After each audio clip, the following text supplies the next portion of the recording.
In dwelling, live close to the ground. In thinking, keep to the simple. In conflict, be fair and generous. In governing, don't try to control. In work, do what you enjoy. In family life, completely present. When you're content to be simply yourself and don't compare or compete, everybody will respect you. Fill your bowl to the brim and it will spill. Keep sharpening your knife, it would be blunt. Chase after money and security, and your heart will never unclench. Care about people's approval, and you will be their prisoner. Do your work, then step back. The only path to serenity. So that was 5.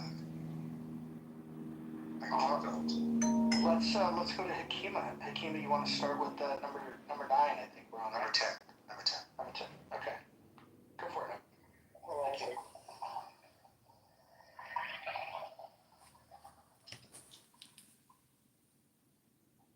We're reading without Aging right now. Can you guys hear me? Yes, we can.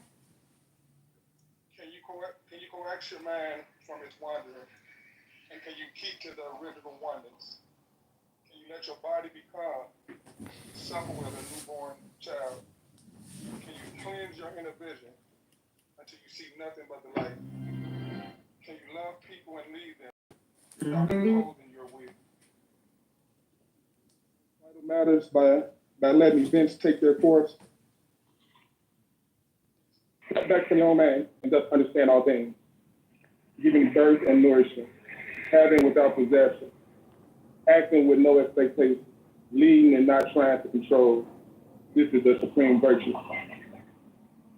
Join spoke together in the wheel, but it is the center whole that makes the wagon move. We shake clay into a pot, but there's an emptiness inside that holds whatever we want. We hammer wood for a house, but it's in the inner space that makes it livable. We work with being, not being is what we use. Colors blind the eye, sounds deafen the ear, flavors numb the taste, thoughts weaken the mind, desire wither the heart. The master observes the world, but trusts his inner vision. He allows things to come and go. His heart is open as the sky. Success is dangerous as failure. Hope is as hollow as fear. What does it mean that success is as dangerous as failure? Whether you go up the ladder or down it, your position is shaky. When you stand with your 2 feet on the ground, you will always keep your balance. What does it mean that hope is hollow as fear? Hope and fear are both fathoms that arise from phantom, that arise from thinking of the self. When we don't see the self as self, what do we have to fear? See the world as yourself. Have faith in the things. Have faith in the way things are. Love the world as yourself. And you can care for all things. There you go. All right. Let's next reader. Okay, Mojo to skip me because I'm about to walk into the grocery store. That's fine. You're not up. It's Kristen. Kristen, go ahead. Oh, okay, hold on. Let me open it up. Let me keep it. I had to reopen it. Okay. We oftentimes have to reopen things in the muff, but go ahead, continue. Wow. We're at 14, right? Okay.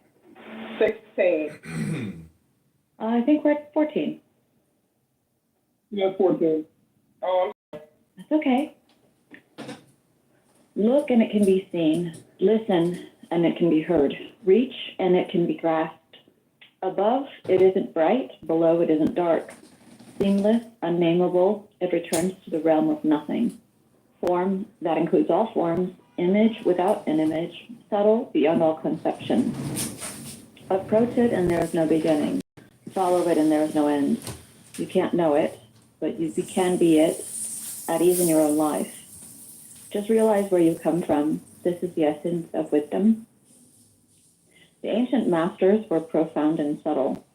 Their wisdom was unfathomable. There is no way to describe it. All we can describe is their appearance. They were careful as someone crossing an iced-over stream, alert as a warrior in enemy territory, courteous as a guest, fluid as melting ice, shapeable as a block of wood, receptive as a valley, clear as a glass of water. Do you have the patience to wait till your mud settles and the water is clear? Do you remain unmoving till the right action arises by itself? The master doesn't seek fulfillment, not seeking, not expecting. She is present and can welcome all things.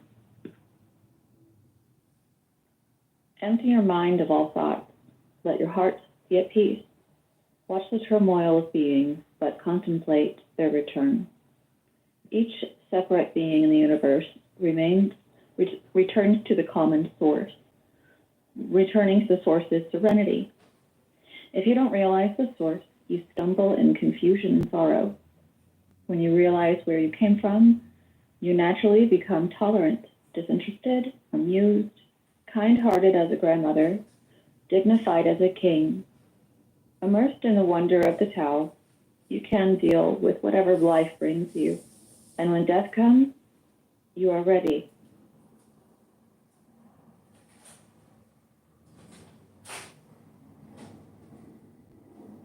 Are we doing 4? I thought we were doing 5, but I'm not sure. Yeah, 4. When the master governs, the people are hardly aware that he exists. Next best is a leader who is loved. Next, one who is feared. The worst is one who is despised. If you don't trust the people, you make them untrustworthy. The master doesn't talk, he acts. When his work is done, the people say, "Amazing, we did it all by ourselves." Okay, I think that's me now, right? Yes, it's all you, Nye. 18, okay. So I'm sorry, is it Tao or Dao? Are we pronouncing it Dao with a Z? Does it matter? Okay. I'm gonna go Dow, but it does have a T. Go ahead. Okay, number 18. When the great Tao is forgotten, goodness and piety appear. When the body's intelligence declines, cleverness and knowledge step forth. When there is no peace in the family, what is that? Hooked on finance. What is the word? Feely piety begins. When the country falls into chaos, patriotism is born. Number 20. Hold on.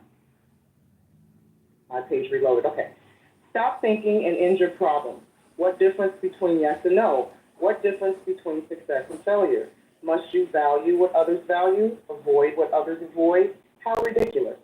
Other people are excited as though they were at a parade. I alone don't care.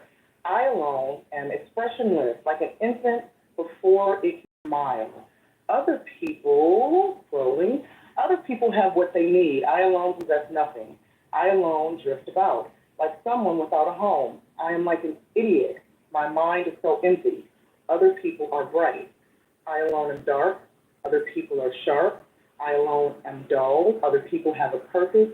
I alone don't know. I drift like a wave on the ocean. I blow as aimless as the wind. I am different from ordinary people. I drink from the great mother's breath. The master keeps her mind always at one with the Tao. That is what gives her radiance. The Tao is ungraspable. How can her great mind be at one with it? Because she doesn't cling to ideas. The Tao is dark and unfathomable. How can it make her radiant? Because she lets it. Since before time and space were, the Tao is. It is beyond is and is not. How do I know this is true? I look inside myself and see. Is that it? Do I have one more? I'll read one more. If you want to become whole, let yourself be partial. If you want to become straight, let yourself be crooked. If you want to become full, let yourself be empty. If you want to be reborn, let yourself die. If you want to be given everything, give everything up. The master, by residing in the Tao, sets an example for all beings. because he doesn't display himself. People can see his light because he has nothing to prove. People can trust his word because he doesn't know who he is. People recognize themselves in him because he has no goal in mind. Everything he does succeeds. When the ancient masters said, if you want to be given everything, give everything up, they weren't using empty phrases. Only in being lived by the Tao can you be truly yourself.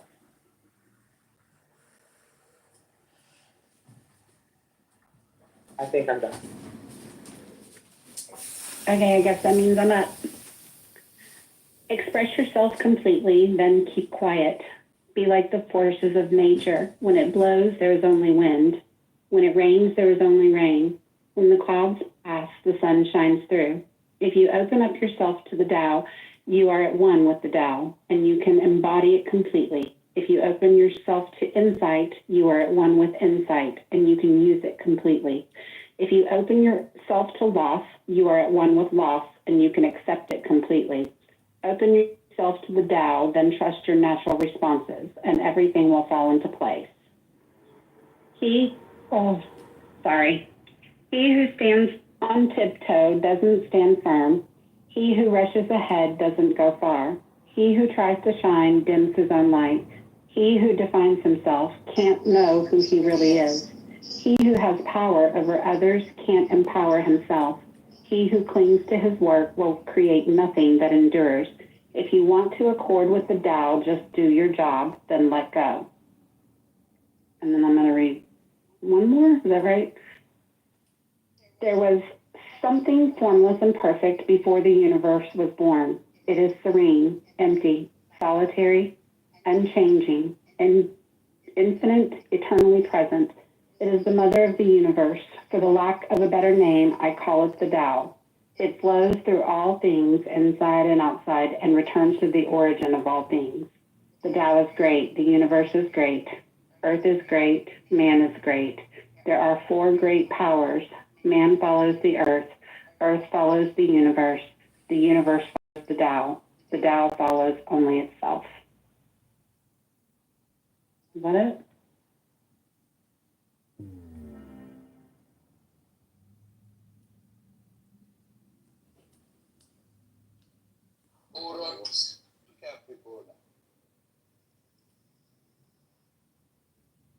Okay, what number did you leave off on? Oh. I finished 20. Oh, I'm sorry. I was on mute. I was going to go ahead. I'm sorry. I had muted myself. Let me get back into it. My bad. What are we on? 25? Is that right, or 26? I finished 25.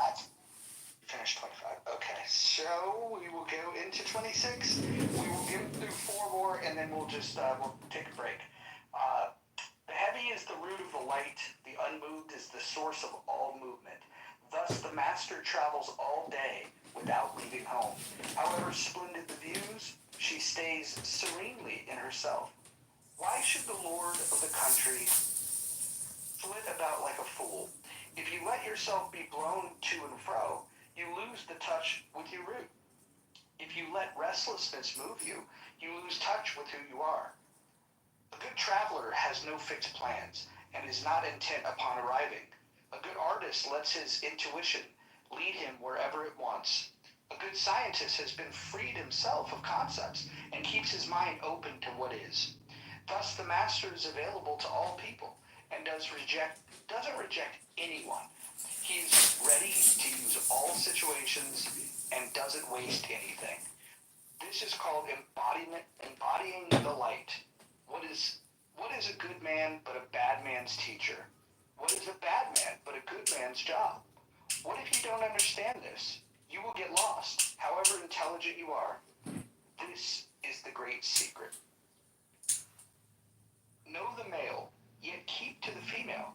Receive the world in your arms. If you receive the world, the Tao will never leave. You will be like a little child. Know the white, yet keep to the black. I like that. Be a pattern for the world. If you are a pattern for the world, the Tao will be strong inside you, and there will be nothing you can't do. Know the personal, yet keep to the impersonal. impersonal.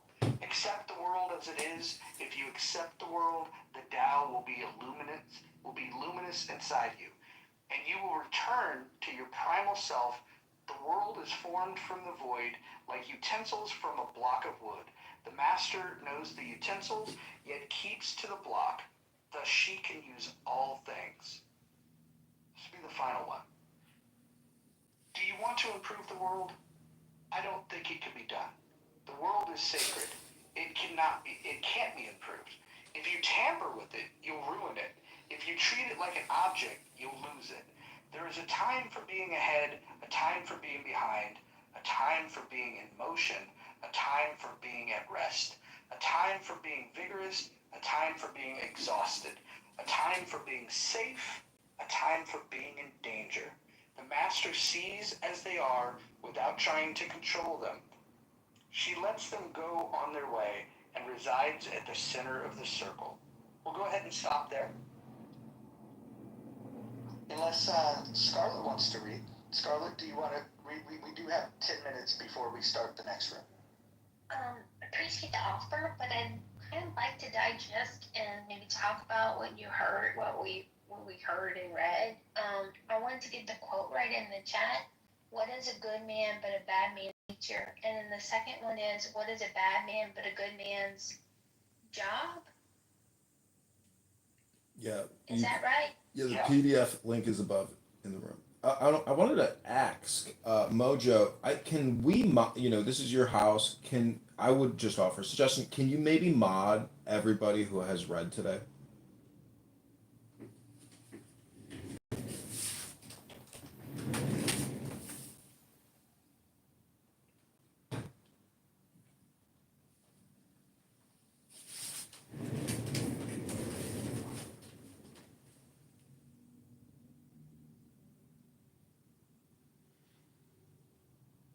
I think that's called positive feedback reinforcement, something like that. Okay, Scarlett, go ahead. Sorry about that.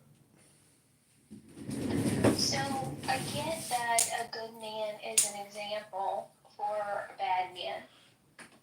I'm wondering how much work does a good man put in for the job of a bad man?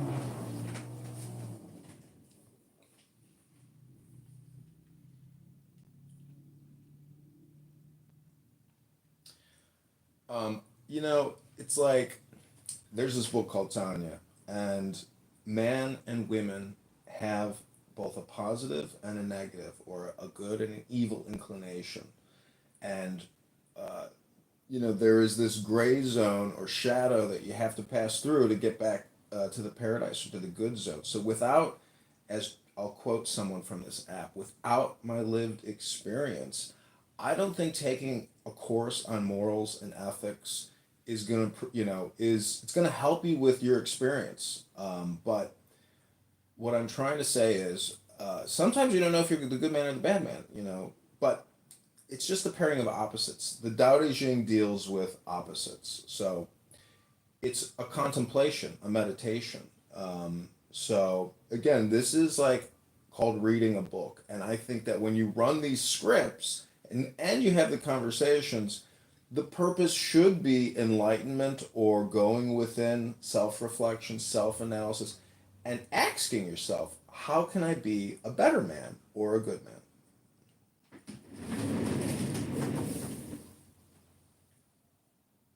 Does anyone else want to answer the question? What's our moral responsibility to, where is our responsibility to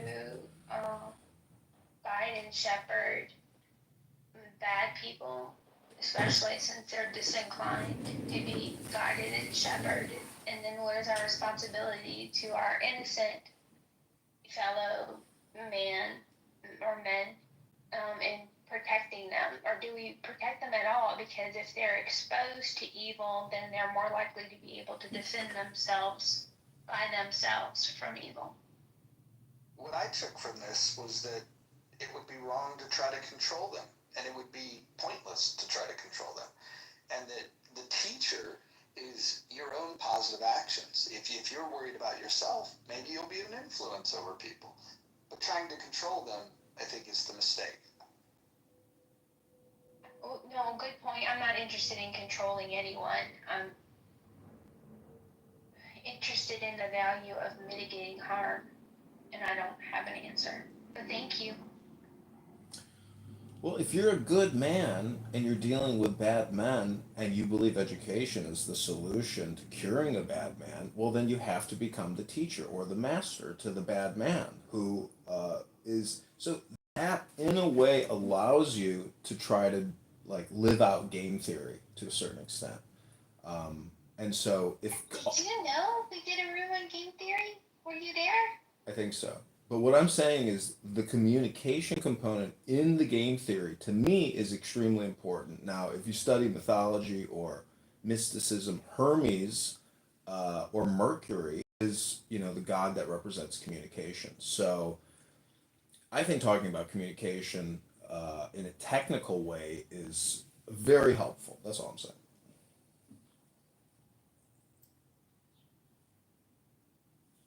Hakima, what did you get from it? Was there anything that stood out as something that you're in strong agreement with, or something that you'd question? Anything that stood out that you want to mention? No, not really. Next time I read through it again, I probably could grab it. I was doing a couple things while I was reading. I was proud of myself. I probably have to read it again. I think my favorite line, I have a couple, but the one that really stands out: express yourself completely, then keep quiet. Be like the forces of nature. When it blows, there is only wind. When it rains, there's only rain. When the clouds pass, the sun shines through. Beautiful.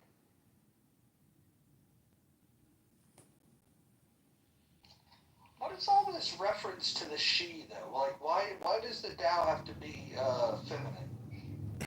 Because it's a book of opposites. So God the Father is the universe. It inverts it into a woman. So there's a bar here in Chicago where I got jumped at by the first time in my life by a young African American man. He slugged me in the face and they robbed me. And let me tell you what is on the inside of that bar where I was watching a live music band.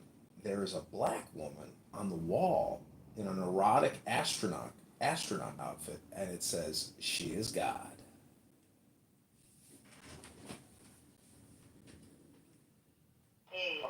I'm gonna have to meditate on that one. What's the name of that bar, John? They had to shut it down. It's renamed now. But, Alan Watts says there's a story about these astronauts who come back from outer space, and the media says, what did you see out there? They said, we saw God. And they said, well, what did he look like? And the astronaut responded, she's black. So, to me, that's one way. If you have anger management issues with black women in the marketplace, it's one way to essentially de-escalate the whole thing, So it's an esoteric way, I think, to manage your anger. Sorry, projecting again. Sorry, Mike. We have 4 minutes left before we have to go open this other room and beat the other guy to starting his room. But when should we do the next reading? Do you guys want to do it tomorrow? Do you want to space these apart? I think we got about a third of the way through, so we could probably get this done in 2 more readings. Are you guys up for doing it tomorrow? You want to wait till Wednesday? When do you want to do this? Yeah, I have one day. Do read some books. I would think you guys have Alright, well then let's tomorrow and Wednesday get through this book, and then we'll start a new book. And I think it was proposed that we would do Art of War next. Can I do a housekeeping note? Sure, go for it. Now, in the beginning, you mentioned watermelon being beneficial, and I doubted it, but I did some research, and you're right, the seeds have zinc, which are good for a lot of things. Does that make sense? The Like, I think it does make macronutrients in the sense, flesh, actually. so, Esoterically viewing preventative black women's for goddesses. people already healthy. I didn't realize that. See, I do read a lot about the health benefits of fruits and vegetables. Might be why I crave it, I don't know. Is everybody prepared to go to the other room? Should I post a link up top? So That would be very helpful. okay, hold on. Talk about yourselves while I go. I could do it. if you like. Oh, perfect. Go for it. That's even better. Thank you. I want to thank all the speakers. Oh, go ahead, David. You go. I wanted to thank all the speakers. You like made my dream come true today. Like I'm, in the kitchen having, some fruit cleaning up. I'm listening to people reading the Tao Te Ching. I'm like, wow, wow. I'm like, I can't believe this is on automation now. So you are all, you are all the Tao. That's one thing to remember is when you read the Tao, you become the Tao. But if you are the Tao, then doesn't that mean you aren't the Tao? Well, I think it's like a script. It's essentially when you read, in the Buddhist perspective is that you create the universe, with your thoughts. So if you're reading the Tao and you're really focusing and you're thinking about what you're reading, it's a little bit like dancing, or jumping on these words, these letters, and like it's the whole thing is this is an exercise in a way to try to enhance your gigahertz to a certain extent. Wisdom education, wisdom scripts is that enlightenment type of spark where I think it's just a way to like dope up your brain, and help you achieve more in the real world. But I think a lot of this stuff deals with anger management, um, peace, harmony, balance, joy, strength, flexibility. You could, 100 of those super positive words. So this is forced positive neurolinguistic programming. And unfortunately, this app is a toxic cesspool of profanity vulgar slingers who are gaslight, bigots or gaslight addicts. So to read a document like this, I think, reflects all on all of you personally as being the Tao. Congratulations. All right, and that brings us neatly and nicely to our next room. I can hold on the fort because if someone wants to open, and I will go open that. And thanks everyone. We'll see you over there.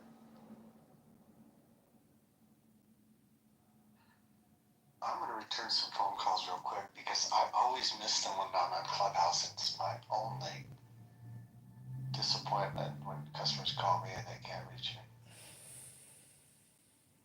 Also, I want to say that a lot of people watch this YouTube live stream, and I hope that they too know that they are the beautiful Tao.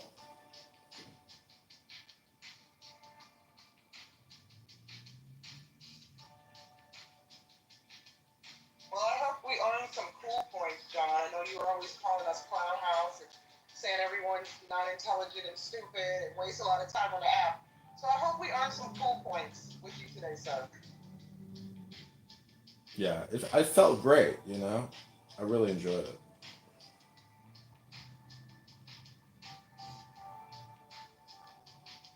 But, I think the bigger question is, did you enjoy reading the material? How did the material make you feel when you read it?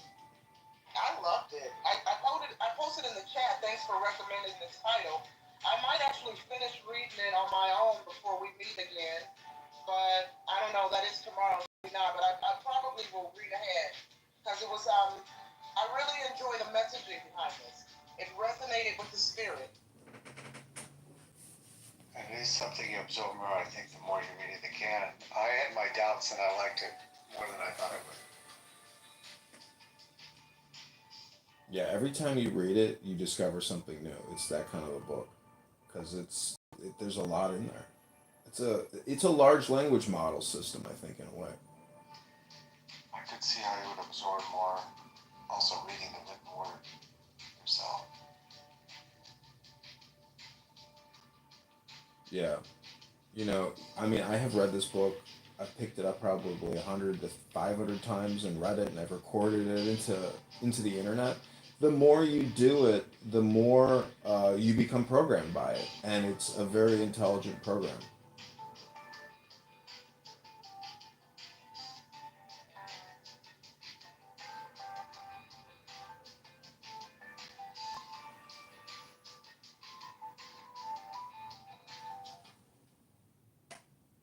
You were going to say?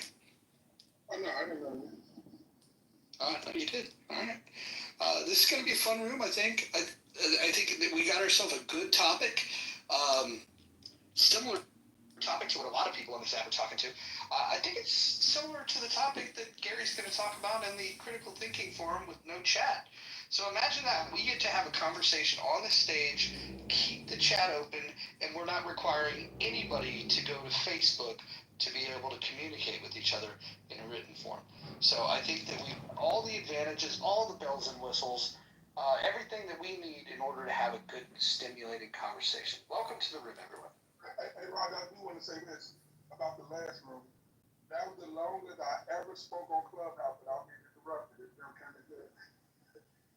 Yeah, well, hey, maybe if we all embrace the Tao, there'll be less racism, and you won't have to be such a victim. Akiva, that's so funny. The first time in the history of Clubhouse, Akiva. I love it. Let's see. I gotta ping a few more people in here. We've got 6 more minutes. You guys want to shoot the breeze? Go ahead. Say whatever you would like to say. Oh, look at 2 T's is in the building. Scarlet 2 T's. Voice of an angel. Glad that she's punctual. It's good. Maybe a geosite site, huh? Maybe. Jarl, you're welcome to come up here. Even though you're Canadian, we'll probably want to hear what you have to think about the National Guard bringing order to D.C. I need to figure out where Anson's at.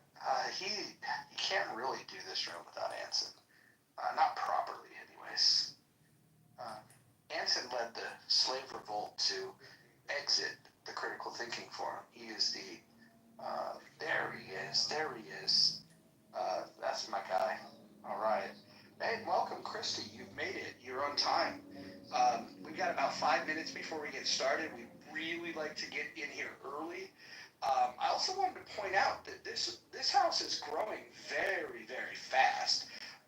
There's over 600 members of this house, and this is the second time we've done a room. So everyone pat themselves on the back. I'm going to go ahead and mod up my friend Anson. Again, we'll just kind of shoot the breeze, keep it casual, and for the next 5 minutes. Christy, you might want to stick around for a bit, because you know how the chat's not open over there? It'll allow someone like yourself to more fully participate in the conversation if you stick around here. So you'll be able to contribute from the chat. So we've got some enhancements over here. We're taking advantage of the entire tool set that Clubhouse has enabled us with.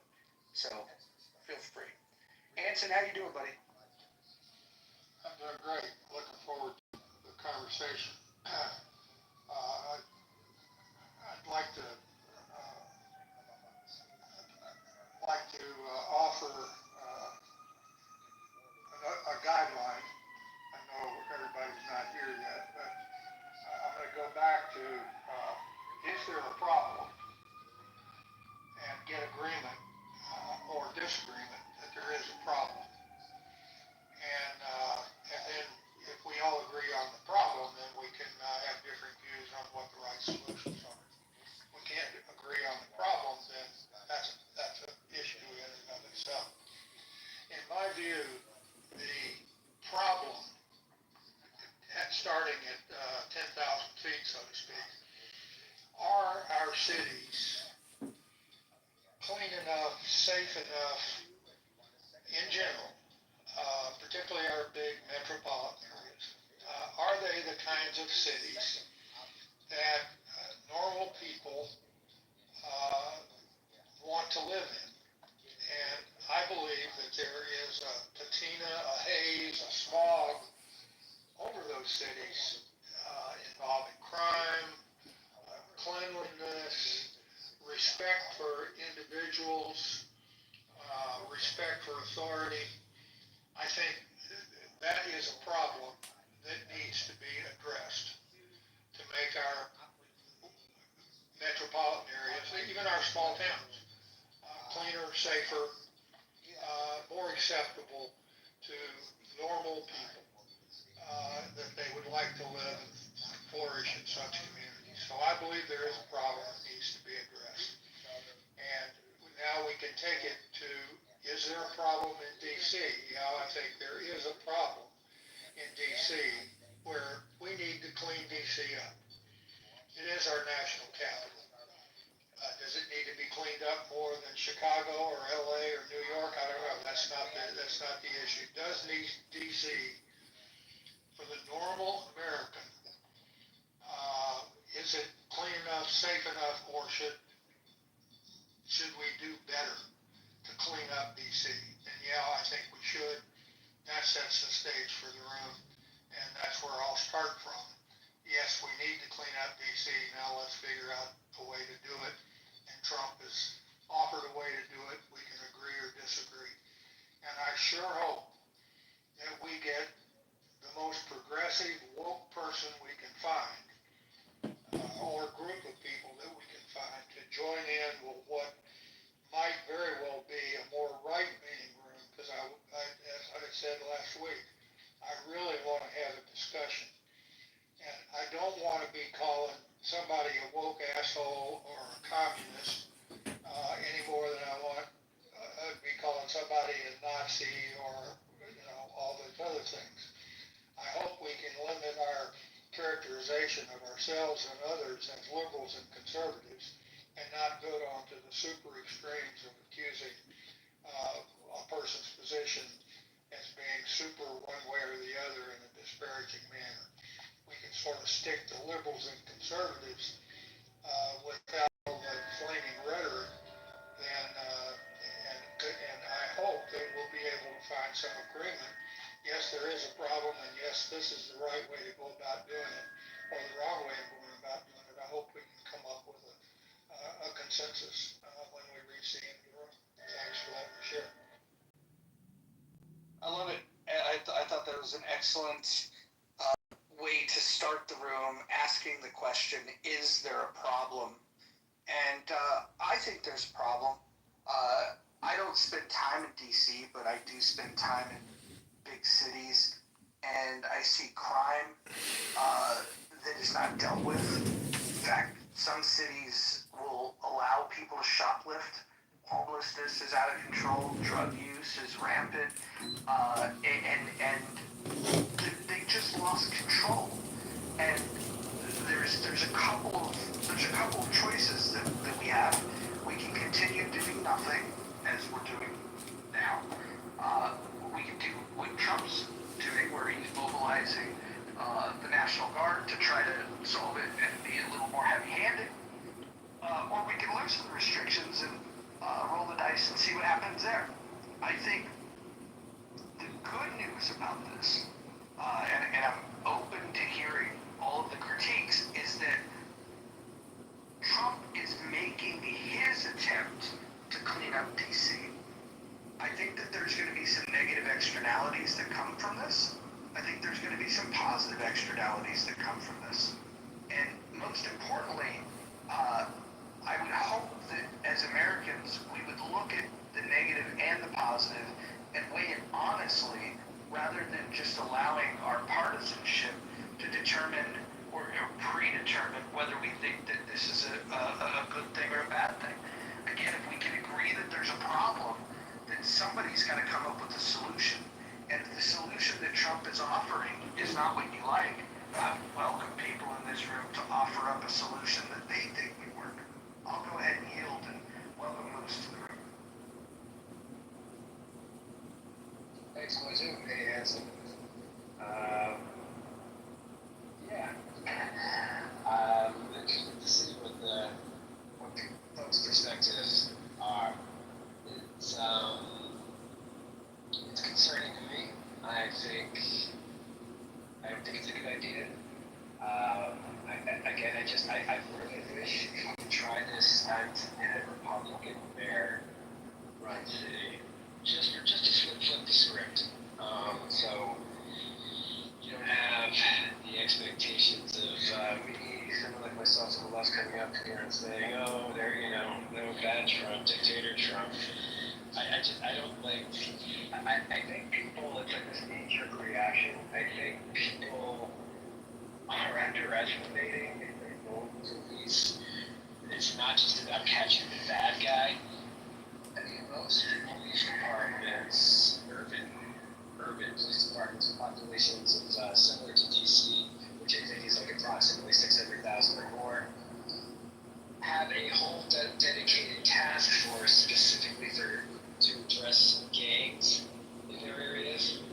Because I can assure you, the average beat cop has no interest in interacting with gang members. They want to get home to their wife and kids, husband and kids, partner and kids, whomever.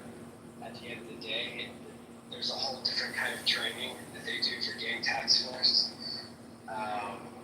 So I think it's like, all right, great, let's bring in a National Guard. So they're all going to just scoop them up in their really pristine, clean uniforms. Is the National Guard going to go around talking to people? Going to try to get somebody to work with them? Try to get somebody who knows the head of the gang, or who knows whatever activities are going on? I'm just using gangs as an example.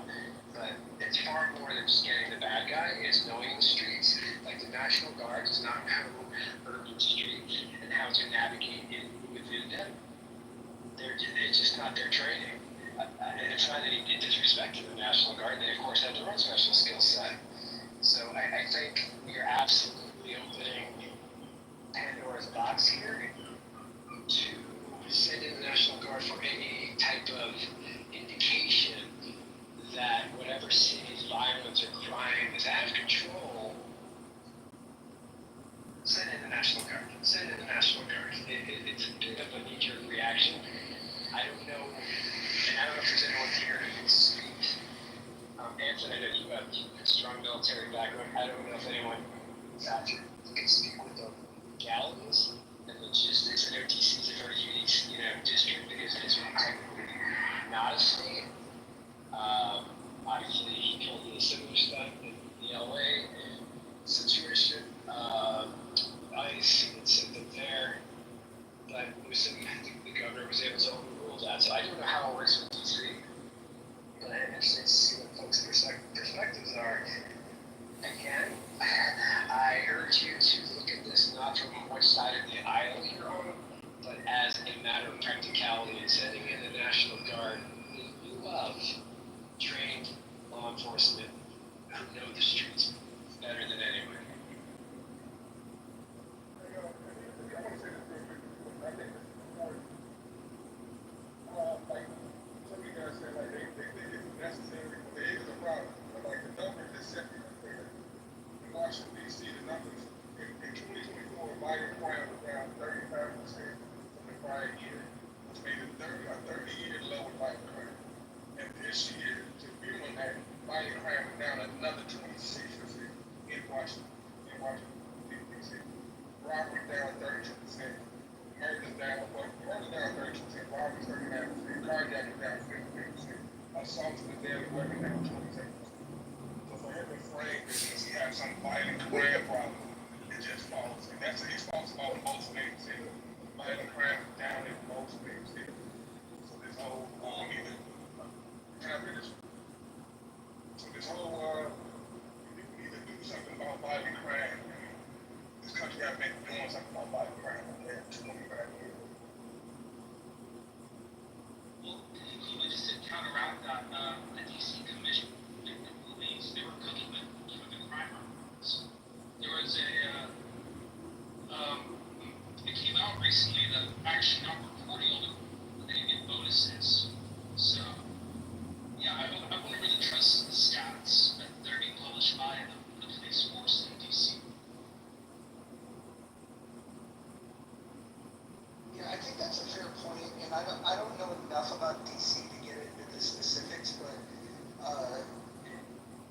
typically in a city, if they want, if a mayor wants to get reelected, they will work with a police chief that will report less crime, so the crime statistics will show the crime is down, and if the mayor is in good standing and needs to get budget for police, then the crime stats will go up, and everything's reported so they can get the budget to be able to hire more police officers.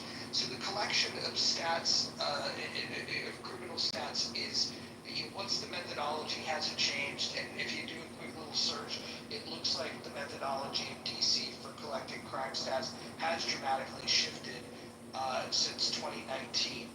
I don't have enough information to know whether or not it's more accurate, less accurate now. I don't know. What I can tell you is that when you're comparing crime stats from one methodology to another, there's going to be a difference. Again, what that difference is, I don't know. I'm not an expert on that.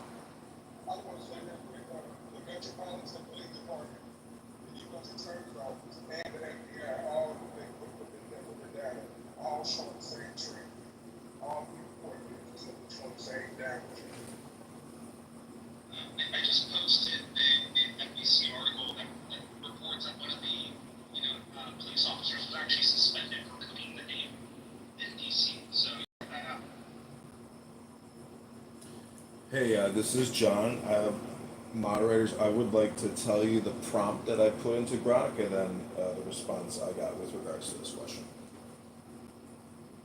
Go ahead. So my prompt was, hey Grok, how should President Trump deploy the U.S. Reserve military forces, Army, Air Force, Navy, Marines, and Coast Guard to U.S. sanctuary cities? Asking tough questions on Clubhouse. This is Grok's response. John Kitover, President Trump could invoke the Insurrection Act to deploy reserves for supporting ICE in mass deportations and securing high crime areas in sanctuary cities like New York City or LA. Focus on coordination with local compliant forces, prioritizing public safety and legal enforcement, while minimizing civil unrest. This aligns with his executive orders against jurisdictions shielding criminals.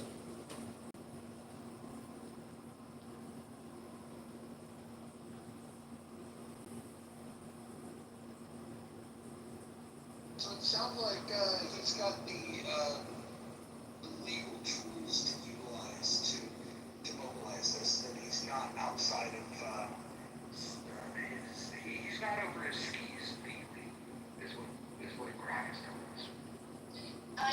We had started this conversation earlier, Anson, and I was curious about the crime data because there is some evidence that crime has gone down, and you'll never hear me say this often, but Grant mentioned that You're my number one fan, homicide bro. rate was unusually You're my number high one fan. in DC, and I thought that was a valid point that he deserves credit for. Also, I asked Rock 3 questions, and the link is in the chat for people who are curious about has the crime gone down? Because someone had made the argument that crime is at a 6-year low. And Rock is a little inconsistent with that data, but it also depends on what crime are you talking about. They didn't have the jaywalking stats available, but they did have property theft and homicide data. Thank you. I think like the response, like Trump response to some kind of No, Rich, I'm not taking your call, the dude. National Guard, say that the numbers are fake, don't provide no other and say they're fake. Like I ain't say you can't do that, but that just sounds very silly. But ignore the data that you got, you turned off the FBI and the police department. Just deploy National Guard and just say it's fake without no evidence. Like you gotta do something. You can't just say it's fake. You can't just say it. I don't know. Are we saying fake? Or are we saying fudged? Because I think there's a difference between outright hyperbolic data and them edging it to make it look better or worse. I'm thinking of Mark Twain's "There are lies, damn lies, and then there's statistics," and how easily we can be influenced by numbers that are technically accurate but don't paint the whole picture. I mean, Trump, you can't do it with it. The numbers are enough. You just want to show a lot of crime that requires national guard. Like other than his word, I know. I didn't see you on social media talking. It's not like that. It's something else to show that opposed to the national guard. Right, and this will be my last point, and then I'll mute up. Hakima, I understand your concerns, and I actually share a little bit of them. Our military is trained to kill people and break things. Those are their 2 primary directives.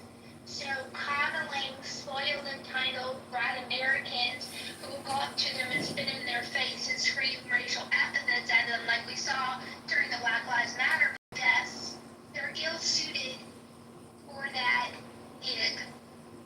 So I do share your concerns that there might be civil liberties violated in this, and Big Balls from Doge was beaten up after trying to intervene after seeing a lady attacked by a group of teenagers, and he was severely wounded. And now I believe there are get well soon Big Ball signs all over Washington, D.C., because that's where it happened. And I'm not surprised that Trump is protective over the Doge team. It was over an attempted carjacking, related to piece of car. Thank you.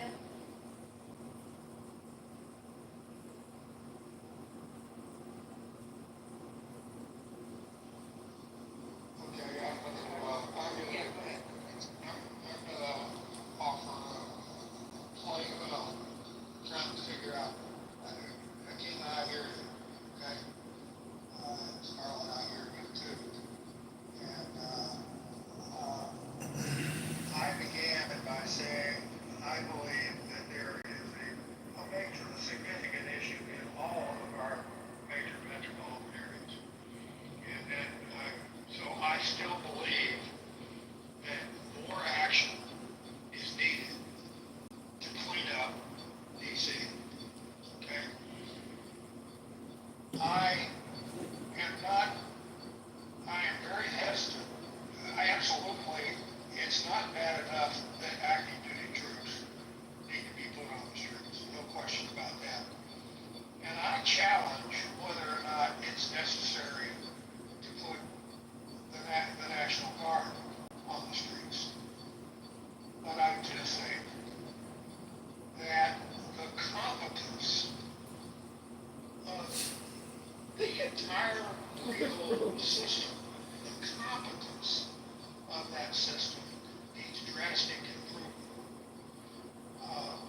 We should never have cops that let teenage gangs run rampant. They should not allow that to happen. And yet, it seems to me, from what I'm hearing, that is a huge issue. But when the cops take action to not allow them to run rampant, then they have to be backed up by a strong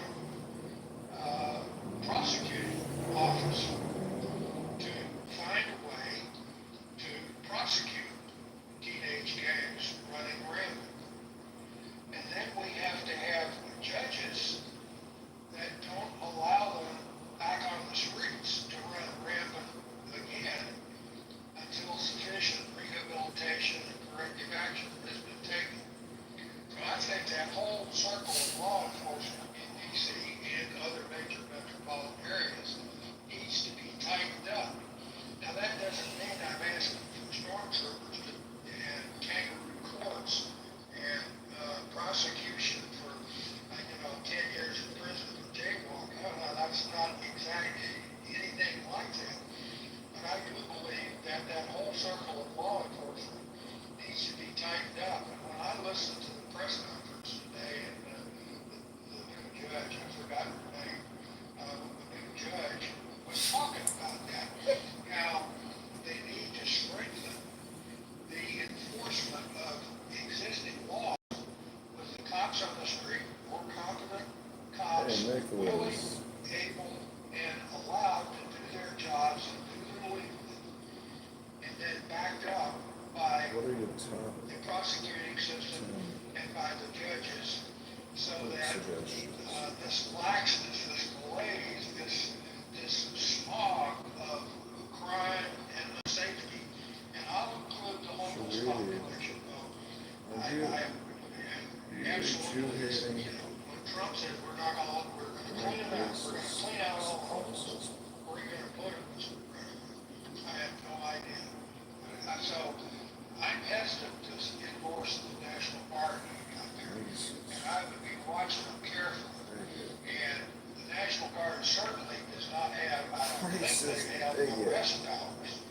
all they're there to do is to back up the local police to make sure the local police are not overwhelmed by some gang or something of that sort.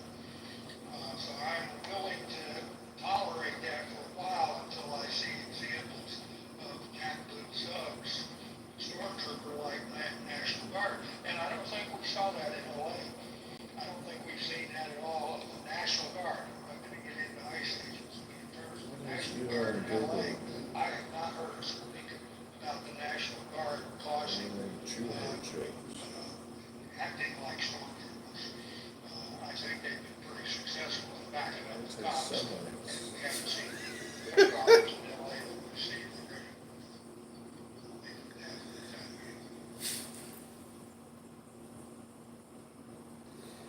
I'm interested in feedback on that observation.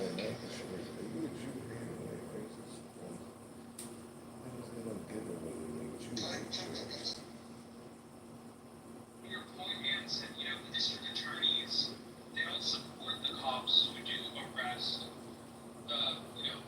criminal people. Like, they just catch and release sort of issue. And there's no prosecution that occurs. I just want to say, guys, first, in New York, I mean, routinely in the papers, a person getting arrested, and he has 20 plus violent crimes, the arrested for in the past. So this is a major problem in sanctuary cities. In the other room, we were discussing this too. They started off is Trump sending the National Guard to D.C. because he's afraid of Epstein, of the Epstein files. So I quickly searched for a room.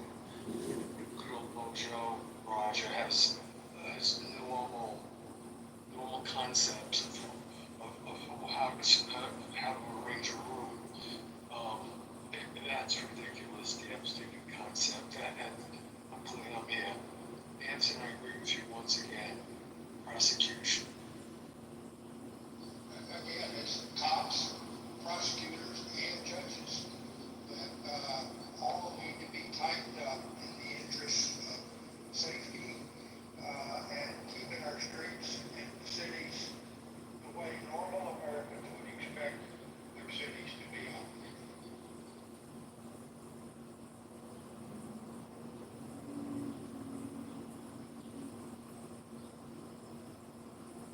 Well, I'll be interested in seeing what local residents have to say about this. I mean, I haven't watched it live all day. Probably won't be able to until later this evening. So I'm curious to know what the local residents have to say, considering that some reports are, as we've stated here in the room, that the crime is not as bad as this administration has believed. The crime rates have dropped over the past year. So what locals feel compared to what local politicians feel with their reaction to Trump's military deployment. But another thing is this, no matter how we feel about President Trump, him using the, using the federal government to take charge, maybe he feels like this situation is out of control, and this is the answer to it. And me not living there or having visited the city of D.C., I don't know, right? All I can do is just support our president. If our president feels like the crime in D.C. is out of control, and the National Guard has to handle it because the local police they're not equipped to carry this task out properly, then I suppose I support Trump on that.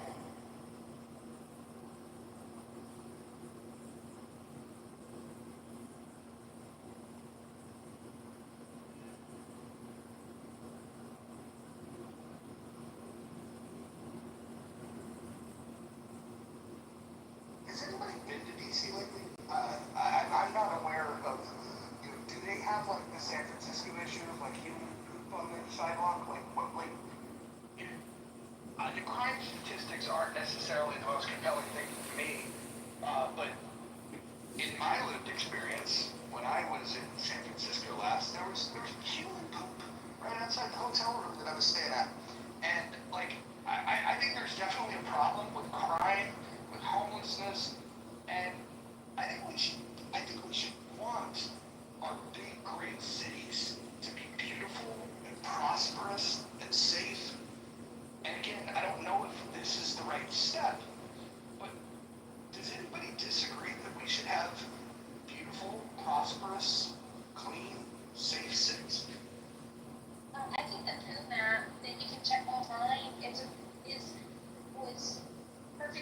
measurable, meaning that it exposed the problem in a comical way, and I believe it's still active.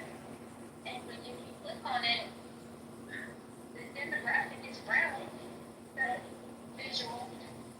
So, yeah, I think we should have things, and I think Washington, if we have to pick one area of our country to be the station, I'm going to pick Washington, D.C. over any major city because the tourism, the people that go there from across the country and across the world, it's vital that our jewel of the shining city on the hill is appropriately clean and washed.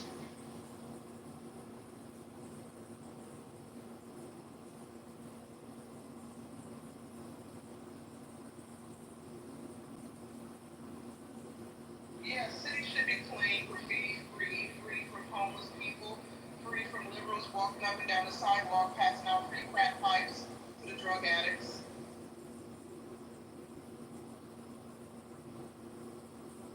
By the way, is it steadily delaying issue also, or just local criminals that he's cracking down on? It's got out of hand.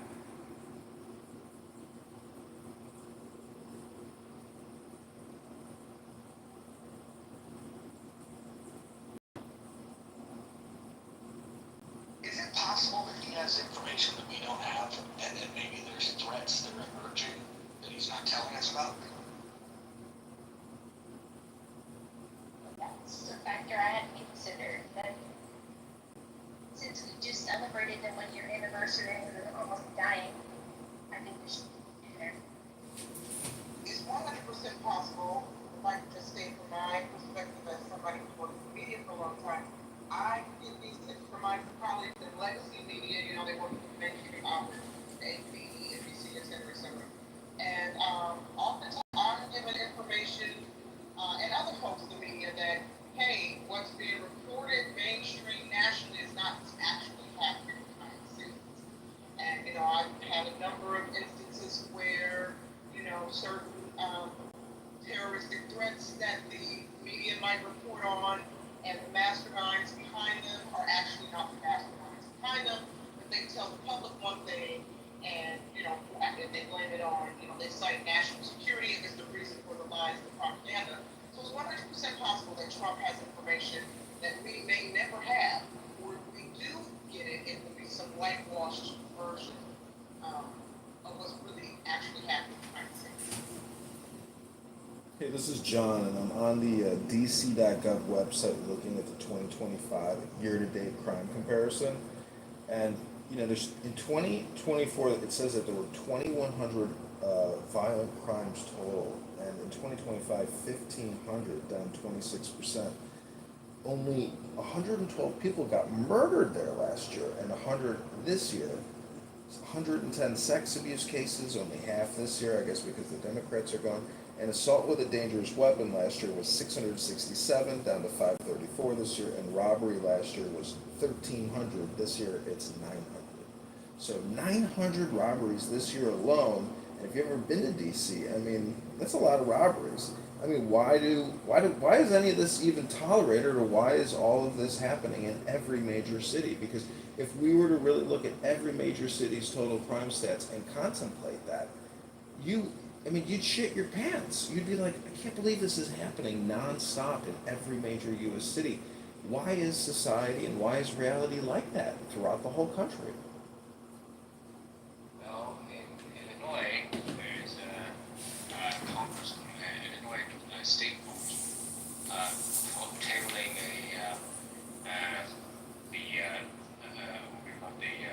tabling an act or resolution that attacking police is not a crime. So you can imagine. I respect the law. That's why there's more women. No one respects the law. The law is not respected. And if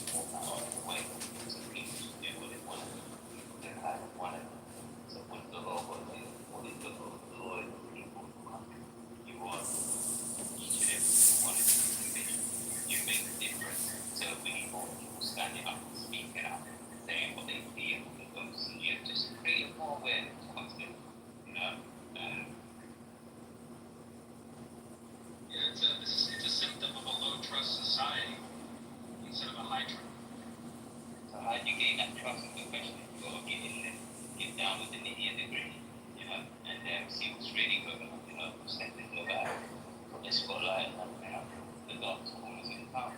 And yeah, you get me? Don't give no to this space. You know, at the end of the day, the world is changing, everyone looks on different, so you don't even know if you know everyone's, you know what I'm saying? So it's more of a reason to do something. You love your country and you want peace and you want to keep the peace and you want to maintain that peace. And so those are to just do what's right. And what's right is not following the law. You know, it doesn't matter where you're from or what country you're from or what background. It doesn't cost nothing to respect and appreciate, you know, freedom or whatever you can give it to me.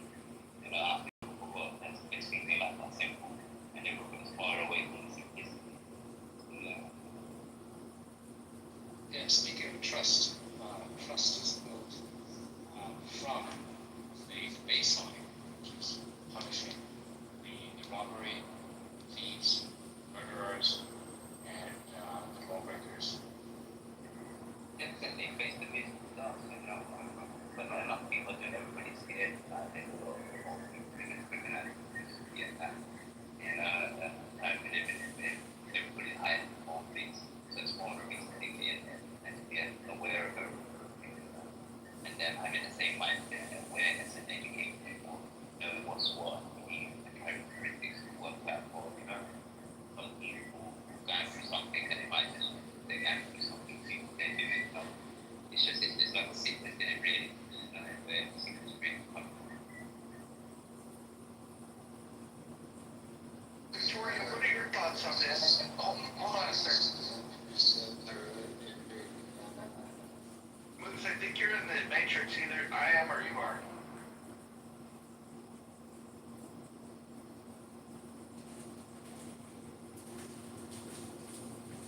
Was Moose in the matrix? Yes. Okay, got it. Victoria, I'd like to call on you. Somebody that knows a little bit about DC, such as yourself, what did you think of what's happening?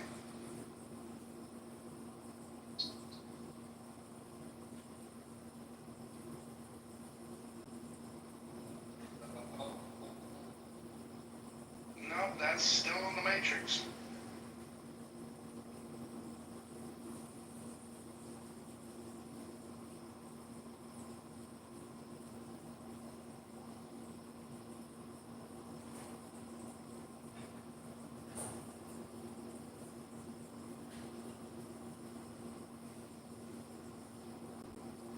Are we getting hit with the matrix? I know Moose got hit with it. Victoria, are you here? Victoria, are you with us? Can you hear my voice? Is my voice traveling? Okay. Yeah, we can hear you. Okay, got it. All right. Well, Victoria's not here. I wanted to get her thoughts because it's interesting. But anybody else? With her level of expertise, she'd be invaluable to this conversation. So I hope she turns in soon. Yeah, no, I'd love to. And just for the fellow mods, Anson and Moose, Victoria has shared with us on multiple occasions that she has been to the Situation Room to brief presidents on what matter, I'm not sure, but I'm thinking that something like this, perhaps she would have the type of insights that the rest of us don't. So I'd really like to hear from Victoria when she gets a chance. She's been on mic for a while. Oh, maybe she's back. Victoria, are you there? It's year over year. It's not a comparison to other cities. You are back. Yep, we hear you. You can compare it to other cities, and that's called, the factor. presidential brief expert to chime in.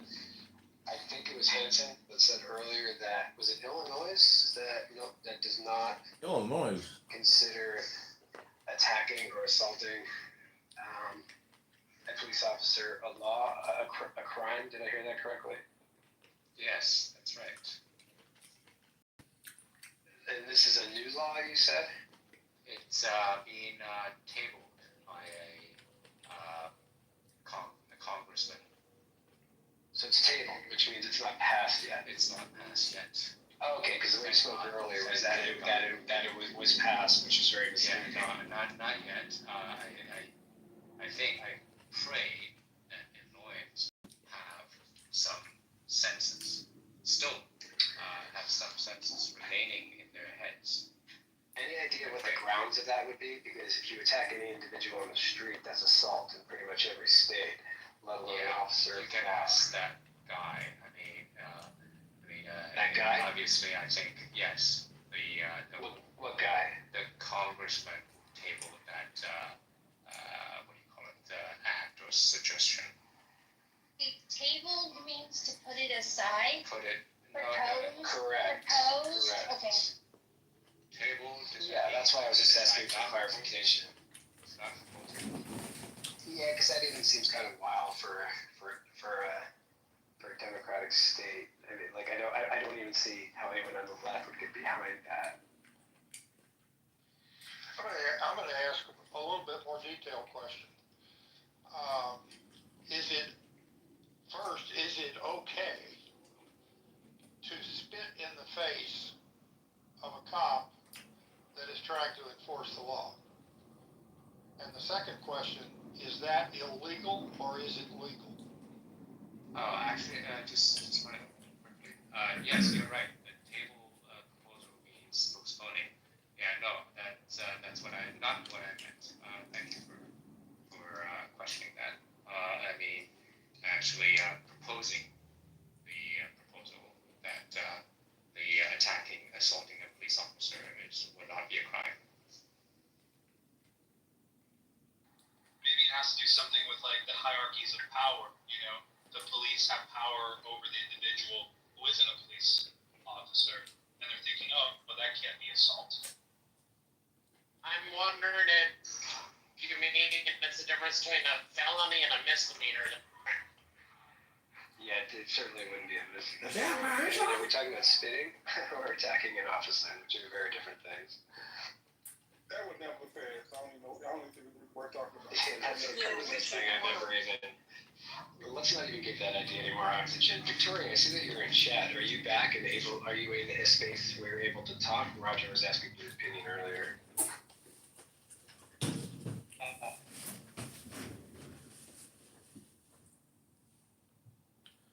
Wait, Moose, you think attacking a police officer, a physical assault versus spitting are not the same thing? You think spitting should be deregulated? I didn't say it should be deregulated. I said it's very. I don't know anyone who's gone to the hospital for being spit on. I mean, some people have, but that's an edge case. The biggest thing is it automatically a felony? Right now, I think it is in a lot of cases to a police officer, an official to spit in their face.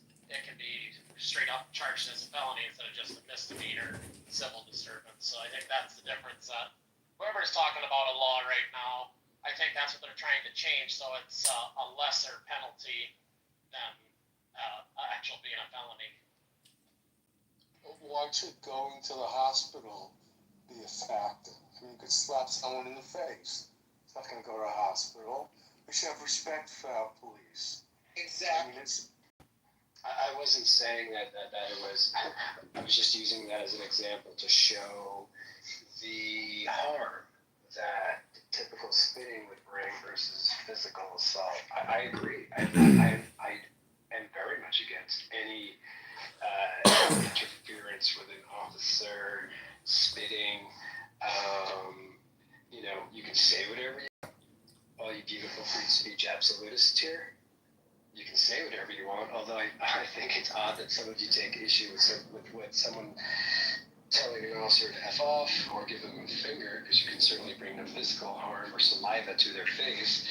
I don't have a problem with that. It's free speech. But spitting, I say, is going too far. Spitting is disgusting. It's disgusting. I'll say this really quickly. It should be a federal charge, right? Can you imagine if they ease back on this law, the number of progressive blue-haired lunatics? They're already throwing boulders and stones at the ICE agents in LA when they were protesting about a month ago over the ICE raid. So can you imagine if we said, oh, it's just a slap on the wrist, you can spit on the cops?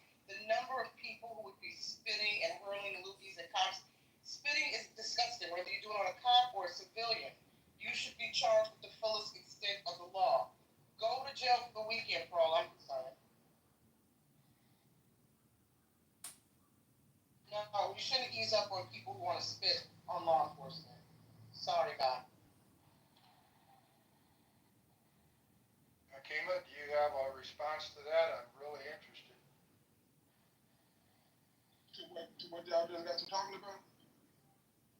Yeah, do you think spitting on a cop is a violation of the law and action should be taken legally if someone does that? Spitting on a cop. I think that's pretty common sense. I don't think nobody disagrees with that. Of course, that should be criminal. Great. Good. I mean, that's because I'm sure that there's somebody that feels, at least some people at least feel that that's perfectly all right because the cops are doing absolutely outrageous things, even though they're doing it in accordance with the law. They're doing outrageous things, and therefore spitting on them is a form of protest that should be acceptable. I don't agree with that, but I'm sure there's some that feel that way. Yeah, I agree with you, Vincent. And actually, I'd like to call out when I'm wrong. I stand corrected, as Jarl put in the chat. I forgot that is true. Somebody carrying any sort of transcommunicable disease, and spit in your eye, in your mouth, could actually end up being lethal. So that was a bad comparison. But regardless, I still say spit on the sidewalk. If you really feel the urge, I don't know, maybe spit on their car tires, but do not spit on another cop or another human being. You must, if you're playing baseball, chewing tobacco in the dugout. Let me ask you a question. How are the police reacting? I haven't read anything about that. In a real good world, the police would work together with the National Guard. So how are the police reacting to the National Guard? That's an excellent question, Jules. It's like, what message does that send? It's like, move over, boys, ladies and gentlemen in uniform. Your president has clearly said you're inept. So instead of trying to work together, we're just going to kind of push you to the side, even though we are not authorized to make any arrest, even though we know nothing about interrogation, even though we know nothing about constitutional rights when it comes to making said arrest, probable cause, all that good stuff. But let's get the National Guard out there. So I'm curious, are there folks that are denied? You might be the only one who said, okay, well, maybe if the president knows stuff that we don't know, then yeah, by all means, let's get the National Guard out. So I don't know if you want to, I don't mean to put you on the spot, anybody can answer this who's really pro-National Guard to the title of the poll. What does that look like, let's say if DC was your city? Like how do you imagine the National Guard making a difference? Let me explain a large city that's near me, Seattle, where the anarchists had taken over several city blocks, and the police chief and the mayor basically defanged the police officers to even be able to do their job. And they didn't have the back of the officers on the street. So I don't know what the sentiment is for the officers that are in DC, but I can tell you that the sentiment of the officers that were in Seattle was one that they felt that they were let down. And there was a mass exodus of police officers that either left law enforcement altogether or immediately were looking to work in a city where the mayor, the city council, and the chief of police would allow them to do their job. And so, again, I don't know how DC is ran or what the perception is among the force. I don't know what the perception is among the people in DC about this, but I can tell you specifically, even in left-leaning Seattle, during the whole Chaz Chop thing, there was a great many people that would have welcomed some assistance, somebody to have the gumption to come in and enforce the law. In fact, many of the police themselves would have welcomed it. And now you have a problem where Seattle can't hire police because nobody wants to work in Seattle as a police officer, knowing that you don't have the support to do your job. So I think that's something that we should consider. I also would, I want to go back to what Moose said, which was, again, strongly questioning the need for the National Guard, or should the Guard come in. Is there any evidence of the National Guard doing untoward things in California? The National, that's a current example of what, 700 or some, whatever, 1,500 National Guard went in. I have not read nor heard of accusations against stormtrooper tactics or whatever against the National Guard. Is there evidence of the National Guard doing anything other than being in a support mode to the local police and protecting the local police as they go about their legal duties? Any evidence that the National Guard has gone beyond that and have become stormtroopers or whatever?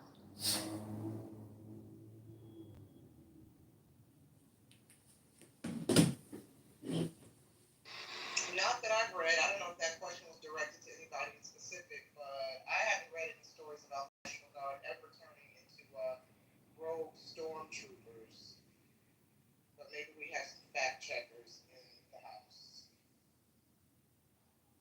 That's a great question, Nancy.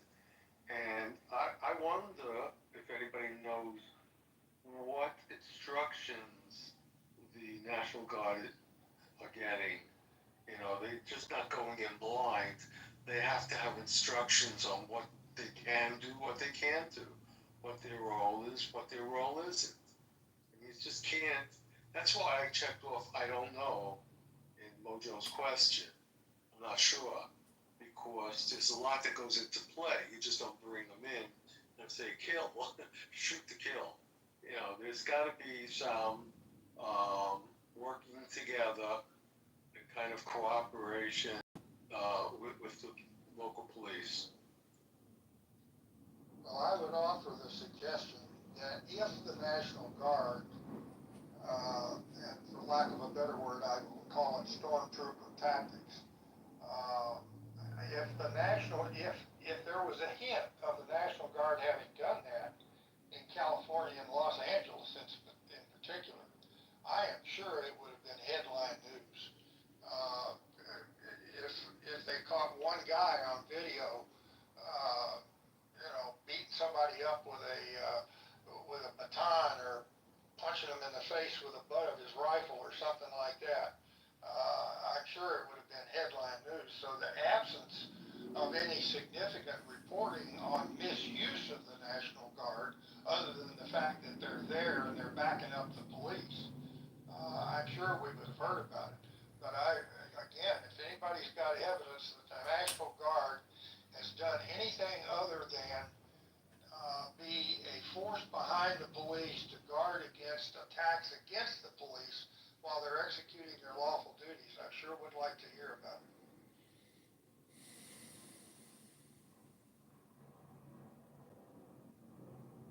And in not hearing about it, that would lend my support as evidence that the National Guard has gotten the right briefings and they are doing the right thing out there. That's been 35 years, a little longer than that. But when I graduated Police from complaints college, about referencing. within 2 years, I was a shore patrol officer walking around and I was just a straight line officer, no particular training or anything, but I knew how to be a shore patrol officer with Police complaints billy bats, and I'm about walking around with reference. a 45 pistol. And I Police felt complaints about comfortable in referencing that the kind of a role. I complaint knew how to act. I never had to, or obviously, never Americans. had to do anything seriously. But again, I'm sure that the Guard is very carefully briefed on the do's and don'ts. Why do police complaints about referencing a complaint about Americans? The Guard, the Uniform Code of Military Justice. Police complaints about referencing a complaint about Americans describing Americans as not. Hanson, let's say you're right. Let's say you're right, and they're acting appropriately. police make reference to that, hey, we worked with them, they did this, we did that, crowd dispersed, something nice. We don't hear that. So does the shadow. Do you think the police, the local police, are held back from saying something nice about the National Guard, who might be saving their lives? I'd like to hear that. I'd like to get feedback. I actually. Go ahead. All right. Oh, thank you. Just a quick second, Anson, and maybe you can reply to both of us. So I really hesitate to do always, ever, never. Because as soon as I say I don't think it's ever happened, there's going to be one isolated incident that, so it might happen. And then we handle it. We make sure that we have restorative justice as much as possible, that the people who are found to be guilty or appropriate consequences. Thank you. Well, I was just going to say, Edson, to your point, asking for data or examples, it's difficult. And I realize why it's difficult. It's because I can't even think of examples when they were sent in to back up police, aside from maybe the Watts riots. I think the last time a president called in the National Guard, with the exception of earlier this year, Trump calling him into California, the last time a president ordered the National Guard without the governor calling them in was, I believe, Johnson to escort black children safely into schools that the then, I think, outspoken anti-segregationist, was it Wallace, I believe, was governor of Alabama at that point. That was Eisenhower that called him in for that. Eisenhower, thank you. To protect those young lives. So, I this is an anomaly. This is a unicorn. I really, if anyone else can dig deep way past Chat GPT and see when National Guard has been called in to complement and augment local law enforcement. January 6th. Yeah, well, I think that was worthy. Well, hold up. But without you asked without a governor, so they don't have a governor in D.C. Right, sorry. So that's but that's the same unique unicorn that I'm talking about because they don't have. Correct. But I guess the other question is, I don't even know if we brought this up. So what does that mean to deploy them? And now he's talking about, if you've seen headlines, he's talking about sending them into Chicago. I'm not going to deny Chicago has the highest, I think, body count homicide rate annually than any other city in the country. Not true. Okay, well, it may not be the worst, but it's bad. It's bad. It came up. And it's down year over year. Is Kansas City the worst? It's top 5. My point is We're talking per capita absolute numbers. Yeah.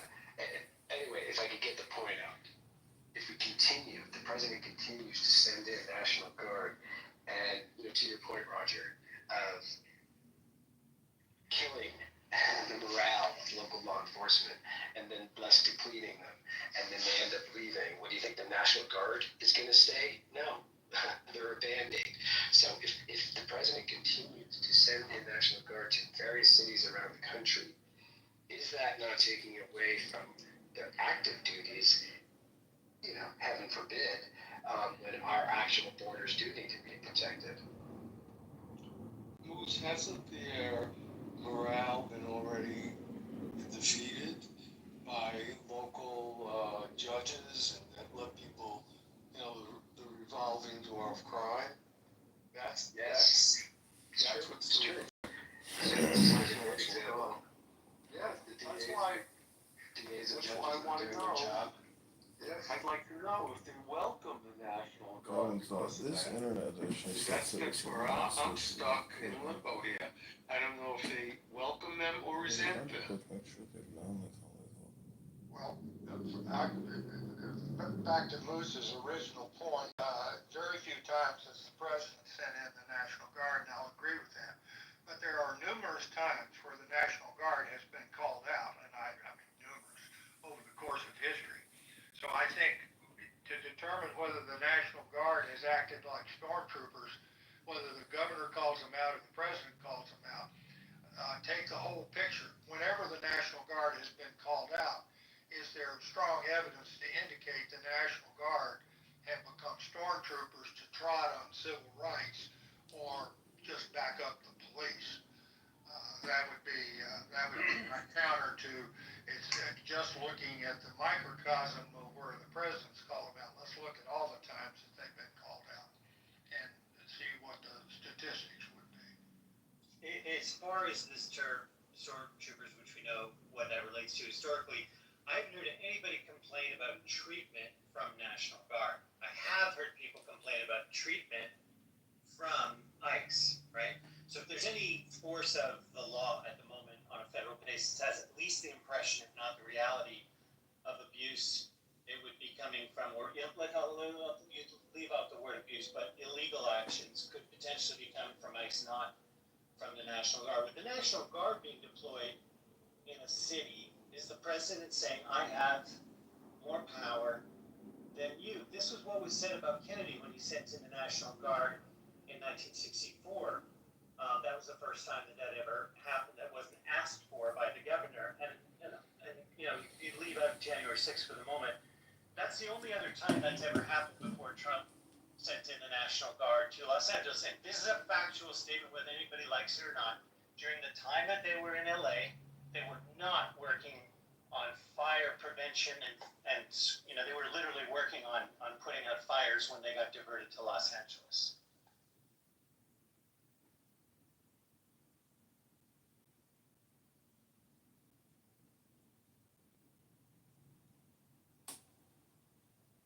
It's about fear, from my perspective, Mojo, and diversion tactics.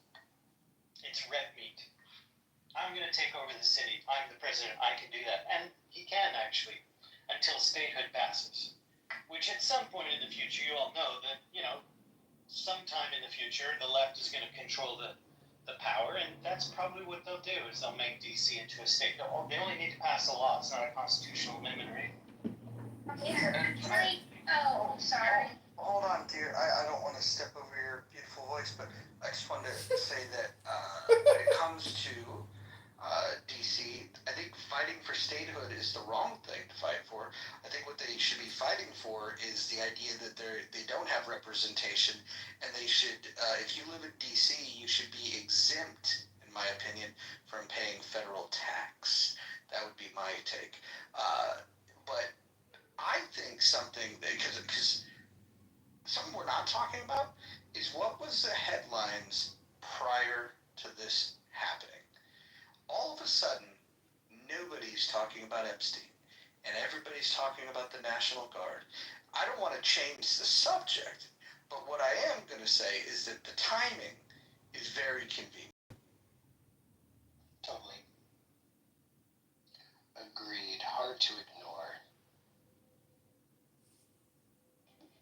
Is the reason why we don't describe things that make the left active as red meat for the masses because most of them are vegans? Say what? Trey, is that Monica? Of course it's Monica, yeah. I don't know where you got that they're mostly vegans. That's pretty funny. That was what we like to call humor. For those of you that got it, it landed. For those of you that don't have a sense of humor, it probably didn't land. But thank you, Monica. I thought it was great. Victoria, we were asking you earlier with your unique experience, did you want to talk about your thoughts on what's happening in DC? No, I think it's already been discussed and honestly. So okay, so you have no additional expertise. I would say just as a woman who lived there, I felt like it was challenging sometimes. feel somewhat dangerous, I would say. And every single day, like on the news cycle for DC, you would hear about another person who had been violently attacked or something else. So definitely not like I mean, not to say that, like, not to make it sound bad, but it was pretty challenging, I would say. Can I just ask, if you were to have had an opportunity to brief the president, in the situation room or anywhere else, would you have told him, like, nah, National Guard, bad idea?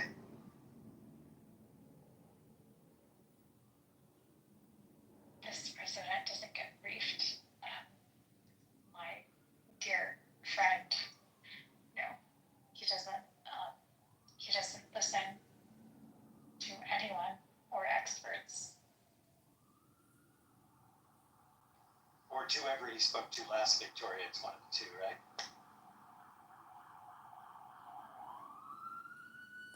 Sorry,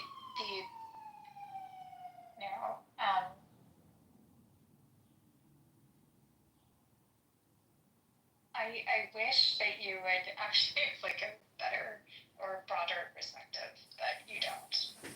So, unfortunately. You're talking to me saying I don't have a broader perspective, is that what you just said? Yep. Fascinating. Okay. Well, listen, Daniel, we have one of the, I think that is one of the more broader perspectives in this room. Guys, I don't know if perspective is a competition here, but I like Daniel, and Victoria is an acquired taste, and I think with her unique experience, I welcome it here. Serendipity, I want to hear from you, but before you do, I just want to point people to the poll up above, which is very tight. It's almost equal thirds in true in true Clubhouse fashion. We have it's at 100%. It was at 102% earlier. So, Serendipity, go ahead and jump in, and as we continue to participate in the poll. Anyone that hasn't participated in the poll, please consider doing that prayerfully. Thank you. Okay, I'm going to do something that's really, really annoying. I was really looking forward to this room, and I had child drama, so I didn't get to hear of it. But I was curious, did anybody happen to say anything about the Posse Comitatus Act as far as, like, I know Newsom tried to use that against Trump when he sent National Guard and forces into LA, and it didn't work because he was able to use it under the Immigration Enforcement Clause. But I'm just wondering, like, his repealing that Article 740 or whatever it was that he did in order to do this in DC, I read that he can only do that for 48 hours without congressional approval. And then with congressional approval, it can only be for up to 30 days. Have you guys talked about that?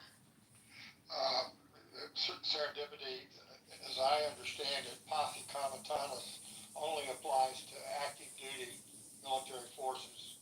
And so there has not been an accusation of there's accusations of violation of Posse Comitatus, but I'm pretty sure it only applies to active duty troops, not the National Guard. Well, you're true in most cases with the National Guard unless he federalized it. And my understanding was that he did. I don't know about that. Okay. I don't know. Is it Congress or in the Speaker and the Chair that passed? Okay. What I read was Congress, but it was like a really brief article on it, so what that entails on it, but it said Congress.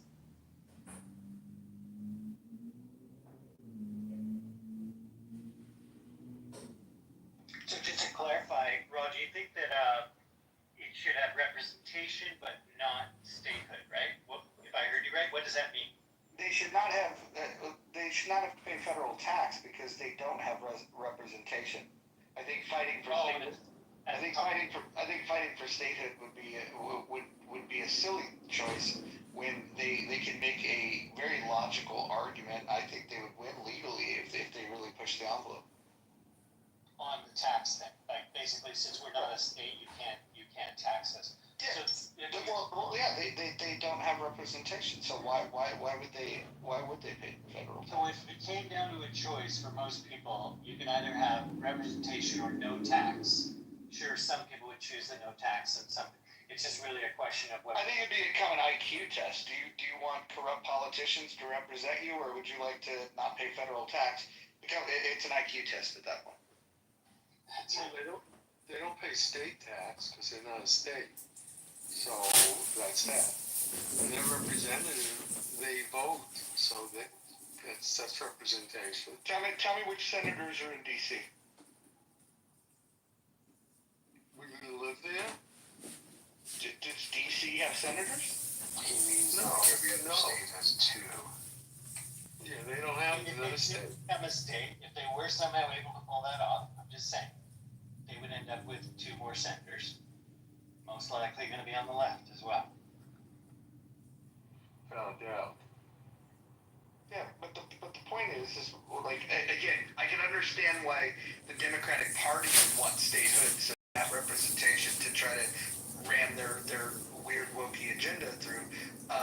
That being said, the people of DC why would you want more corrupt politicians when you could have no taxes?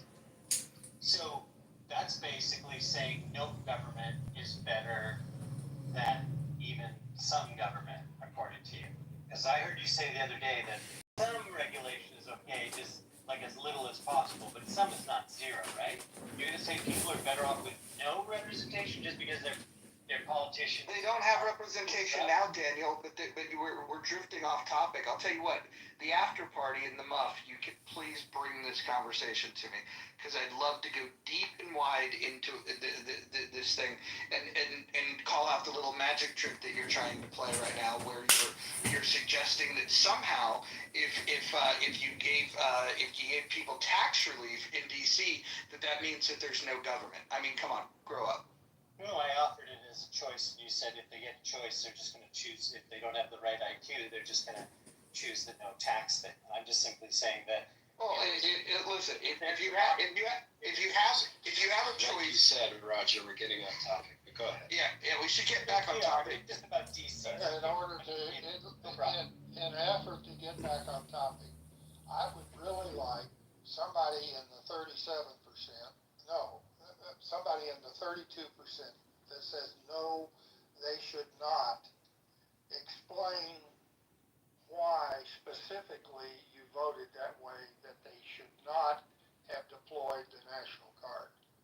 But somebody gave me an extra, maybe you, Moose. Go ahead. Well, I shared mine earlier. I don't want to repeat, but I welcome anyone else who hasn't had a chance to speak, and then I'll be happy. My elevator pitch in a nutshell, like I said before, I think it's a terrible idea because it is, if this is the go-to response, you're going to bleed out the National Guard to cities around the country. And again, as mentioned earlier, there were examples of police departments that took this not as a, oh, thank you, so glad you're here, quite the opposite, to, wait a minute, why did I go to the police academy? Why do I risk my life out here every day? Just so, military guys can come out and do my job. Let's get some other folks down here that can perhaps give a different. Anson, this is John. I was in the National Guard, and I want to say that, I live in Chicago. I think they should deploy the National Guard, and I've seen interviews with National Guard soldiers who were deployed in California, and they said, this was the greatest thing that ever happened to me. I've had so much fun. So when Moose says that police officers are going to be upset that National Guardsmen are helping keep the streets safe from rampant gun crime, I mean, believe me, cops want the backup. They can't wait to meet their local National Guard, component. And why you think people in this country are not going to rally around security, safety? I mean, I don't get it, Moose, but that's because that's the perspective you have. Okay, so that's John and Scott explaining why they're on opposite sides of the fence. Somebody else tell me why the National Guard, with a different reason, why the National Guard should not be deployed in D.C. It's not a problem that needs to be solved in the first place. You don't have a crime problem in DC in the first place. Doesn't warrant it. And second, what Moose is saying, let me say, what Moose is saying is precedent is something in law, and in norms and governance and everything else, right? Whenever something's done for the first time, it's big news because it's never been done before, and that's for good reason. This sets a precedent for the president to execute his decision authority over the actions of cities using these federal forces. I don't think that's a good precedent you'd want a left-wing president to practice on.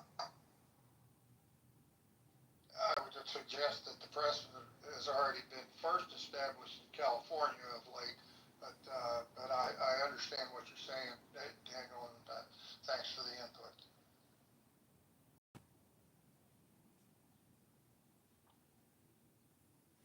I mean, are you Anybody else? Are we ready for closing comments? We've got about 20 minutes to wrap this room up. I think if everybody did speak, we would get to that in 20 minutes. Two T's, do you want to give your closing thoughts? Because I would not only love to hear the thoughts, but I would love to hear the voice. Okay, well, as we opened the room, and we had a poll in an earlier room where the choices were, yes, there is crime, and we should protect our national symbol of freedom around the world, which is Washington, D.C. There were three options. The second one included concerns about freedom and the chances of it going badly for unruly, spoiled brats in the street, accustomed to well-trained riot police, our military, which are trained to kill people and break things. So, and then not sure, like, let's see. So I think that's kind of where I am. I don't like the idea of women being assaulted. I don't like the idea of people's property being taken. And if extra security, see, that goes where we're denying liberty, right? If we truly believe in liberty, we should let the individuals take care of their security themselves so that we don't tread into authoritarian state borders. I don't know. I feel bad for the elderly when they had all the depolicing in our country, all the calls to abolish the police. There were senior citizens in major cities saying, I don't go outside my apartment unless there's a police presence because I'm 80 years old. And all they would have to do is push me over and I could break a hip and die. So I think that's kind of where I am. I think it's a good idea if executed well. And I'll be paying attention to make sure it is. Thank you. Is it outrage? Are we doing final closing comments or something, or is this popcorn stuff? We can popcorn close our comments, so you can go ahead, but can we just all drink in what we just heard? That was beautifully stated and in a lovely tonation. Go ahead, John. Yeah, I'm looking at this mpdc.dc.gov website again, and all crime for last year there were 17,000 incidences of crime and 16,000 this year. I mean, if you want crime down 80%, and that means taking out, I guess, major criminal elements, especially. Listen, I don't know. I mean, can you drop crime 80%, or is it all a lie and that's society? So I just don't think it's outlandish to deploy National Guard soldiers. They're gonna get paid when they go on this deployment. Otherwise, they're on a monthly salary and the 2-week, annual training. So deploy them with police. Enhance security, increase our security. We're already paying for it. You might as well get some service for your tax dollar. I'm complete. If we're enhancing security, John, if the point of the National Guard is not to detain and apprehend and arrest, which of course they have absolutely no constitutional power to do, so it would be good that they don't do that. How many officers have we read about in D.C.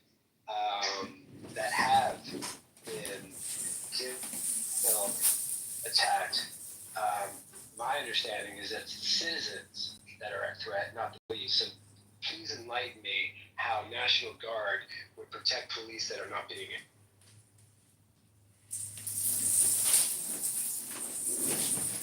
John, you're muted if Yeah, you're talking. sorry. You know, when I was a National Guardsman, Chicago had plenty of rampant crime, but the police were allowed to do their jobs. Now we have a radical Marxist, communist, socialist, terrorist teachers union history professor Gotcha, as our John. mayor. Stay on point. Stay on point. We're talking about DC. Go ahead. Let's talk about DC. Thank you. Well, not having lived there, I've been to DC and I thoroughly enjoyed my experience while I was doing contract training on behalf of the government. And guess who was in my contract training class in DC? A bunch of Palestinians working for USAID learning how to scam us out of billions of dollars in contracts. So again, the problem is not the president. The problem is not the National Anyone Guard. else here who is pro National Guard that can explain to me how they're going to enhance and protect police that are not at risk of being threatened? Again, if sure, clearly they can have a presence to discourage like rioting, right? Like the ICE riots and such in LA. But again, what's lost on me is sending in National Guard to enhance and protect police because, again, they are not authorized to detain, apprehend, interrogate, or arrest. They're there for presence, clearly political presence, and not to protect the police. Is that your opinion, or do you? What I jump into? That's my opinion. Yeah, sure. Go ahead, Mark, or jump in, sure. Go ahead, Joe. I mean, Joe, if you have data that proves otherwise, I am all ears. I'm a sponge for data, but I haven't seen any reports that indicate that. I just got to the room, but I lived in DC for 5 years. I worked for the NSA Comm Center, and we leaned on National Guard big time for protection. Don't y'all want your capital of your country protected? Come on. You can overprotect something and harm people in the process too, Joe. And like, I get the truth of whatever you feel comfortable in, and you having lived there, you have your own lived experience. That's true. But the numbers that he's talking about really do matter, and there is less crime now than there was in the past. That is a fact of numbers. And so, if you really had a crime problem, why is it going down when you're putting more resources there? Which, two things, what Moose is pointing out. Number one, it's using resources, taxpayer resources. And number two, it's friggin' breaking the law as well. Certainly pushing it as much as it possibly can. So Daniel, the thing that you just said to be a fact is not quite as clear cut as you make it sound. When it comes to police reporting, there's different methodologies. In fact, DC completely switched their methodology in 2019. So when you have crime that goes up and goes down, there's different reasons of why you would want it to go up or go down when it comes to the reporting of it. And the reporting is not a direct correlation with the crime itself. And so you can have situations where crime is on the rise and the reporting says it's on the decline. You can also have it vice versa. Now, I don't have enough information to tell you if it is rising or declining. What I can tell you for a fact, though, is that if you think that crime statistics are accurate, you should talk to people that collect these statistics because they will tell you it's incorrect. So let's go ahead. I was just going to say, if we took you at face value that they're not reliable statistics, and you are generally like the lowest government possible, what is the justification if you don't actually have statistics that it's increasing? Is it just whatever the president happens to be hearing lately?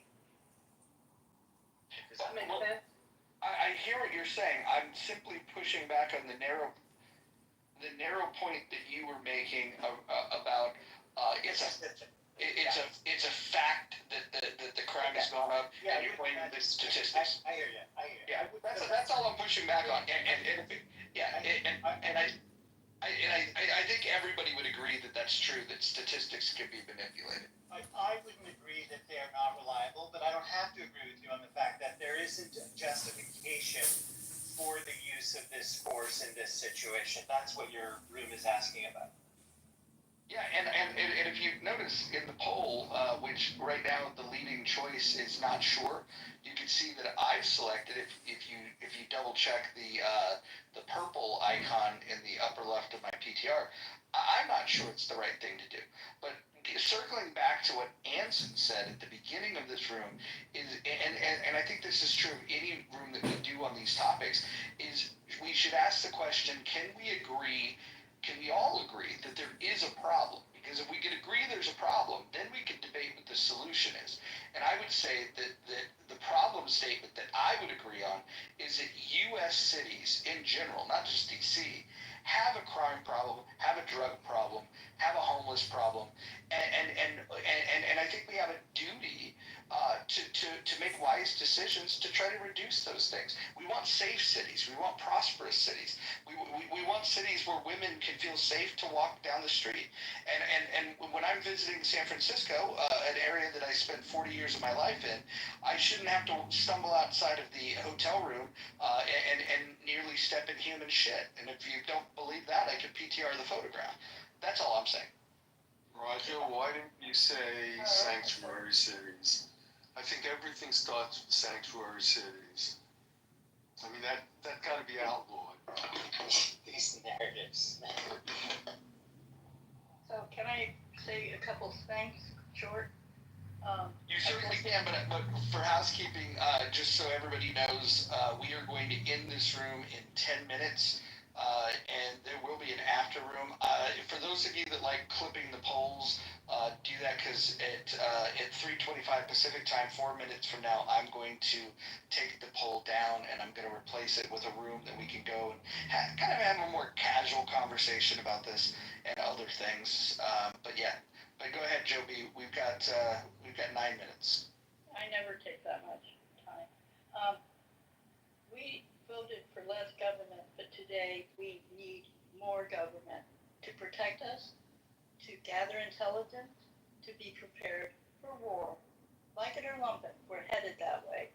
And I would welcome anyone to debate that with data. I love that you still use the like it or lump it. Very old school. But what we also need is a president who can actually rule for the entire country without bias, who does not continue to go after black women, like the mayor of D.C., like Letitia James, the attorney general, who had the audacity of doing her job and trying to prosecute. That's all. So I just sometimes it's really hard not to say that out loud. I'm tired of being polite. Sorry, Jules. I think I'm still talking. I'm almost done. Thank you. So, hold on, Roger. I'm gonna ignore that. Yeah, hold on real quick.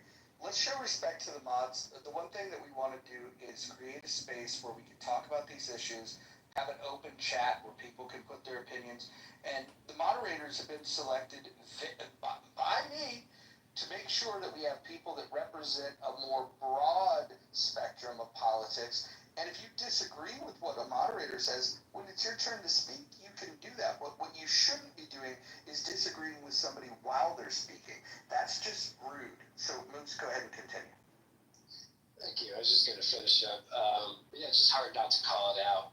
And I'm sorry, can't resist the elephant in the room with the Republican being the elephant, of course. It's disheartening, man. It's disheartening. Like, you've heard me in these rooms before, Roger. Like, I could get a rat's ass on what side of the aisle it is, whether it's Epstein, PDF, whatever have you. If Bill Clinton was in there and we could throw the book at him, by all means, let him have it. Biden, whomever, I don't care what side of the aisle you're on, but it's incredibly hard to ignore when people try to play down Trump's racism. What more does he need to do aside from maybe go back to segregation? Victoria, I saw your comment in chat. Thank goodness, since I graduated high school, I've been able to lose the concern of trying to have people like me.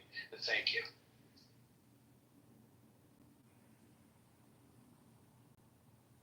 Okay, I'm gonna offer my closing remarks.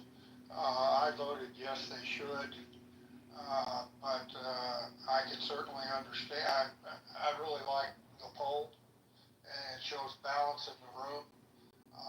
I think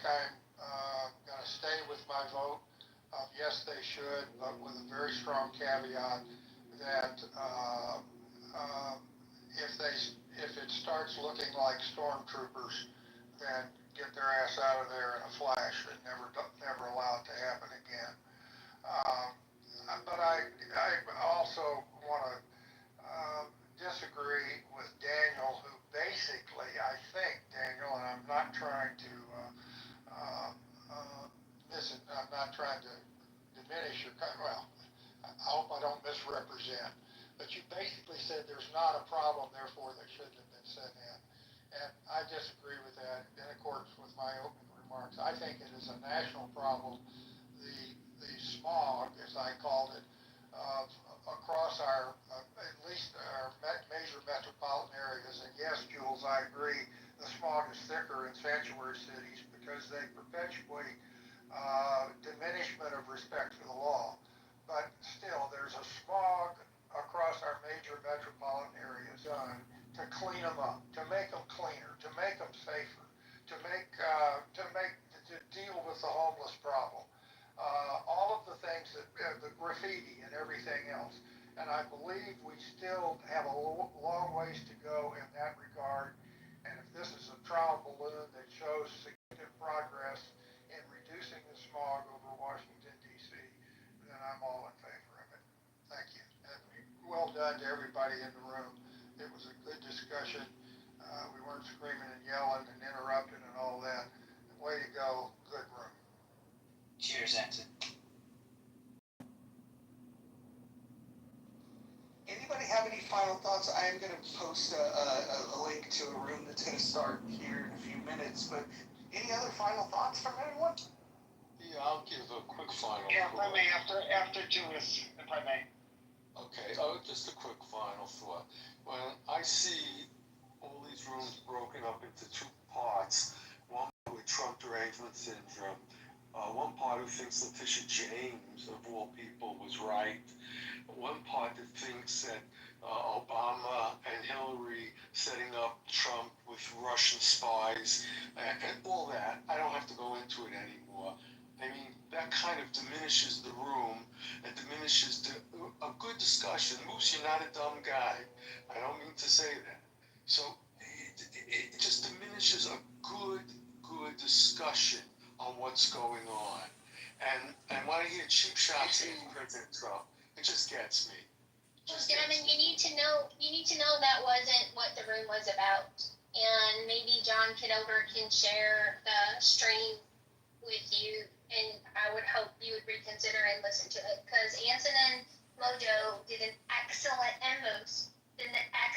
job steel manning people's arguments for the most part and making cogent arguments from the rest of the stage. So I think you'd be surprised. No, I answer the Mojo agree, no question about it. But like I said, it gets into the dark space. Look, sometimes I even bring up Trump in a certain way that gets them going. But you're right. If I may, really quick, I think I can make it quick. The problem isn't just DC, it's happening in all our major cities. First and foremost, we're dealing with technological unemployment. People are losing their jobs, and it's trickling down to the individuals that don't know what the heck to do with themselves in their life. They don't know how to do it. So, and nobody's really coming up with a solution. And I contend, maybe in the next room, that there is a solution that that can not only help with the homeless situation, with creating new jobs, but the global situation. So it's a real problem, and I no doubt understand why it's happening in DC first, why they're handling it there, but it's happening everywhere, and it's going to get worse if we don't solve the problem. The real problem of homelessness is growing, and there's a reason why that is, because people don't know what to do anymore. They don't, especially the older people, don't have the finances that they thought they had. Just a thought.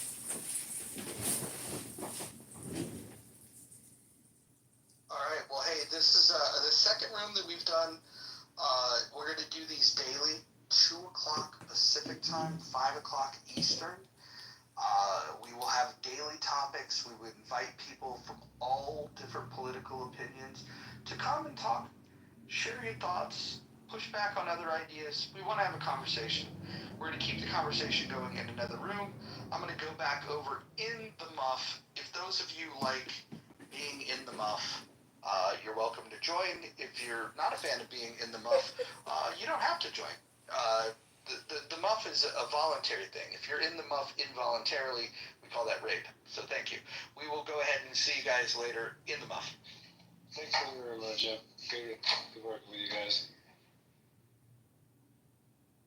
Again, good job to everyone.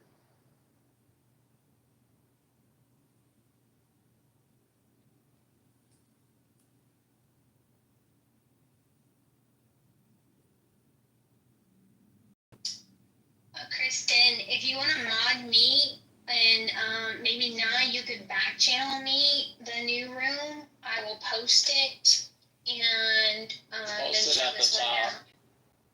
Right. No, it's not. The house is.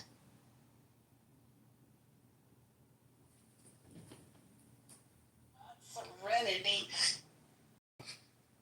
Dippity. I like that. Serendipity now.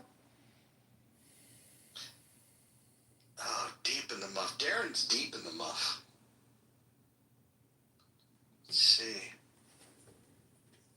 Okay. All right. This will be a more casual room for those that like more casual conversation. The rules do apply. If you don't know the rules for being in the muff, just click on the link above. The little carrot that takes you to the rules. Maybe I'll read them to you. I've gotten feedback that you guys like when I read the rules, so I'll go ahead and read the rules. The rules are, number 1, no threats of violence. Number 2, no doxing. Number 3, stay on topic. Number 4, keep your shares brief. Number 5, do not interrupt speakers, especially mods. Number 6, mods may interject when appropriate.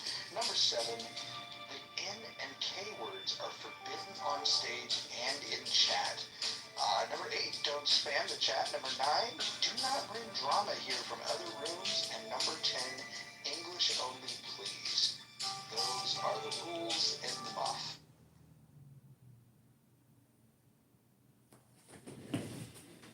Alright, everyone can feel free to talk amongst yourself. We don't really have a topic yet. This is the Situation Room. Hopefully we'll get special guests that know more about the Situation Room than we've been privy to. It would be nice to have some expertise here in the muff as we talk about the Situation Room. I'm gonna mod up Nye here. Perfect. I'm gonna go ahead and mute up. You guys talk.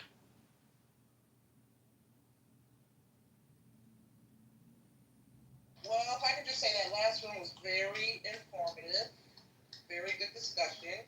Anson is very insightful. It's always wonderful to sit at the feet of our elders and listen and learn and absorb information. I so agree with you.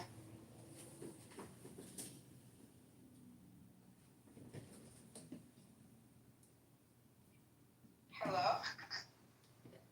Okay. Is anybody What the man, fuck I is think this? this was one of the best ideas that you guys came up with of doing the room. This sing along shit. 5 days a week, the same bat time, same bat channel. Get everyone together of all different political persuasions and just have an honest conversation where the chat is open and people are free to communicate. I think that's the way this app was designed. So thanks for participating. It was a glorious time. Anonymous, go ahead and jump in. Hey, this is Anonymous, and I'm happy to be here in the Situation Room in the muff.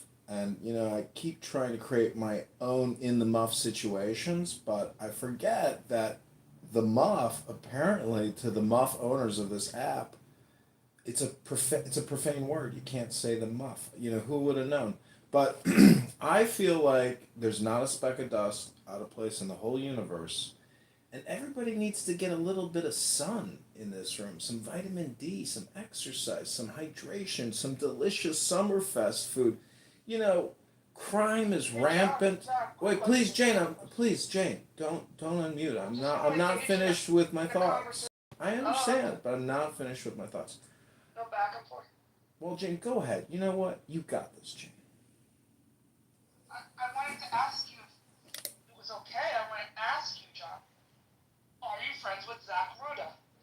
Yeah, I'm friends with Zach Ruda. I mean, What's wrong with Zach? I hear him use profanity. You know, what's your complaint? Yeah, what's your complaint about Zach Ruda? Oh wait, is that a dox? I'm sorry. Situation room. We need a clarification on the rules. Hold on, Oh yeah, hold on. drama. Hold on. Rule number 9. Bring in drama from other rooms. I don't know what Zach Ruda has done this time, but I can tell you, he's an acquired taste, a taste I've never acquired. So it is what it is. Let's just move on. Okay, I just was gonna ask that, so I'm in sync with you, Mojo. Thank you for letting me know, John, where you stand. Goodbye. Okay, goodbye, Jan. So, this is my new account. It's called Anonymous Recording because I feel like why pay a monthly subscription fee to Clownhouse when I can just create a new profile called Anonymous Recording and still record all these beautiful rooms into this account and other accounts. I don't know. I was just trying to come up with some type of new creative. And I feel like creativity is the essence or the center or the source of wisdom.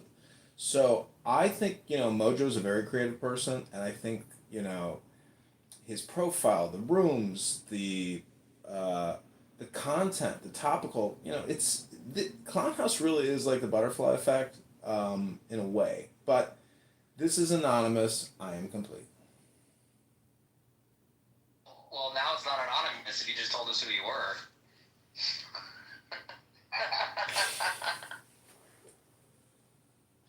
Well, see, I had this account in anonymous, but I figure, I feel like I've gotten. Truthfully, it's all because of Mojo, because I at least can come here and speak. A lot of other rooms I could never come in and speak, plus, I don't even want to speak on those rooms. So, a lot of my work here is only because of Mojo's super positive vibrations. I will say, it was Clubhouse that twisted my arm on this. As you know, I used to find it annoying when I would open a room and there was the option of replay or no replay. And the consensus amongst the people that would come to these rooms was that the preference was no replay. And if we're going to turn the replays off, somebody coming in and streaming it was a bad idea. But that's all in the past. The app creators decided to, for a low cost of $5 a month, you can go in anonymous mode, and then you take the control out of the creator of the room's hands, and you allow them to do whatever they want with the content. And so, because of that, it changed my mind completely. Not to mention, once it did change my mind, because sometimes you just have to accept the world the way it is. And once I accepted that, I started looking at this content that I now have to accept and embrace. And I looked at it and I thought, you know what? The streaming of Amir's room, where there's a collection of terrorist sympathizers, some of them perhaps terrorists themselves, is now being streamed, and you could take those links and you could share that with the FBI and the CIA and any other agency. I think the service that's getting provided here, it was something that I overlooked. I thought my own personal preference and, people's preference to have a room that's not recorded was my virtue, that was my superiority complex. But now I'm embracing this idea that if you're going to say these things, they can get recorded, they can get streamed, and they can find their hands in the authorities. So if you're a terrorist piece of shit, you should be careful on this app. And if you're not, John Kitover's here to expose you. Yeah, I mean, I gotta say, I don't know if it violates any of the room rules because, I am putting myself at risk that, some Islamic jihadist terrorist who hates me for recording what they're saying on this app could become a problem for me. But, the bigger problem is really 37 trillion in funded liabilities and 100 trillion in unfunded liabilities. I think that poses a bigger threat to my personal livelihood than some fat loser in California or Detroit, who runs their little takfir room, So I'm just saying, in the situation room, my peace, my serenity, my breath, my force of life is here with you all right now. Thanks, man. me. The only thing I would recommend is just for the people who are unfamiliar with Dear John. You're interrupting. Oh, hi, Scarlett. Oh, I did not hear you, Dismal. I will let Dismal proceed. I can't hear you either, Dismal. You gotta fix your mic. Maybe my bad then. Yeah, in this case, yes.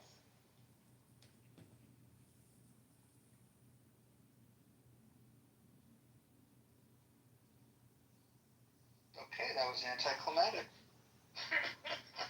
Sorry, can you hear me now? Yes, we can. Oh, yeah. Yeah, I would just say, you are facing potential lawsuits, sir. That you understand that. But that is something that could You mean actually, anonymous? yeah. Okay. Yeah. Kitty on the stage. What law do you think is being broken to take content that Clubhouse records that we freely engage in this conversation if we didn't want to have the conversation? It's literally you don't read the terms and conditions, obviously. No, I have read the terms and conditions, and I'm wondering what you think about terms and conditions that violates the law. So if you aren't in a room that has replays, like mentioned, you're already violating the terms and conditions. It actually depends on what state you're in. There are in many states. In Illinois, Well, hold on. is where he's running for office. Dismal, hold on. Let me just get my thoughts out. I'll refer to you to rule number 5 of the House. If you don't know the rules, I can read them to you when I'm finished. I don't know, and I'm not. You can see I have a pink ticket. I haven't joined your house, so I haven't read your rules. We welcome pink tickets. You're in the muff. Pink is always welcome in the muff. I just want to make this point though. If you live in a state where you have the permission to record Single party. Yeah, you can have single party permission. So there are some states where you do have to have permission of both people involved. That being said, I would say this is one of those things of I'd be curious to see how it would play out even in a state where you need both parties' consent, because I would argue that if you're participating in a conversation on a social audio app willfully, when there's a button that says leave quietly and people are telling you, hey, this is being streamed onto YouTube, if you continue to be in that room, I think you're going to have a really hard time when it comes to deposition that you've been harmed in some way. It's also partially a public space also, so that's the other end of it. Look, I wish the rules were the way they used to be. I wish I had more control. As libertarian as I am, when it comes to my own space, I want to have more control. If this were my living room, I would have rules about communication. If somebody were to just come in and say off-the-wall shit, I'd probably remove them from my home. I like to have that kind of control of a conversation. I'm just saying that Clubhouse made the change that shifted the balance of power, and it shifted my perspective on it. It also, before anyone that thinks that what John is doing is a bad thing, I would ask you, is there a value in him recording rooms with people that are supporting Islamic terrorist groups and broadcasting this information and saving this information in the cloud and sharing it with law enforcement agencies? I mean, I think this is a public service, and again, you guys gotta understand, there's not a single human being on this app that was trolled harder than I was by John. And so, me coming to this position and welcoming him into this room, it's because a lot has changed. The app has changed, and then that forced me to reconsider my position. And when I looked at it from a broader scope, I started to see some value in it. That's a refreshing thing to hear, so I might jump in. I'll go after Jane. Yeah, please do, Jim. Sure thing, Scott. Thanks. Yeah, I don't know if I should out myself in this public way, but I'm something of a fan of John Kitover, despite our ideological differences. In fact, if you check his PTR, I am featured as someone. He is unauthorized recording just today. And guess what? I didn't give a fuck. I said exactly what I wanted to say because, I guess we're on an app that's being recorded. I think that anyone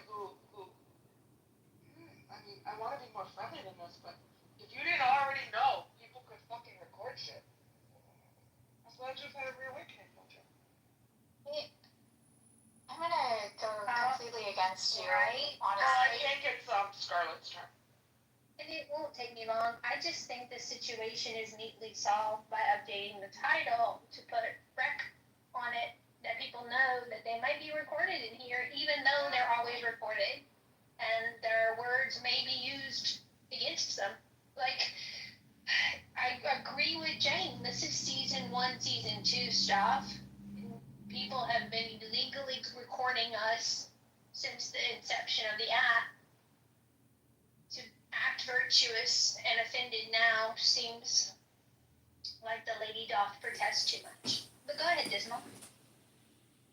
Yeah, I will be the lady who doth protest too much. Maybe I'm actually the only lady still left here on this map. You can make that assumption. Pardon me, madam. I great opportunity.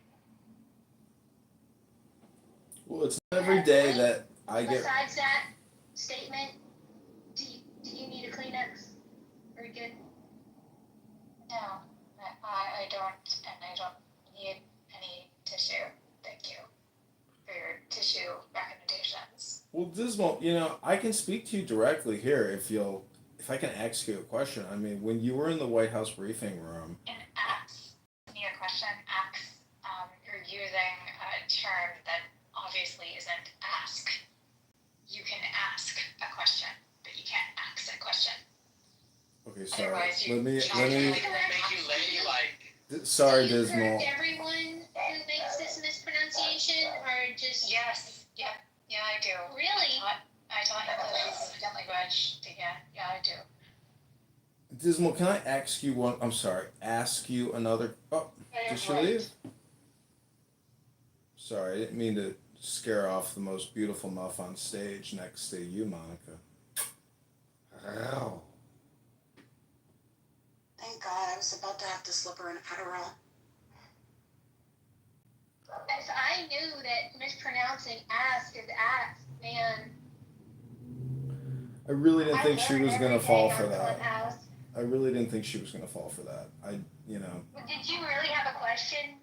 Are you? Well, yeah, I was gonna ask her. It's not every day that I get roasted by someone who used to brief the president in the where was she supposedly briefing the president? In the Situation Room, in right? the Situation Room. Yeah, so that maybe she's got great, maybe she's a great art critic, and so I just wanted to get more of her critique. That was all I was gonna ask. Well, just remember, for the stream, she virtue signaled that she was likely the only lady left on the app. So I just met passive aggressive bullshit. Oh, you're back. Oh, hey, Dismal. Passive aggressive bullshit. Dismal, wonderful. Dismal. One mic on Dismal. One mic on Dismal.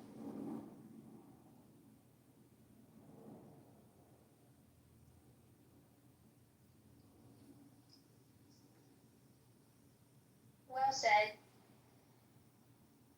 Well, thank you, Dismal. I'll accept your silence. Sorry, there wasn't actually I didn't hear a question. So Can you ask her the question, Anonymous? Say it right, John. No? Okay. No, I can ask her a question. Oh, you can ask me a question. Great. Oh, hey, Scott. Ken Jones is here. Hey, Scott. Sorry. Wow. Don't mean to get excited, but Dismal, here's my question for you. I think it. Is that the congressman elect? Correct. This is Congressman candidate John Kitover running in the 16th District of Illinois. Go to johnforcongress.com. Yeah, Dismal, you threatened me just in the past 10 minutes claiming that people are suing me or that you are organizing a lawsuit. Like, what is the legal strategy behind suing me and getting my assets? Sorry, I wouldn't actually dare to do that because I don't actually care. Got it. Okay, you just like to bring it up. Never mind. Dismal. I'm bringing it up as only like something that a potentiality that you should be considering. Oh, so you want to be a campaign advisor? I understand, but I think you might have a dismal outlook. Why do you call your name here Dismal Outlook, but yet your handle is Sunscape? Explain that contradiction. I was sending out like before. So, can I ask you a question about words? Do you think they're like a... Ask me a question. Scott, they're having Sorry. problems. Thanks for correcting me. I meant to ask you a question. Do you think words are like a script? Because earlier we read the Beijing here in the Muff, and you can go in our replays and our profiles. Like, look at Mojo X, scroll down, and then you'll see book reading, Tao Te Ching by Lao Tzu. And I would really encourage everybody to listen to that because that's what's called reading a book as opposed to having never ending heated conversations here on a social audio hypnosis app.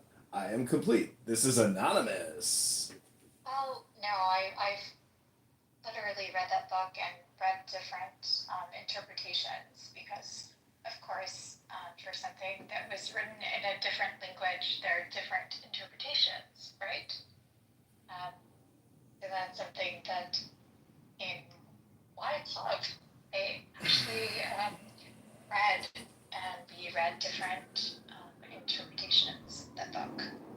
Dismal, would you like to share a link to your house so that people interested in book reading? No, you because have I'm no longer active there, and I don't want to promote something I'm not going to.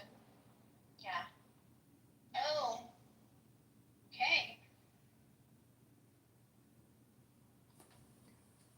Monica, is everyone calling you Scarlett now, or still Monica, or what is your I'm running a social experiment because I heard that using first names formally used on the app is doxing. So this is my second time running the experiment with mixed results. I'm observing that people do have a very difficult time once they know someone's name and know their person calling them another name. But I do answer to both. I mean, to be fair, some of us use this with our phone in our pocket because we're still working, and when you hear someone talk, you just respond to what you know than us. I got a quick question for I don't- Dismal. Don't mind the people that I like.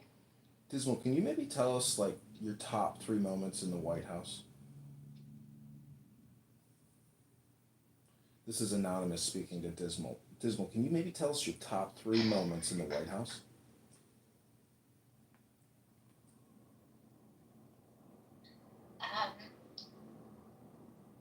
Sorry, I really don't wish to. Okay, that's okay. But I don't. I mean, the vast majority would be in the basically EOB area, not the Situation Room or the Oval. Oh, that's fair. I don't disapprove of your discretion. So the room with Anson, I thought went very well. And at the end, when people came in at the end and cast judgments on the whole hour, I hope I was graceful in my refuting their assumptions. Because I wasn't there, Scarlett. Can you give like a TLDR, just a quick?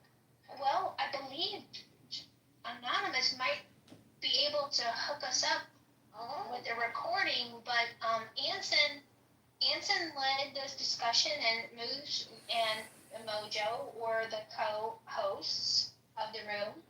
We started with base principles. Did we agree that crime in large cities and DC was something that needed attention. The majority of the room agreed, although we had some late arrivals that didn't hear that open premise and said later that no, it wasn't needed. That crime had been going down and was trending down, and it's not that big of a deal. And I would like the people who were there to help me because shopping. Yeah, let me just jump in real quick. And thank you, Scarlett Two T's. Appreciate you. The house that she's referring to is the National Discussion Group. Scarlett, okay. It's a house in which every day we meet at 2 o'clock Pacific time, 5 o'clock Eastern. We run for about an hour and a half. We like to get there early. We like to get there 10 minutes early. We open the room at 1:50 and we keep the room. We really get it started at around 2.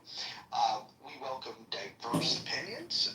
We feel like this is an alternative to other types of rooms that you may or may not be familiar with. We have no requirement to download Facebook and chat through Messenger. What we do is we just, no frills, we just utilize the tools that Clubhouse has given us, and we have a mature conversation led by Anson Burlingame. Yeah, I was with you in saying I like this protest house, but are you really going to do that much every day? Well, consistency is important. It is. You're right. Consistency is important, and so and I figure that if some people are disciplined enough to get there at 1:55, if we get there at 1:50, we'll just be even more consistent. And so we're and look, we welcome anyone. This is not like turf wars here on Clubhouse. If people want to leave our space and go into that space, that's totally cool. We have full respect for all of the people on this entire app, because without you, we wouldn't be here. So we welcome everybody. You can join the house. It's the fastest growing house on all of Clubhouse. We've only done 2 rooms. We did one on Friday. We did one today, and there's over 600 members of the house. At this rate, if we grow at 300 people per week, we will overtake similar programmed rooms in no time. So it is the fastest growing thing. If you want to be on something that's on an uptick, please join the Rational Discussion Group. Thank you. And the link is in the chat for anyone. Yes, ma'am. Yes, ma'am. The link is in the chat. We try not to take down the polls too early. We only have 10 votes in this poll, and we do want to know the lady quotient of Clubhouse to see if we need to boost those numbers up or start a number of ladies. Jane, can I ask you a question, Jane? I'm directing this to all the moms, actually. Are you aware that Scott Jones, I don't want to out you, Scott, but I do want to hear your point of view. I don't think Scott likes Nancy so much. And let's talk about that. Well, I'm glad that we're welcoming Scott into this room. Scott and I have a long history on this app, and we've had many laughs. And Scott and I consider Scott a friend. So I'd love to hear his thoughts of Anson, who I think he reminds me of my grandfather. I like Anson quite a bit, but Scott, go ahead and give us your critique of Anson if you'd like. But can you please do it in the Donald Trump voice? We'd really appreciate that here. Look, I think Anson tries to do a Donald Trump. Okay, I think it's not very good. Okay, Anson, I think not so great. Okay, I mean, look, I like my war heroes to be able to do a Donald Trump that's better. Okay, I like my veterans not bad at impressions. Okay, all right, kind of.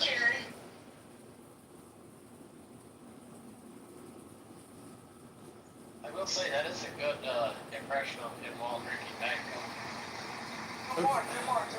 Hold on. I got Jane. I got a question for you and Scott, because I didn't listen to Gary Baumgart's show. Yes, this is being recorded. I'm live streaming myself. So my question is, what were the hot takes? What were the positions? And then what's the contrarian position?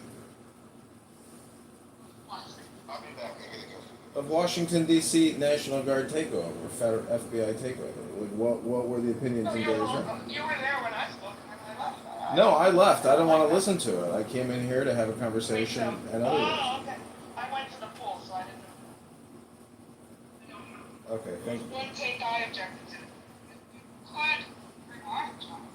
Okay, what is it? What is it, Jen? In the very beginning, when the guy named Brian Bashara, he loves it. He said the more the merrier, I think. As far as, so he was a yes. That's one thing. Otherwise, I said I'm not in favor of it, for sure. And then I left, so I don't have any more. So in our room, we were split a third, a third, a third. You had a third that were in support, a third that were not in support, and a third that just said we don't know. And and so it was a very balanced room, which made for a good conversation. You know, these young soldiers who are coming out of boot camp or in the reserves, they're not going on international deployments to Afghanistan, Iraq, etc. So putting them in, hot spots in U.S. cities to bring gun violence down, I mean, welcome to the battle.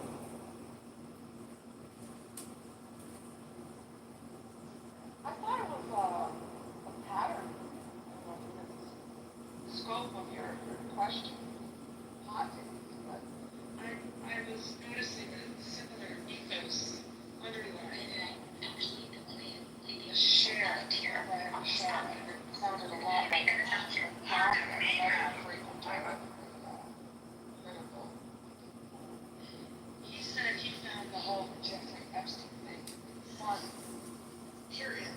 He's kind of like enjoying the hot. I did hear him say that. We have to take him to task for them using that. I'm glad you did this. Oh my God. Yeah.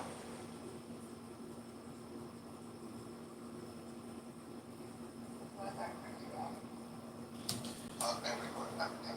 I mean, have you been to Jerusalem? Do you know what it's like to see young people with M16A4 strapped to their shoulders walking all around, providing security for free to the people of that beautiful town? Why isn't that happening in Chicago? Why doesn't that happen? I've never seen that on Michigan. Have you ever been to Manhattan? You ever seen people walking around with M16A4s? No, you don't see that. I wonder why.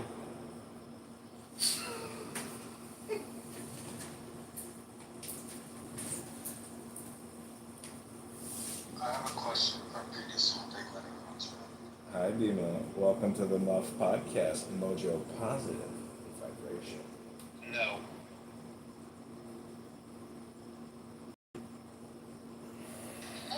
Taking care of your grandmother, huh? Like a beautiful little granddaughter. Maybe behind slowness and Roger's benevolence about the recording, and I'm trying to roll it around in my mind. And I understand we have anonymous, we have recordings, been using our voice for a long time. I was a little surprised. I enjoyed the book reading and what we did today, and coming together as a group, and just the vibe of the book and that feeling. And then at the end, Roger mentioned, we were live on YouTube reading that. And isn't it different? I mean, when Clubhouse, thank you. When Clubhouse assimilates our words, our voices, I don't think my name is associated with that, right? It's used for training, randomness, or however it's used. But my voice is pretty recognizable. And I wasn't aware that I should be. I guess I'm just so naive by now. I forget I'm being recorded all the time. It hit me just differently that something as innocent as our book reading was also streamed on YouTube. And I think my voice is used in a different way that way. Not parsed out in different parts or used for training or used in a way that it's unrecognizable, but used without my consent in a way that I don't think is necessary. So, can someone explain to me how it's just the same that we're being recorded by Clubhouse and also now being streamed, that is identical? Yes, because, okay, John, if you look down at the bottom of your stage, you have a little icon icon with an arrow that points up to it. And when you click on that icon, you will notice that in the list there is a share via X, Facebook, messages, and other options there. By virtue of agreeing to Clubhouse's terms and conditions of service, you are agreeing to allow your content to be shared. Shared and streamed as. Yes, there are a lot of people that stream their rooms from Clubhouse to X. And vice versa. And they stream it on YouTube. I mean, John's not the first. Folks streaming these rooms on YouTube has been going on for a couple years now. So I guess in my mind I've been blaming him as the only person that's been doing it. That has David, I think I'm just the best at it, but I don't know. That's just my opinion. Well, maybe most prolific, could we say that? Most consistent. And John is more like a, in my opinion, and he'll probably disagree, but I think this is more of a social experiment. I don't know what he's going to do with the end. I feel like he should put together the top 10 Clubhouse voices, or, make it a seasonal thing. Season 1 on Clubhouse, season 2. Here's the best episode. I don't feel like it's fully brainstormed and thought out. His social experiment now it just seems kind of chaotic and just, posted across multiple platforms on YouTube. But there needs to be some sort of, docu-style series done with his work. And I think that I'm beginning to understand that it's good to hear that he's not the only one. And of course, we have the habit in other rooms. Probably knows which ones they are. Of just blaming him, and that's not the case. I mean, this is just something that we agreed to by being here, and I'm slowly becoming when I'm comfortable with it, aware of it, and realizing that I've been blaming him so much. It really isn't. But David, if I can't become a candle and attract moths, I mean, what kind of real value am I bringing to the marketplace? I've heard you say that before, and I won't belabor the issue. I appreciate all the clarification. John, I would like to ask you a question. Available? Yes, please proceed with your question to X. Do you feel thankful to David if you just seem to express development, belonging to him, of accepting you as a recorder? No, I've heard David say this. I've heard David say the same thing all the time. I mean, nothing new. I just need to get my mind wrapped into reality. I know you did, but I think it's fucked up, or whatever that's worth. But I do think it's just the way it is. I got over it. Don't hate me, hate Anonymous. John is clever. I'm somewhere on the scale behind you, but it's going up. Plus Jew credit. You can get as angry with Anonymous as you want, but John Kitover is a real person. Oh yeah, we don't deny that. Because life and twice as real as we say that. I think we're opening some people's Overton windows today. Good work, dude. Wow, Anonymous is breaking open people's Overton windows. Please explain, Brian. They now just don't see the small picture where it's nobody recording. Everybody's recording now. I didn't say nobody, but I guess I That's anybody, sorry. Wait, gentlemen, we're in the muff. Dismal, can I ask you, how can I Overton window your muff?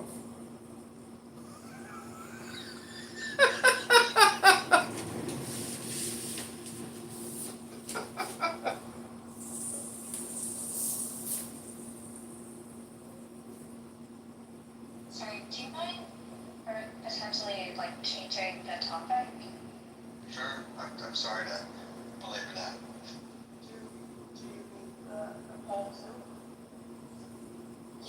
Yeah, I would mean the polls. I would, of course, it's a little insulting, right? It's directly directly.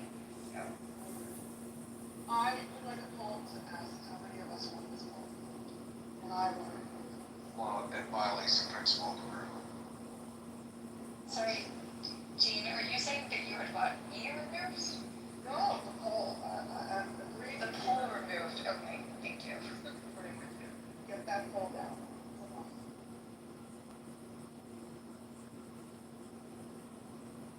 Yeah, the reason that, Christy, you don't understand the polls question is because it's literally just, like basically an assault against me. So it's kind of weird.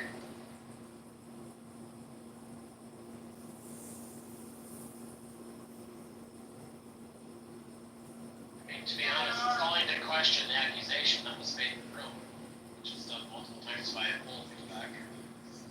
Yes.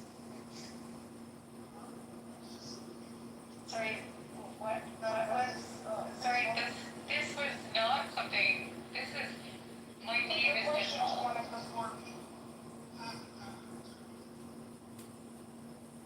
Yeah, perhaps like somebody that's like the green bean crowd, like Serena, your Kristen, maybe one of you could just. So if it is great, this meeting needs to go down, but the rest of us can't talk about why it's okay to leave it up.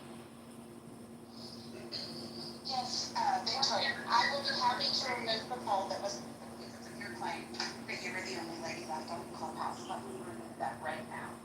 Yeah, the statement was claimed that you're the only lady left on the clubhouse. So correct. We could poll, maybe Brad may have some input. There you go. I was gonna ask Brad, are there many ladies left on the app? This one says she's the only woman.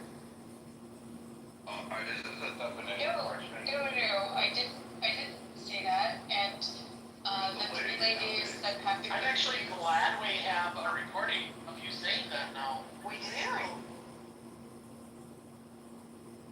Sorry, is this a gotcha game? Like. Not at all. Like, they did make that claim about Yes, what they think that are I would imagine that would be the case for that, because I don't believe that. And that's incredibly interesting. Thank you. Well, for the record, I'm not giving you any shit at all. I have no smoke for you this moment. But we all did hear you say some variation of perhaps I'm the only lady left on the app. And so It was a joke. It was definitely a joke. Of course, no problem. I took umbrage to it. Yeah. So the poll was probably trolling you in some way for that statement. I think we're just having a little fun because I answered what is a lady.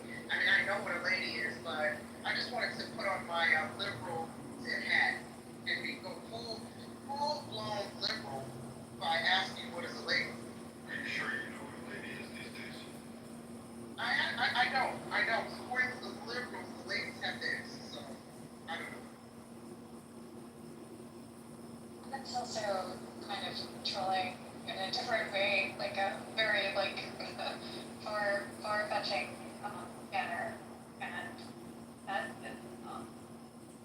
honestly, if that's what we're if this is the reduction of how we're going to treat individuals, I don't necessarily want to have a conversation with you. Okay. The poll has been removed, though. You did come into the room, right? Brad, I think you joined late to the party. Yeah, she came in multiple times and left and came back. Wait, can you repeat that, please? I misunderstood. I thought you said you came in multiple times.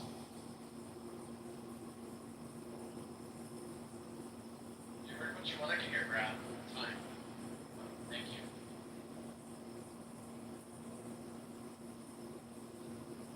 On a serious note, I was in bad service driving down the road, so a comment was made in the other room about how these National Guard soldiers are not trained on how to deal with civilians, this and that, but most of the National Guard, they are supposed to help both their country and their region. And to say that they're not trained on how to deal with people who are in a stressed out environment, I think is false, not a true claim. The way the military handles things versus an average police department, we can have a conversation regarding that. But I really do like how some people just want to say, oh, they're not police, and they've had no training whatsoever or no common sense. It just seems funny to me.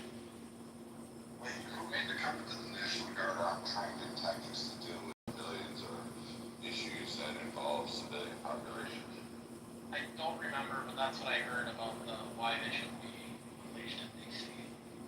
I was driving, so I didn't stay center. That's also better recall the National Guard before they get deployed for another, I don't know, hurricane, wildfire. Yeah, FEMA event. Yeah, I mean, we should get rid of them all.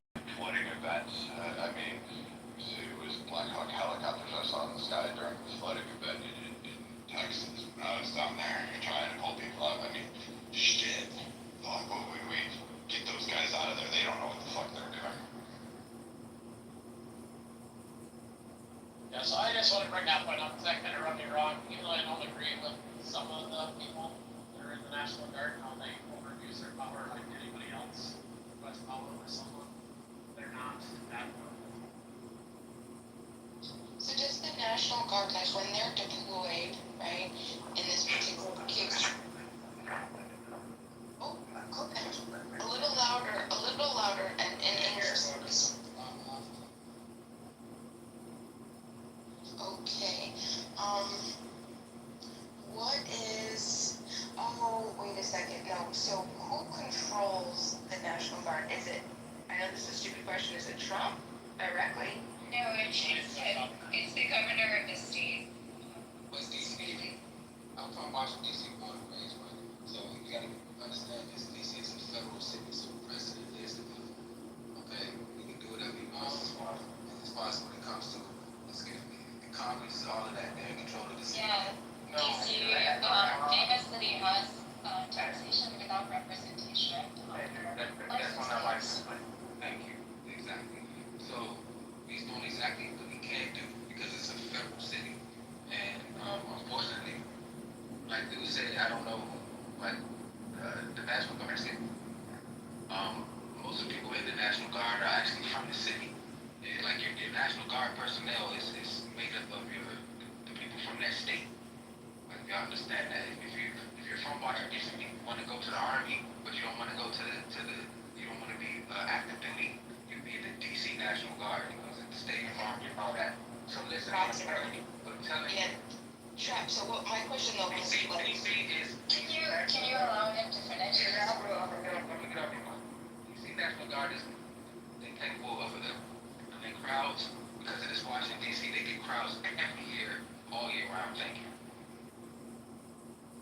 so wait, is the National Guard, is the crime in DC, sir, Trap, as bad as the president is inclined? Is the National Guard necessary? No, it isn't. It is That depends on who you are and how you feel about it. That is a personal opinion. In my opinion, the crime is bad. In my opinion, I'm not. Or if the crime gotten worse. Let's just say that, like, over the last 4 years, for example, like, would you say that the crime got It don't have worse? nothing to do with who president, who this, that. Well, actually, it does have to do with Democrat policies. Unfortunately, like Democrats are just more lenient towards the bullshit, and there's a lot of kids in this. Can you let me finish this thought? Like, let's let him finish his thought. You're doing that, but I would love to hear it, but I wanted to just hear what you're trying to Wait, okay, hold on. Read the floor, let him finish, please. Trap, go ahead. We got 3 to 4, 5, I think it might be more than that. Teenage girls, beating up an elderly man to death. There's a problem. Like that's not something that teenage girls usually do. So the city is fucked up. The city been fucked up. I'm not a Democrat or Republican, but it's been held under Democrat control since forever. And unfortunately, this is what happens in these type of cities. So unfortunately, Trump is just not sweeping this shit under the rug because it's Washington D.C. Like y'all listen, they've been sweeping this shit under the rug forever. It's Washington D.C. They don't want you to know how fucked up the city really is. So when the veil has been lifted and nobody gives a fuck about the fake ambiance of the shit, yeah, it's gutter in the middle of the night. Not even in the middle of the night, it's gutter if your ass is in the wrong place at the wrong time. I would agree with you. I think DC is, I lived in DC. I know DC, I worked there for decades, so I definitely know it. I know it well. I know that it is challenging. It is hard. Okay, well, we have two perspectives from two different people who lived in DC and have different opinions, just like Trevor. No, I would say, I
I went to whitehouse.gov, I got my answer.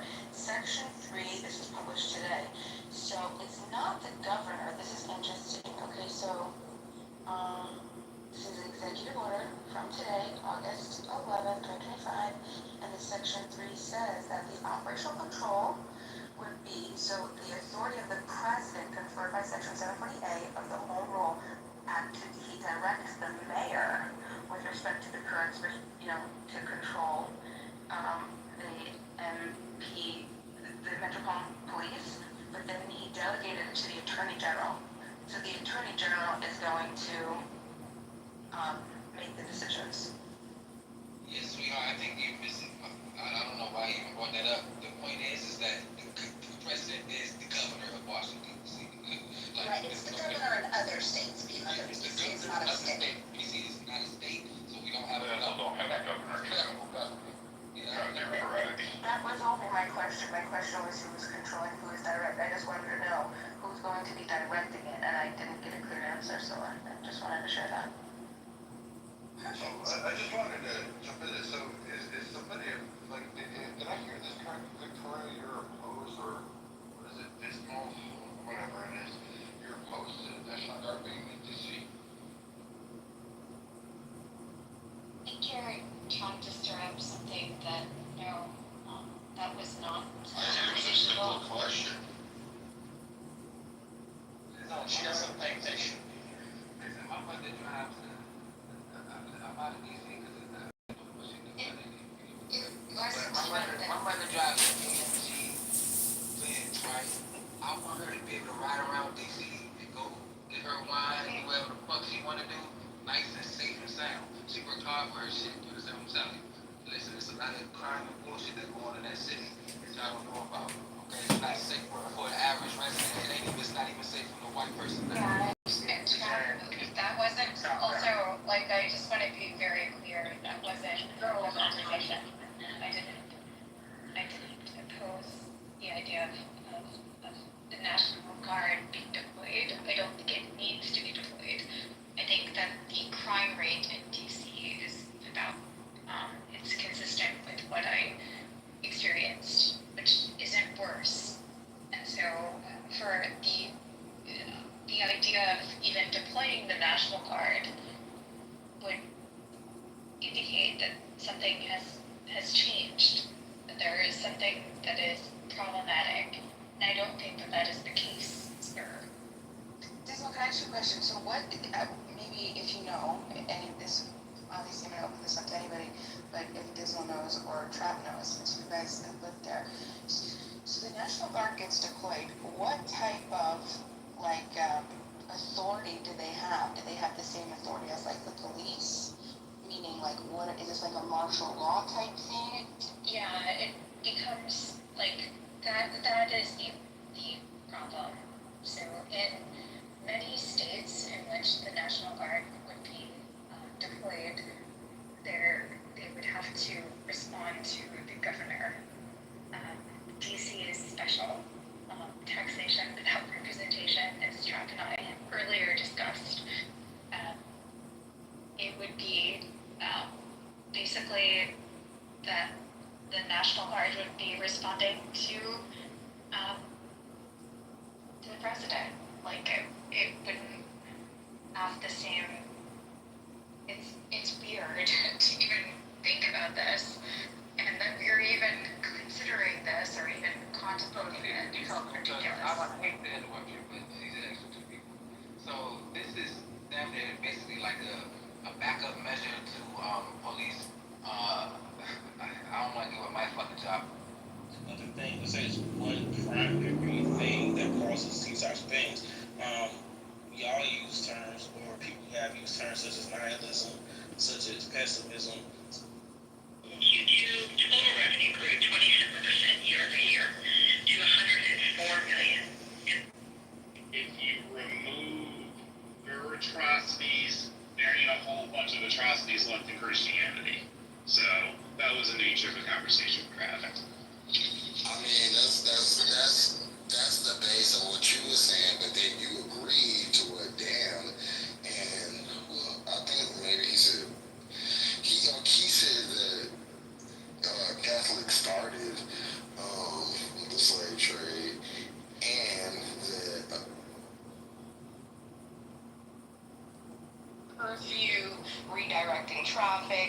telling people that they can't, nothing like that, right? It's just gonna be an additional few bodies that are just gonna be there to observe, and then if something is like, It's okay,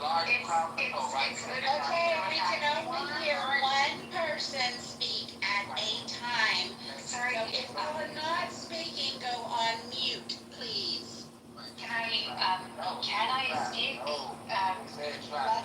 Let's let him finish. I don't think Trump is actually like, Okay, Victoria, I will let you respond to him. I will give you your 60 seconds, I promise. Trap, you take another 60 seconds and finish up your thought. Bima, if you have a question, you can ask it, and then Victoria gets the mic. No, they're not going to be responding to calls. It's basically large crowd control. There are gangs, quote unquote, even though DC don't technically do and shit like that, do street gangs. Your street is where you're from. But anyway, there are 20, 30, 40 acts of children, teenagers, you know what I'm saying, with guns and shit rolling around the town, you know what I mean? So they might have an encounter with the National Guard, for sure. When they're on some bullshit, those are the people that might have an encounter with the National Guard. Like, this one person, bro, I don't know. Let's not resort to anything personal. I'm just saying, like, Okay. I don't know what you know or where you've been, or what part of the city you've been in, whatever. Like, if you know about anything, they don't want U Street. If you know what that is, you remember that U Street. They don't want that looking like how it is today. They don't want that. They don't want that. yes. Right. Okay. So, in closing though, your bigger concern about this move that Trump has just made is the FBI's involvement and the other alphabet agencies that are also coordinating with the National Guard?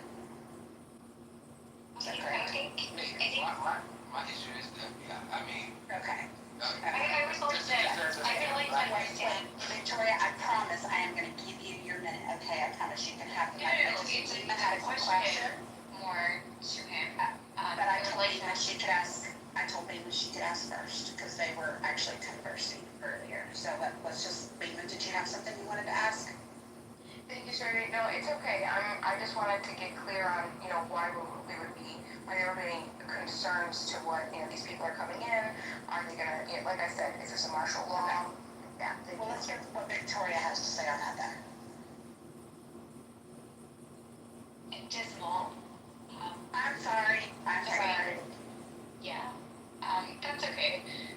But my question was actually more to Trap, and because he obviously has lived in DC, etc. I think the broader question that has been raised by people would be like, how is DC distinct from other states with regard to the deployment of the National Guard? Who would the National Guard report to, and how would that be activated? Perhaps that's a question that you could answer, sir.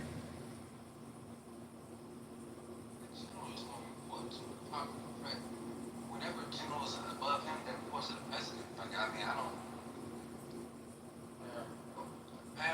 Pam Bondi, maybe. She's in charge of the police. Yeah, like, they're all gonna work together, big dog. I mean, I don't know what that question is. It's like the National Guard is under the control of the President of the United States, who is taking control of the city. The National Guard isn't under the control of the U.S. in other areas, so DC is different, right? DC. Yeah, and that's why I wanted to highlight that. So that's why I was asking the question, so that people could potentially learn. Wait, hold on. I'm gonna read to you what ChatGPT 5 just told me. So in DC, the President of the United States has direct authority over the DC National Guard because there is no other.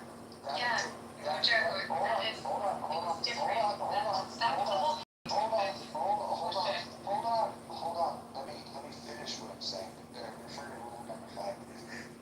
The authority is delegated to the Secretary of Defense, and the day-to-day operational control is usually delegated further to the Secretary of the Army. This means the DC mayor can request the Guard, but cannot order them to deploy. The President, via the Pentagon, must approve the reactivation. Once approved, the DC Guard operates under the federal control, not local control. That's basically all I'm trying to tell her is that it is above my fucking pay grade. It's above her pay grade. It's federal. It's like, Well, Cap, with all due respect, Dinsmore has been in this situation room, so maybe it's not above her pay grade. And if you believe that, I have oceanfront property in Montana to sell you. I would say that's a work trap though. They usually work together. They're not usually at odds with each other. Metro Police and the Guard. They're working in tandem. So That's true. That is true. Just to give you an idea, like there's a lot of federal properties that exist in the city of DC or the district of DC. The District of Columbia, for those of you that don't know, that's what DC means. If you're going to look at this, they're going to be patrolling the federal mall. They're going to control riots. They're going to coordinate with local police. They're also going to coordinate with Capitol Police. They're going to have to coordinate with Parks Department, which has entities on the ground, and they're also going to coordinate with a little brand that protects certain areas, which is also known as the Secret Service. They're going to be coordinating along a ton. This isn't hard to figure out, and their commandship in the National Guard is linear. It does not deviate. And the president, once he federalizes that or assumes control, he has the power. It now goes into that line, that chain of command. That is exactly what Roger laid out, and it will follow them. They can ask for assistance, they can coordinate, and this will be ran jointly in multiple operations. And Trump is right. Our nation's capital is a shithole, and he doesn't want his family to be, he wants them to be able to walk down and look at Terry Blossoms. Did you actually live Stop there? talking! Shut the fuck up, alright? Jesus Christ. Every time someone speaks, you open your fucking mouth.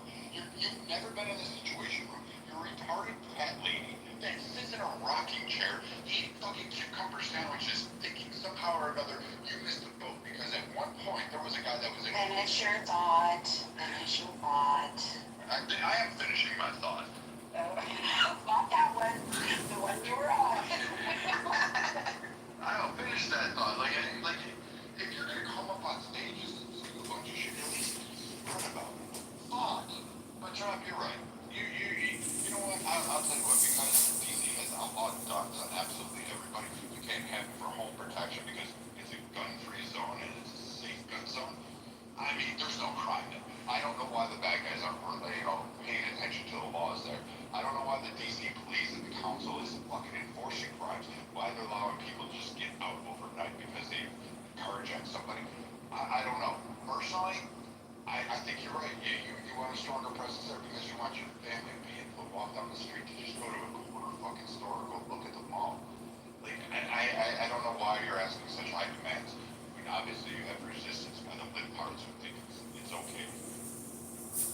I'd like to say something if I may. Absolutely. So one of the awesomest things, and yes, I said awesomest, about Clubhouse and the people that we're now in. I'm sorry, what? The awesomest things that about like associating with people like this who are taking their time out of their day, and yeah, a lot of us are on this app because we're co-working, things like that. And, but we also can be anywhere at right now. We can be anywhere, and we're here, and we're talking about some really cool stuff. And though we get our emotions get the best of us sometimes, it's really good that we have these rules in this room to keep things kind of under control. I know it's hard. I'd really like to hear what people have to say, men, women, whatever color you are, whatever, even if you're half woman, half man, I don't care whatever it is. Interrupting someone is one of the most rude and manipulative behaviors, and it's part of the room rules. If you can't adhere to that, go find another room. It's real easy. And nobody here wants to have to babysit you. We want to hear what you have to say. It makes everybody angry when you do that. Please don't do that. I really, really appreciate it. Thank you. if I could just be slightly messy and petty for just 1 second, Guru, if you have a problem with the host of the room, aka the moderator, the owner of the house, and you find yourself going in other rooms to talk shit about the host of the room, why are you in here? Why are you in the audience? Why are you on the stage? Why are you contributing? New rule, if you don't like the host space, don't sit in his space. I'm done. Thank you for allowing me to be petty.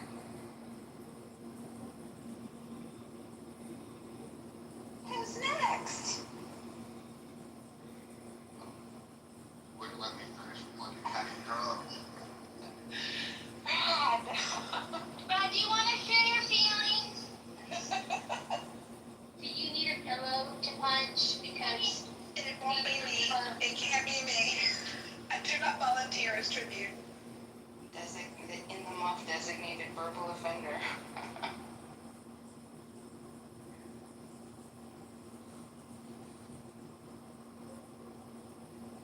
Hi, Miss Hurley.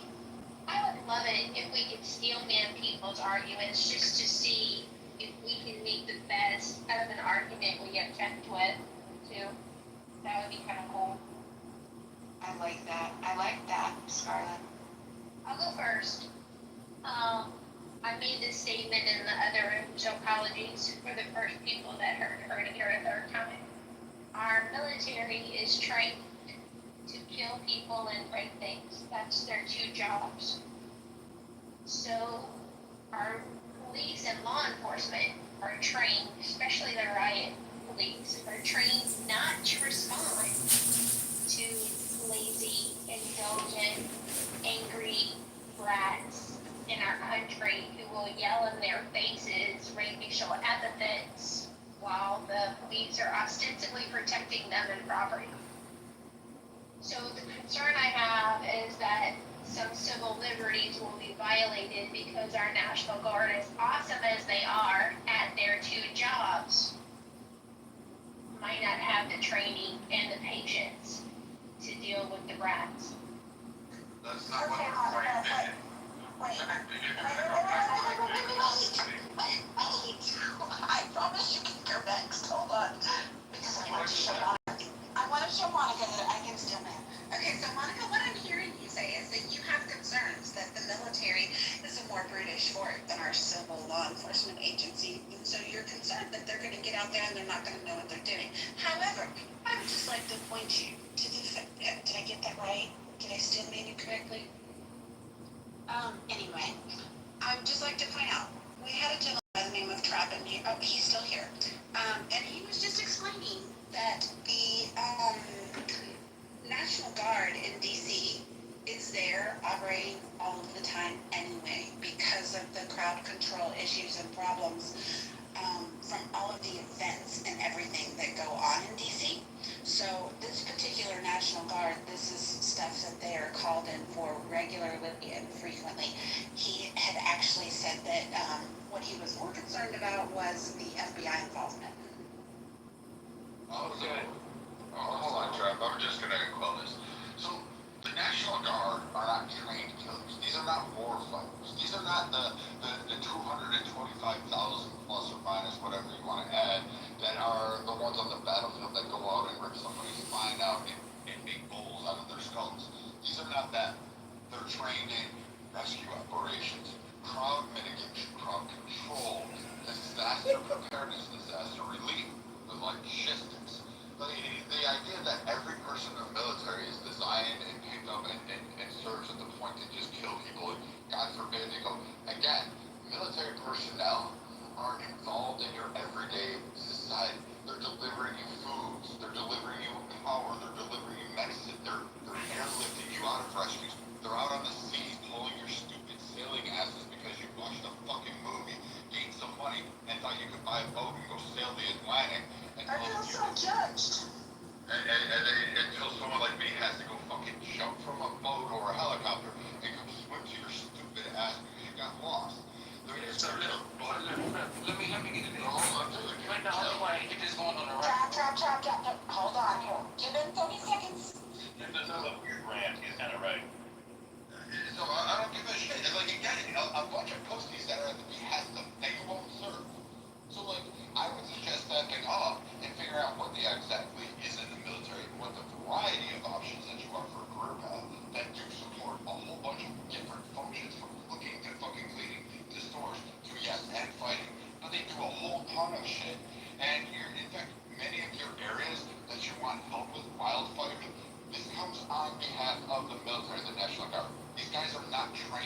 to go out and kill. They do calls, but they are not in a warfighter presence, nor shape of mind to actually do this.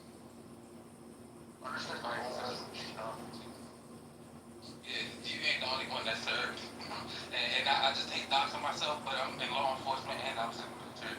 There we go, cats out the fucking bag. I'm in fucking potato. But anyway, the National Guard, most of them motherfuckers is police anyway. Thank you. Citizen service. Yeah. Well, and So those are very good. I'll go after serendipity. I was just gonna say, those are very good points too that I was thinking about and I didn't bring up, but between the two of them, yeah, I think they made it. Can I go after Monica? It won't be long. Trav, thanks for sharing your experience with us. So I'm kind of relieved that my civil liberties are less likely to be violated than I thought they might be, and that's good.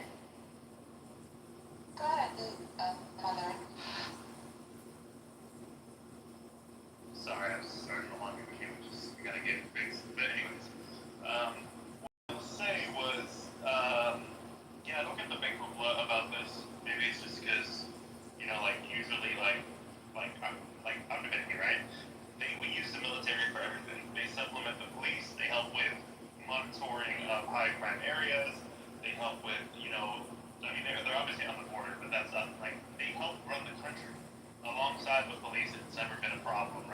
That I just don't see why Americans are so uptight about this. This is my viewpoint. Quite strange. To your point, Roger actually made an interesting point in that last round about the fact that what was going on in the news before all of this stuff with the National Guard of DC started that now you don't see at all. It's deep. And this is why I say Trump is he is masterful at the art of marketing, propaganda, promotion. He has switched the topic in the blink of an eye. No Epstein list conversation is happening right now. At least it's not dominating the algorithms across social media. This is the primary talking point. DC crime, teenagers riding around in Chargers with AK-47s and the National Guard. It's genius how he has shifted how the wind is blowing in his direction. And now the conversation is going to likely divide local politicians and the residents in the area over this National Guard issue. And that'll be the talking point for probably the rest of the week, in my opinion. Unfortunately, I think that's a little disingenuous. I know everybody living in a bubble right now, focusing on Washington, D.C., but you seen when the president came on, he said this is a D.C. press conference. Why the fuck is everybody here? It's a D.C. business. I was born and raised in D.C. I've been going through this shit my whole life, right? After 9/11, who do you think was on the ground? The military. And they was there for a good while. As a nigga who has family in this city, right now, little sister who is in the age of the range of the girls who beat up and killed the elderly man. I really quick, we can't say the N-word in here, they'll boot you out. Oh, my bad. Okay, thank you. I'm working out my fault. Yeah, I appreciate somebody doing something and actually caring about the city. I know this may seem like being a vacuum for y'all, because it's like, whoa, DC. Listen, man, if y'all got kids, make sure y'all know y'all kids are at night. Make sure y'all know what they're doing, because it's a different world out here. But yeah. If you're pleased with Trump enacting the National Guard, that's good to know. Thank you.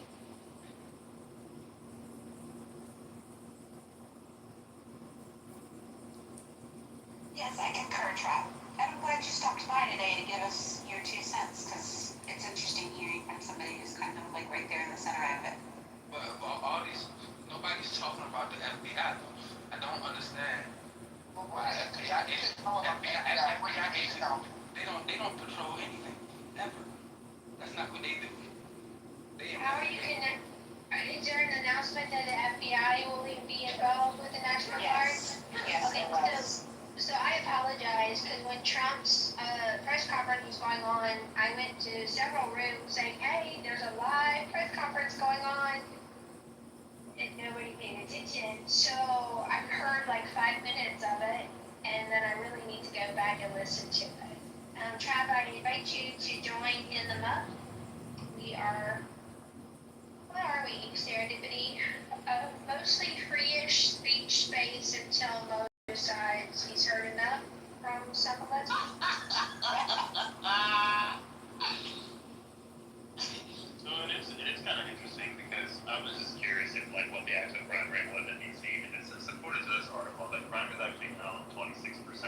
last year, and it's down 35% from the last 2 years in actual the DC proper area. So I don't know.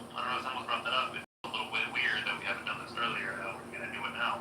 Well, it has been brought up. There's been some talk about the fact that the way that they're measuring those metrics has also changed in the last couple of years, and that the metrics aren't necessarily entirely reliable, which was why I was glad that we had Trap and Victoria kind of doing that exchange about like what is the crime actually really like there. Is it, as bad as we're being told it is? So did you heard the Attorney General? She talked about the wharf, right? She talked about somebody overdosing at the wharf. If y'all understand what the wharf is probably like $1 billion renovation. They re-renovated back that motherfucker for $1 billion. There's all types of restaurants and things like that down there. There's money. Somebody just OD'd off fentanyl sitting on a park bench in front of a bunch of families. They had to give them Narcan off. People tired of that shit. If that's normal for you motherfuckers, if y'all are okay with that, then go somewhere else. But I'm not cool with that shit. Madison, I was just about to invite you to come up. Because I'm just here to love it. Yeah, I saw your comments. That totally go against actual logic. Go ahead, and if you're concerned about fentanyl, you should be concerned about China and where the actual raw materials come from when it comes to fentanyl. This is like the crime bill redux all over again. It's all stated in Project 2025 that they would take over basically liberal cities, and I'm paraphrasing. He tried to do the same thing in LA, and now it's DC, and it's going to be anywhere else where there's a black administration, mark my words. Does anyone really care about fentanyl? Like, I don't do drugs, my friends don't do drugs. I don't give a shit. Oh my God, but It's a rather all or nothing statement that Trump is doing this to black cities. Wow. Let Mother complete his thought, because he asked a question that there's a lot of interest in, and then we can hear from everybody. Okay, I'm almost done, I promise. Let these people die. Like, this should not be America's first priority, right? Like what we should be worried about is our defense industry is relying on fucking China for manufacturing of our defense weapons. That should be our number one priority. Let these fuckers die. Who cares about that? If you don't want to die, don't do drugs. Keep it moving. this is what the problem is. Like I told you, I'm in law enforcement, but the axe out the bag. It only takes a drop of sand to knock out the whole park. You understand? I don't know the chemistry behind that. It's to how somebody can test it out in their pocket and walk around okay with it, but somebody like pill the break and then they're not okay. I don't understand that shit, but fentanyl is something else. I don't know. You can't even share a blunt with strangers anymore because it might be laced with fentanyl. Maybe that'll get these kids off drugs finally. But Mother, here's the thing. I am a mother. I'm a mother to a teenager. I've had 5 teenagers, and teenagers do dumb things, and teenagers are dying in record numbers because of fentanyl. The very first time they try something, and you can't tell me you've never smoked a joint or you've never done something you shouldn't have done. Kids do things. Like, you're not just talking about drug addicts and homeless people and people who are addicted to different drugs. You're talking about a lot of children. Let's look at its So, life cycle. I don't think that it's just how the buckets out there out there. In a body of water, these will swim around and consume microscopic organisms and algae as food. After they level, they become a pupa, and this is like a cocoon that allows for the final transformation of a mosquito, and this one is hungry for my blood, so I let it bite me under the microscope. See that that is extremely sharp and super small. This is my skin that they feeling as it consumes my blood. It will control spit saliva under my skin, and my body reacts to it, which is why I now feel like nice and melt. This makes me feel uncomfortable. This container holds the world's deadliest bug. Mental health issues, shit like that. There's a comment in the chat, just super quick note. Madison came in, stated their opinion, and then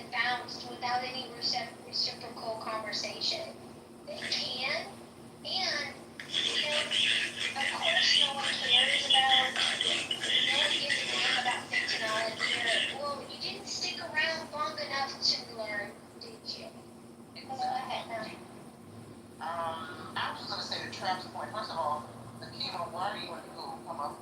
But anyway, don't mean to call you out, but I feel like you're part of our stage family. And Trap, I just want to say for the record, I support our president. I support his efforts to clean up these degenerate ass little cities, and I live in one of them. I mean, my neighborhood is pretty cool. We have a dynamic police force where I live. The cops show up, they do their job, they don't put up with the riffraff. I would have it no other way. If these really liberals started protesting in my town about defund the police, I would stick the nose on them and turn on wormholes on these politics. But I support 100% Trump's efforts to, if he has to use the National Guard to go into these cities and fix the homeless problem, fix the crack problem, fix the gang problem, make our streets safe for women to walk down the streets, folks to walk their dogs, mothers to play in the park with their babies without sitting on crack needles. I'm with it 100%. I appreciate that, because I don't see what the problem is. That's all I'm asking for. That's it. I pay too much fucking money. I pay too much money. I don't live in the city no more. Like I said, I don't like the gun laws. But, you know, I can do whatever I love me out much, but still. Just don't trust it. It's either you federalize that motherfucker, I'm good. I don't want to let it. But my family, they are there to be okay. And to be able to do the shit that I do outside the city, like, leaving DC for me is like leaving the hood and living everywhere else. It's like sunshine. So I want them motherfuckers to be able to walk around parks and shit, like you said, and enjoy life and just live differently. Like, this is great. Hey, Trap, do you think bringing in the National Guard is going to make citizens feel safer? Yeah, because we see them all the time. DC see them all the time. All the time. Yeah, but not like Trump calling them in. This is a much bigger alteration when the president calls them in, though, right? No, it's not. It's really not. Like, it's really not. I'm sorry. So when you say you see them all the time, Pentagon officials, you just see the military riding around. And as you can see, they got Black Hawks in the skies, right? All the time. This is not. Yeah. I'm from South Africa. No, I hear you. It's not that. The president is tough, but he's sending him into like effectively patrol to augment law enforcement. I think that's the difference. They're not doing that. They're not patrolling. That's not what he said. And if they well, it hasn't happened yet. Yeah, okay. Like I said, but I'm more concerned about the FBI. The military, you can see the motherfuckers coming. You know, it is what it is. It's the scoop behind the door. You know what I'm saying? So wait, Moose, you're saying you're opposed against the National Guard being deployed in DC? Yeah, I am. Well, I mean, not just DC, I just think I'm opposed to the reason of why he's apparently attempting to make this move. I don't know. Apparently he has a time frame. Apparently there's a clock how long this can go or not happen. But yeah, that's what we were talking about. And when I was in a room earlier today with Mojo and Anson, and what is that house? The reasonable house or reasonable discussion? The rationale. Rational, thank you. Rational, where it was actually kind of evenly divided. 1/3 wasn't sure, 1/3 said no, 1/3 said yes. I was 1/3, I know, shocking, that said no, because, I mean, Brad, if we're going to set a precedent to use the National Guard in an effort to reduce crime, they are not equipped to, A, apprehend anyone, detain anyone, arrest anyone. They don't even know the streets. They don't know how to interrogate. I mean, I get, of course, they can be there for riots and looting and stand in front of buildings as a presence to protect, which is more their job, but not to. I mean, Roger was saying that actually he had a great example. I think it was Seattle, when the mayor, governor, or whoever called in the National Guard for help, they saw an enormous drop in law enforcement in that city. Like, no surprise. Do you think that's a good thing, Bruce, what the governor did? Do I think what's a good In that example, that's the governor in Seattle. Seattle? Well, I honestly, I don't remember the particulars of why they were called in. Can you remind me? Well, I thought you just said it was a good thing that they came in and settled things down. Well, no, I never said that. Well, that's what Wait, are you talking about DC or are you talking Seattle. Sorry, Ryan asked me, is it a good idea for National Guard in DC? And I say, Yeah, I'd give it a no. I'd give it a no. Okay, so can I go back before we move? So, Can I say one thing quick? Well, I was talking before you started, but I thought you were saying it's a good thing that the National Guard has pulled in by the governor of the state to settle it in Seattle. If you didn't, I apologize. But if you think No, all good, man, all good. But if someone would think that's a good thing, they would think the person who has that position of power in Washington, D.C., that they should be able to do it too. And since the president is that person, I guess I think he's qualified to do that. Right, again, but it's not so much, again, what I said earlier. It's not calling it, it's the reason behind that call. It's the reason. Again, I understand January 6th. Why they're going there and what they're actually going to do are two different things. That's why I think we disagree. Well, I don't think it's an interpretation. I think Trump flat out said the crime rates are way up, albeit some data says yes, some data says no, but I don't think there's anything room for interpretation. Am I missing that? Have you ever been to Washington, D.C.? I have, yeah. My brother went to college. I went there, been there many times. Okay, so you understand that the downtown, shit like that, I don't know, maybe you don't know, but anyway. I mean, I've only visited there. I don't have a lived experience there, so. The flip with it is that most of the federal property and shit like that, on weekends, shit like that, it's in decline with the late night going.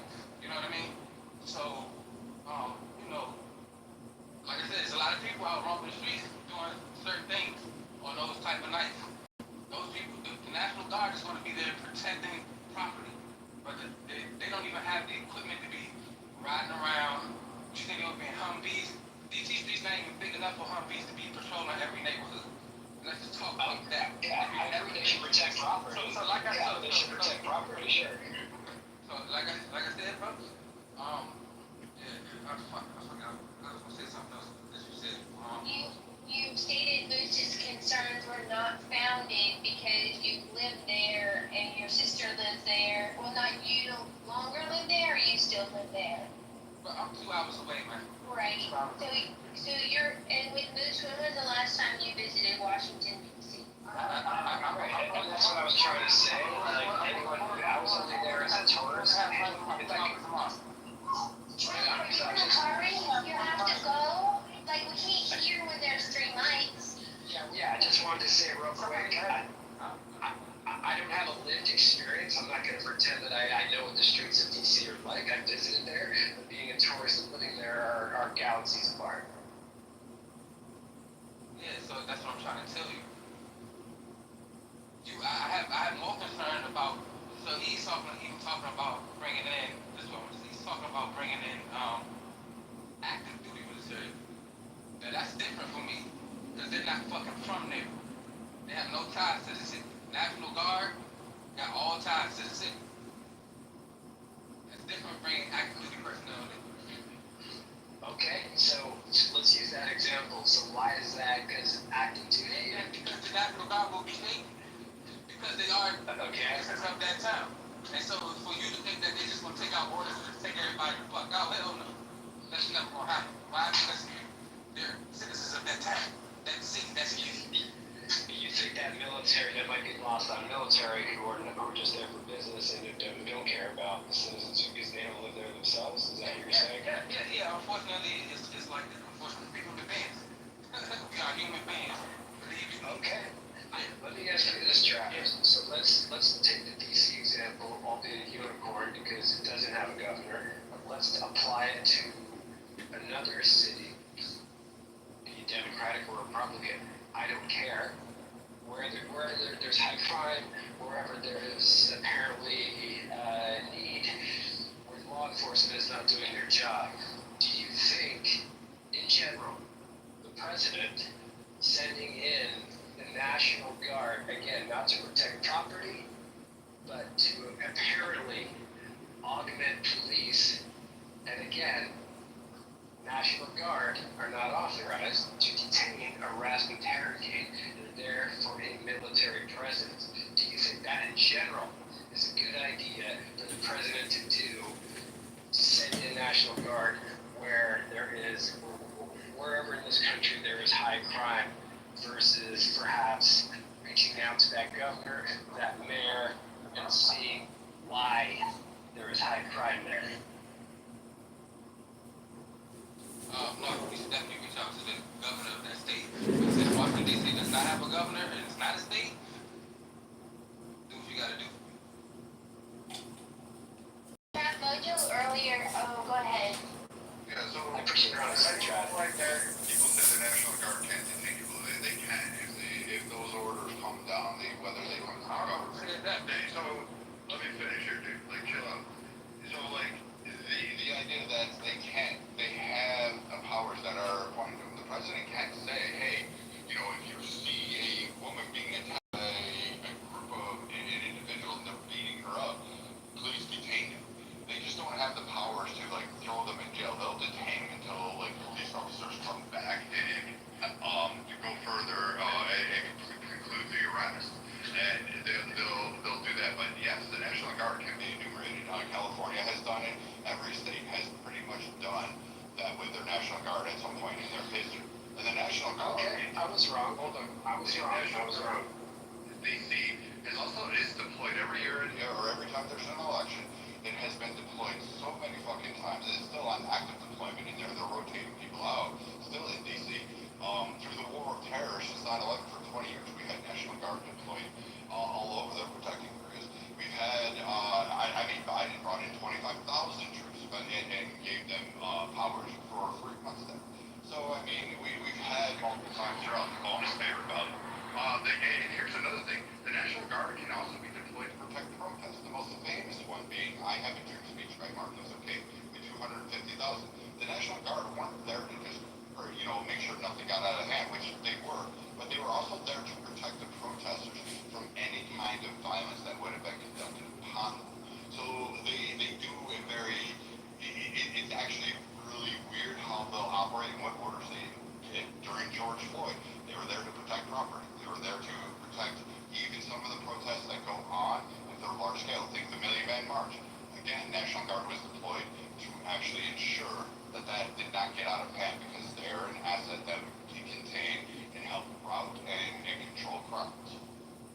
Yeah, but see, these people that live in these little towns and little small areas that come on Clubhouse that don't live in a city like mine, they don't understand how many parades and protests and all that type of shit that happens on a daily fucking basis. Like, the sky's blue today. The blue crowd had a fucking protest today. Like, the shit happens on a regular fucking basis. You just name some shit that a lot of people don't even know about. Million Man March? I'll pay somebody to tell me who the fuck started that without Googling. Yeah, I hear you. And Brad, I hear you too. Like, okay, I stand corrected. I was wrong about detaining. But, in the interest of devil's advocate, if you have, 50 people you detain, half of them run away, they're not going to be able to do much about that. And like you said, they can't arrest them. So I'll ask you directly, Brad. And the same question I asked Trap for DC: is this a reasonable or warranted response for the president to set this as a precedent and moving forward, deploy the National Guard across the country? To deploy the National Guard to wherever city at his whim. If there's like some crime. Sorry, Chad. But you're not being asking an honest question. You just talk. No, I am asking an honest question. No, Trap, actually, maybe you missed it. Maybe you can do this on the whim. It's the only one. Trap, did you forget that he did it? Alright, let me know when you're done. So, exactly, LA. He had no jurisdiction in LA until the governor pushed back. So, but I'm saying, if for whatever reason, they give the president power, hypothetically, and moving forward, he's able to do this, is this a reasonable response to essentially say, sorry, law enforcement, you're not cutting the mustard, sorry, we're going to, you're going to create shit morale in that law enforcement. Never mind that you went to the academy for nearly a year. Never mind that you're on the streets every day risking your lives. I'm going to come in because I make a political move and a political stance to perhaps distract away from other stuff that's going on that doesn't make me integrate light. So he did deploy them in LA. The governor pushed back. He apparently won that, but I just think this is Correct. this is a dangerous precedent. This is a dangerous precedent. Don't really trap, hold on. Trap, hold on a second. Yes, it was you, Brad, and I'm gonna let you respond to Moose right after me. One thing I wanted to say, Moose, is that, like, I don't really think you can compare the deployment to LA to what he's doing in DC right now. What he is doing in DC right now it's not an overreach or like he is authorized to do what he's doing in DC right now because it's not a state. What he did in LA was, the reason that he won on that pushback was because it was classified under immigration enforcement. So he can't just willy-nilly order and by virtue of what he's doing in DC, he's still not going to be able to willy-nilly order National Guard to go in because of police departments. I think that's a bit of a stretch to think that. I also think there's a Project 2025 element too as it relates to DC. Brad was speaking, right? Sorry. Sorry, Brad. Go ahead. I'm sorry. So yeah, the president can deploy if certain codes are failed. So like, let's for instance, Seattle, he could have deployed. I agree, Trump could have deployed him in Seattle during the summer flood when you had an inability of the mayor, the governor, and other police chiefs to remove the city of Chop and go. You can't have that go on in the city. We've had this. There's precedent for that. They've done it multiple times. The U.S. has done it. Multiple presidents throughout history. Now you have this action. Trump can deploy them again. We deploy them all the time in D.C. They're always on a rotation. They're getting deployed there. This is probably no different. If you're going to deploy him to a city, he's going to face an uphill battle because generally they fall under the governor. But conditions need to be met. Usually that's a failure to maintain laws and orders to protect property and to protect the civilian population. Police are ineffective in that area, regardless of how their experience is. The president then has the power to deploy the National Guard, so does the governor of that state, to back up and help assist to return order to that city or location. And I was just going to add, I think DC is unique unto itself because I believe in Project 2025, it hasn't been implemented yet, but I believe part of the Project 2025 plan is to provide the Secret Service with law enforcement powers for the District of Columbia. Why do you keep referring to Project 2025? I mean, if I go to Grok right now and I ask Grok, hey, in Project 2025, was this predicted? I mean, don't you think you're being a little Project 2025 Tourette syndrome? No, because if you look at Project 2025, it's actually in there. So it's whether it's correct or not, I'm not going to say that. I'm just saying there is definition in Project 25 to provide the Secret Service specifically with law enforcement responsibilities for the District of Columbia. Oh, I see. That doesn't sound like Derangement syndrome. That sounds like facts. Oh no! Project 2025 has a good idea. Oy vey! Hey, why don't you eat another fucking cheeseburger? Not too much of cheeseburger. I've been going to Wendy's recently, and just let me say that cute Polish girl that works there, wow, she's a hard-working girl. Sorry, can we play a new drinking game? Every time 2025 said everybody's got to take a shot. I'll participate once I get out of the truck. Project 2025. Project 2025. Project 2025. Okay, only if we are drinking water shots because I need more. So that is very good incentive. Ready, go. It's the end of the world. They're implementing good ideas from something called Project 2025. I thought that drinking water bottles is a really good idea. Yes, thank you. So what else in Project 2025 do you not want to happen, Howard, since you've read this Bible called the Project 2025? I don't want the peace order they called for. That's just not realistic.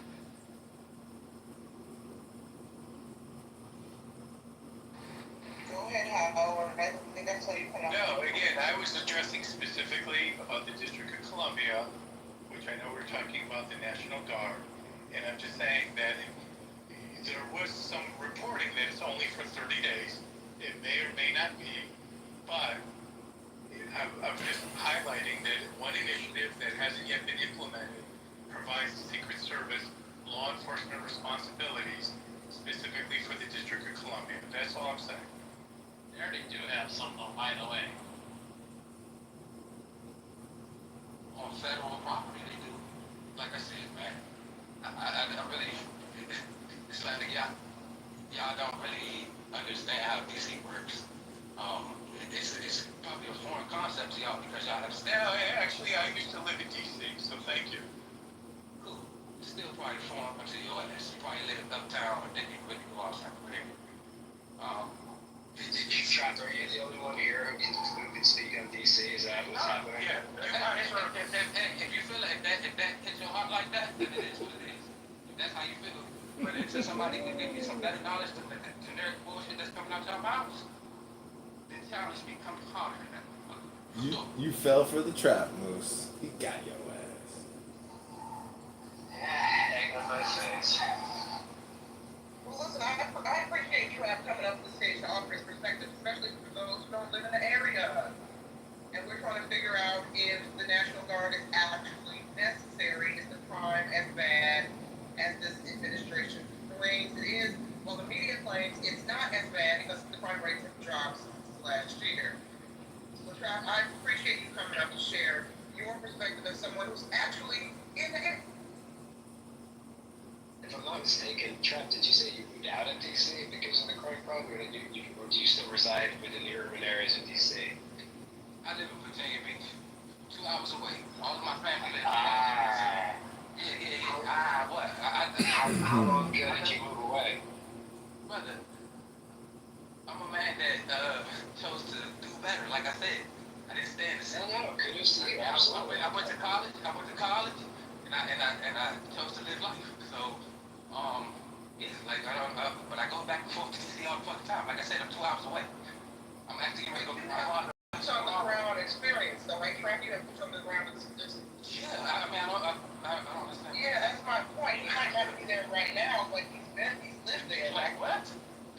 My mother's there, my grandmother, my sister, my father, my brothers. Like, what are we talking about? Huh? I'm gonna be buried there. Like, what are we talking about? Do all your family agree that the National Guard is the good answer right now? No, hell no. I got family that's stuck in the matrix. Like I said, I chose to get the fuck out of it.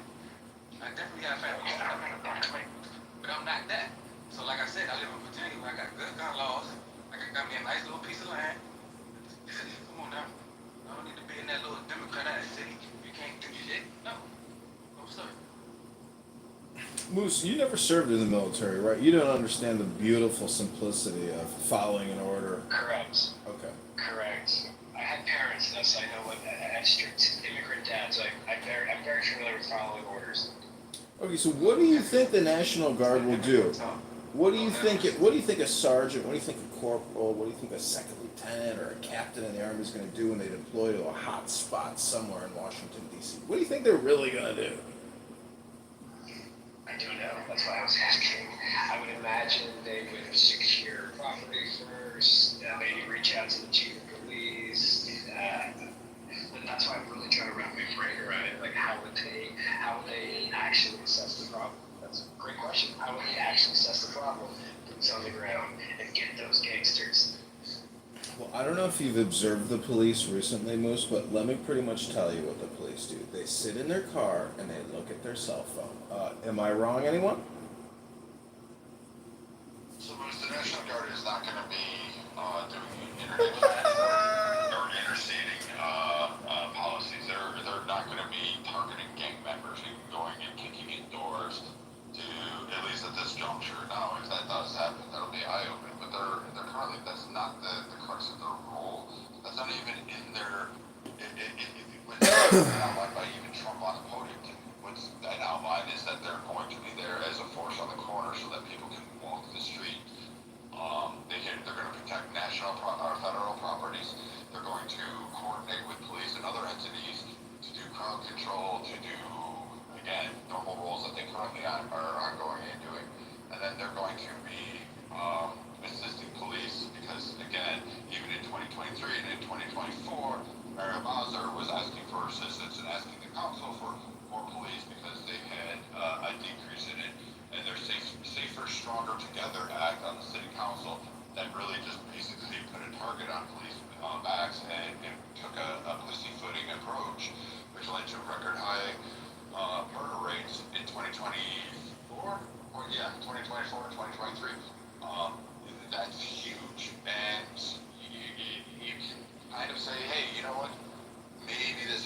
not working, especially when we have all the power brokers located in one place, and it's not just for gangs.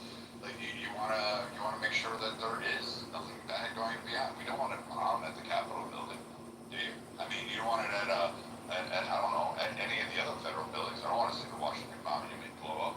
And apparently we have more and more violent protests going on these days. Okay, I appreciate the answer. So there you go, Mr. John Wagner identifying. So what happens, Brad, when they leave? What happens when the National Guard leave and then the citizens are subjected again to apparently their insufficient, inadequate law enforcement? Well, hopefully that the Capitol Police can protect the federal grounds and find the perpetrators, and then the DC Police can actually go after the crimes. They don't have to be busy directing traffic. They don't have to sit there and just be sitting in a patrol car, as somebody said earlier. They're going to be there on the ground as deterrents, and that should be. It should help at least alleviate some, and actually provide a sense of relief for some of the citizens that have been, for instance, almost getting attacked on our way just walking down the road. Like these stories aren't uncommon, or the two teenagers that killed the person just for being out because they thought it was a fun night to do to get their kicks out. So hopefully this will be a mitigating factor, and they'll have a quicker response time. They'll be able to coordinate, and these guys won't be able to go away. And then it's up to the council to maintain some kind of semblance or order that clearly starts protecting the citizens rather than the virtues. It's clearly evident that 2021, 2022, that the city council's virtue signal policy, we can figure out a better way to police the population than what the current police are doing, led to mass quits of police and increased crime. Correct? Yeah, I mean, we also need, I think, of that, again, are the DAs, the judges, the local legislators. Like, believe it or not, I'm actually on the left and still think there should be tougher laws against underage, especially for homicide, especially for any violent crime. We're not talking about smashing crime, we're talking about sexual assault and homicide. They should be tried, I think, as adults in most of those scenarios.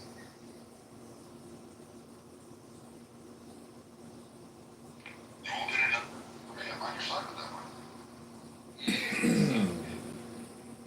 None of that shit you said you agree with flies in a liberal city like DC.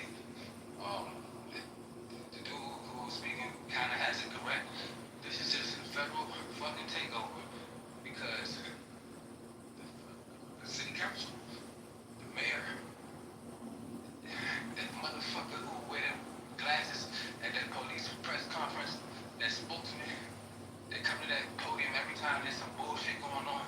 They don't really give a fuck about the city, they just care about the money that they making. It's a federal takeover, all that shit. Something's gotta be done. It's different. They want to be able to spend their fucking money and go outside. And so, you're not gonna be able to have the bullshit no more. That's all that's happening. That's all that's happening.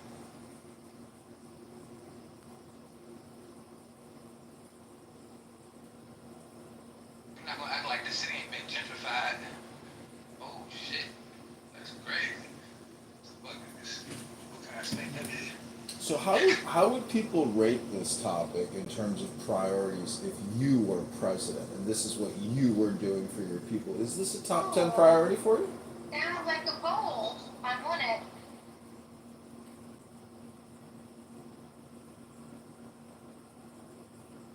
Trap, if you were president, what would your top 3 priorities be for the American people?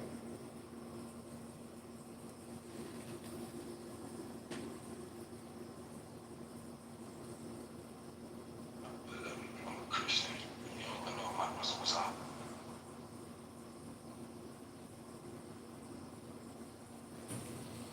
I'm sorry, what would be the top 3 priorities for you as president of the United States, Mr. Trap?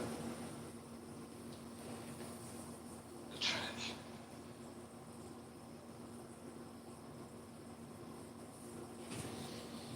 What is the Trinity, Mr. Trap?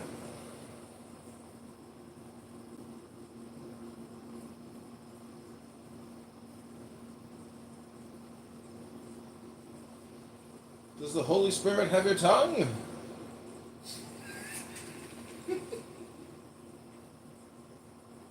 Sound like you're a fool last note. It's better never to answer a fool. All right, let me ask you another diagnostic question, Mr. Trepp. What is? Oh, he left.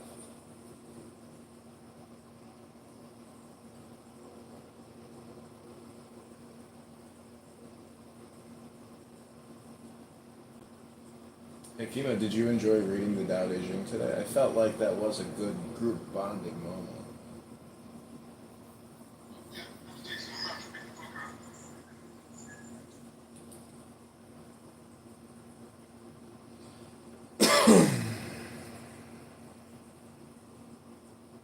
Any other moderators or readers today enjoy that Tao Te Ching moment? Was that the highlight of your clown house debate day?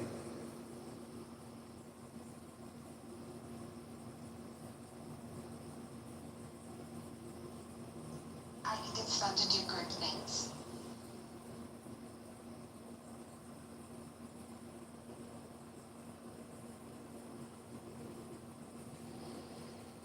Define group things. Reading a book together. Not those group things.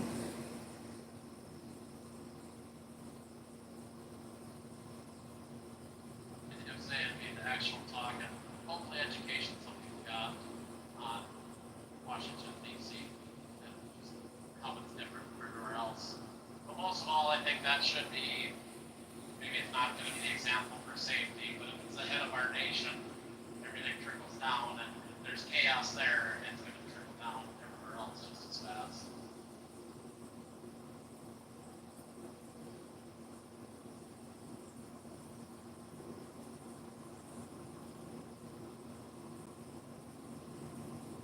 All right. I wanted to respond to somebody who said that DC's a maze or a mess. I think it was Victoria, also known as dementia or whatever her name is. Whatever. DC, if you actually look at it on a map, the Capitol building is literally in the center of DC. Everything else is in a northwest corner, northeast corner, southwest corner, and it's ran in a grid fashion. It's actually a very particular design. You don't really need a full-scale map to navigate DC, but it is done by design. It has had moderations done, and this system actually works quite well, especially in evacuations. We were once invaded by the fucking Canadians that we should have killed.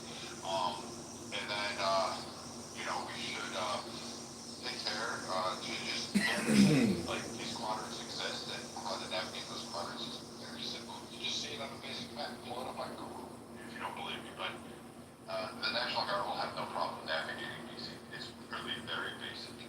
Well, Brad, what if I'm a total square? I can't handle anything that isn't square. Lord help you then. Keep the day job right. I drive in circles all day. I love Washington DC's layout. Isn't DC all, like this roundabout after roundabout? Essentially it is, yeah, but it's just way easier to fortify different areas. The way it's set up. Yeah, like, it's really simple, like numbered streets, north and south, and lettered streets run east and west. That's how you can tell which road you're on and how to intersect. It's really, I don't know how to make it so simple for people. That's the critical thinking part that we don't have anymore, Brad, that's why.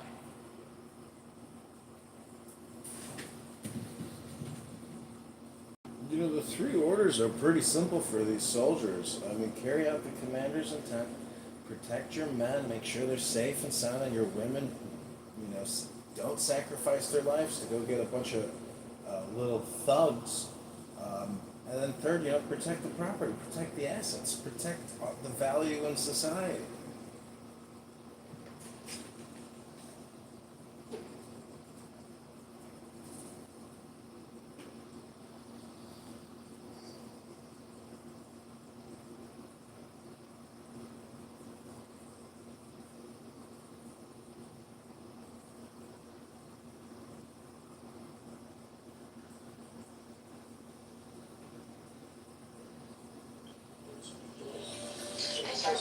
Patty Cake is in there.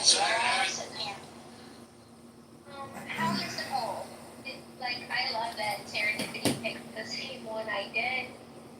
I would round out the top 5 with, like foreign affairs. I don't like the forever wars. If I had to add 5 more, I'd have to think about it. Scarlett, were you asking how is the poll?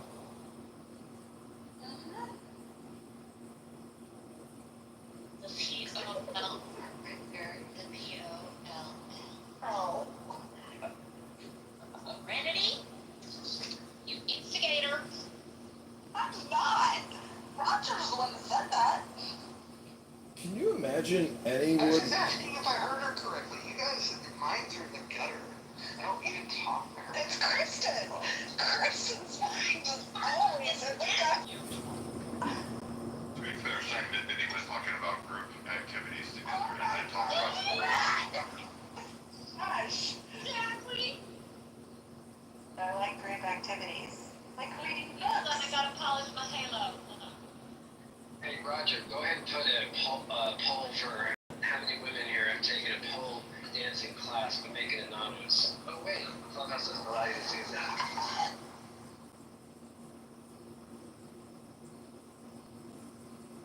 I'm just saying, I think there are more ladies than Dismal on the app. I agree. I might not be one of them, but I agree. Does anyone think it's a lie to say that the economy is the number one reason why society, has so much crime and poverty and homelessness? Is it the economy or is it something else? It's something else. Not enough women are taking pole dancing classes. Duh. I have a question.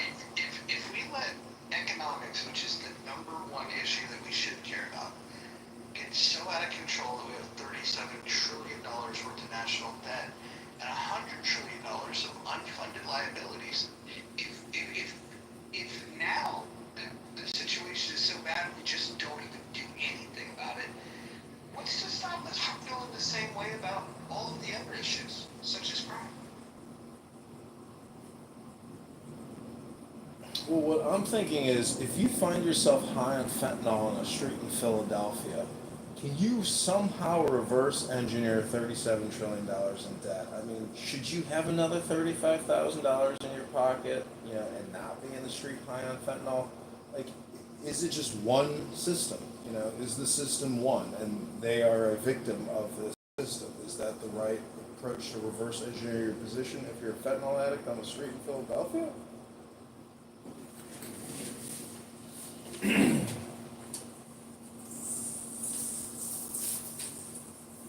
told him I was in Philadelphia.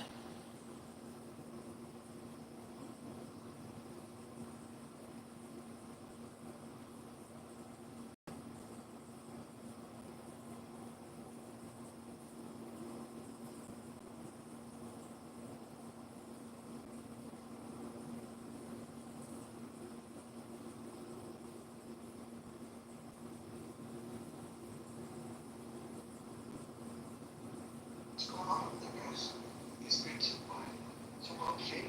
There's been so many revelations of people's opinions. There's been so many understandings. There's been a lot revealed. I don't know a lot of stuff about cops and military and Could you just stop your sentence and I don't know a lot of stuff? yeah. Would you like me to continue? Please do, please do. Okay. Ladies night. Thank you, honey. I'm so glad. Even though I'm your second favorite. Third. Second and a half. So, it's really interesting to get people's perspectives because I really am, I'm very sheltered. Yeah, my dad was in the military and he did Vietnam, so he was a career person. But I'm really not very, I don't have a lot to do with horses. I have a great respect for them.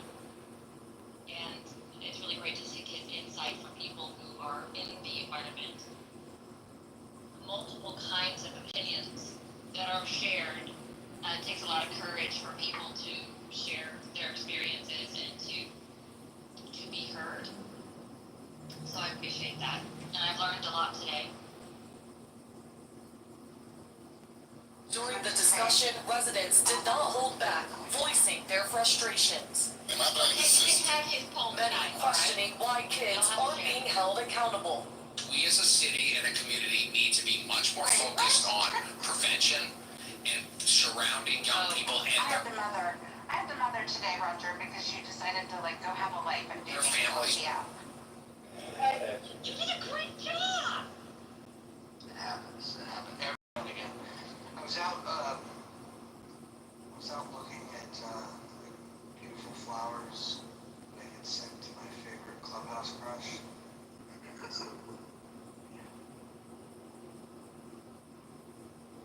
It was Frida Brad. I was scared of you, Brad. What, did Brad do the young thing? I hate when there's Yeah. He tried to do the yelling, well, he did do the yelling thing. Victoria like cut him off in the street and said, "Okay, Brad, finish your thought." And he said, "I'm trying to." It's like the other way. There's some people that crash out and you're like, oh man, this fucking guy sucks. And then when Brad crashes out, it's like fun. He's like the positive crasher ever.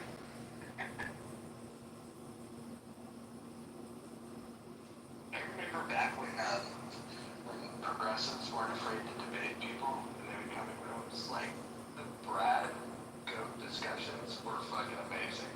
Because you get goats, pseudo-intellectual ass trying to fucking make a point and Brad would just fucking like rip his head off verbally. It was amazing.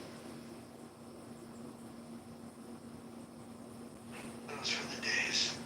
That's only because KK took away my tomahawks.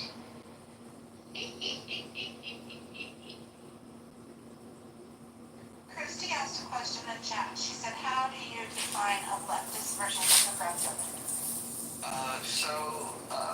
That's a good question. So, all of these terms suck.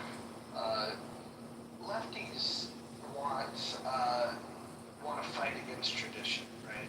The whole term left is, they sit in opposition to the king. That's why they sat on the left physically.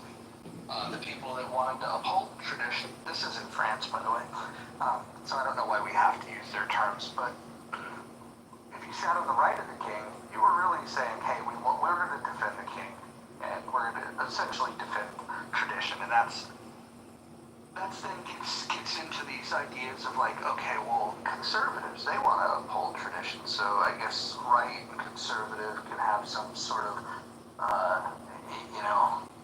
they're adjacent, I suppose. And then, but left of center,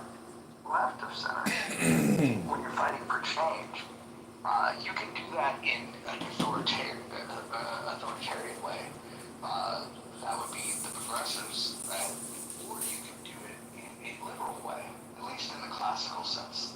The classical liberals, they supported things like capitalism and individual rights, but they had a strong sense of like, justice specifically around like equal protection under the law. So a lot of the really good things we have are because of radical liberals.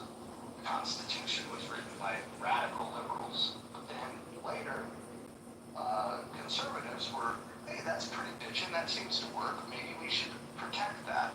And so the liberals and the conservatives, true liberals, true conservatives, they can coexist, they can get along, and they're really just deciding, like, when is their time for change, when is their time to preserve something. And so the more important of the thoughts here was, how are they willing to weaponize the government? So progressives, they think very collectively. Liberals do too. But liberals don't want to weaponize the government in quite the same way. And so progressives, they literally want to trample on some people's rights in order to give other people their rights. And so it's just, it really comes down to authoritarian left versus liberal left. and then you have authoritarian right, and then you have like the libertarian right. Those are really the better distinctions. You can throw out left and right as you want. It really comes down to what degree do you want individual liberty and to what degree do you want authoritarianism. And by authoritarianism, that means all of these collective things where they have to take from one person or one group to give to another group. Like the only way that you get this idea of equality is if you're willing to violate people's rights. I would point people to a book by Yaron Brook called Equal is Unfair. He explains it very well there.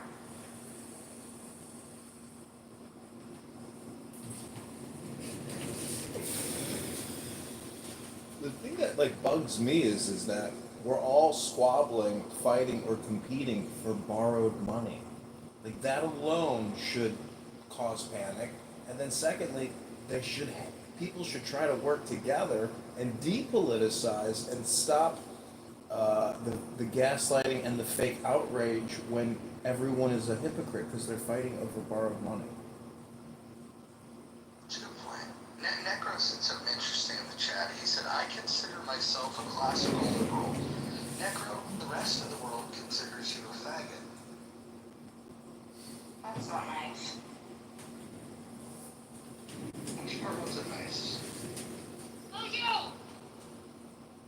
See, Necro agrees. Don't worry, Necro. You're a wonderful gentleman. And you're loved. You know, people smoke fags, they fight over fags, and I just gotta say, you know, the F word, the K word, the N word, the S word, the C word, the Z word, you know, there's a lot of words that can cause gaslighting, but don't fall for the clickbait gaslight words, because if you do, and you're chronically road raging on this app because people ask questions that aren't necessarily appropriate, or they say, you know, very vulgar and obscene things, maybe it's a you problem for being here, to listen to these very toxic words. Great way to just accountability and responsibility. Just be a decent human. Like, we're adults. This isn't a kid's app. What the? People, do you know what the term faggot means? Yeah, burn sticks.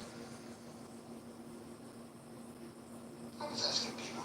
So you said It was a good question I wanted to answer. in the context that you used it. Do you remember what you said? Yeah, I said that he believes that he's a classical liberal and everyone else believes that he's a faggot. And what do you think that word means in that context? I don't think it means anything nice. Did you have good intentions? Or was it nice? Oh. Yes, absolutely. Like it's a term of endearment. Like when I was a kid, we would call our friends faggots. Like for example, if I wanted to play, Tecmo Bowl, and somebody wanted to do their homework, I would say, hey, quit being a faggot. And that's what I mean by it. So I don't know what your definition of faggot is, but it has nothing to do with sexuality. If that's what you were going to say, you bigot. Bima, Roger, did you put out fake news that Bima quit the app? Or, that was fake news? I did not. We were told that she quit the app. Somebody, it was Daniel that told us that. Daniel is the one that shared that she deactivated her account. That's true. That's true. You did deactivate, now you've reactivated? Yeah, I have to try to start doing it more, but the app only will let you do it like once a week, I think. So I'm gonna try to just do it once a week. And, I have to cut down. That should be the same thing as seeing that you wax your armpits. Imagine if people had that same personal responsibility while they're robbing people on the streets or breaking into restaurants when they're closed at night and stealing the cash register. Imagine if they took that type of personal responsibility.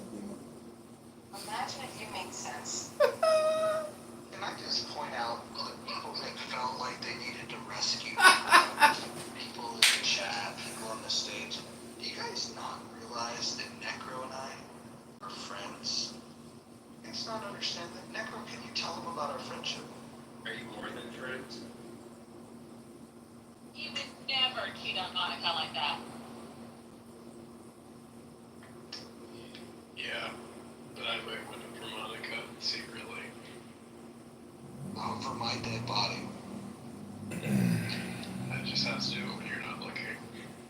I wonder, have you ever checked on that, Roger? Let me ask Necro. Necro, has Roger ever talked to you about like your friendship and made sure that you were never offended by any potentially offensive things that he would say as terms of endearment? Has he ever checked in with you with that? Or did he just assume? I mean, he knows I'm not offended by most, by insults pretty much. I mean, they're just words. That wasn't my question. My question was, Why are you more offended on his behalf than he is? This is weird. That's not, I'm not offended upon his This behalf. is what I'm white just checking. progressives do. This is what white progressives do when they have a grievance and they want to get offended on behalf of someone else. Necro and I share stages. We agree on some things. We disagree on some things. We can have playful banter. He just said that he wanted to steal my woman, for fuck's sake. That's meaner than anything that I've said to him. Can I ask a question here? America is in a danger point here, and I'm just wondering, is there any patriots in the room? Let's say the CIA wanted to give you a direct commission to deploy to a sanctuary city to fight violent crime. Who in this room would have, the physical ability, the desire to join that paramilitary operation? Anyone here? Well, hold on. Welcome, Jason Deuce. I'm ready. Jason, you're the man for the job, right? Jason takes the place of 10 men. And I just think it's funny that when some people don't get the answer back in the exact words they want, they pretend like the question wasn't answered. I find that funny. You know what I find funny in an annoyingly ironic way? Roger, if you could please reach out to the founders, who is it, Paul, Ron, whatever. If they're going to allow you to name a house in the MUF, is there a reason why they're not allowing me to type the word MUFF in chat? As you can see, I have altered. So if you look at the house title in the MUF, you will see that they're not separate words. If you try to type in the MUF in the chat, you can do it if you do it the way that I've spelled it. I also have clever workarounds where I can put an accent over certain letters and get away with all kinds of tomfoolery. You gotta be smarter than the algorithm, is what Mojo just said. Big red pill. That's a legitimate question. Who here would go on a 6-month deployment to perform security in a major U.S. city for $10,000 a month for say 6 months? Anybody want to go on a short-term activity? That's actually cheaper than I would have gotten paid back then, but it wouldn't take me 6 months to pacify a city, and I only need 2 other people with me to go ahead and do that. Realistically. I mean, you could go be a journeyman tradesman somewhere and make triple that, so. No, I just have to target, once I'm on the ground, all I have to do is just target the main leaders, then I just have to break in at the twilight hours, and snatch and grab them, waterboard them for a little bit, and then figure out who's their next movements, just take those out and keep those guys alive while they're still feeding me information. It's not really that hard. I can pretty much pacify within a couple weeks. Did you guys, anybody in this room, did you guys stop by the critical thinking forum today? Anybody get a chance to hear the words of wisdom from Monsef? I think I'm gone from that room. Imagine that. Which room and house was it? The critical thinking forum. That's Gary Bumgarner's room. It's like the Walter Cronkite of this. I wanted to go in there and do a simulcast. Actually, I wanted to do your room and his room at the same time, but unfortunately, it just couldn't get it to work. And I thus unveiled my anonymous account. So this has been my anonymous account that I've been recording rooms on for about 60 days hardcore. I just think it's interesting that in those rooms they want to tone police certain people. They don't allow the chat, and then they'll allow somebody like Monsef to just go on for 15 minutes at a time. The room's only open. That's a problem. I agree on both sides. He allows people just go on and on and on and on. But sorry, I gotta push back. 'Cause, I mean, yes, he takes the chat away, but how does he tone police? I mean, people can argue that you tone police by not allowing certain words to be said or threatening. So how does he do tone policing and you're not? Well, I will say this. Why don't you ask that question to Anson Burlingame? You know, he has a personal history, so Anson's a bit biased towards Gary at this point. So let me ask you this: of those two guys, if they were in a bar, or let's say a Moose Lodge, right? If they were having a couple beers and they said, I see what he did there. if they were to step outside after a couple of beers, who do you have your money on? Oh, are you kidding? I mean, you know, Anson is an older gentleman. Gary's a West chicken. I'm guessing they have 10 years difference, maybe. My money's still on Anson. Yeah. And Anson swims with dolphins, dude. Like, Anson's a legend. I like Anson. He's amazing. But I have to say this. I don't have a problem with Gary, other than, like, some of his judgment. Like, remember when Merrill was one of his co-hosts? I remember old school season 1 or 2 that was, and I don't know if they kind of, well, I'm not gonna speak about the people that are in here, but I personally don't have a problem with her, but apparently she received mixed reviews, and so I don't know why she didn't go out anymore with Gary. Well, she had Trump derangement syndrome, hardcore, and I think it infected a lot of people. It rotted the brains of a lot of people in that room. I thought Howard was a really good mod in that room. And I disagree. Howard was good. Yeah, Marshall was good. Well, Marshall's good when he, like, isn't drinking. Like, I like Marshall a lot, but Trump He's asleep. Wow. Wow. But the worst part of that room, it's not the chat. It's not the fact that you can't push back on ideas. You know what the worst part of it is? Do tell. Scott Jones doing a Trump impersonation. There it is. I knew that was a thing.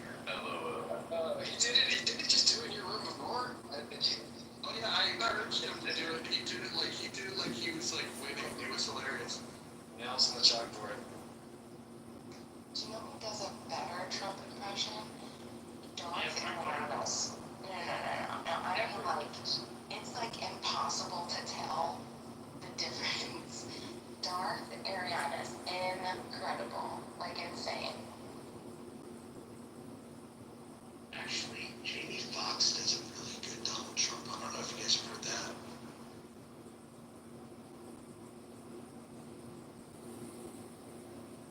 Darth Ariana's would also hand you your ass, Roger. Like, hand it to you.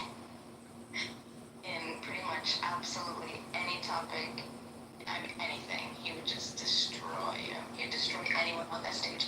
Darth Ariana, you could give me your best, and Darth Ariana's will destroy. Wow. Who is this person? Like, verbally He's the true clubhouse. He's the true clubhouse legend. Yeah. Well, no, not verbally, not insults. He's an extremely logical, philosophical mind. Incredible. I bet I could be in on specific topics, so. Hey. Well, Brian, I appreciate the ambition. I mean, I'm interested. Yeah, I'd like to see him beat me on agriculture, but there's not many people that are good at that. I think what Bima just really said is that she wants to fuck this guy. That's really what I heard her say. Oh my god! Hey, this is anonymous. Can I quickly say something about the poll and the experience that I had here in Chicago? I did the carry and conceal permit, and the instructor who gave that carry and conceal permit in that tiny class with 30 American patriots who, do carry and conceal in the city of Chicago and actually save their lives as they're about to get killed in many, many situations that keep coming out of the news. I just want to say that one guy who taught that 30-person class, who has probably done hundreds of classes and taught thousands of people, that is the only actual person in Chicago out of my 42 years of living who has ever done anything in terms of actually preparing the population to save lives and carry out the will and intent of our founders and the Constitution. So if only one person in my whole life I've ever seen do anything actually which is normal and rational and pragmatic, I mean, meeting a lot of people who do absolutely nothing for the city. So I mean, government, is.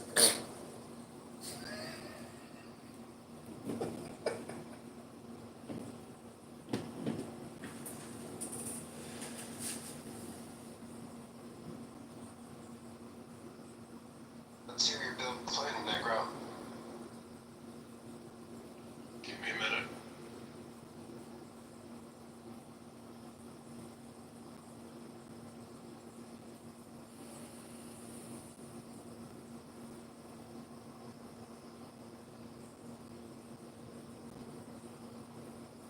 Is it over yet? That's what you said. That's what Hillary said.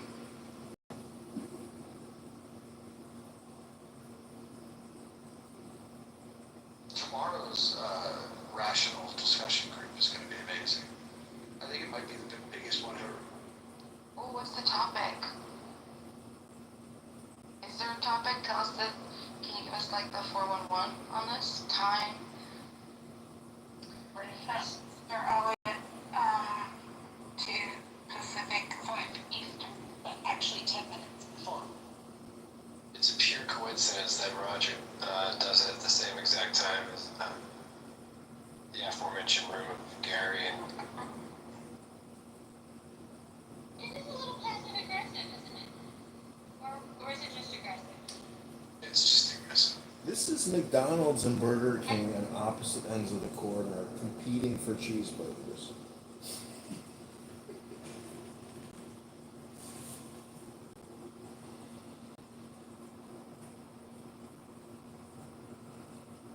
Listen, opening up competing shop raises the overall economy. I mean, did you guys ever remember that class in college where you get like an extra 10, 20, 30% margin because now there's 2 competing businesses in the area? I concur. Healthy competition is good. Is there a reason why they don't have the chat open, or they encourage people to go to Facebook to have chat? How can you better moderate chat on an app that you're not currently on? Wait, that might be a good business model, like a cross. You see what I'm saying? Like a cross, like people are gonna talk like, what the hell? Oh yeah, go to this app. It'd be almost like a Discord model. Like pulling people off of Facebook onto that. That's interesting.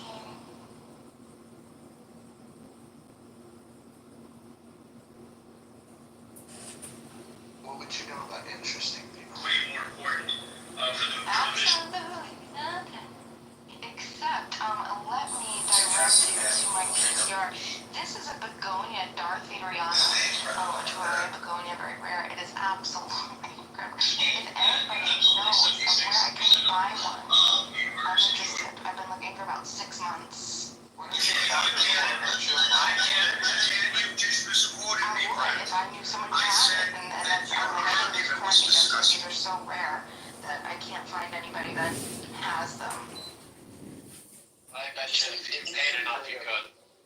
Yeah, no, I did. I found. Like, people bring plants? Yeah, they're called plant swaps, and you just meet up with a bunch of people, and you all bring different Explains plants. your PTR. Sorry, a little slow tonight. Well, yeah, no, it's great. Everybody, I mean, like, we edible plants, like if you want, I mean, anything. Tomato plants, anything that you could think of. Venus and Flytrap? I mean, sometimes those are more rare, but it's mostly more common plants or edible plants. Mojo knows all about that. He was talking about edible flowers. He said he told somebody to eat flowers earlier, and I was so happy. No, He's like, oh my gosh. Hold on. That's good, he's a bag. This is true moves. That was Michael Yap, actually. I don't want to take credit for Michael Yap. Michael Yap's shtick on here was... News Talk is online. News Talk is a production. Oh, well, I think that it's such a brilliant, amazing. I love people who say eat flowers. It assumes for me that you know about edible landscaping, and that's so amazing.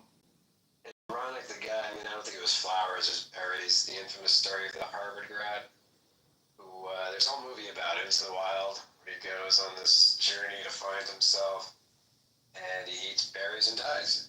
22, 23, heartbreaker. He ate the birds. Were they poisonous? Indeed, they were. Jeez. This is pre-internet, so he couldn't just Google it. Well, he had a book that he was looking at where he was trying to determine if it was good or not, and he made a mistake. He made one mistake while he was out there. Holy shit. What was this called? Into the Wild? Into the Wild, based on the book, I think. Eddie Vedder does the whole soundtrack, Sean Penn directed. It's good. Yeah, try to put in a chat a video of Gary Baumgarten and Brent debating on Clown House. And I gotta say, if you want an example of a difficult conversation to listen to, this would be the video of Gary and Brent arguing. It's pretty funny. Hey, Anonymous, did you do a reading earlier today? Because I missed it. I was so upset. We did. The Tao Te Ching? Is that it, Anonymous? I recognize that voice. That's a good voice. There's Roger's future ex-wife. I don't believe in divorce. So, Roger, the poll, you would have put economy before education? Yeah, of course. You know, Bima, you can go on Mojo. It's always a big economy. You can go on No, Mojo's profile. The quote is accurate, right? It's the economy, stupid. I should have done that, but Correct. The only thing more important than the economy is love. Amen. That's the best. Can we get a replay? Can someone cut that? Wait. Oh, that is so good. Oh, Bina, get a hold of yourself. You're in public. You're getting rather excited over there. Can I make it clear, without making it overly awkward to the woman of my desires, that I was not referring to Bima when I was saying those words. So it's Monica first, Bima second, and me. Kristen, you were in front of Bima just in case you wanted to know where you're at on No, I'm not. If I'm second and a half, then there's got to be number two. I told you were number 3. It's definitely a number 2, but there is a wide gap between 2 and 1. Wait. Yeah, Kristen, I think it's all the ladies, including you, and then all the men, and then Bima on Roger's list. That's more like it. So in this room, I have to agree. Well done. Bima, who would you put as the one who fits your policy the best out of everyone in this room? I would have to say right now, men or women. Just anyone. Well, I don't know Moose, and I haven't heard much of Devin, but I like Devin. So I would have to say, and I haven't heard much of Brian either. So Brian is a curiosity to me. Moose, Devin, but I would have to say you're definitely my number 1 right now. Me? Oh yeah. Well, hold on. Can I just share this? Hold on. Can I just share this with you, Bima? As much as that might have flattered him, he would still put Joe B, who's like 87, in front of you. I'm sure he would.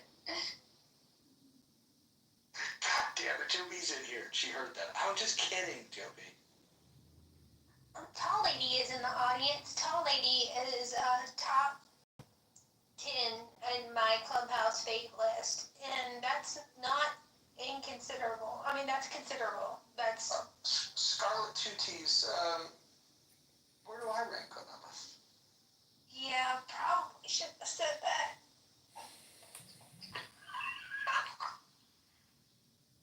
Yeah, You know, and I just happened to glance down in the audience. I didn't see. A shout out to Sean B and Weeby, 2 other minds that I really enjoy. Yeah, and Marty too. I like Marty down there too. Yeah. Bima, let me ask you a question. If you were president of the United States or head of the Federal Reserve, That wouldn't happen. But go ahead. I'm just asking, how would you optimize the economy? I mean, and the Fed. That's not a bad answer. That would be like Marilyn Monroe impersonation. But Bima, let me ask you this. Let's say, hold on. Let's say that the Fed was ended. Let's say the whole government was ended. Diva, can you explain to the people here, when there's no government left in the United States, where those 5,500 nuclear weapons, who would have those? Who would control the nuclear weapons? I would defer that to much more intelligent people that would be able to organize and figure that out. That doesn't sound like you've got a very good plan here. It sounds like you haven't thought about who's going to have the nukes. I mean, like that's the point of a decentralized, like state of society. It's to say like, hey, look, why don't we talk about who has the best ideas, and then let's do that, right? And the best part is it's voluntary. It's not like by force, violent by force, as you see in a federal constitutional republic, which I'm not, terribly upset about. I do appreciate it for what it's done. I got a question for you, Dina. If you don't have a government, who's going to protect black people in your society? To single out any type of individual, it doesn't even make sense. Hi, this is Anna. Give me a call back if you're in. It goes like the idea of a voluntarist society is to not use violent back coercion on people, right? Hey, Ross, you said we need government protection. Doesn't that weird people like beat up or killed or something? That's weird. Well, it seems to me that if you're going to protect individual freedom and extend that to all individuals, you probably need a government that has the authority to make those protections. Otherwise, what would keep a band of marauders? Like imagine like a village of Pepes that hate black people. What would you do to make sure that this village of Pepes doesn't try to trample on the rights of black people? It's called guns and bullets. Facts.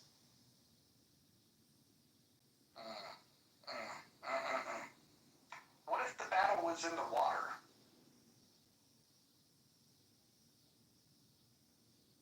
What if the battle is in the water? Hakima, would you like to be the one to tell her? Well, yeah, I don't know what you mean.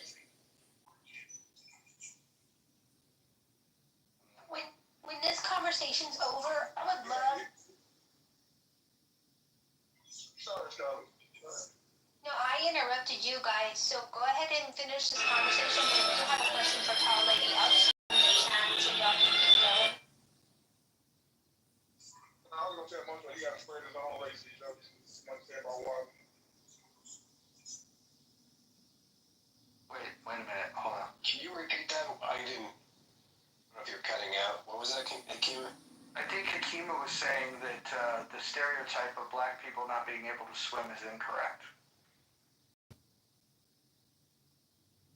I know for me, and most people I know is incorrect. You're a swimmer? When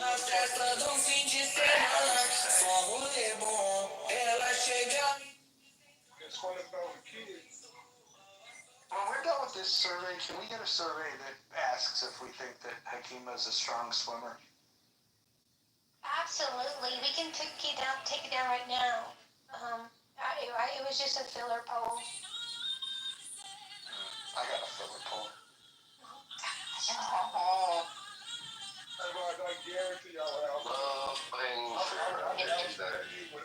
have. I'm just gonna stop talking. That's it. Hakima, did you say that you're a stronger swimmer than I am? Yeah. Oh, wow. It's amazing. Roger, were you in the reading room today? Yes, but I went last because my reading comprehension level is the lowest of the room. How about a poll that says, What? What does the poll do? who can vote for who would be able to save who's swimming? Can Hakima save Roger? Or can Roger save Hakima if one of them was drowning? Who would save them? Not could they. Who would save them? For the record, I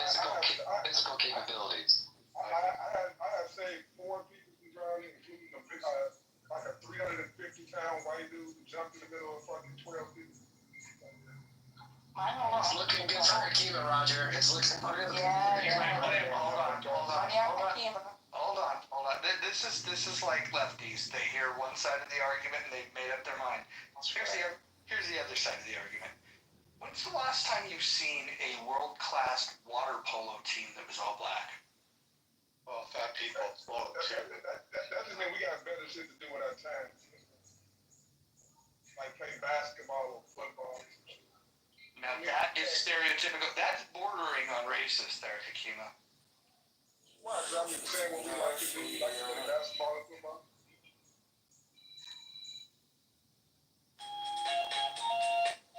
Okay, new polo.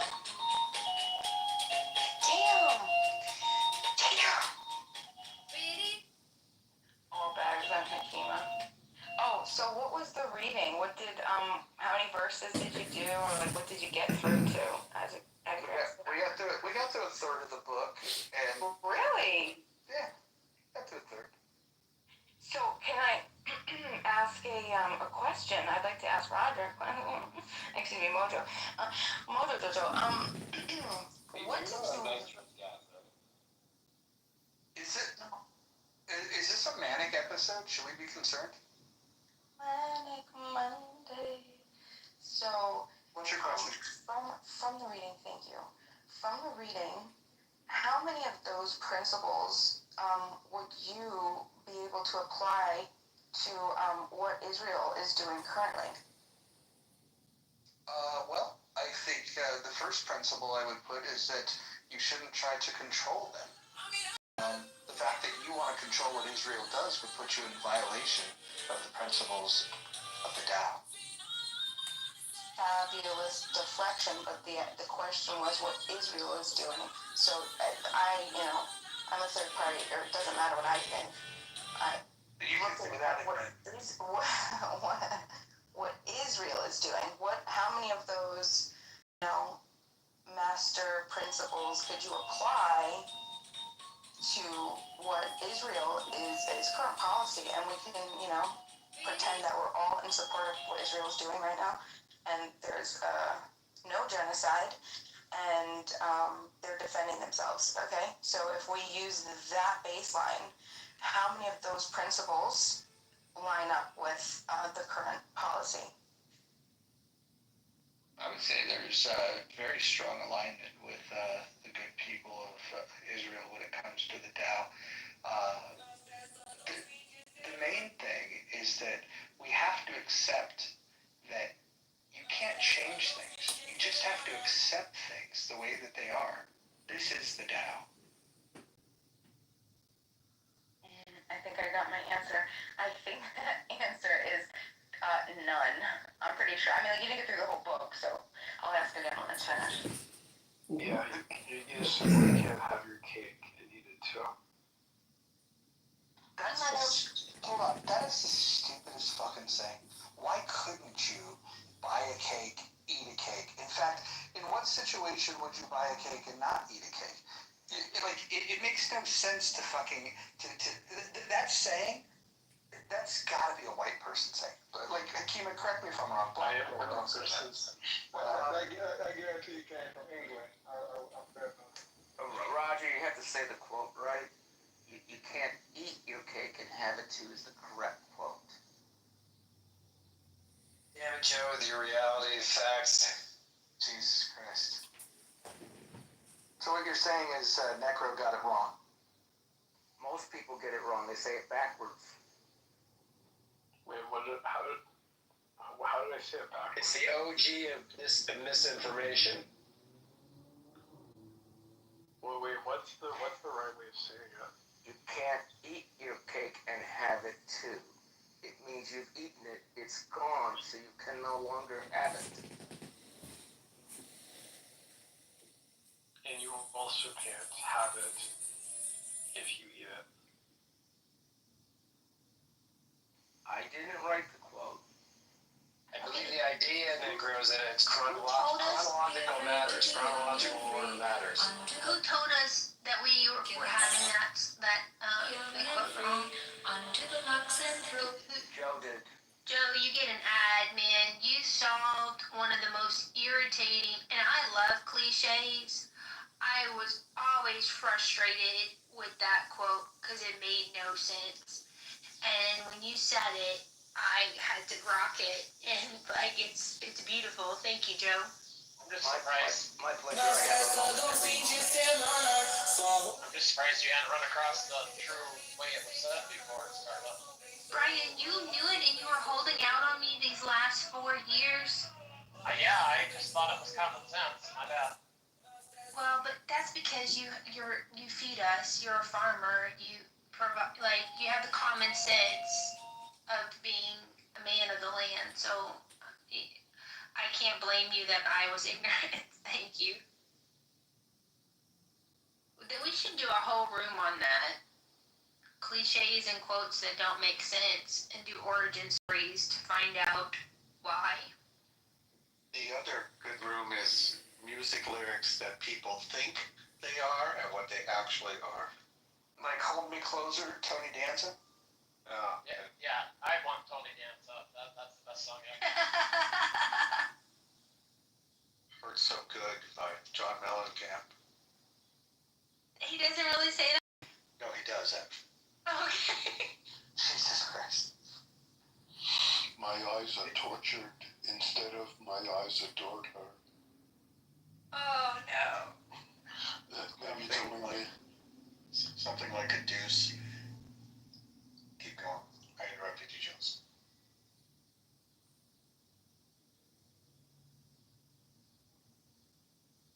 Hey Roger, I was surprised that no one really gave you a good answer for your question about if the country was decentralized, who would gain control of the nuclear weapons. They don't have a good answer for that because they're anarchists and anarchists are dumb. I would say most likely the military is my answer in one form or another. I think it'd be that over, say, UN control. That's just in a simple answer form. Yeah, but let me ask you this, Sean. If the military kept their weapons, how are you going to overthrow the government? It's true, but pretty much, I mean, in a lot of countries where countries are decentralized, and I'm just trying to think of Name one. Egypt, possibly. At a certain point, Egypt became militarized as a country there for a while. I don't know if they still are. I don't really pay attention to Egypt. Would that There's be a a good military example? coup against Saddam in the 70s, right? 80s, late 70s. I mean, I'm asking. I just been thinking about that question. I think it's a good question. I have a question. That would be. I have a question for Bina. If anarchy is such a good idea, how come nobody's trying it?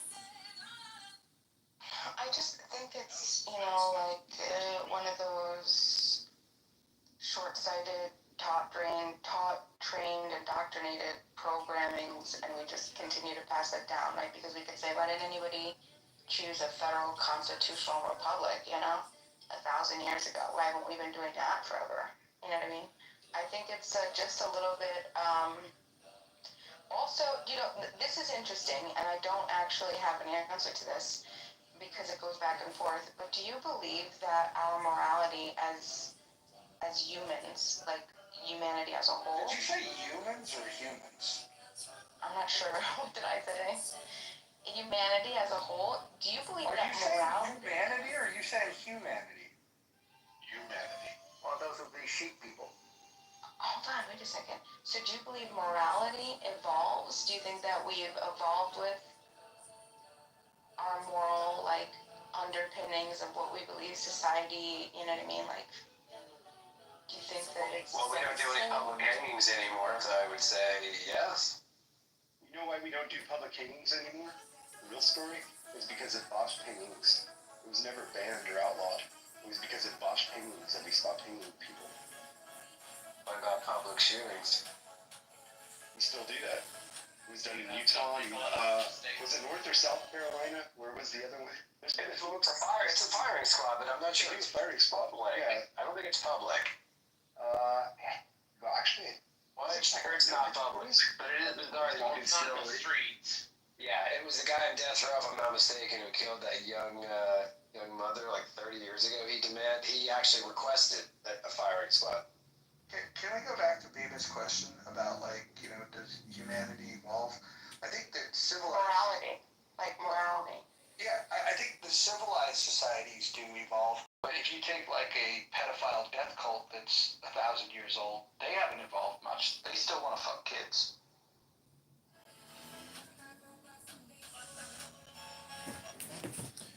Oh, Roger, that's such terrible Islamophobia and bigotry and hatred. That's just fear speaking, Roger. That's not your true self, Roger. That's hate speech, Roger.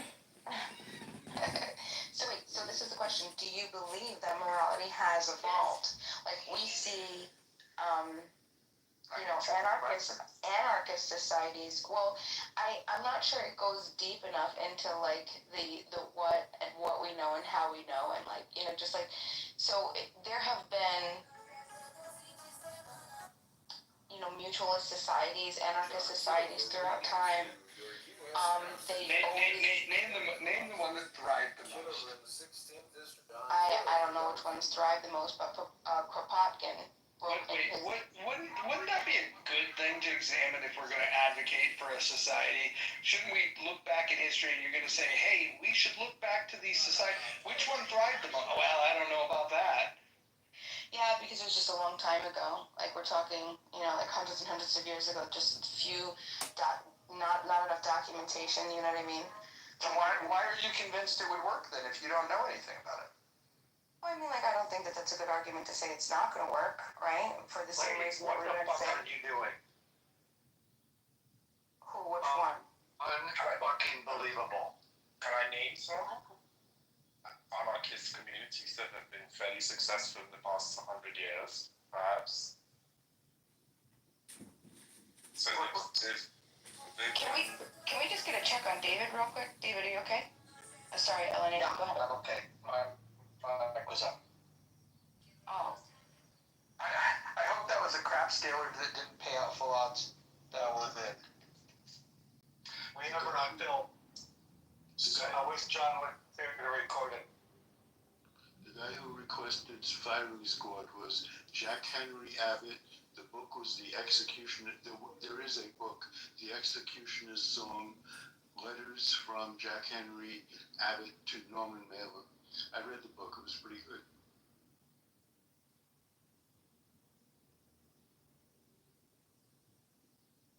So I was going to say, so ones that are still sort of operational. What are you going to say, Catalonia? That was 1930s. Catalonia still existed.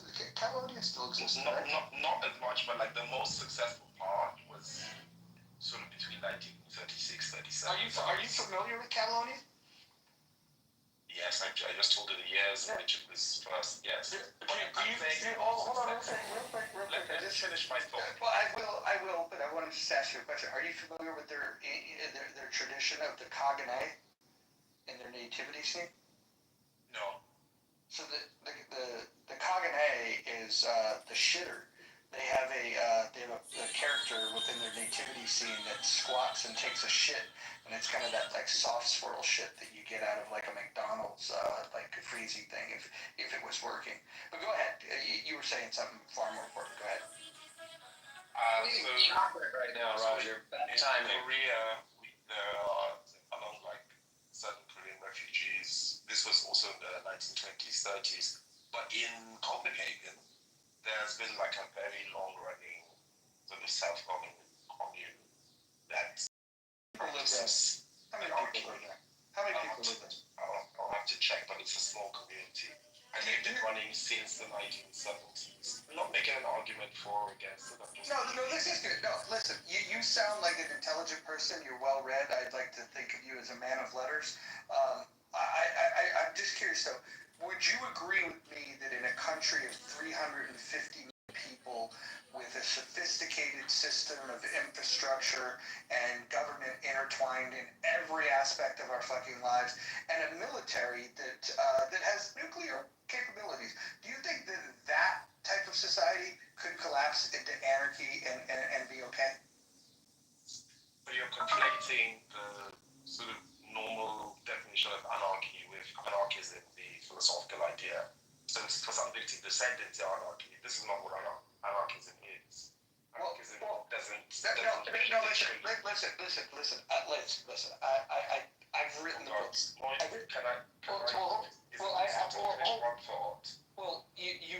was asking you a question, and then you refused the question because you wanted to get into this pedantic thing about what anarchy is. So let me define. Hold on one second. Just so everybody knows. Okay. Well, maybe you don't make it. I'll just leave it. It's fine. Well, that's fine. Carry on. Yeah. You're not the star. Just so everybody knows, the definition that's used by anarchists is that it's no rulers. That's what they mean by no anarchy. They don't want government. They don't believe in a ruler. They do believe in rules, but they don't believe. Look who wants to be the star. Oh gosh. Well, I am. You want. I am the star. Do you want a podium? I am. No. Well, I have a podium. What are you talking about? I do have a podium. Hold on. All right, hold on. Hold on. I'm gonna create a poll, and we'll see. Let's see here. Hold on. I thought this was a place where people talk, but anyway, carry on. Go ahead. With your little. No, go ahead. Go ahead. Little dick swinging contest. No, you want the attention? It's all yours. Go ahead.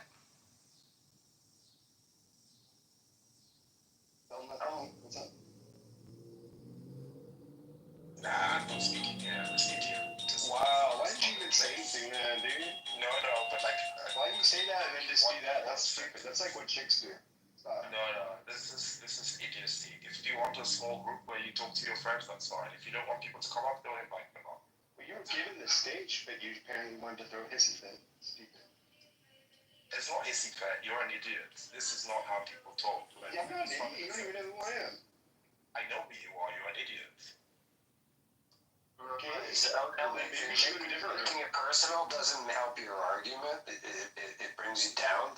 Yeah, they're speaking of going down. Maybe I didn't read the book. As I recall, Someone's talking about me? Oh, sorry, go ahead. But I'm reading the review, and it says that he committed suicide. Hold on, David, hold on. Can we bring? I want to bring the star of the show back up. L. Nathan.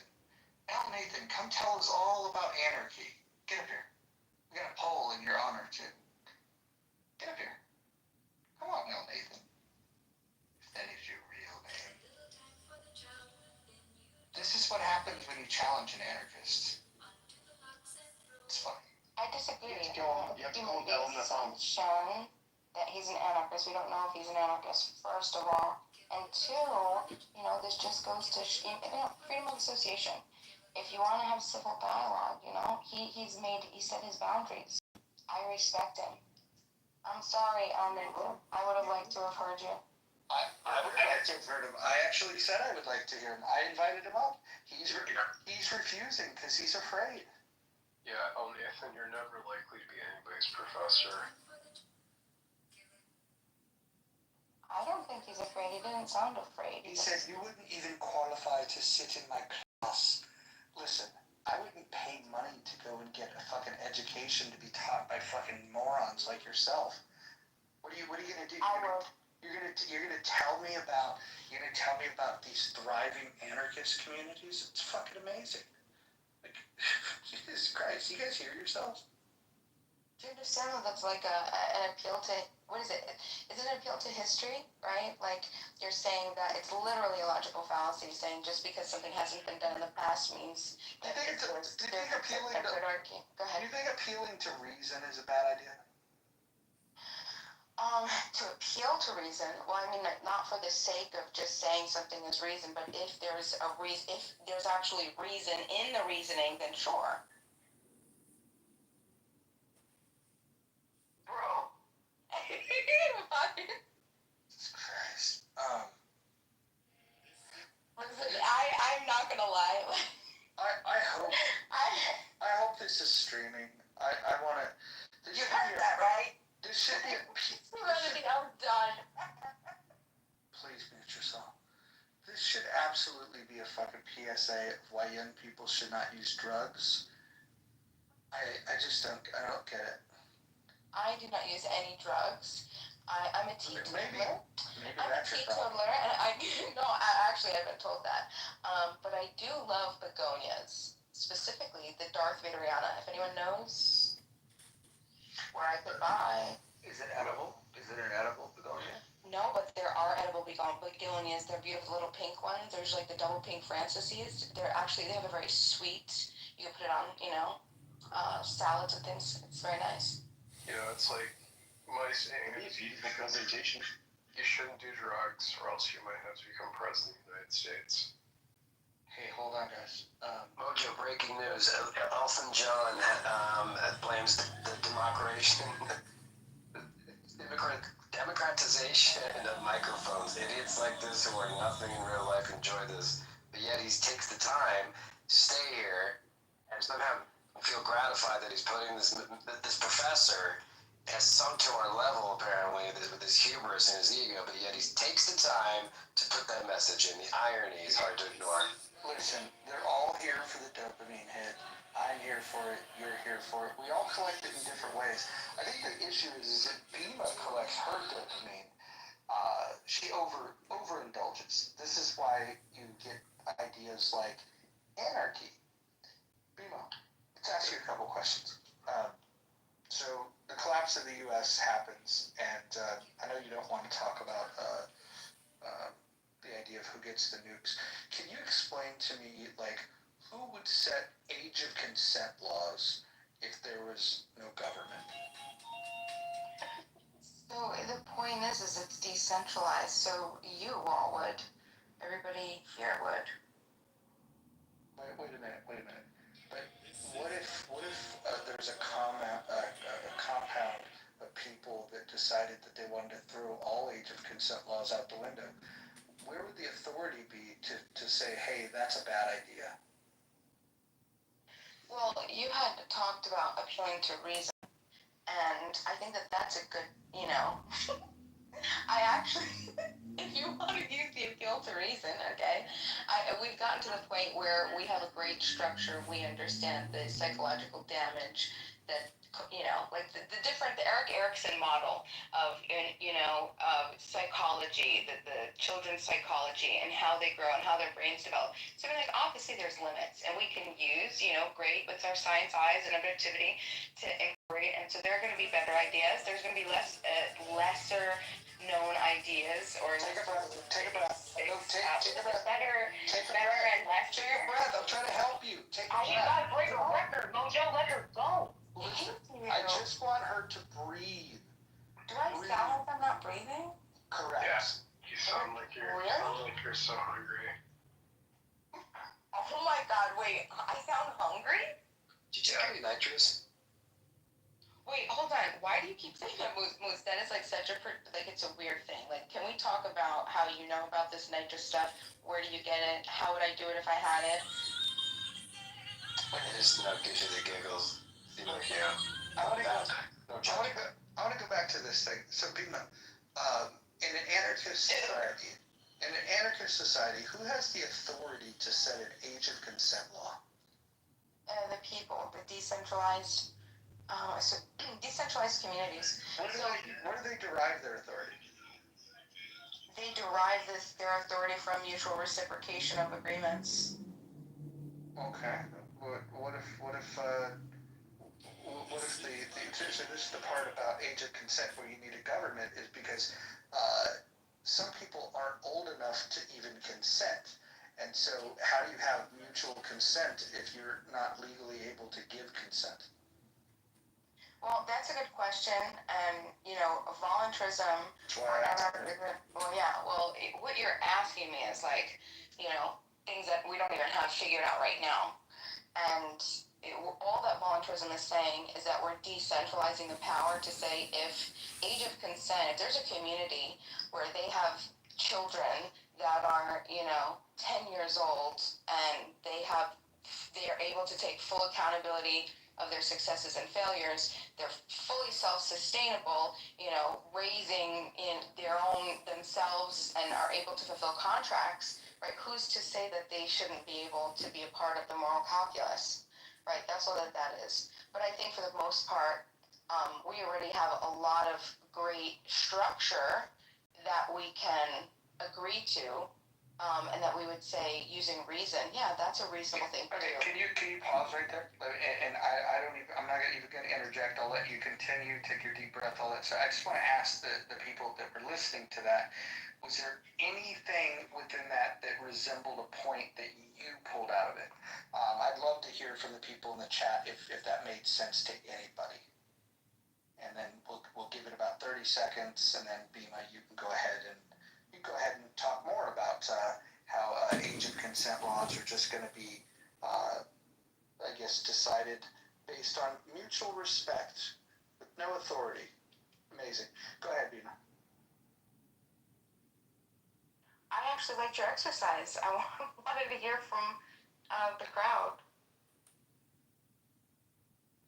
Bima, can I ask you a question? Can you just re-summarize what you said maybe in like 3 sentences? Thanks, Bima.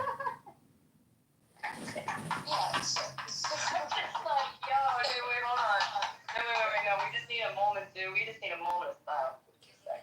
You know, 'cause I had something and it slipped away and I feel like we should just. Yeah, you guys got to drink that one in. That's a good question. Sure.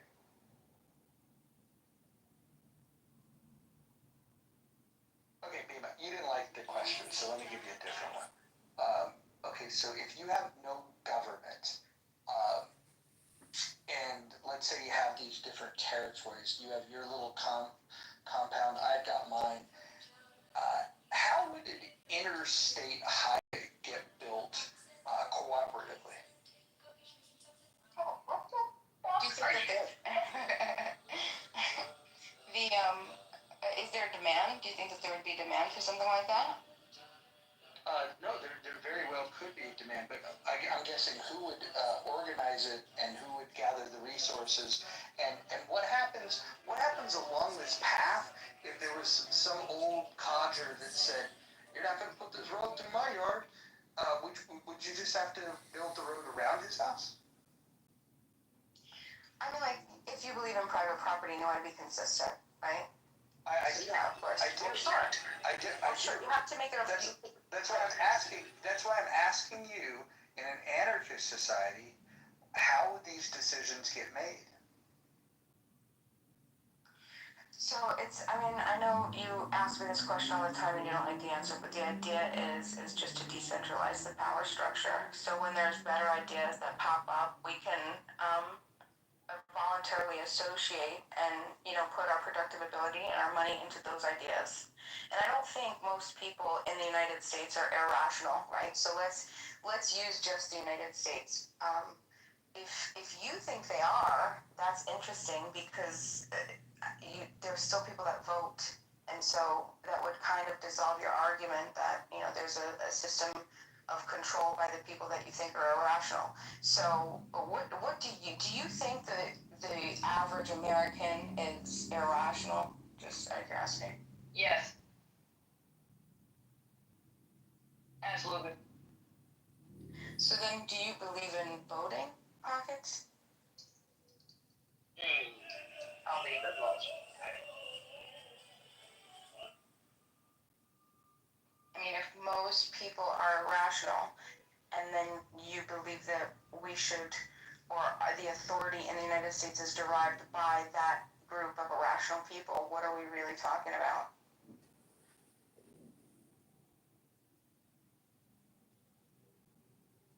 I don't know, I think we just solved the alluring that irrational people are voting. Of course, the government's going to be trash. So.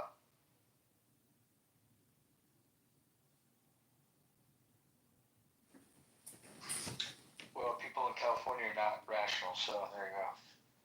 Wait, which We're on government? fire right now, apparently. The government now, the government then, which government exactly? Pockets. Yeah. Well, hold on. Before Pockets goes, I want to ask Bima to take a look at the question of the room. What would be preferable to the U.S. government? Reducing government, eliminating government, or more authoritarianism? What's your option? Actually, it's always eliminating government. Always. That's always like there. All right, perfect. Let me see if you can get a co-signer. So she has nominated eliminating government. Does anyone want to co-sign with her on eliminating government? second her motion? Nobody seconds her motion. And who said We that? got one. Perfect. All right, hold on. Now I want to. Okay, I want to find out who. Oh, hold on. Let's see. I want to see. So the Greens, we've got Nye, we got Serenity, we got Shirley, we got David, we got Necro, we got Sean B, we got Devin, we got Father. Those are the Greens that are on the stage. I need 2 volunteers that believe reducing government is a better idea. Can you blink your mic if you believe reducing government is a better idea and you want to volunteer to have this discussion? It'll be a tag team match. Bima and Hakima in one corner versus the reduced government folks in the other corner. Okay. Reduce but not eliminate, to be clear, right? Yeah, correct. Reducing versus eliminating. Okay, and Pocket said more authoritarianism, so here's what we'll do. I will represent reducing government. Pockets will represent more authoritarianism, and Bima and Hakima can both talk about this.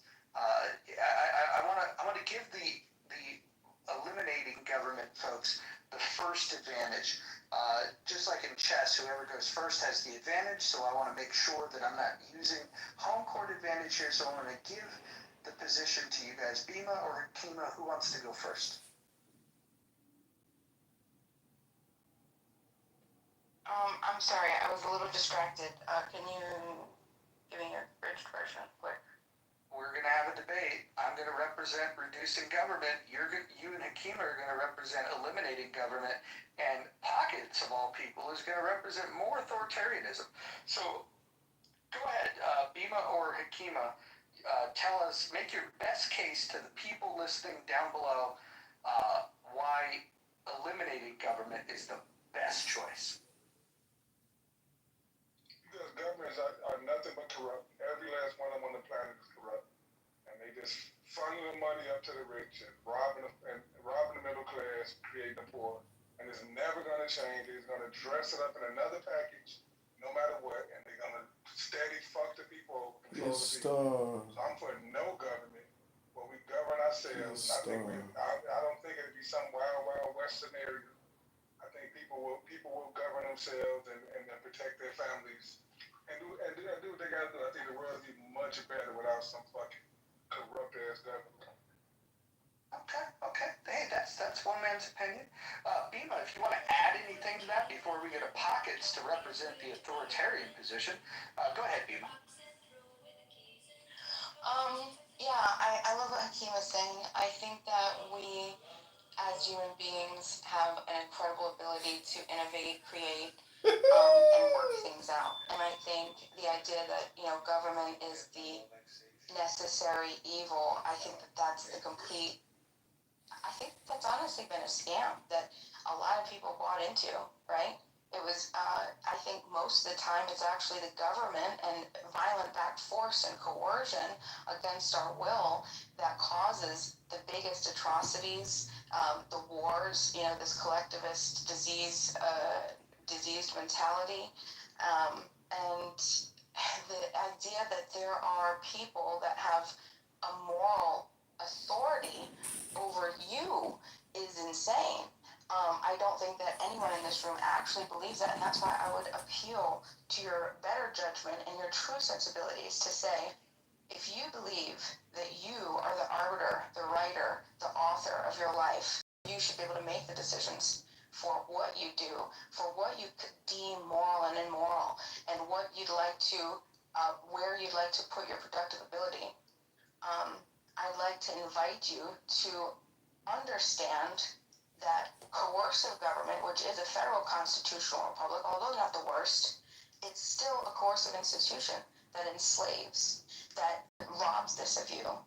And if we were to decentralize this authority and allow us to freely associate without violent backed coercion, we would live a more peaceful, a more creative, and I just think an overall better life. Thank you. Okay. We just heard from Bima about the virtues of eliminating government. Pockets, you chose to represent more authoritarianism. Can you please give us your take on why more authoritarianism would be preferable? So I feel like, as Americans, we have a lot of freedom, a little too much freedom to where we become violent, we become desperate, we become just a completely different type of person. So I feel like we need to crunch down on shit. I feel like we need to start respecting law and order, and law and order should be respecting us as well. I don't believe in getting rid of the police. I actually believe in supporting them. And I believe that people just need to, I don't know, crack down. There's so much fraud, so much freedom to do whatever we want. Like, we're literally frauding federal aid, we're frauding medic, we're frauding the most needed things in our country just because we have that freedom to do so. And I feel like we just, things that need to be cracked down on. People are wild. And eliminating government, we are not a peaceful species, to be honest. We are a very violent species. We are animals 100%. Territory is a thing, and people kill over it. So I feel like, when you're eliminating government, you're allowing the irrational to lead, and that's horrible. It's like the blind and the blind. That's what it is. Okay. All right. Thank you, Pockets, for your submission. And now for the contrarian view, the person that is going to represent reducing government, I give you Mojo. Okay, people, now that we've gathered around and we've heard from the anarchists as well as the authoritarians, I'd like to speak to you about the fallacies of both of the arguments. I'll start with Bima's submission. Bima had made the claim that she was against collectivism. The problem is the ideology she's representing is the most collectivist. In fact, left-leaning anarchy was born on the left, born out of the idea of collectivism.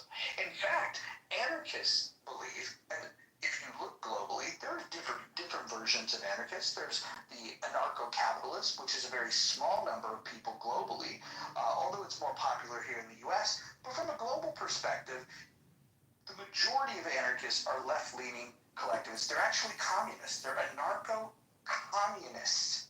This is the majority of the school of thought. It's where it was born, is out of communism. So this idea that she rejects collectivism but wants to give you a system in which there's no checks on the power that her collective would have over you. I would submit to you that the best system of government is one where we limit power, where we have a standard, and that standard is individual rights. I would like to talk to you about John Stuart Mill, who wrote in On Liberty, the harm principle. You should be free to do what you want to do, provided that you don't harm anyone else. In order to do this, you have to allow for a lot of freedom. That being said, you need to curtail it when it comes to doing harm. And in order to curtail it, you have to have an authority that can make decisions. You have a legislative branch that can make laws. You have a police force that can apprehend criminals. And you have a judicial system with judges that can decide if somebody is innocent or guilty and be able to sentence them to a punishment. These are the things that we need to keep in mind when we start thinking about these amateurs' ideas of collectivist thought, which is what anarchy is, that wants to eliminate government so they can live in a society where they can do whatever they please and they can infringe on anybody's rights. One of the most popular anarchists out there, and you guys can look this up, Proudhon famously wrote a book titled Property is Theft. So for anyone that believes in the Lockean principles of freedom, life, liberty, and property, this is in direct contravention of those principles. And I would submit to you that the best way to be able to ensure that people have individual freedom is to have a limited scope government that has a standard to uphold that protects individual rights. If you have no government, you have no protection over those individual rights. And to Pockets, I don't think I even need to speak on this. What she's asking for is to restrict individual freedom, and I think you guys already know from my previous statements how I feel about that. I'll go ahead and lay my mic down. Thank you. And then we'll go to the poll and see who won.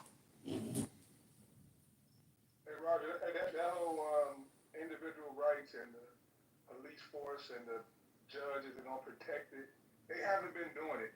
It sounds good in theory, but they don't do it. The only thing they do is protect themselves. So you just like you said, Bima want a world where people control themselves or whatever. Like that's what we need. I mean, the government is taking from us. They selling us some bullshit dream that's never gonna fucking happen, and just to control us. Like no, the real freedom is no government. That's the only way you're gonna have to get real freedom. Okay. And I guess my question to you is, when you look across the Americas and you see groups that maximize freedom, we could look to some of those groups. Is there a particular reason why you haven't decided to become Amish? Yeah, that's a few reasons I can think of. What would those be? I mean, they've found a way to get out of paying taxes. Many of the taxes that you and I pay, the Amish don't have to because they claim a religious exemption.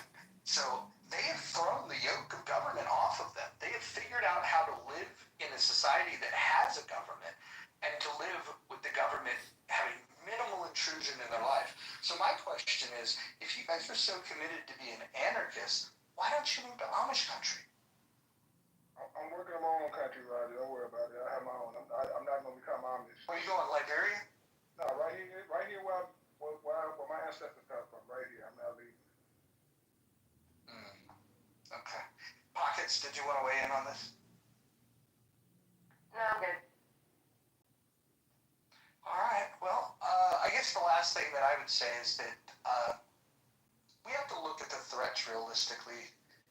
There's countries that are adversarial to us, countries that have armies, countries that can organize. And in order to be able to defend against foreign foes, we need to have a military. We need to have a well-armed military. We need to have an organized, coordinated effort to be able to bring together the Army, the Navy, Air Force, and Marines. I don't believe that in an anarchist society, these small little militias led by Hakima and Bima would be any match for a sophisticated army that decides that they want to battle us. I actually think that their ideas on this disregard the very freedoms that we're granted because of our military protecting us. Yes, we have these oceans that is a huge advantage, but we also have brave fighting men and women that will protect our freedom from tyranny. And the political ideology that they're giving you is only going to work until somebody with enough guns comes over and takes all of your freedom. And so for that reason, I remain firmly in the camp of reducing government, improving government, not eliminating government. This is not some... Just take your ball. Going in there saying that he's the leader of the African Americans. Follow him. I used to be friends with the sewer rat. But then I was like, no, I don't really want to be friends with this scumbag anymore. Actually, I blocked him when I stopped being his campaign manager. Campaign manager? For 2032. Oh, I haven't. I think maybe he stopped following me because I don't. No, I blocked him. No, me. I'm saying I don't think he's. I haven't seen him in the hallway. You know, you see people's names in the hallway. You're not missing out much, are you? No. It is funny though. If it's an African American room and he's in there, I'll go in. Thing. And when Brad does it, it's not a fucking problem. You know what? That I ever can, but the idea. I don't doubt that. Thank you, Roger. But the idea is that it would look very similar. The only difference is there isn't coercion, or there isn't a force that's going to make the decision to say we're going to do this or that because a particular percentage of the society decides to make these choices. It will be, listen, everybody is going to have to either pay into it and you're going to support it, or if you don't like it, you remove your predictive ability and you put it either in a competing institution, in something that's better, you fire, the changes come much more, they come quicker and they come faster. So the oversight, the accountability, the curriculum, all that's going to be there. It's just going to be extremely more effective, much more time efficient. It's there's going to be immediate decisions, right? It doesn't have to be caught up in all the legislative red tape, right? And also, the left-leaning, And there's more. of course, right? So the societies, I had mentioned that Kropotkin had talked about a bunch of societies in his one of his essays, and he mentions, I mean, like, there's multiple, and I mean, there was indigenous societies, there was Christian communities, right? The medieval guilds, the Icelandic Commonwealth in like 1930, right?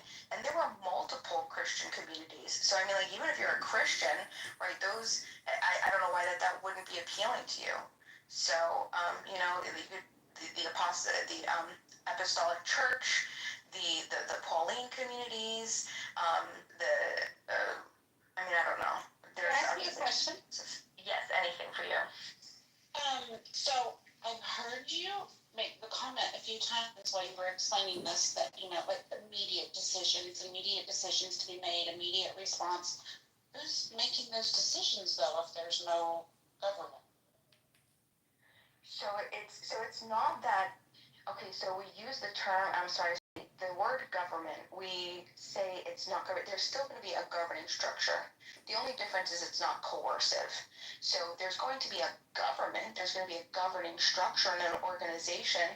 It's just that when that organizing structure is there, it's because everybody that's there absolutely has given explicit consent.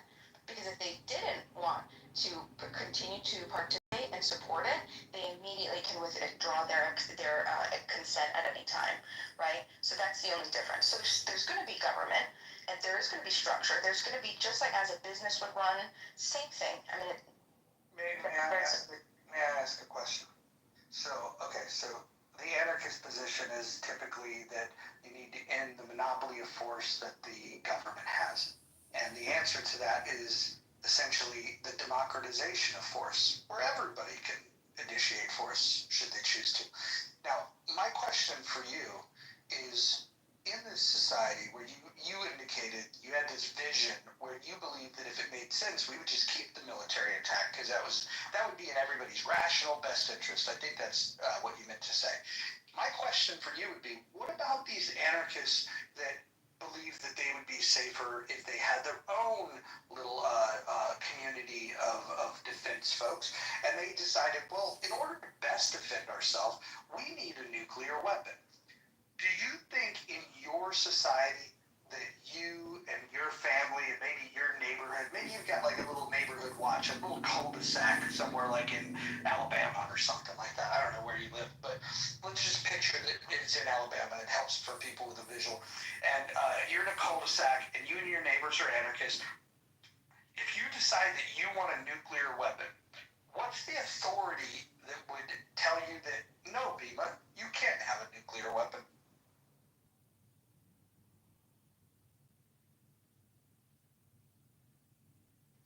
I mean, so my best answer to this would be for the same reason that we as a society don't believe that there should be nuclear weapons around. I think the world is pretty concrete on that. The thing is something like a nuclear weapon is the complete antithesis of freedom, right? Because it's an indiscriminate weapon. It's an indiscriminate tool. It's going to it creates a harm not by self-defense but by massive force, violent force specifically, and that's what we're trying to do by decentralizing the monopoly on force. So the large majority of people are going to reject that, and they're just not going to allow that to happen. Hold on, but my question is, who has the authority to tell you in an anarchist society that you can't have a nuclear weapon? So the thing is like I said, because it's an indiscriminate weapon, society is going to operate off of, listen, you're a peaceful person, don't... Okay, hold on, I'm going to pause this. Hey, Anonymous, can you stream Amir's room into here right now? Yeah, I can't, well, yeah. I hear it's going crazy. Can you please stream it? Sorry, Bima, this takes precedent. Actually, I cannot, because this is my anonymous account. You're fired.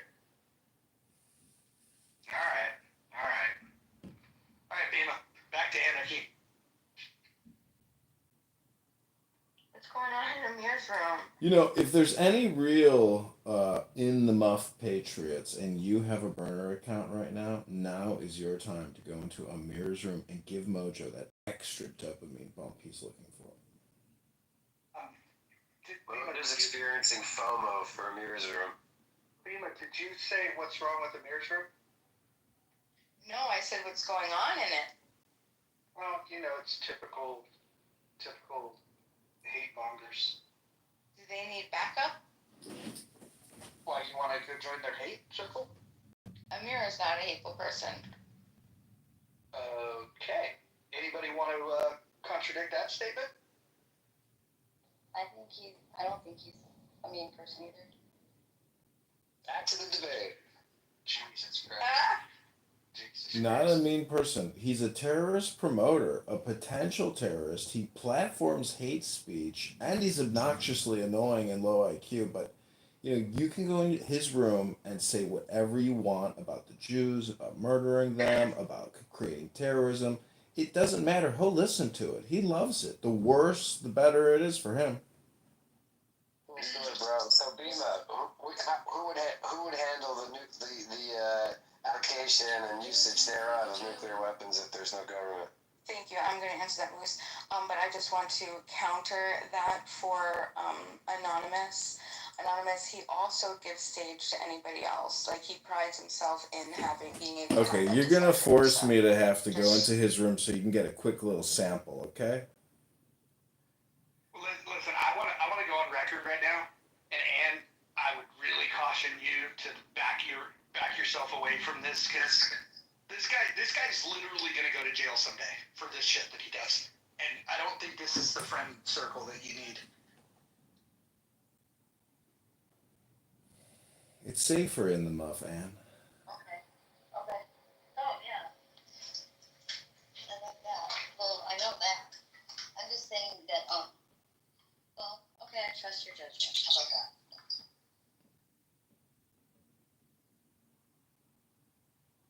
Yeah, I'm not going to be able to pipe it in here because this is the only account I can listen to it on because he's blocked me from all my other accounts. Yeah, I'm really surprised that I'm not surprised that Bima would support the terrorist Amir, but that's pretty shocking. I didn't say that I supported him. I said that he wasn't a mean person. Well, he wasn't. He's an incredibly hateful person. He literally calls for the genocide of Jews, Anne. Can I get a clip on that? I have not saying that you haven't heard him say that. I haven't heard him say that. But I do. I've never heard him say that. I've been there for a while. He's an IRG operative, for Christ's sake. What does that mean? I don't know what that means. You don't know what the IRGC is? It's the fucking it's tyrannical government in Iran that allows men to marry 8-year-old girls and supports terror cells around the fucking globe to kill Jews. That's who they are. He gets his room titles every day. I didn't know what it stood for. You guys fucking, oh my god, this is crazy. I wish Norm was in here because I wish Norm was in here too, because Norm's the one that texted me and said the terrorist Amir is talking all kinds of crazy shit. Oh. Well, Norm would be able to tell you that what I've done in that room. What could anybody do in that room other than turn those people in to the fucking authorities? I mean, like, honestly, like, this is fucking crazy. You terror sympathizers are fucking something else. Hold on a second, Mojo. Let's do a quick diagnostic here. And I'm going to give you a very simple diagnostic question to see if you're tracking. What is 100 times 1,000?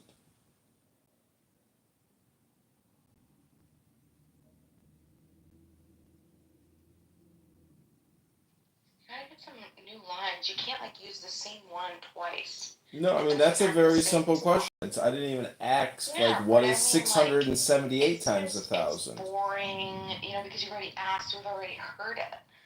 I just, see, Mojo... I'm not happy with my level of free stuff.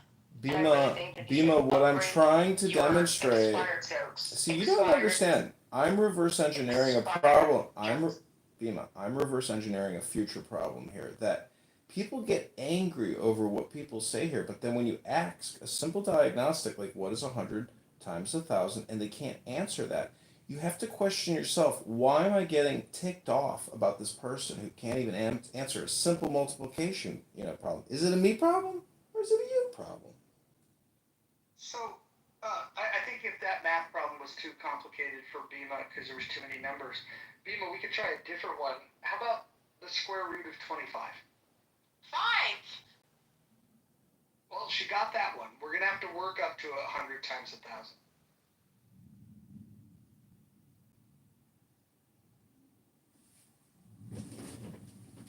She was proud of that one.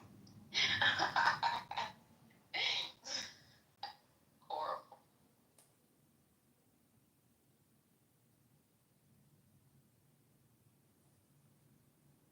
No, I like Amir. I think that he's very reasonable. Of course you think that, because you hate fucking Jews and so does he.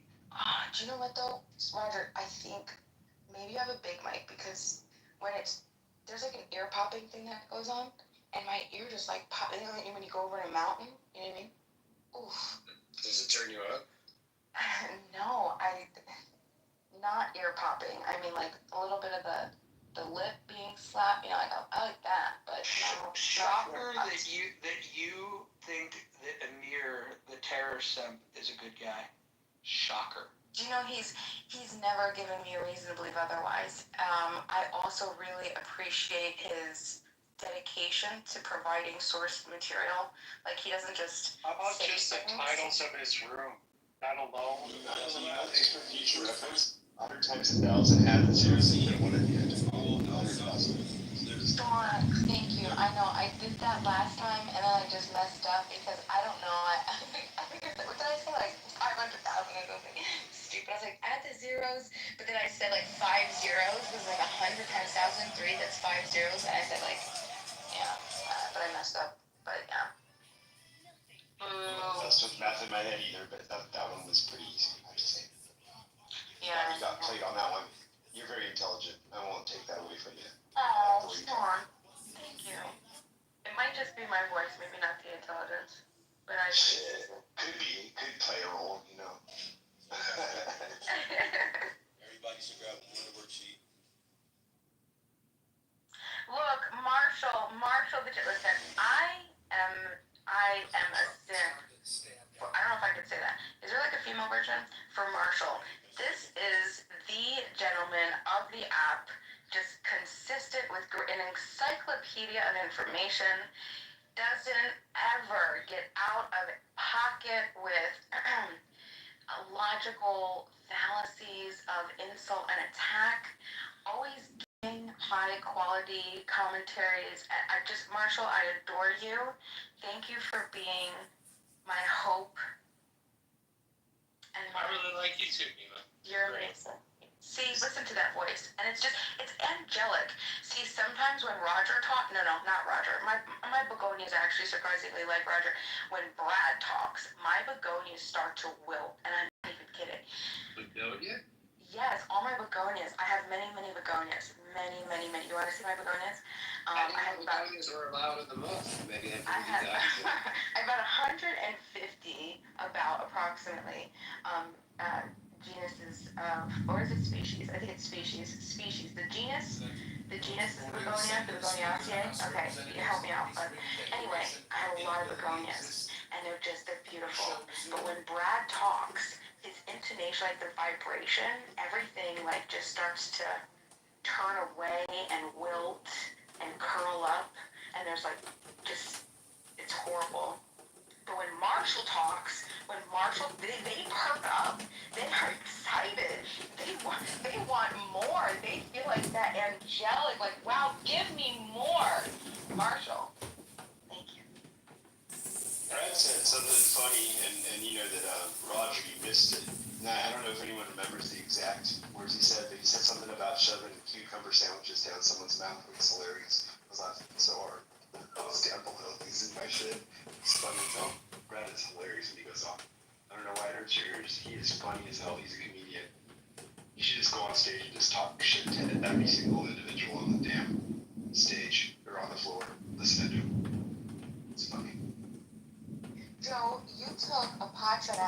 chat, and you know, I like you, and so you hurt my feelings. You hurt my feelings. But could you do me a favor, Joe? When the next time I do it, because Joe said that I commit logical fallacies, and I'm not going to deny it, but Joe, would you be my hero? And the next time it happens, just like point it out and just say, "Hey, Bima, logical fallacy. There you go." I mean, you don't have to, but I would adore you. I got one for you, Bima. You claim that you claim. Hold on. You claim that you oppose the initiation of force upon peaceful people, and yet you do rooms talking non-stop shit about the IDF. When's the last time you did a room where you condemned Hamas for initiating force against Israel? I feel like you tend to leave that one out. So I'm going to be honest, and I probably shouldn't be honest and vulnerable in this room because usually that's taken and weaponized against me. Do you know what? I'm just going to save it. That's fine. I think people know who you are. Norm, tell us about Amir's room. Norm, tell us about Amir's room. I have my audio. It's good, but before you do, just understand that Bima and Ann here were saying that would have swelled felt. But go ahead. Well, that's not true. So Dima said that she likes Amir, and all I said is that Amir, I agreed that Amir was not a mean person. But Norm has witnessed me taking the station of Amir's room and actually back channeled me and told me what a wonderful job that I did. And she was very, very light touch, not the way a guy would do it. Dude, she just sort of lured them in, and then kaboom, with their terrorism and their Jew hate. But Bima and Ann were saying that these guys do this. Amir does not hate Jews. That was the claim. I didn't say that either. The most Jew-hating rooms I've. Wait, hold on. Ann, are you now gonna walk back? We have this stuff streamed. That's fine. The only thing that I said was that I didn't think he was a mean person, and that's. So you don't think it's him want to kill Jews? Well, and I also said that I never heard him say that. However, if you listen to what just Norm said when I'm in there, I say my opinion and I call out their shit. When I've been in there, He doesn't believe you should exist, and how is that not mean? I don't want to argue with Ann, Roger, because there's something more. Mojo. There's something more important that I want to say. I don't know if you want to post the link that I sent you back channel at the top of the room. We're about to stream it into here. So, for example, I'm just gonna. If they bring someone in for questioning, it's mainly for a few years. Think 24 hours, 48 hours, and then for terrorism can be slightly longer, which they go to special courts. 4 years is a long time to do something with someone with no charge. Generally, a charge sheet should be got, That's for 1 second. I just want to say what's going on. That was the Professor Nathan who was in this room before. I have to get this off my chest. They were literally sex trafficking in this room. You heard me correct. I heard it with my own ears. They were literally doing prostitution. They had somebody come up, and the guy said he goes to Dubai and Switzerland. Norm, pause right there. Yeah. Those are strong accusations, Norm. Hold on, pause right there. I heard it. Norm, pause right there. These are friends. Amir, Bima says that Amir is a good person. And says that he's not a hateful person. So go ahead, Norm. The IDF and United States rescued a Yazidi woman last year who had been sex trafficked to Gaza and for 10 years. This is 10 years of sex trafficking. They rescued IDF and USA rescued last year. I sent you the link to the BBC and Al Jazeera article back channels. Well, now I heard it with my own ears. And I'll swear on a stack of Torahs, these guys were literally discussing their sex trafficking.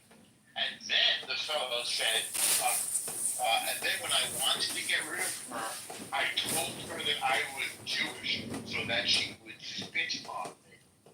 This is what they, and then, again, sorry to have to report this, then Edward said, well, you should have paid her at least. This is what, I mean, it's... You report this to Clubhouse? Yeah, I did. I don't even know what to say. I'm actually... Why doesn't everybody just report that room right now? Everybody in this room report that room. Well, I think what we're going to do, is we're gonna have the recording, and we're gonna go ahead and we're gonna send it not only to Clubhouse, but we'll send it to the FBI, and we might even send a note that says that they're friends with certain people. Yeah, let's fucking go. It's about time. Let's fucking go. Literally promoting the mass extermination of Jewish people in that room for weeks, and I've been in there again. I've heard it with my own ears. We're going to fry you like Hitler did. You're going to go in the ovens, on and on like this. But this is the first night tonight that I heard them actually say, and honestly, I've never heard sex happening before in my life. I'm speechless. I am absolutely speechless. There were other people that were there that heard that could confirm this. It was full.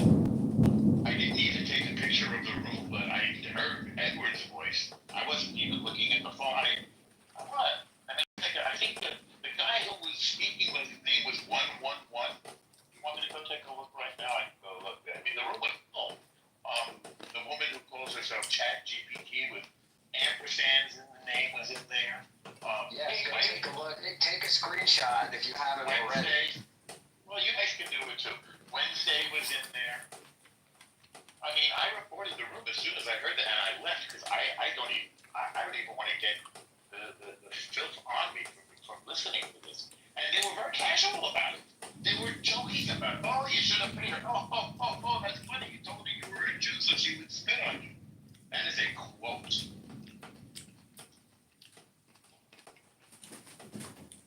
Well, El Normo, I hate to break the rules to you, but I don't know if you know this, but you actually just broke an in the muff rule.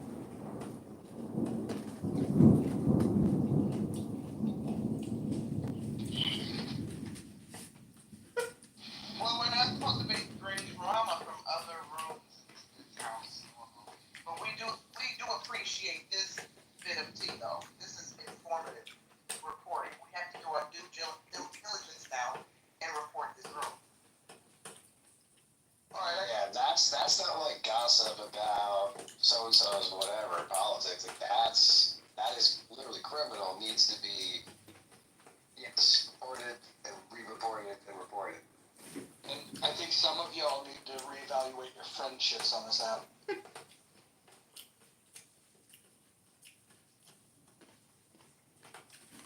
It's fucking amazing. Oh, there's a lot of Amir supporters on this app, but surprisingly, there are a few Muslims that also hate Amir, or some Arabs that hate Amir. Hate seems to also be universal. Can we agree that the people that make apologies and try to prop up terrorists like Amir, that have rooms now they're into sex trafficking, like that's problematic? Can we agree that saying that these are the good people of the app, that we should start reevaluating? There's someone in this room, Mojo, that's reporting back to that room. I took pictures of the chat. They're talking crazy shit about this room right now. They're talking about JB. I took screenshots of everything. But there's somebody in this room that was in here called Momo that's saying that we're streaming their room in this room. Oh, Momo. Momo is a double agent. We're gonna make Momo famous. Please ask them to stop the sex trafficking because it's a crime and it's horribly exploitative to women. It's a filthy thing to do, and they have to stop it immediately. I mean, they've been promoting murder and terror for years, but now they've crossed the line. So, speaking of sex traffickers. I just saw him pop in, pop out.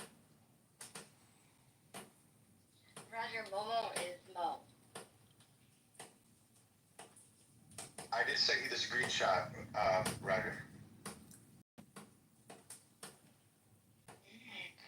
Yep, I have it.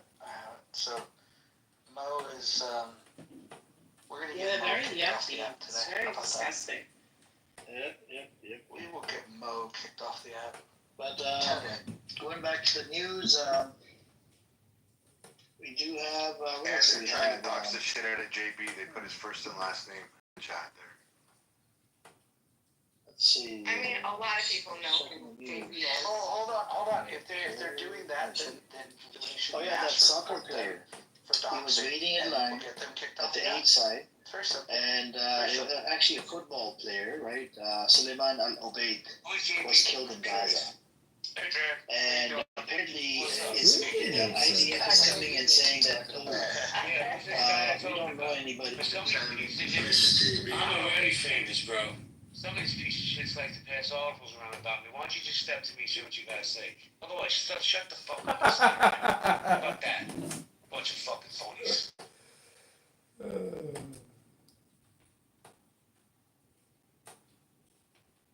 That's true. I have received an article. That's true. People didn't like me in your room, JB. They let me know. Hey, look. Oh, I'm well aware, Bimo. I'm sure some of them are on stage right now. There was no shooting in that region. Nobody died in that area. And that's how it is. But even But you know what? The same people come to my rooms on my face, on my the face. European Union So I don't give a fuck. I don't answer to none of you. Football Federation has About said, JB. I mean, they have not said He Israel did the killed wrong him, they thing. have said that he is. He's completely open about it. He paid a debt. It was a very serious debt. And as far as I can say, a person has a right to do wrong because we're all human, and to pay your debt, which he did openly and admits openly. He doesn't lie about it. And as far as I'm concerned, that's his redemption. And he now rejoins us as a beloved friend. He did the wrong thing. He's never going to do it again. And we're not God. We don't judge him. He paid his debt to society, and now he's doing the right thing. And I uplift him and I support him. Thanks, Mo. I appreciate it. I was staying out of this space, not because I don't like Mojo or Roger. It's because of the people he has around him. Some of the people I have around him are just fucking waffles. Phony motherfuckers. And you know what? I don't want to disrespect his space. But any of you people have a problem, step to me. Let's have a one-on-one conversation. Some of you motherfuckers killed your husband. But I don't talk on that. But abuse your fucking kids. I don't talk on that. Keep my name out of your fucking mouth, because I promise you, if I come, I'm coming heavy. Move a fucking fucking business. I don't answer to nobody. He might be low income, but he's not low income. Okay, changing the subject. Who is 1111? Because I've been getting weird messages, and that 1111 has been on these messages. Who is this idiot? Message is Shirley. This is the person who was talking about the sex trafficking that he's doing in Switzerland and Dubai. The crazy thing is, he says after he says the story, and I took screenshots. He said after I said the story, the app jammed my account for a little bit. Can anybody hear me? Now there's somebody else too. That's also, I don't know if they're in this room right now. They're in the chat in that room talking about this room as well. Wait, why do you think that it's sex trafficking? Because I didn't follow that. So he paid somebody to spit on him.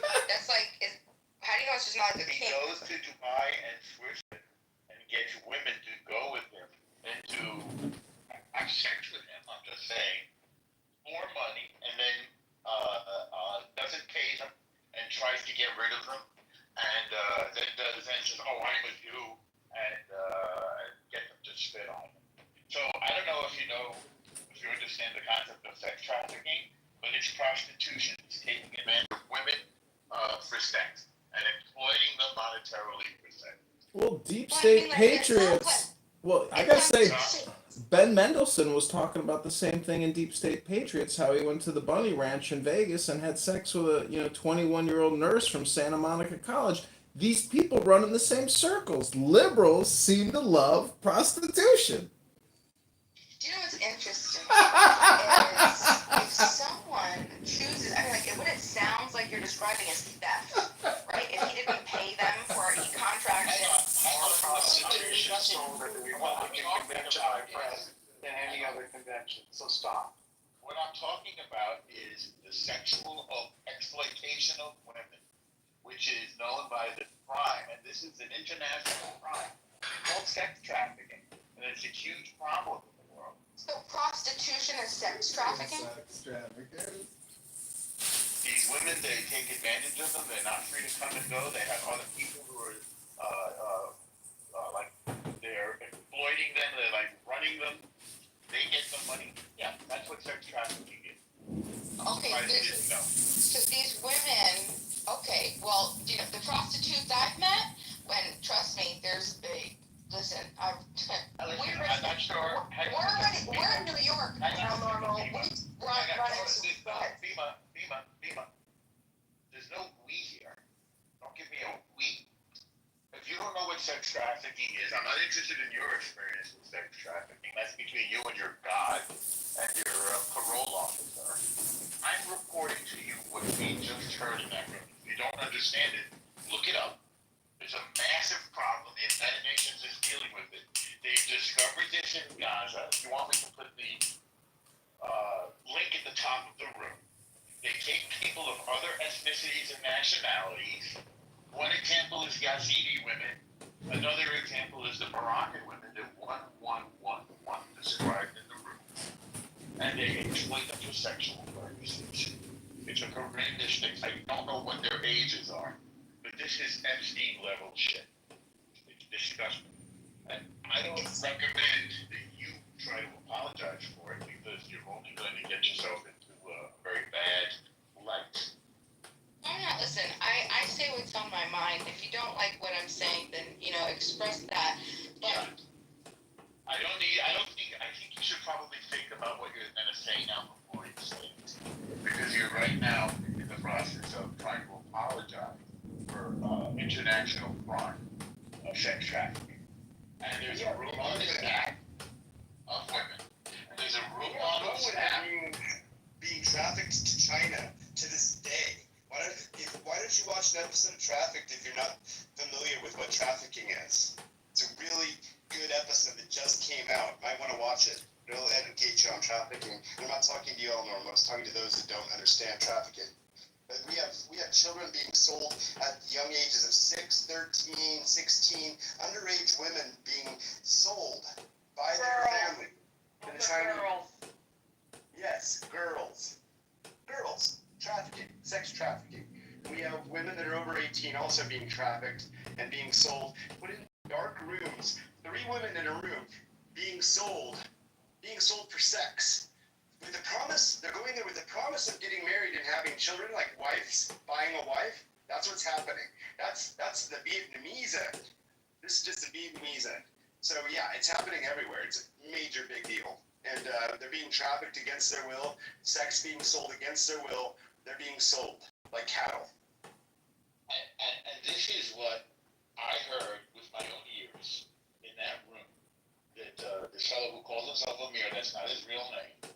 Not going to say his real name in the room, but we know it. This is what I heard him platforming.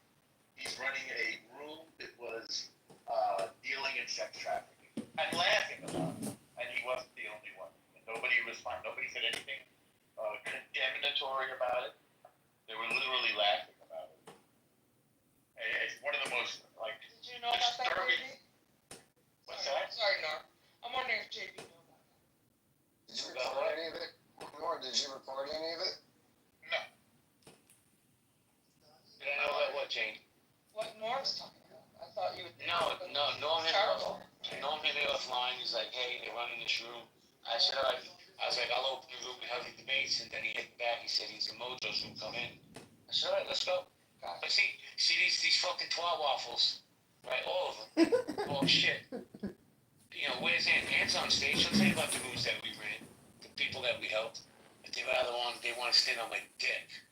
Right? Send articles around from 16 years ago. Fuck these people. All the fucking frauds. Who are you talking about, JB? If they don't apply, let it fly. Well, to my knowledge, I'm the only one on this stage with a dead husband. I know you weren't implying that I killed him. Listen, like I said, if it don't apply, let it fly. If you killed him, that's your business. You gotta deal with God, not me. In the chat, a nice person. I don't Spicy. explaining what the protocol is on international flights. How to tell if somebody is being sex trafficked. I'll read what it says in the chat. You can read it yourself. I don't want to call out this woman. It's a horrible subject. No eye contact. Not allowed to speak. Doesn't hold ticketing or passport. That's what. So apparently this lady is trying to fight sex trafficking and looking for the signs of it. And we just heard a confession in the other room, in a room that is usually dedicated to advocating for the genocide of Jews. And they switched to sex trafficking. It's a nexus of crime and vice. And I am just sickened by it. I mean, I have kids in the house right now, and I don't even want to be in a place where they can hear me talk about this. I don't want them to hear that people can be so evil. The worst part about it is there's people in this room that simp for this room and Amir's room, and they go in there and they talk with them like they're best friends with all those people in there. That's the craziest part about it. And then that she was trying to simp for them just 10 minutes ago. That's fucking crazy. I don't know if you want to. I'm not asking to be modded, but you can mod me if you care to, and I'll put at the top of the room an example of what they do. In the month, we only mod vaginas. I have it. Go ahead, mod me, Mojo. Well, we have a problem with. In any event, United States and Israel rescued during this war a Yazidi woman who was sex trafficked for 10 years, and both Al Jazeera and the BBC reported on it. And apparently, as Roger said, I think Mojo said not long ago, Iranian Revolutionary Genocide Republic, they marriage for a night. So they have people that they're sex trafficking and get around the religious restrictions. They actually perform a marriage, then they exploit them, and then they quickly annul the marriage. That's how it works in the together, the nexus of, I'm quite sure there's drugs involved in this as well, because that's how they finance the terror. The whole thing is coming together, the sex trafficking, the terror, and the genocide and the drugs. I'm getting like a pain in my heart from being a witness to this. Hey, baby, nice to see you. I mean, how do you explain, Vegas bunny ranches, and being able to actually operate brothels versus other major Democrat cities? Brothels. I don't even know, sir, how you can conflate the two. Well, I live in Chicago, and the Democrats here are considering opening up brothels and issuing prostitution licenses. Legal business. I get it, but the Democrats in Chicago want to start issuing, prostitution licenses. It's progressive. It's been in Nevada for probably, let's see how old the state is. It's been here for, we're getting close to 100 years. You got a problem with it? No, I'm just saying, we're $37 trillion in debt, and if prostitutes want to fuck and make money, and you asked me if I had a problem with it. Take it up with the Nevada legislature. You asked me if I had a problem with it. Republicans and the Democrats have supported it here for 100 years, and it's an incredibly regulated industry here. They're tested on a weekly basis. But you can go visit it if you want to go to terrorists travel on, or could potentially travel. No, I don't want to be Eskimo brothers with Ben Mendelsohn. Sorry, Abby. But Abby, they are free to go. They're free to live. They don't have to do it. Security reasons, but you have no idea about security. Oh my God, no. You don't really appreciate about these it. Just women that it won Sundance and a bunch of festivals. I'll put the name in the chat. It's something like Sababa, not Sababa, Sababa, something like that. It means slave in their language, or sex slave is the word for it. And they did a documentary of trying to rescue those women. It's a very powerful documentary. I think it came out 2 years ago. Well, Ben Mendelsohn helped put a prostitute through college at Santa Monica University by boinking her at a bunny ranch. That's a deep state patriot.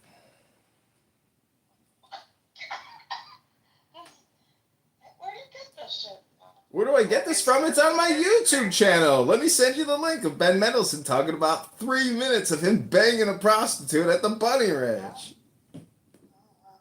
Listen, we're talking about something very different here. In the case of, like I said, these women are not trafficked. They're free to come and go. What we're talking about is women who are not free to come and go, who are being No, I know. I'm being facetious. Conflating this. I'm being facetious, of Serious course. business, John. Serious business. Did you see Amir just he packed in Nevada and he left? You should mod Abby, maybe.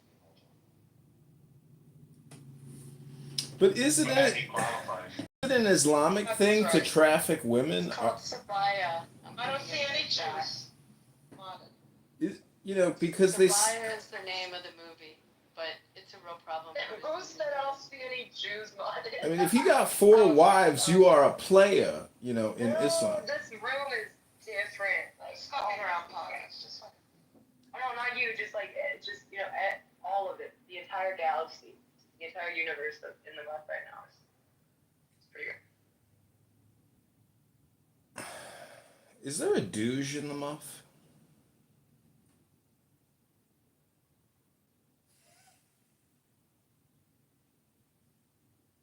into this conversation constructively, because I'm a little blown away. I've actually never witnessed this before. I hadn't encountered the kind of evil that I've witnessed on Clubhouse before, and I feel like I'm up to it. I've filmed in some pretty hairy locations, Bosnia during and after the war, in various prisons, but I haven't been exposed to sort of unregulated vice, crime, hate, terror, and genocide the way I have on this app. I think we've somehow reached a new low. It's efficiency, El Norma. You can come here and do all that for nothing with just the click of a button. You're gonna hear the worst of the worst. Yeah, but some of it's not legal. Well, then record it and send it to the FBI. hey, let Shirley talk. John, I am a mod. Shirley, go ahead. Thank you for getting me back to reality, Jane. Shirley, what did this guy say to you? Because this guy is an international criminal. No, I don't remember because I have a strict rule not to interface with these kind of things because when you're a grandmother, there's somebody trying to scam you all the time. But I have gotten messages either, and that's how crazy it is. I don't know if it's on Instagram or my dadgum's phone. It's 111, and I could just thought, oh God, that is so weird. What is that? And I just have not interfaced with it because it's just weird. And now I know how weird. Phone call from somebody or a text message or an app person whose name is It's that number. I'm gonna have to go through my stuff to figure it out, but it has come up in some kind of messaging on my phone. Either on Instagram or maybe text messages. But I think, and it's probably Instagram, which is a reason why I have just gotten where I don't want to put my children on these, pictures of my family on those apps. Because I'm talking to people that would do that. Okay? I sound hysterical.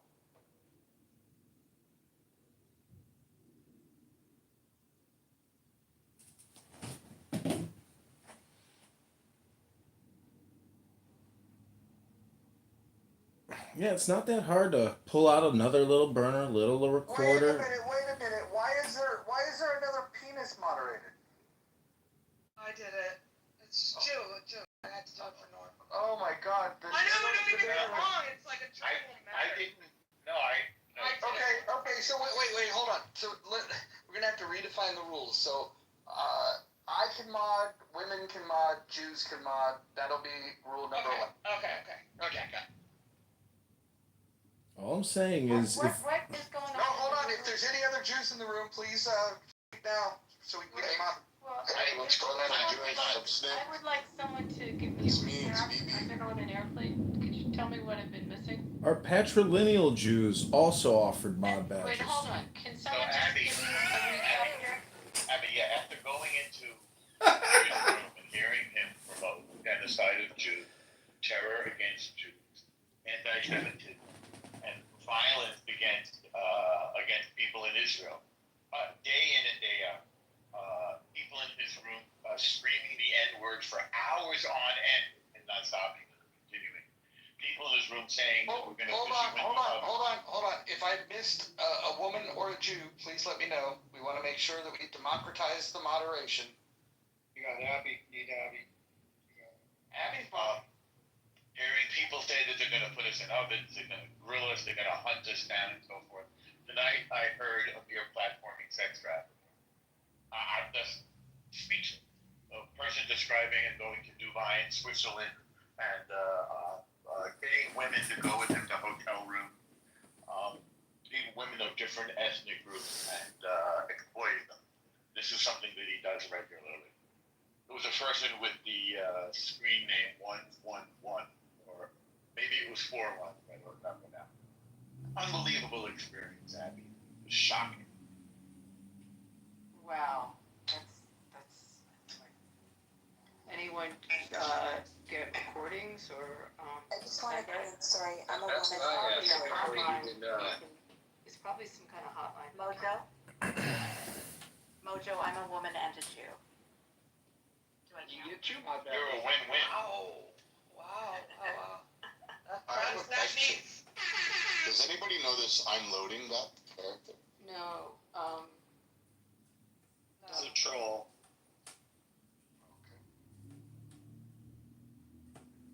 Who is unloading? There are a lot of mods right now. Can we just go back to this for a second, Norm?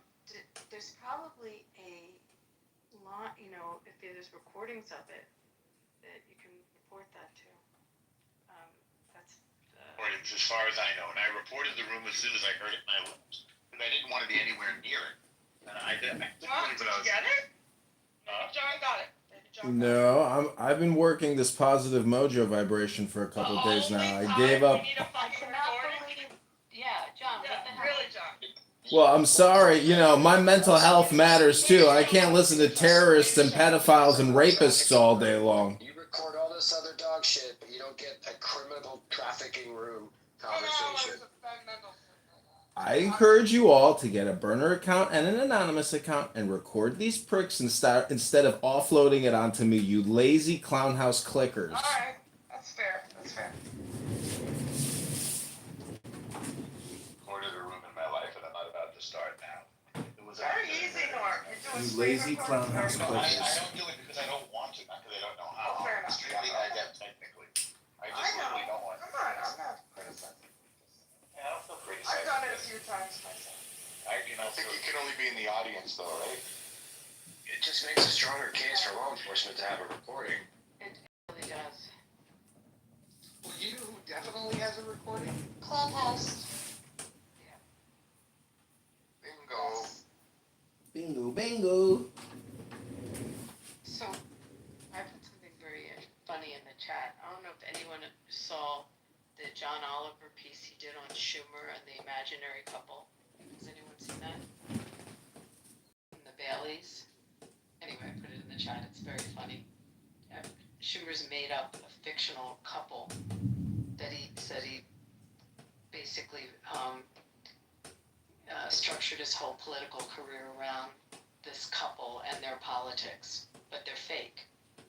And he writes about them in his book, and as if they're real people. It's you just have to see the piece. This is terrible guy. Yeah, but this is his own side exposing him. I'm on his side. Okay, just put it in the chat. I voted for him. You are all a bunch of lazy clown house fake hypocrite complainers. Do something. Record Amir's room. What are you? Record Amir's room. Put it on YouTube. Put it on X and notify Dan and Cash at FBI and Tulsi Gabbard at DNI and CIA and maybe local law enforcement. Do something instead of just listening, because clown house liberals who run this app aren't going to do anything. Take it easy. This is what we're gonna do. I'm loading what?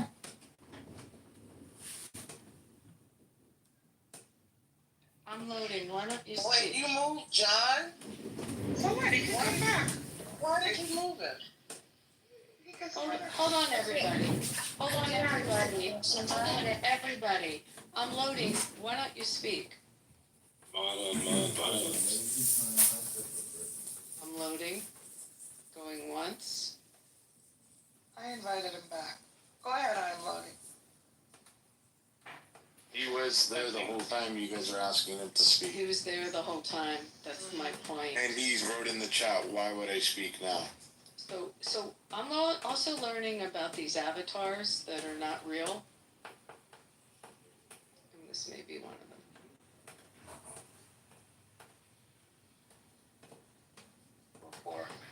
If you want to do something, report the people who are doing this, and take a stand against the exploitation of women, against the genocide of people, against the terrorism that they're promoting all day and all night in that room.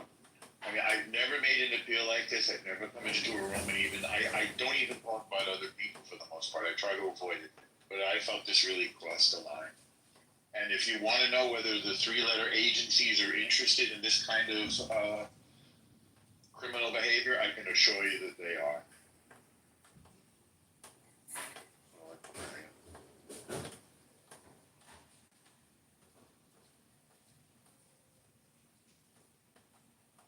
We're recommending some of the warning signs of sex trafficking, like women not making eye contact, women not allowed to hold their own passport, women not allowed to hold their own ticket. Extremely helpful. That's very productive, and you're a brave woman. I'm not going to call you out by name unless you want to identify yourself, but you're brave and you're contributing to the solution. I appreciate it.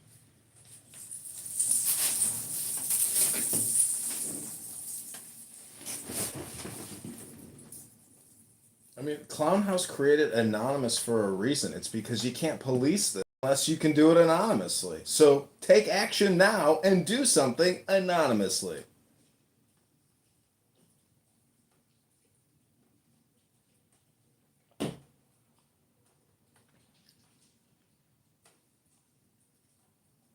You know, if you have a recording studio or a private little office and you get yourself 2 little tripods and you focus one camera on the other and you hit record or live stream and you publish these terrorist cocksuckers to the internet so we get some social equity justice, because these murderous, psychotic, low IQ neurotics are on here spewing hate speech all day long.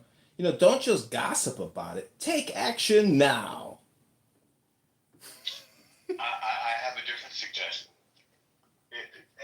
Add to the positivity in the world. If there's somebody you know who's in the crosshairs of this sort of harassment, terror, crime, reach out to them. Offer to do something nice for somebody. Help somebody that you don't even know. Be vigilant about this kind of stuff and try to help the next person. It's a very important time right now for us to help each other and to fight this horrible harassment, violence, and negativity. It's not a joke.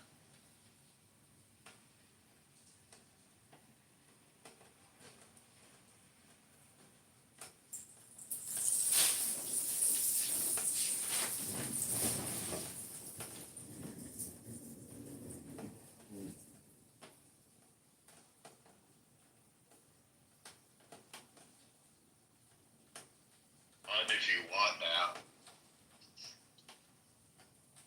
Don, I apologize for moving you. Oh, that's okay, Jane. I forgive you. Just report Amir's room. Get some personal justice and satisfaction in this world. Kicking me to the goo will not get you the dopamine you're looking for. I know.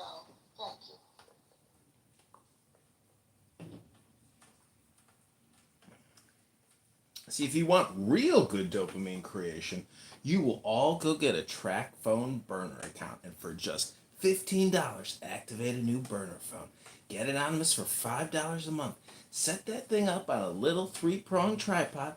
Take your other primary phone and set that up on a three-part tripod, and create a YouTube account called "You Hate Database Watch," something like that.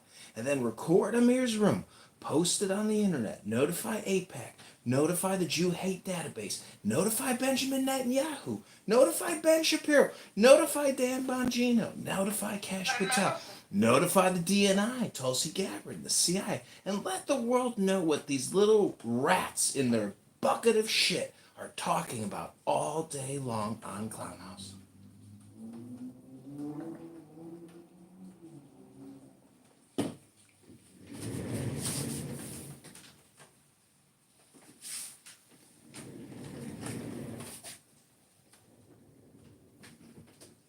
So sometimes rooms get stale, and I offer a hard reset where we open a new, fresh room to talk about things.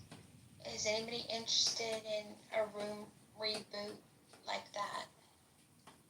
We can do it in this room. I don't know why everyone has to get kicked out and come back. Yeah, I agree with David. But, you know, it's always worth trying, Scarlett. See how it goes. It's all experiment, as we all know. Scarlett, why don't you take the marketplace, announce that you're going to create a room about some great topic, go create your room, and come back and tell us how your experiment went.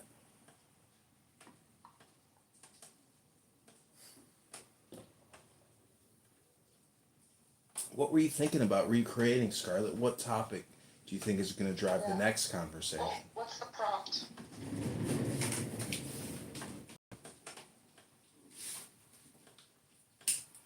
We regularly change topics, and you've got a good one. Oh, fun. And to how they either act or will add to positivity. How about a new survey question? Do you like Scarlett with 2 T's or 1 T?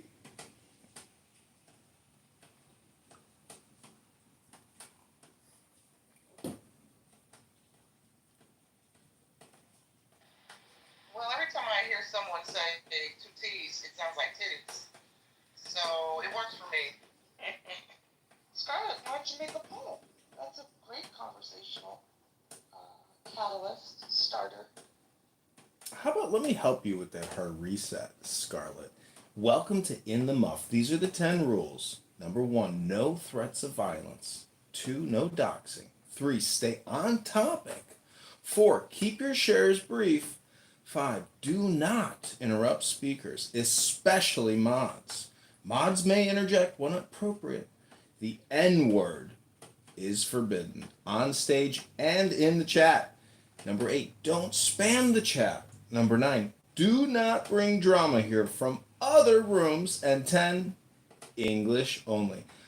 PSA, assume that all rooms are being streamed by either John Kitover Incorporated or some other clownhouse troll. Paul and the Clubhouse team have taken away the mod's ability to remove people that do this when they introduce the Anon feature. Thank you for listening. Your compliance is appreciated. Welcome back to the Situation Room, where we are streaming potential terrorists, terrorist supporters, and terrorist hate speech creators in the Amir Room. Welcome back to In the Muff.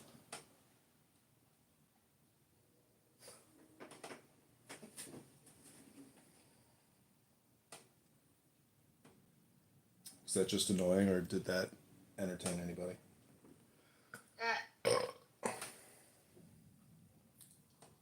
Well, you entertain me, because you're entertaining generally. So. What do others feel about John's? Sorry, Joe. What is your answer?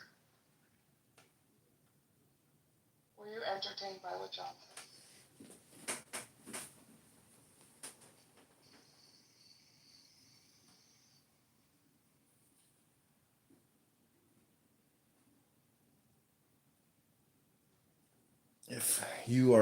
If you find yourself breathless sometimes in the muff, just remember, pull that head back, take the deepest breath of the day in the muff or outside that muff, Hold it for 10 seconds, 10, not 11, 10, not 9, and get back in that muff.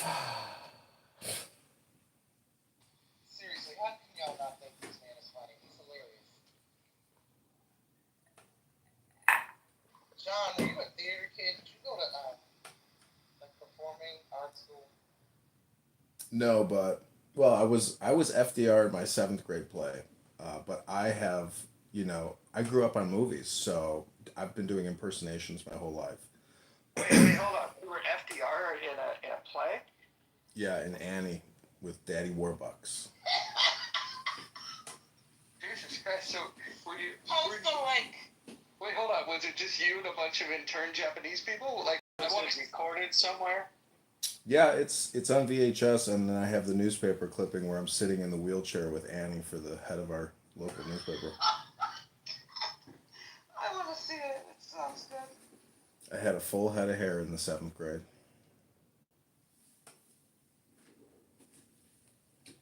Yeah, my song was Tomorrow. You want to hear Tomorrow by FDR?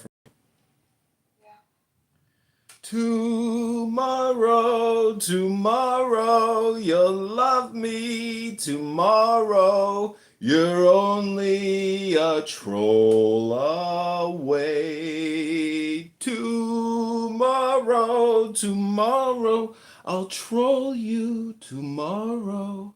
You're only a YouTube recording away.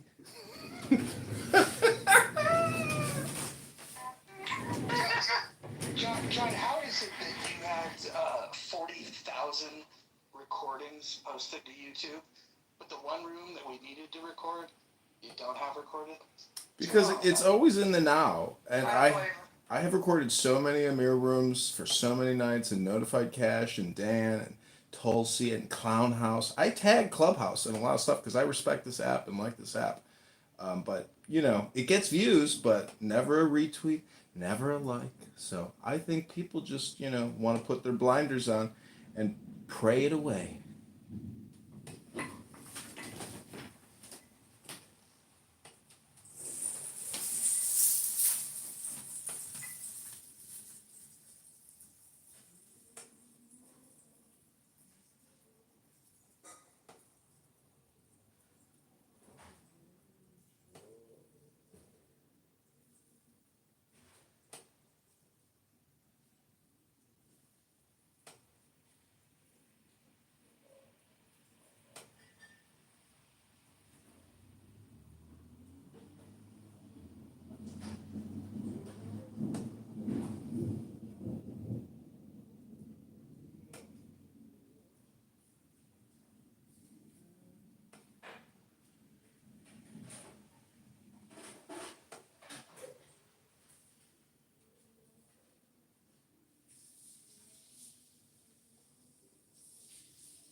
Our fearless leader has left us.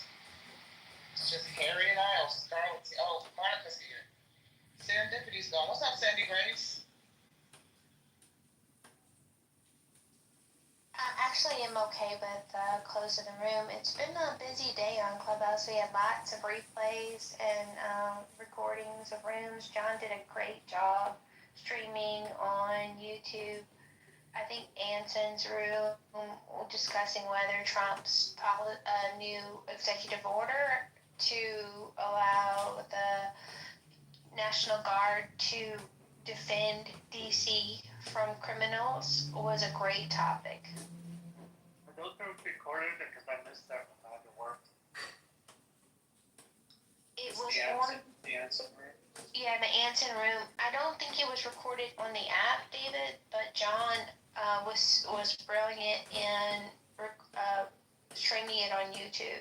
John, do you want the link? Thank you.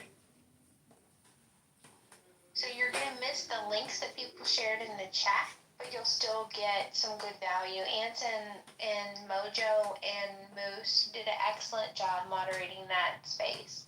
Nancy just has so much knowledge. I enjoy listening to him.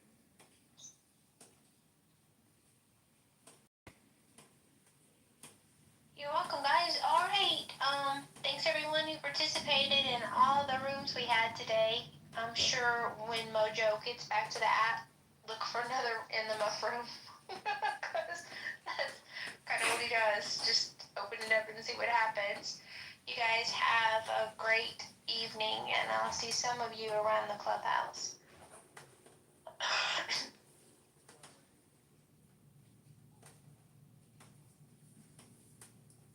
Man, make sure you lay prostrate in front of the fucking Pope.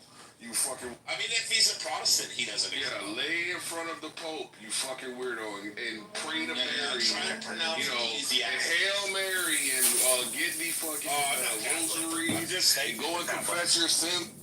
Make me get up. No time being wrong. What? Sorry. You trigger me with that title, though.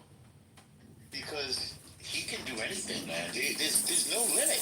I would have said, like, I never would have thought they would have reversed Roe v. Wade. Never. I would have bet against it, and I would have lost. And right now, there's nothing he won't try. So I don't know. I think he likes gay guys, though. He had He didn't try this. This is not. I know. But he was the first Republican that had gay rights as part of his campaign platform. And he promoted Rick Grinnell to be the first openly gay ambassador, and then he was member of the cabinet. So I don't think he's got it in for gays. But if he did, they wouldn't be safe. And Obergefell wouldn't stop him.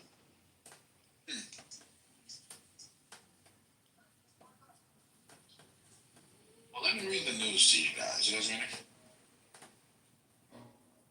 This is ABC News. Where'd it go? Disappeared. Oh, there it goes. All right, y'all ready for this? It reads, Supreme Court formally asked to overturn landmark same-sex marriage ruling. Kim Davis, a former clerk who refused gay couples, brought the appeal. So this was brought by Kim Davis, not Trump. It says 10 years after the Supreme Court extended marriage rights to same-sex couples nationwide, the justices this fall will consider for the first time whether to take up a case that explicitly asks them to overturn that decision. Kim Davis, the former Kentucky county clerk who was jailed for 6 days in 2015 after refusing to issue marriage licenses to a gay couple on religious grounds, is appealing a $100,000 jury verdict for emotional damages plus $260,000 for attorney fees. And a petition for writ of certiorari filed last month. Davis argues First Amendment protection for free exercise of religion immunizes her from personal liability for denial of marriage licenses. More fundamentally, she claims the high court's decision on Roe v. Hodges extended marriage rights for same-sex couples under the 14th Amendment's due process protections was egregiously wrong. The mistake must be corrected, wrote Davis's attorney Matthew Staver in the petition. He calls Justice Anthony Kennedy's majority opinion on the Obergefell legal fiction. The petition appears to mark the first time since 2015 that the court has been formally asked to overturn the landmark marriage decision. Davis is seen as one of the only Americans currently with legal standing to bring a challenge to this precedent. Quote, if there ever was a case of exceptional importance, Staver wrote, the first individual in the Republic's history who was jailed for following her religious convictions regarding the historic definition of marriage, this should be it. Lower court dismissed Davis's claims that most legal experts consider her bid a long shot. The Federal Appeals Court panel concluded earlier this year that the former clerk cannot raise the First Amendment as a defense because she is being held liable for state action, which the First Amendment does not protect. Davis, as the Ronan County Clerk in 2015, was the sole authority tasked with issuing marriage licenses on behalf of the government under state law. Not a single judge in the U.S. Circuit Court of Appeals showed any interest in Davis's rehearing petition, and we are confident the Supreme Court will likewise agree that Davis's arguments do not merit further attention. And William Powell, attorney for David Emerald and David Moore, the now married Kennedy couple, that sued Davis for damages in a statement said that them in a statement to ABC News. So this is a renewed campaign to reverse legal precedent. I'm not gonna read the rest because there's several sections, but this is being brought by a very specific person, not Trump. So, but I guess it could be attached to Trump because people describe the court as Trump's Supreme Court or the MAGA Supreme Court or whatever. So, so people are really like scared about this. I'm not sure it has legs for the reasons that were just articulated. So I'm wondering what the moral panic is about. Now this got going a month ago, but people are talking a lot about it today for some reason. I don't know why. Maybe it's another distraction from the Epstein files. But what do y'all think about what's going on with this? Two words. Sorry, decisive.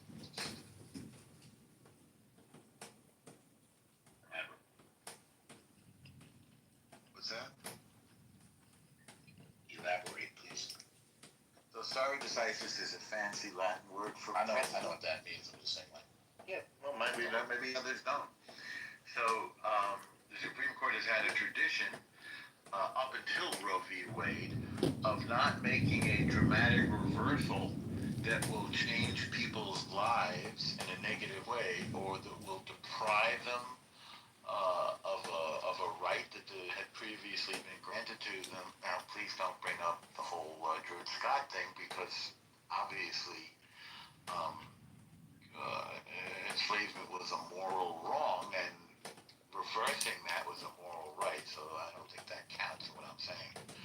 But Roe v. Wade was the first time that I can think of where they violated stare decisis or the rule of precedent and reversed a right that,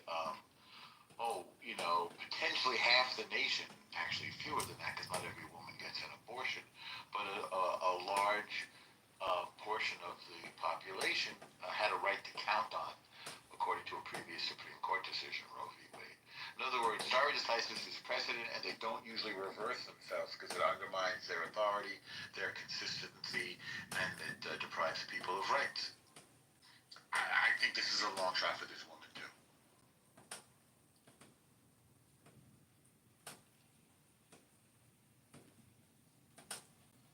It's not just about a long shot for her. It's the fact that she's now getting, national media attention. It's a big win for her cause and Protestants nationally.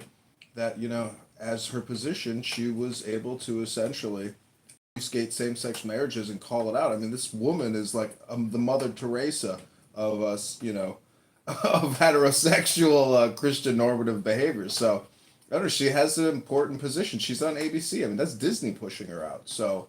She's in the national consciousness. I'll point out I've often got in trouble, often in this room, in fact, for talking to you, but this is the first time I got a little bit of feedback for not speaking enough.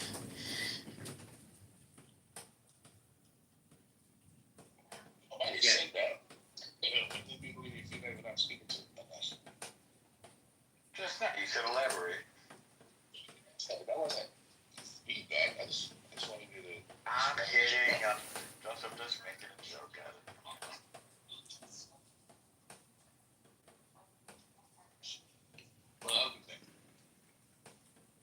it. I just want to say one more thing. I love how America does this. How there's always an inversion, always an opposite. It comes out of nowhere, and it's like yin and yang.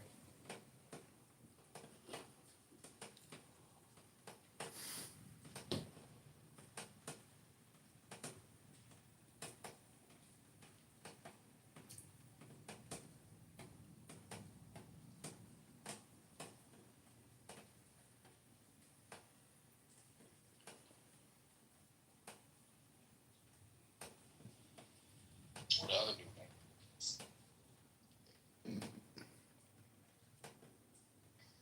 I don't think it has a snowball's chance in hell. At the same time, stare decisis is a principle and not an absolute rule, so you have to look at it from through that lens. But this thing ain't gonna happen.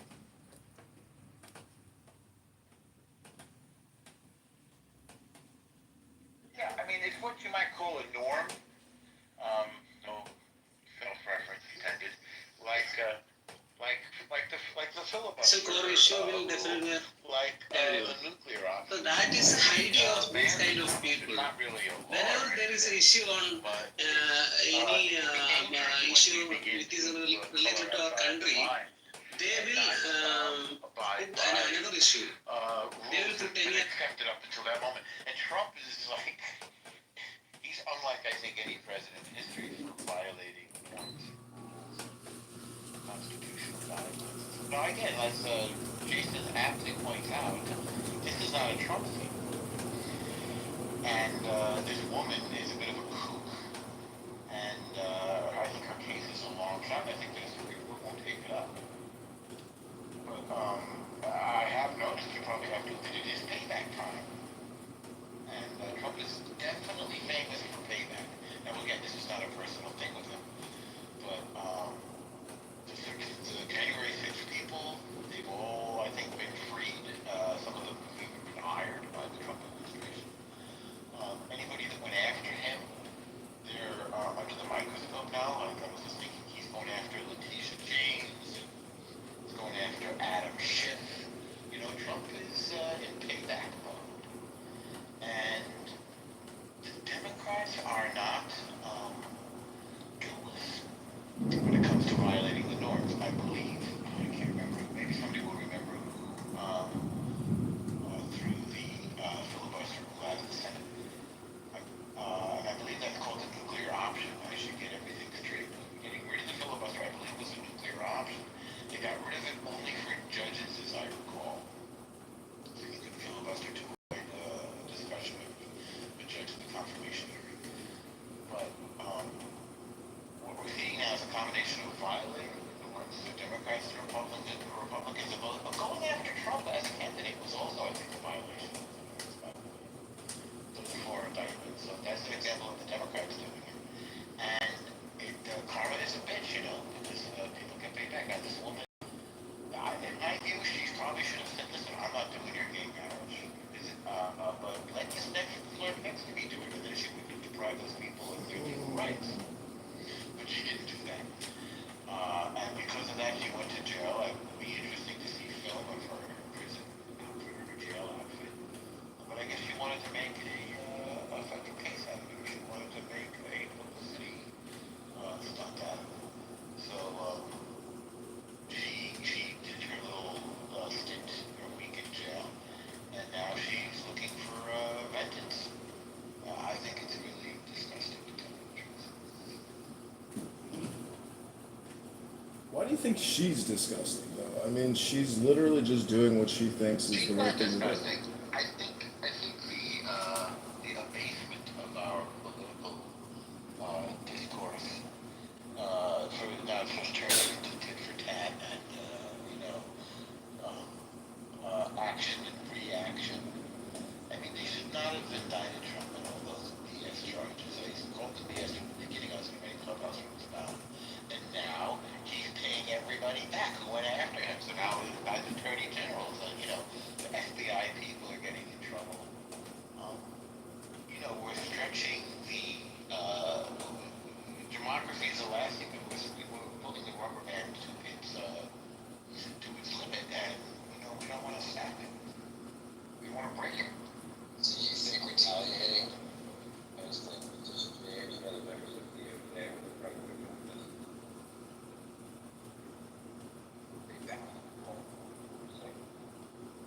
You think he's what? acknowledge your approach to democracy and the president retaliating like in the last. No, I'm saying I don't think they should.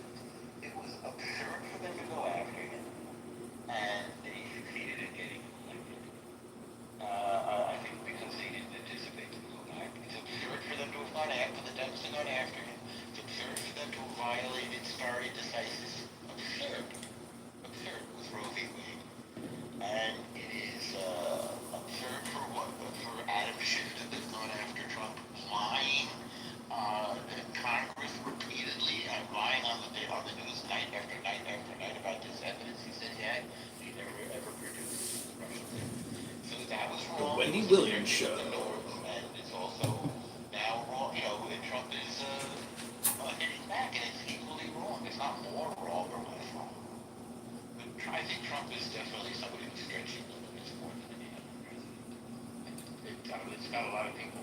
I'm not freaking out, but I am kind of blown away by his, he's already taken off.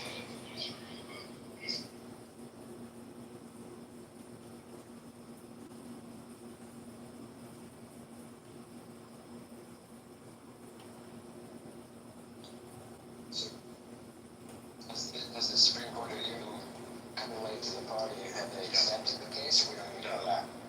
They haven't even considered it yet, and I don't think they'll take it up. And I think she's a weird nut. That was my take.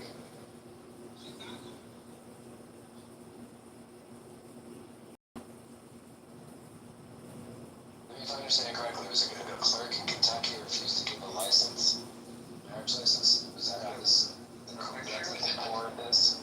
She turned it into a publicity thing. Her picture's at the top of the room. She's a real looker, you know. Take a look at this woman. And she violated the law by not giving this couple a license. And, you know, in order to uphold religion, it's not a religious freedom case, because she could have just said, listen, I don't feel comfortable doing this. Go talk to the next guy at the window next to mine, you know, and maybe he'll give you, you know, a marriage license. Or go to the next county, you know. I mean, that's not, you know, she would have been wrong, but she didn't have to turn it into a thing, you know.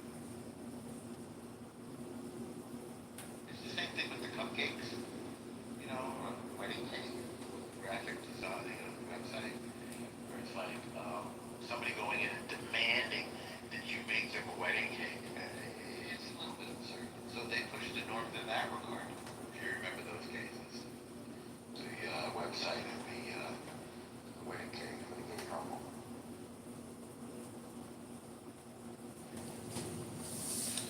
You know, they talk about this supposed gay wedding cakes a lot, but what's the actual cake made out of? Is it peach? Is it strawberry? Is it blueberry? What kind of cakes are we talking about specifically?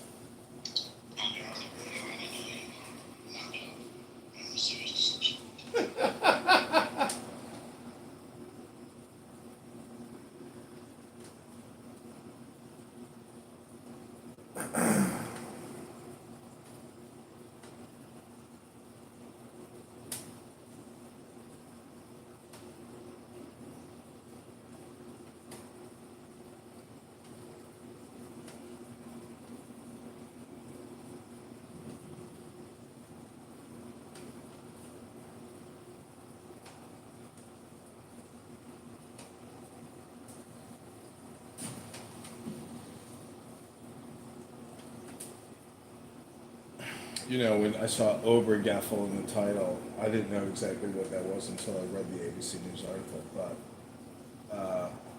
you know, I think there is no such thing as fate with regards to this topic. The truth is not. Obergefell.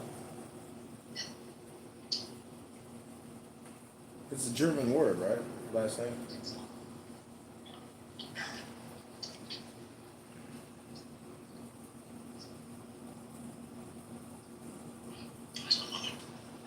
Hey, I guess I'm not really super surprised about the whole Obergefell situation coming back up. People were hinting at this after Roe versus Wade, right? But I think House ended up overturning. Yes. Well, yes. But what I was gonna say is like maybe this is God telling the gays that they got too relaxed. They need to get back into being politically active, because we kind of got get married and then we were like, oh, we're not bound. No, then it went to trans things. No, that's like the far left. But most gay men are not involved in that shit. I know, but that's where the movement went. They linked everything all together with all the alphabets, you know. Yeah, but that's, I mean, the gays checked out. They were like, we're done. We want it. So they did. Yeah. I was under the impression that while Obergefell Hodgins made gay marriage legal in 2022, Congress under Democratic control had passed a bill that enshrined the ability for gay folks to get married in law.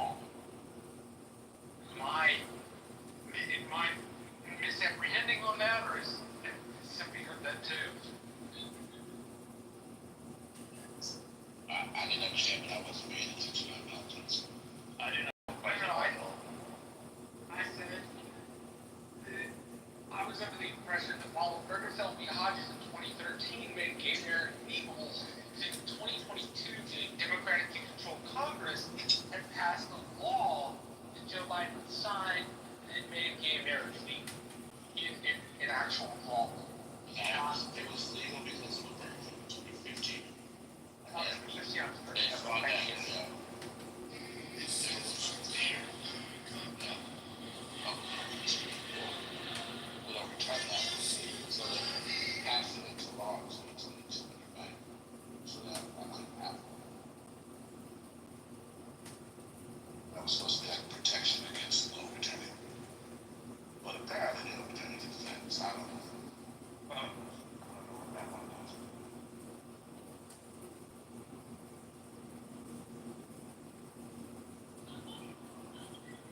mean, the whole thing with Clarence Thomas, right? He's been saying this since basically it was announced that his premise is that the U.S. Constitution doesn't provide you this type of privilege, right? It is an additional interpretation to have this as a codified benefit, whereas just like the U.S. government and the Supreme Court, the Constitution basically points to restraints on certain limitations, but it doesn't explicitly say that these benefits are something that should be legalized. So that's been an argument for like decades, right? That's been the premise of his position, and that is a fundamentally more conservative interpretation of the Constitution, which is, so he's been hinting at this for a while, but I don't know if public, I mean, first of all, they're either going to take the case. Second of all, it's not 2010, 70% of the country now supports gay marriage. It's going to be wildly unpopular if they overturn it with pretty much everyone, well, except for Republicans. But even like now, 51% of Republicans support gay marriage. That is a majority of Republicans. It's not as high as the 90% of Democrats, but it is. You know, we're counting Hodges with a minute, you said 20 something, right? And then you have independents, which are about 17% that support it. So, like, if it does get overturned, it's actually going to be a benefit to Democrats, because this is the issue that the Democrats can use. Bad for the gays, but good for the Democrats. Just like the Jews that weaponize like political advantage. I mean, Trump did that with white people. So, I mean, he just did it more discreetly. Just like Democrats do. They're more open about it, but Trump does the officials. They were pretty open about it. Poor whites in that flash. Speaking of poor whites, I know this is slightly derailed, but I was looking at polling, and only 40% believe that Republicans believe that Mr. Vance should be the next successor to the Clinton. That's actually quite low. So I'm excited to see what happens next time around. It's going to be the era of character, probably. I mean, that's what they're saying. I don't know if that's going to change. JD Vance is not charismatic. Like, he's kind of difficult to listen to. I mean, I think he's kind of ugly. His eyes kind of weird. Like the bulging eyes that kind of get you. Like, what are you looking at? Kind of scary looking. Well, you won't have to worry about marrying. And he won't. I mean, isn't his wife an immigrant? Isn't she gonna get deported too? Yep, back to India. Thank you for the line. Wherever the fuck she's from. Slovenia, I think. Is there anybody married to a U.S. citizen?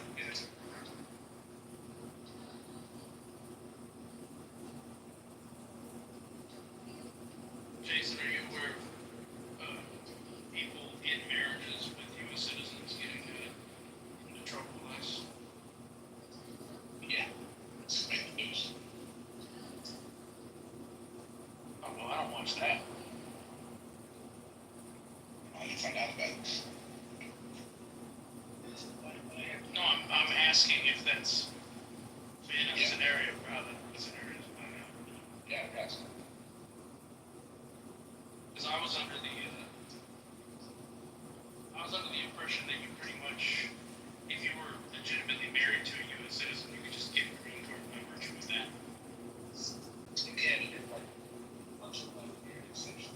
Like the process takes a while, so like if they catch you before you have one, they report you.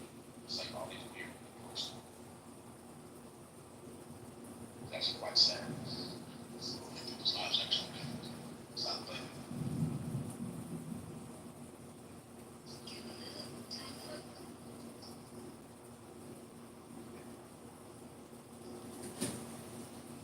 Do you think it's fair to refer to your fellow Americans as Gestapo or other, terrible Nazi references? Do you think that's unfair to say that about your fellow Americans? Well, this is a free country. We have free speech. Say what you want. I would give it to calling ICE for sure. Nobody listens to me, so yeah. I am a little the whole like these unmarked. I've been seeing like the rhetoric that the protesters are using when they're filming ICE agents, and when you're filming a guy that's wearing a billboard that says Department of Homeland Security, ICE, Enforcement and Removal Operations, right? Like on the front of his vest, on the back of his vest, on his hat, on the badge clipped to his belt, right? On the side of the car where it says DHS, Border Patrol, big reflective green stripe, right? And they're like, who are you? We don't know who you are. It's like, if you can't observe the obvious, like, billboard nature of their marketing, some of them, you're not being honest. Some of them don't have that personal sense of integrity. Even if they did have that clear indicators in their eyes, if you can't see their face, they do something illegal. You don't really have much recourse to hold them accountable. That's the complaints. No, I am more reasonable. I was gonna say real quick, there are plenty of videos where the ICE agents are wearing all black or nothing that identifies them, and then the truck is unmarked and it grabs people and put them in the vans or the whatever. Right? I have not. You can literally Google it. You're not being honest here. There are some, yes, that are marked, but there's also a lot that are not. And I think we have to be honest here. I think you're misrepresenting the ratio, because I know you are. Hold on. Okay. I've seen a lot of the videos. The ratio used to like pivot away from the mistake you made. Stop the development. Thing is, there are people who work for ICE, allegedly, who is not clear that they do because they don't have any of the indicators you described at all. And the reason why they don't is because they're basically undercover. They don't want to alert you to their presence. When it comes to getting arrests, that's why they do it. It's a standard fucking practice. This happens all over the place. Like, right up to like that happens. Yeah. Okay, so it happened, but that reporting.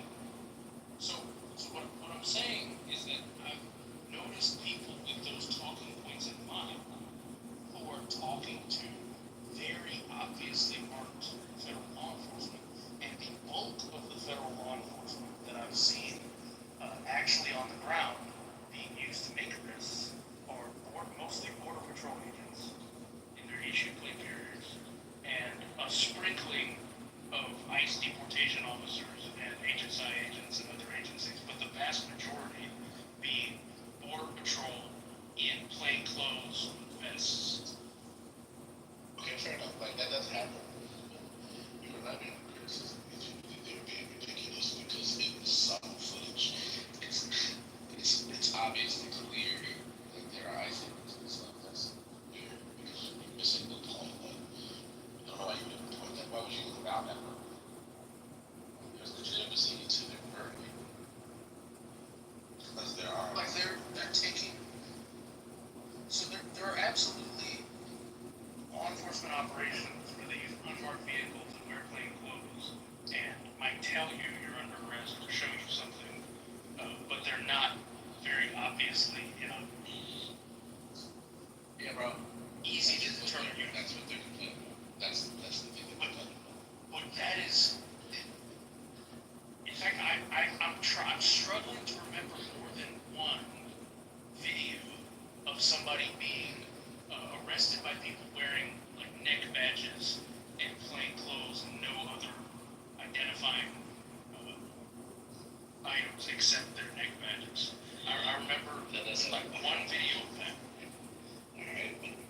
characterization that the vast majority of these aliens were being detained by plainclothes undercover ICE agents and not in massive raids conducted by lots of marked agents seems like the opposite is what's actually happening on the ground.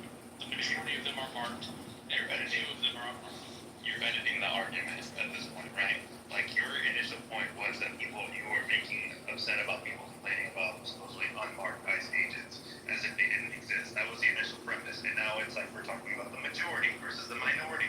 That wasn't the initial argument that was made. You never said the majority of arrests are covered in the minority or not. What I said is that you went straight to the point of calling people delusional for being upset about these people that are unmarked, and that is where the logic doesn't make sense. No. What I said was that I'm seeing these people who have taken this talking point to heart, who are then deploying it in a situation where every single law enforcement officer involved is clearly identified as exactly who they were before and who they are.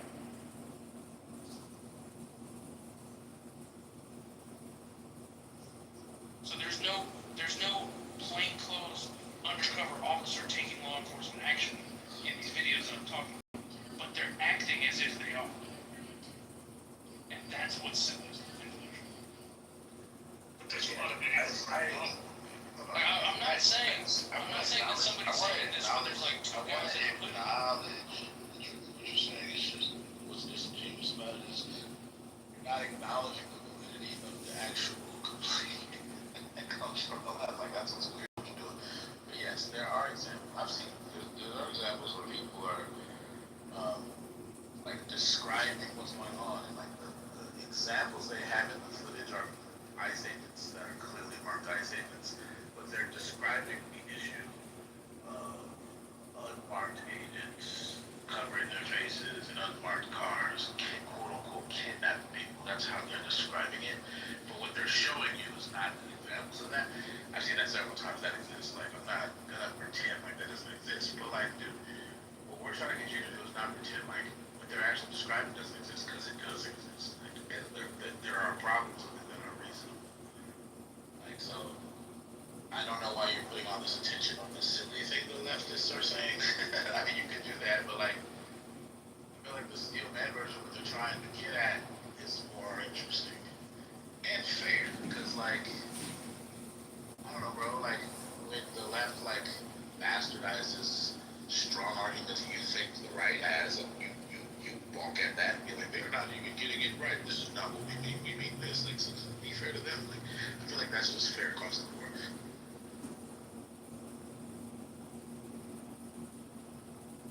But these complaints of completely unmarked law enforcement action, where are the videos of that?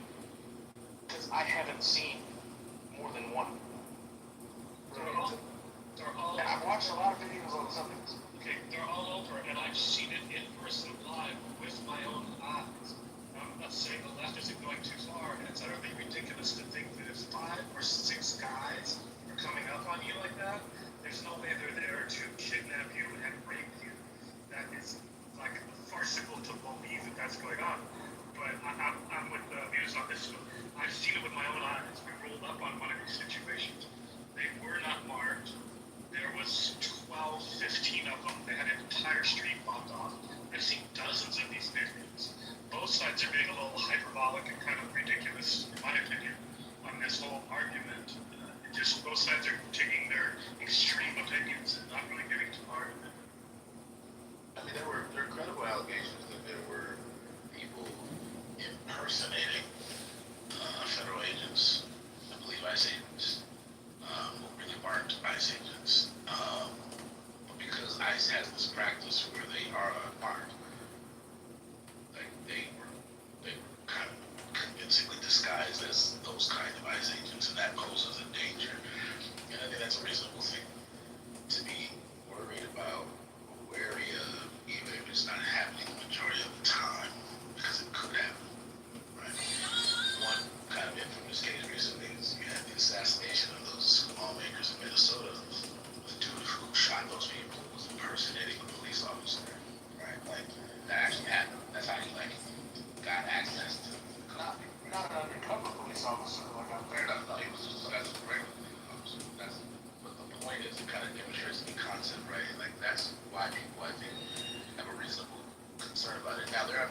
Twitter are literally illegal, and then there's no recourse. You can't identify who was the person who perpetrated the harm. That's a problem. Like, that's objectively a problem. Like, what the fuck? Like, I feel like even if you agree with ICE, you should be recognized why that's a problem. Yeah, but that's the problem that gets lost in the argument. Yeah, I agree. We have the ability to, like, nuance, recognize and identify the extremes, recognize and identify the more sensible kind of range to operate in, and then just operate in that range. That's what I'm trying to do right now. Like, Okay, so can you see the reason why they want to be masked up and think that a badge is the right solution to mediate between the two? yeah, I do. I see the reasons that are given, particularly when you have crazy people doxing them, yeah. But, like, I'm acknowledging the reasonableness of the concern from the left side, because I do think that there's validity there. I'm willing to recognize validity on the other side too. But, like, I'm really going against what Manville's doing right now, right? So it may seem like I'm one-sided, but really I'm a counterbalance to Manville right now. No, we see your objectivity. So, I can take sarcasm this way. Like, alright, policing fist with agency and the word, police or federal officer or federal agent on it, right? With a name tag and a mask. Right, do you think that's a fair compromise or too much anonymity? I mean, if there's a way to identify them, it kind of undermines the purpose of the mask, but I mean, it's kind of hard to do a compromise because anything that's identifiable can be used to dox them. That's right. Well, if you get Border Patrol Agent Jay Rodriguez, right? There's hundreds and hundreds, probably over 1,000 of them, and maybe close to that, of Jose Rodriguez's who work for U.S. Customs and Border Protection, right? Finding. And the problem is the other direction, so then it's like, well, if one of the many J. Rodriguez is violated by the civil liberties, it's hard to identify which one it was. So I mean, there's a problem no matter what, no matter which direction you go. If they're readily identifiable, they can get doxed. If they're not identifiable, it's hard to get accountability. That's the problem. As somebody from the outside investigating it versus their own internal affairs, it might be more difficult depending on the connections you had into the agency. But if you had an arrest time, arrest location, an operation that was being conducted, and especially if you had video of the operation, right? You took that to a lawyer like, hey, these guys violated this and this, and I want to get paid.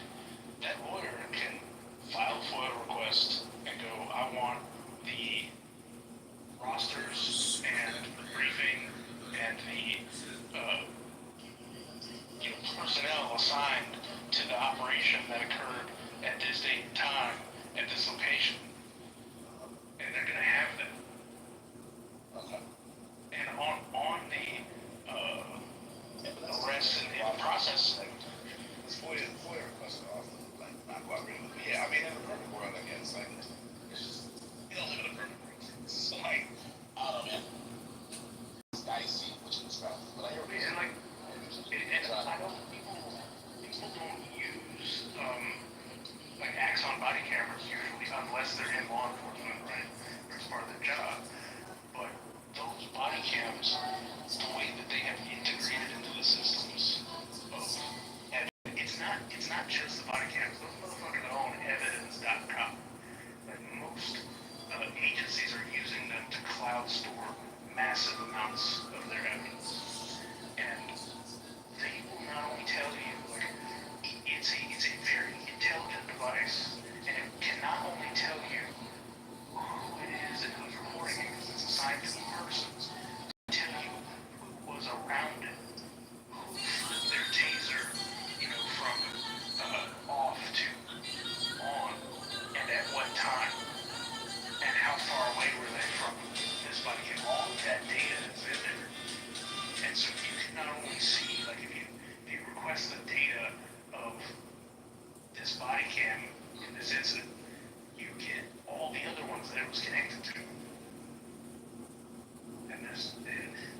investigators at private defense attorneys' firms like, that can. like Jay's subjects more time. Do you just acknowledge that there is a problem with mass ICE agents? They are less identifiable, yeah. Because that was the thing that you kind of started by like dismissing. It's true that they're less identifiable. They're doing it on purpose. Is that a problem in terms of accountability? Yes. Okay, that is the validity I want to do acknowledge.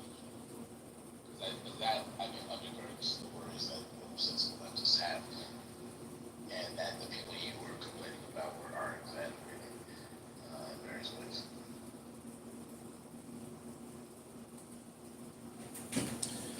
But what are you asking though? Because basically, like, if facial recognition software can detect who these people are, I mean, are you saying that, their social media accounts, it's basically they're protecting themselves from being doxxed because they want to use social media? Are we arguing about something else?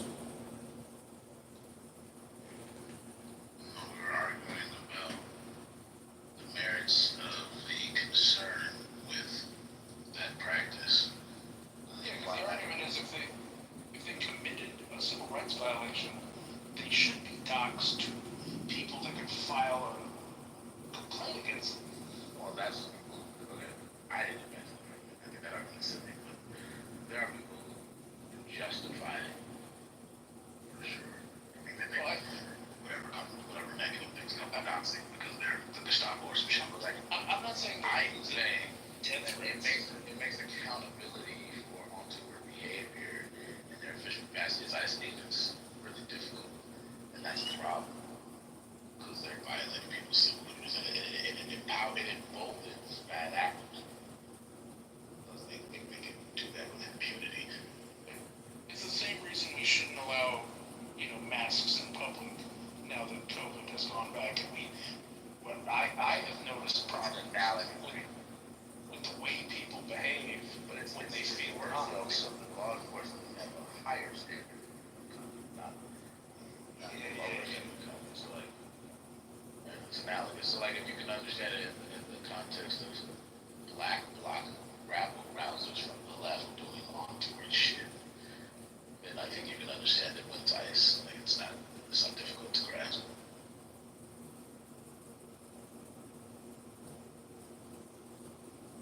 Yeah, and you could say instead of allowing these ICE agents to be masked, right? ICE agents are going to be completely uncovered and identifiable, and anybody participating in doxing them, right, is going to get charged with a whole bunch of federal charges and go after them. I mean, it depends on the law. I don't know how actionable doxing to a certain extent is. I don't know how actionable it is in terms of like everybody who participated. Like, I don't know what bar needs to be met or to like prosecute. Well, people don't want to go through the experience of being doxxed because there is no justice after you're doxxed. I don't know what that is. I think there was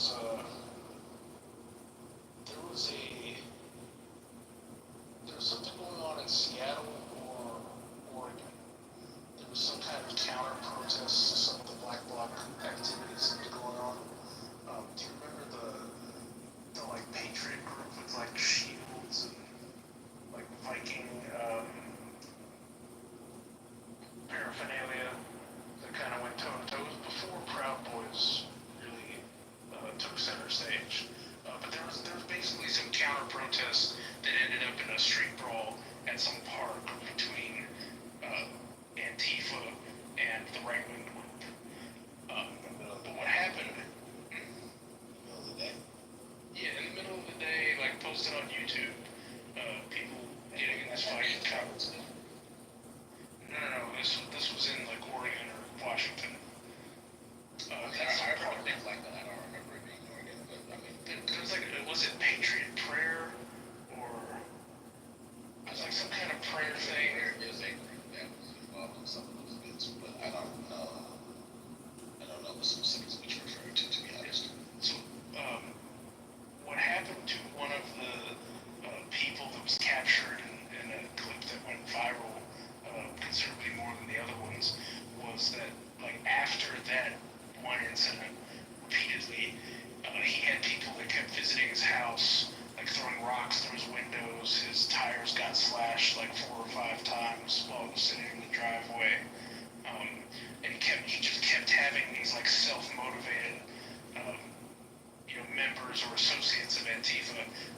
by and fucking his property up and then taking off in the middle of the night. I vaguely remember something like that. I think Tim was covering that shit. Tim, how many times has Tim Pool been swatted? A bunch of times, I don't know. For people who rail against the, overstepping of the United States' police, they sure love calling SWAT teams on people who don't like them. It's a form of harassment. That can get people killed. It's been done to me. To be fair. I mean, yeah, they could. That's probably what they could. You know what's a good book to read about this? We were just talking about this at dinner. Duncan Blood Brothers home. And it's a book called The Empire of Mud. And apparently the reason that we ended up getting a federal government control was because the seat of government first was in Philadelphia, and there ended up being some form of groups of the Revolutionary War that marched to Philadelphia and went to bars and bitched about how they hadn't been paid. And Alexander Hamilton called session Continental Congress, which was really not all that important at that point, and got a district the federal government could control itself, which is where we get the solid federal district from. In the 1800s, believe it or not, we treated them as a territory. We gave them a board of governors, and they probably made up so much foreign debt that France, Denmark, and Belgium would have, if they had been allowed to continue, would have made their affairs in what is now Washington, D.C. Just thought you guys would find that interesting. The book's called Empire of Mud. And now the feds have taken it back. Well, so apparently the last time it was exercised, this way was under Lyndon Johnson. For the Civil Rights March? I don't know if it was for the Civil Rights March or for the Vietnam War protests. But this all comes out of, again, a book called Empire of Mud.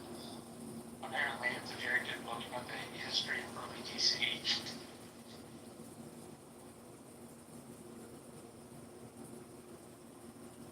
And what is the status of owning property in DC?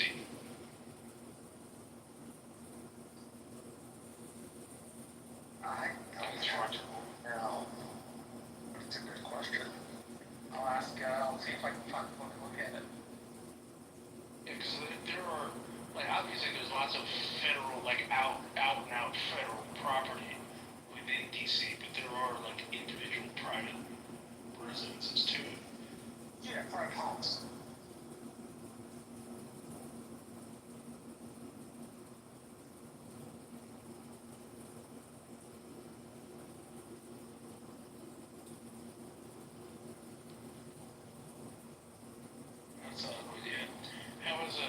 Have y'all been seeing videos coming out of this surge in DC, or have they not really hit yet? Surge. Surging federal law enforcement into DC streets. You sound like you're super excited about it, though. Oh, I think it's gonna be awesome. They're finally gonna find out what over-policing is like.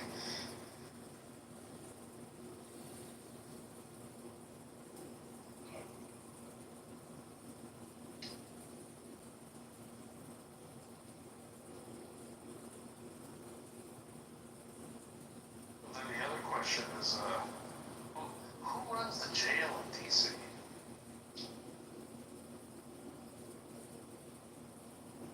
Sometimes I get if you really want to know.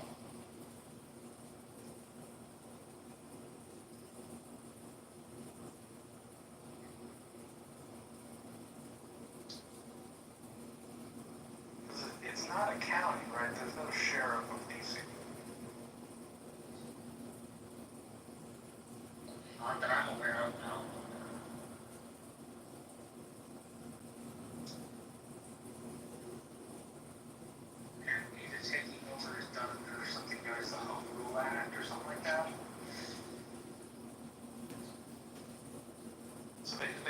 Department of Corrections within the district government, but they don't have a sheriff.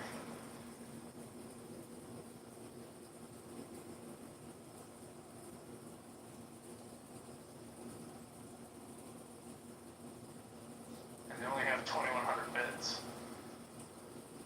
Just so you know, I don't usually like drama, but I think I need one enough. John Mallon cries, still crying. I'm gonna write another thing, and he like went out of his way to cry about you. Just so you know. That sounds about right. He was in my back house being smart like he wanted to.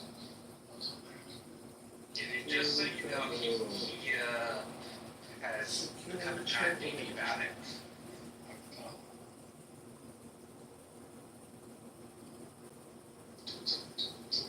About something very weird.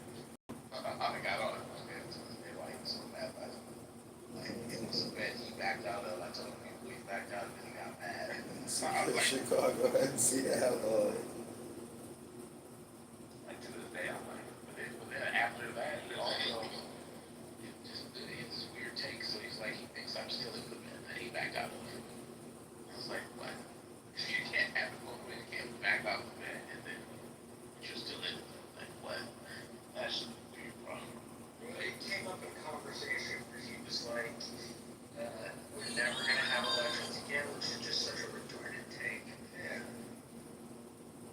I mean, the funny thing is, this whole situation was caused by you as right? My brother being here is at the whole point. Let's go back and forth. It's too exaggerated. He was basically talking about Trump like he was gonna roll back into the White House for a third term, tanks and shit. And I'm like, bro, that's not gonna happen. I mean, like, one way or another, then he tried to expand it. He tried to do some weird shit. What's gonna happen though is in 3 years, 3+ years, when Trump leaves, he's gonna disappear and he's not gonna say anything about it. He's not gonna apologize or nothing. And I'm gonna rub that shit in his fucking face a lot. I'm gonna do rules about it, bro. I can't do it. I love you, epic.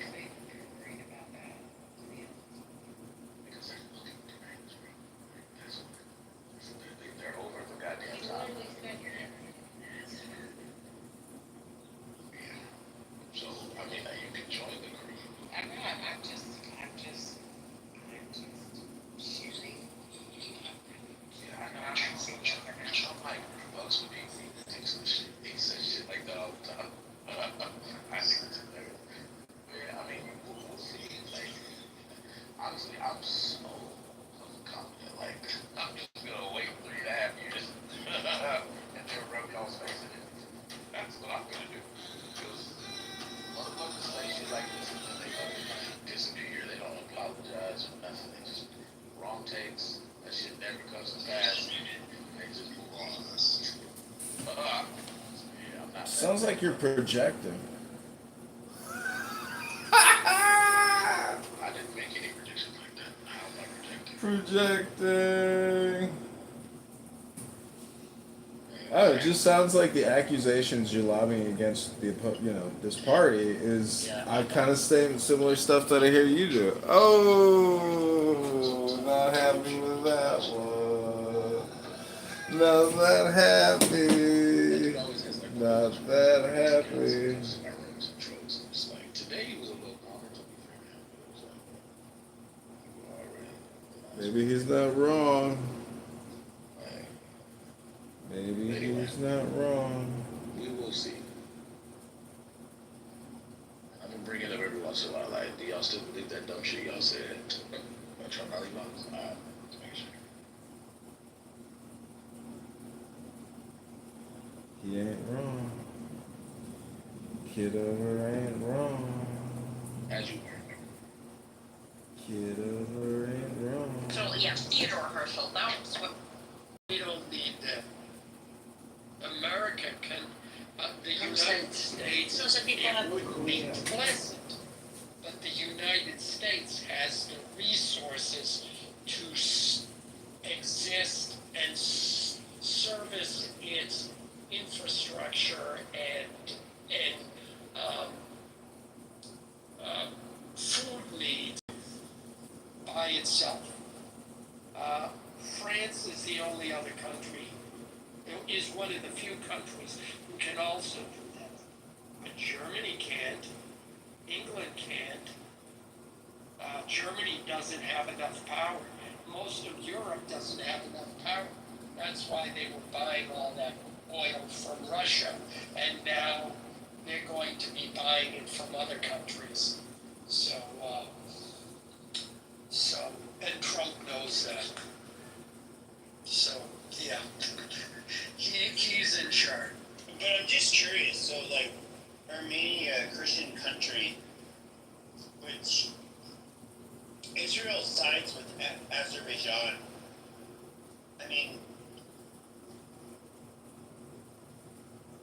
I just have to ask, like,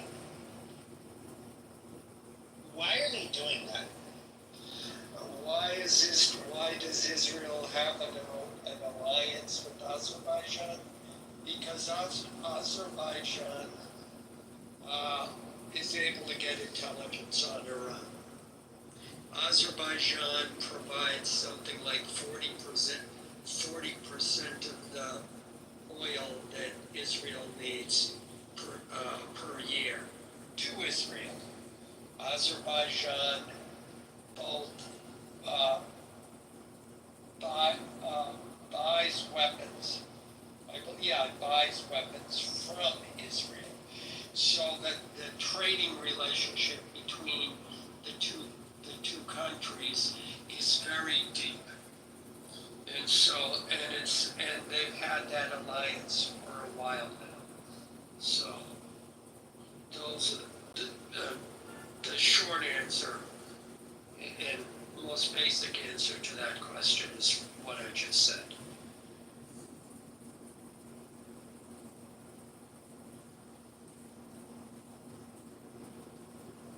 So it doesn't matter whether or not you're Christian. It's just like Israel wants the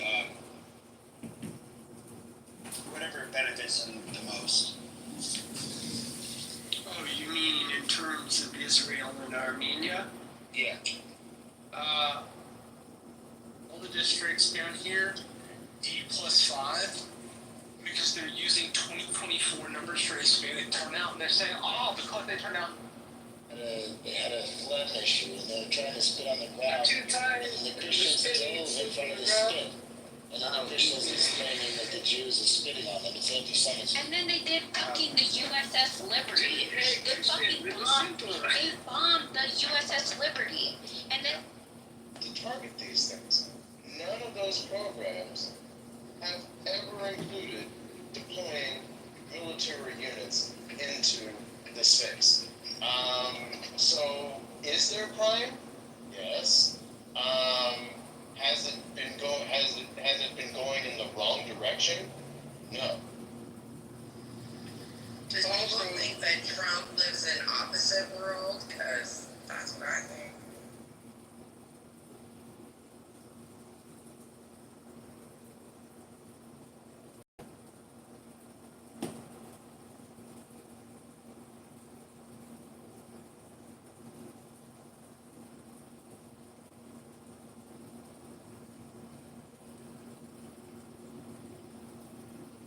so that we can fucking like gain Palestine.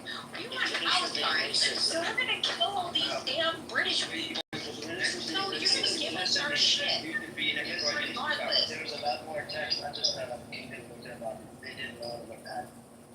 You know why? Because the British were limiting Jewish immigration. And they essentially decided not to give you a state, Alan. That too, yes, they wouldn't give us our state. They said in 1939, they said we wanted a state, not a Jewish state. I mean, a Jewish state. You're gonna hear like, right? They're not looking at it from the perspective. They're not looking at it from the perspective of what's actually going on. They're looking at it from the perspective of how do we deal with it. That's the major. There are a lot of like.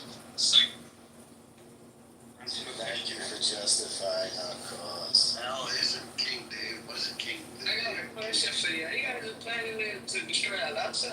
See if you answer this question before. I can't answer that question at this time. We just have to wait and see. Who's your next Prime Minister? Not sure. Shane says something as well. Shane, what was your question? Our moment passed. Oh my God, moment passed. You just gonna have people hanging up on Jews all night on the stage? Yeah, I mean, Felicity, I don't, I think you're a bit offside. You think I'm what? Offside. Listen, you don't know a damn thing about me. So the thing is, like, I don't normally go into my personal life on this fucking app, but the people who knew me from fucking years ago, listen, the people who knew me from fucking years ago, they know that my daughter is fucking half Jewish, half fucking Ashkenazi Jewish. She's half fucking Ashkenazi Jewish. So I have no fucking reason to fucking hate Jewish people. I tell it the fucking, like, I see it the way that it fucking is. I just tell the truth. You claim that your daughter is a half Jew. Does that mean that her father is Jewish? Yes, that's exactly what it fucking means. That's exactly what it fucking means. You are big nose? Is it? Hold on a second. Wait a minute. This is very important. Firstly, you do not have a half Jewish daughter. She's 0% Jewish because you're not a Jew. No, I know that. I'm aware of that. Listen, I am aware of that. I'm aware of the matrilineal descent thing. I'm aware of the fact that Jews believe that if your mother's a Jew, that you're a Jew, and if your mother's not a Jew, then you're not a Jew. But I'm just saying that. That's appropriation. Yes, it comes Okay, well, you can say whatever it is, but that's the only way that I can describe it. Oh, That's gonna be wait, Al, but Are you is the Jews for being the chosen ones? Did you ask me if Jews are the chosen one? Is that what I'm you're asking? saying, are you blaming them just because God chose them? God chose them? What the fuck are you talking about? I think the Old Testament is bullshit. First of all, that's my personal belief. I think the Old Testament is bullshit. Okay? This is blasphemous. This is blasphemous. I don't give a fuck what you think it is. It's, to me, I feel like the Old Testament is bullshit. And honestly, I don't even know if I believe the New Testament either at this point. But I damn sure don't believe the fucking Old Testament. Because if the fucking Old Testament is some fucking bullshit. Because you know what, Jewish people use the fucking Old Testament to fucking justify all the fucking fucked up shit that they do to people. That's how I fucking feel. Acknowledge that your daughter is 0% Jewish. Can you just give us that, please? No, I'll acknowledge the fact that she's half Ashkenazi as far as her father goes, but I will also say I don't fucking believe the fucked up shit that's in the Old Testament. I think that the Old Testament, and even if you are a Christian, if you're a Christian or you're Muslim, whatever, I feel like you believe that the Old Testament is old for a reason. They call it the Old Testament for a reason. They say it because the Old Testament is barbaric. They say very fucked up stuff in the Old Testament. They say stuff about you could kill whole families, you could kill women, children, kill them all.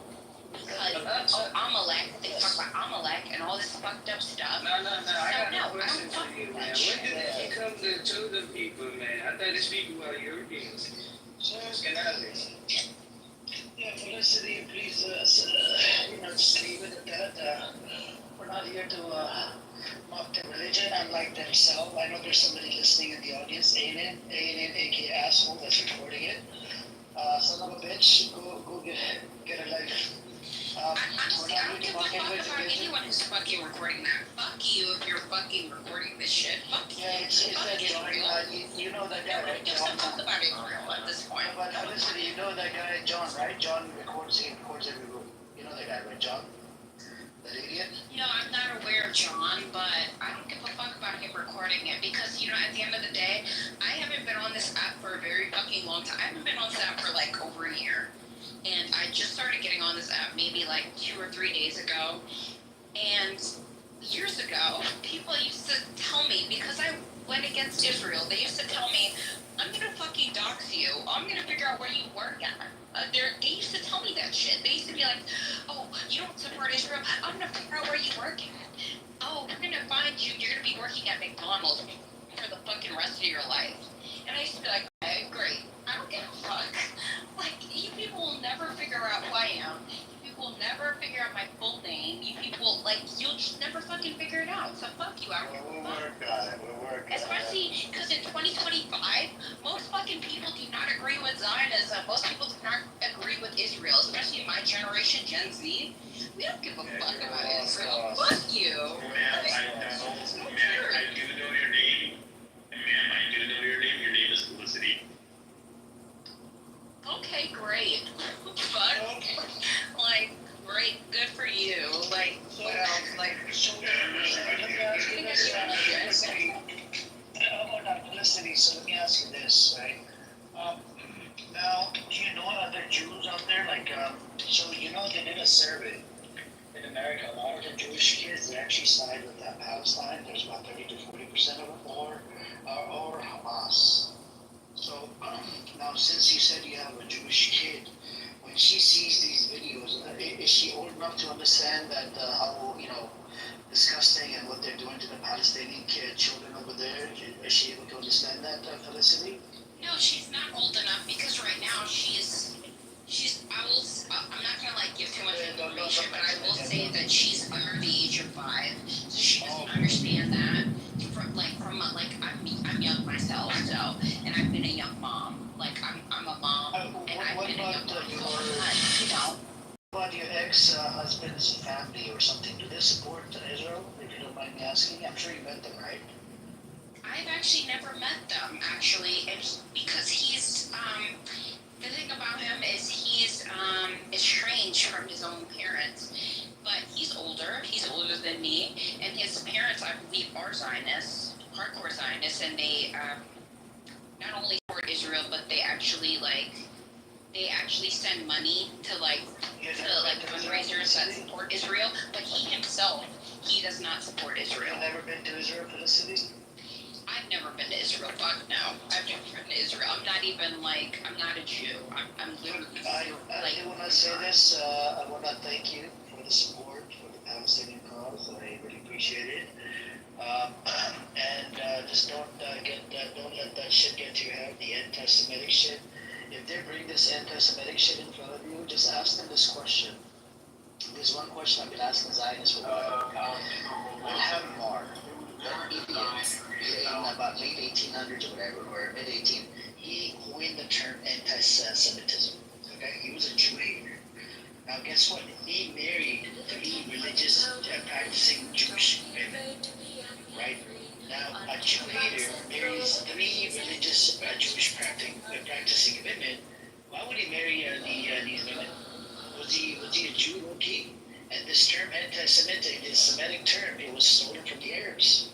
I think it was all part of the fucking Zionist project. I wouldn't be surprised, honestly, I wouldn't. When you're in Pepper's room or whatever, and you see some people from that side, just say if they use that term wrong, you just ask them this question and they'll get stuck. And you can ask ChatGPT, you can Google it, his name was Wilhelm Marr. He was the one that coined the term anti-Semitism, and he married 3 Jewish women. I just don't get it. Not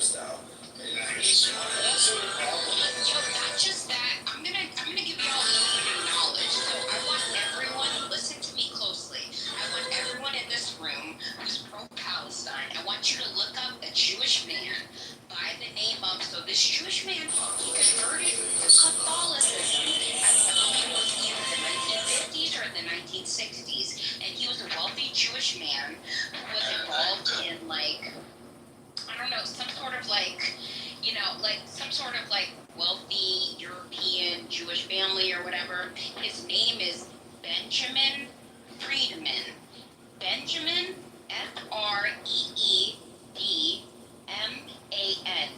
Freedman. Friedman. Benjamin Friedman. And he has a speech from 1961 where he claims that, and he's a Jewish man himself who converted to Catholicism, and he claims that Jewish people actually started World War I. They started and funded in World War I and World War II to gain Palestine. Benjamin Friedman. Yeah, but he's and a that's his name. Holocaust denier, by the way. He's a Holocaust denier. Yeah, he's a Jewish man himself, and he converted to Catholicism. And he actually, he claims and he was a part of the wealthy Jewish people. And he says that yes, we Jewish people, we wanted Palestine, so we started World War I, and when World War I backfired on us, we didn't get Palestine for World War I. We started World War II. And after World War II, with Hitler trying to quote unquote exterminate the Jewish people, then we sort of, after the aftermath of World War II, it was like, oh, then we finally got Palestine. And this is a Jew man saying this. This isn't some Muslim, some Arab, whatever. This is an actual Jewish man who converted to Catholicism. He said this shit. So look him up, Benjamin Friedman. Look up the Benjamin Friedman speech from 1961. This is Holocaust revisionism. No, I do offer limited freedom of speech in the space, right? I mean, that's her opinion if she denies the numbers. I think she questions the numbers, right? Felicity, do you question the numbers of the Holocaust? Of course I question the numbers. I would question anything in history. At the end of the day, history is written by the And she's Jewish. She said that she was married to a Jewish man. She's got a Jewish child, so she is Jewish. So, it's coming from a Jewish person like Felicity. She's not a Jew. How could an atheist be a Jew and then Felicity cannot be a Jew? That's what I was going to ask you earlier. Felicity, are you a Jew? I don't have to be a Jew. I was with a Jew. I fucking was married to a Jewish person. We have a fucking children. She's Jewish. She lets you marry. Marriage. You don't support intermarriage. I hope your ex-husband gets with a good Jewish woman and has many Jewish kids. No, fuck you. He doesn't. Guess what? He doesn't want a Jewish woman. Okay. He doesn't. I hope he comes around. He doesn't want a Jewish woman. Okay. Maybe He not really doesn't. tomorrow. Baruch Hashem. What kind of logic is that? Fucking Hashem. Fuck all this fucking dumbass Hashem shit. Fuck you. He doesn't give a fuck about that shit. Alright, not here. This is kind of blasphemy. Let's not do that. But I think what we can do is, Felicity, you made a lot of good points, and you brought up that person's name. I'm gonna look into it more. Friedman. Benjamin Friedman. Everyone watch his speech. Benjamin Friedman, Jewish man, 1961. Benjamin Friedman speech. He made a speech about the fact that in World War II, World War I was a ploy for Jewish people to gain Palestine. When they didn't gain Palestine the first time, World War II was the second option. Benjamin Friedman. Freedman. And I do want you guys to watch that the Twitter one, the former Israeli intelligence official, about Trump and how they have him by the balls and what kind of secrets they have on him and whatnot, and he dives into it more. I'll put the link in the chat again. It's available on Twitter. If you guys don't have a Twitter account, you can still watch it. It does load up on our browser. It's about half an hour. I have a question. Was she talking about Benjamin Friedman's speech at the Willard Hotel in D.C.? Is that it right there, Felicity? Yes, I am. Yeah. Okay. Well, this is obviously a self-hating Jew. He's got some sort of Jewish guilt because everywhere we go is successful. And he's trying to do some sort of reparation for his own. You can say what you want about him, but he was a Jewish man. He was born Jewish, fully ethnically and religiously Jewish, and converted to Catholicism, and then he exposed the Jewish plans. So that's what you can say. And that doesn't mean that he hates Jewish people. That just means that he's exposing what the evil the Jewish people were doing. That doesn't mean that every Jewish person is bad. I don't believe that. I completely do not believe that. Not at all. Especially as someone who actually has a kid who's half Jewish. I do not believe that shit. I just wanna say that Al is married to a convert who's not ethnically Jewish. She converted to Judaism, Miss Axa is a convert, so I wouldn't listen to Al. It's okay, exactly like you said, backwards. And Al, are you Jewish yourself? Are you Jewish? So just be careful. The only way to be. Al, but is Al Jewish? I'm just curious. Are you? Yeah, what kind of Jew are you, Al? I actually still don't know that. I'm a Zionist Jew. No shit, but like, like, are you Ashkenazi? Are you Mizrahi? Are you Sephardic? Are you all three? There's a lot of doctors on the app. You're gonna have I believe he's Mizrahi. Al, you're Mizrahi, right? Last time I checked. If you want to think I'm Mizrahi, you could think that. No, we had that conversation a long time ago. Do you remember? Long. Was supposed to be a protection for somebody like me from the kind of people that I lived around, from where I came. That no longer is the case. For the kind of people that they're bringing in. And the problem is, I can't seem to find a place where that isn't happening on like a global scale. It used to be, oh, you could go to England. They're Christians, right? You could go to Italy or France or Germany or to the US. Hi, Bima. But where is that really anymore? Middle Eastern, and they're also partially European. And Mizrahi Jews are fully Middle Eastern, so that's why a lot of them get mistaken for being like Arabic or like Arab, because they look Arab, but they're Jewish. So that's the difference between Mizrahi and Ashkenazi. So like I know a lot about this shit, obviously, but yeah. But I don't know why Al is trying to convince everyone that like what I'm saying is like wrong or whatever. Like anyone could look this shit up. Like it's very hard to look it up though. Believe it or not, like best believe you're not gonna find this shit on YouTube. I found it on YouTube many years ago when I was in high school, which was many fucking years ago. But you're not gonna find it on YouTube anymore because YouTube is highly censored now. You're gonna find it on Rumble or X, aka Twitter. You know, just look up Benjamin Friedman. The speech that he gave in 1961. He's a Jewish man, and he claimed that, yes, the Jewish people, they actually wanted World War II to happen. They wanted it to happen. They wanted the Holocaust to happen because it was a way for them to gain, like, basically a very reasonable reason for them to gain Palestine. They're like, okay, well, if we go through a Holocaust, we could convince other countries that we deserve the right to retain Palestine. And that's exactly what he said, you know? That's how it happened. That's what it is. So you can be mad at me all you want, but this is what a Jewish man said. So that's not my words. That's what a Jewish man called Benjamin Friedman said. That's what he said. So y'all can all look it up. That, like, you know, it's not going to be easy to find it, but I'm sure you can, like I said, you can find it on Rumble or X. Benjamin Friedman, his speech, 1961. So, yeah. All right, thank you for the share. Appreciate it. All right, welcome back, Ace. And anybody else want to speak? Shane, did you want to say something?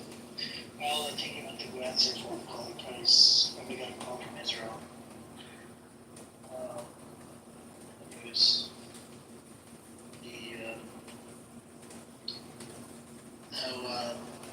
now when you if you listen, I do have a question. So when you go out back there in any of those rooms, has the climate changed, like the talking points, or it's the same shit every day? It's the same lies. Honestly, They change. Honestly, I feel like Pepe has kind of changed his viewpoint a little bit. He used to be a hardcore Zionist, but now when I go in his rooms, he seems like he's like kind of skeptical about like Zionism. Like the last one that I went to was like 2 days ago. He was saying something to like the extent of like, oh, Zionists, they want to like. Sorry, this ain't working. And no one wants. They want to like censor you basically, and so like that's kind of his thing. And I was like, okay, like I was surprised that he was kind of like starting to lean towards like the anti-Zionist stance. You know, I was pretty surprised. He's not totally anti-Zionist right now, he still believes, like, you know, I'm sure he still believes that Zionism is, like, legit and everything like that, but in his last room, which was, like I said, it was 2 days ago, he was, like, saying that, yeah, like, the Zionists, they're, like, really hardcore on their stuff, and they want everyone to believe that Israel is this great place and all this other stuff, and, you know, he's definitely changed from, like, a year or two ago. You know, since the last time that I've, like, spoken to him, he's definitely changed his stance, for sure, you know?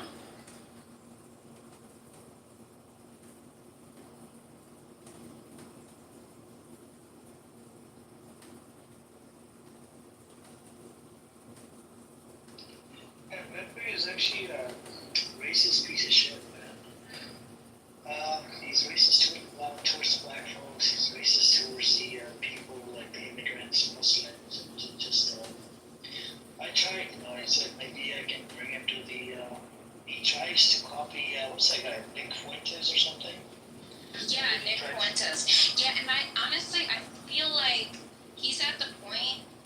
This is like honestly, like from the bottom of my heart, I feel like he's like to the point where he can like change his viewpoint, you know, where he's at right now, as far as like Zionism goes and everything, because he's changed a lot since what I've seen like from a year or two ago, like I said. So yeah, he's definitely like, it feels like he's changed a lot. You know, he's much more critical of them. He's much more, you know, more what's the word, like questionable about them. He questions them a lot more nowadays, and yeah, I feel like he's at the point where he's kind of ready to like question them. He doesn't believe a lot of the quote unquote neo-Nazi points. He thinks that, like, he doesn't think that I'm a neo-Nazi. Obviously, I'm not, I'll say that I'm not. For sure, I'm not. Obviously, I'm not even white, so I'm not a neo-Nazi. But yeah, I feel like he's definitely like, he doesn't like use those talking points anymore or anything like that. And he's to the point where he's like, yeah, like in the room, he was like, yeah, they don't like you to criticize them at all. And you know, anything that you say about them is like anti-Semitism. It's fucking stupid. And I'm like, fucking for real. Like, it's about time that you fucking realize that shit. That's a fucking like trick that a lot of Zionists use, the trick of like anti-Semitism. They'll say it's anti-Semitic to be against Zionism, but it's not. And a lot of Zionists on this app like to say that, oh, it's anti-Semitic to say that Jews shouldn't like live in their home countries. That's not fucking anti-Semitic. It's fucking normal to believe that Palestinians who fucking lived in that land for millions of fucking years should be able to fucking live in their fucking own fucking, you know, their own countries. It's fucked up that these people, that they think that Palestinians should live in their own homes, especially when Palestinians will take DNA tests. They'll take DNA tests, especially Palestinian Christians. They'll take DNA tests and they'll find that they're 90% ethnically, you know, tied to the land. And then these fucking Zionists, and I'm not going to say that Zionists, like Jewish people, are not tied to the land. They are. But the thing is, they're only partially tied to the land. They have a lot of European DNA in them. You know, you're not fully, you can't sit up here as someone who's half tied to the land. You're a Jewish person, you're fucking half tied to the land. You can't say that you're more ethnically, you know, tied to the land than someone who's like almost fully tied to the land, or even a Palestinian who's half tied to the land. So if you're like half Egyptian, you're half Palestinian, whatever, and you take a DNA test, because a lot of Palestinians will take DNA tests and they'll find that they're like, you know, they'll find that they're like half Egyptian or. So that. Not a target, because what. This is Clown House. This is Canada Congressman Kitover. I'm here with Norman Green. Norman, we're listening to Amir's Room on Clubhouse, which I have reported to the FBI and other U.S. national intelligence as being a Clubhouse potential terrorist, definitely a terrorist supporter, and a terrorist promoter. What do you think about these toxic clubhouse rooms? With their depravity and open criminality, and I was in this very room earlier in the evening where they were sex trafficking openly. Indigenous to the land.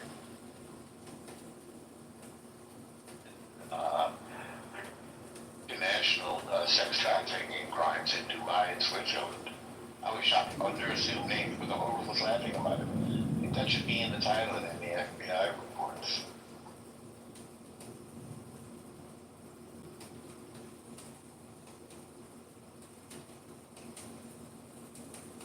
All right, well, I'm notifying Clubhouse again, and then we will listen in and live stream them into this room through Anonymous, and we will report them to the authorities because what they're really doing is ridiculous. It's full of hate speech. It's nothing but terrorists promoting, terrorists supporting.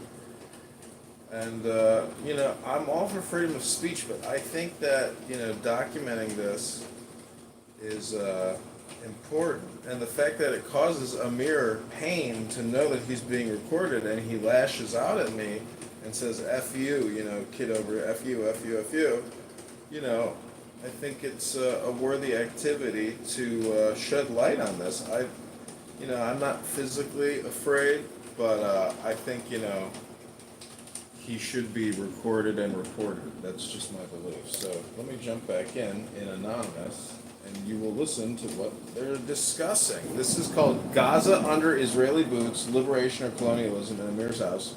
Here we go. Is Jewish, and if she wanted This is to, somebody named Felicity, 777, Felicity Far Right. Easily, because her father is Jewish, and that's all it takes. All it takes is that you have one Jewish grandparent. That's what the law is in Israel. One Jewish grandparent. They have a law where it says, one Jewish We grandparent. also have somebody in the John Kitover podcast live on Clubhouse called J-Lo or Tatiana89. You can just easily, doesn't matter, easily just move to Israel if you want to. But it's so ridiculous, and I would never in a million fucking years encourage her to fucking move to that country, especially because they require people to, do at least I think it's 2 years of military service in Israel or something like that. So it's ridiculous. So it's the fact that she could just move to Israel as an American who's not even tied to the land like that, just because her dad is a fucking Jew, this is a Jew. It's stupid. It's ridiculous. It is. I'm sorry. It's ridiculous. I don't think they should just be allowed to just take people from the fucking land who are indigenous from the land, just because, you're a Jew, and that means because there's a hierarchy in Israel where a Jew is above a Christian or a Muslim. That's fucking ridiculous. Hey, Amir the car man. What's up, Reverend Nathan? What's up? I ain't heard from you all day. Same one, just listening to Felicity, and then we had other people come through and they said some things about Afghanistan, India, and and we were talking about what's happening in they're fighting against each other. Even the Zionists are arguing on this app like the Israelis. Yeah, and the last thing I'm gonna say is I kind of lost my train of thought, but I lost my train of thought. Shit. I forgot what I was gonna say. Has there been any latest any new updates in This is Reverend. BB's camp, Amir? Also want to pipe in Pepe's White America here on Clown House. Oh yeah, in person things are very different, aren't they? So why would you say you were embarrassed me? You don't know me in person. Alright, we're gonna go back to That if we're going to occupy it, they would have to look after the medical services. They have to look after the aid. They have to look after every little thing. All right, we got Scotty coming up. He wants to say something. What's up, Scotty? There's a Israeli in here. He said that who's gonna govern Gaza, who's gonna do this, and it's a mess. It's a shit show. But no, and said that he was not looking to occupy Gaza, even though remember I played you the clip where he said that that's not his mission. Did you not see? Did you not listen to his statement? That's what he said. He turned around and he said, "We're gonna help Palestinians by taking over the land." His intention is not that to occupy, but if you look at the whole thing, he is going to occupy it. Oh, he is, but he's just not saying it. He's saying it in a cold manner. Yeah, he's saying it. He's trying to be slick with his words. There's a big thunderstorm. Only time will tell.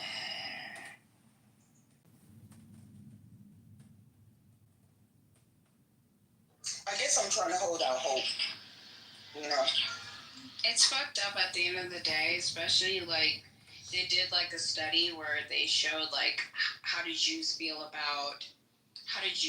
in Israel who are like ethnically Asian, like because it's like a matrilineal religion where they go by the mother's religion, so whatever you are is what whatever your mother is what you technically are. So they did a study and it was like most Jews, I think it was like 70% or like 75% of them Israeli Jews believe that if your mother's not a Jew, that you're not a Jew and you don't like deserve the same rights or whatever.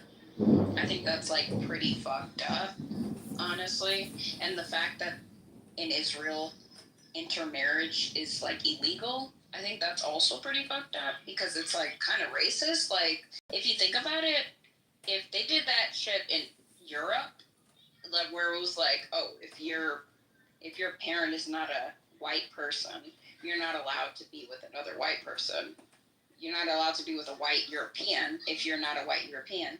That would be pretty fucked up. But Israel is like the only country in the world that I know of that's allowed to just have these laws into place where it's like, oh well, if you're not this or that, you're not allowed to get married if you're not a Jew. You're not allowed to. Because basically there was suspicion going on. That's why. What are you talking about? There was suspicion going on in the sense of money in accounts and all that kind of stuff. That's why. So it led to something that led. I was like, I don't need 7 jeans anymore because everybody caught on.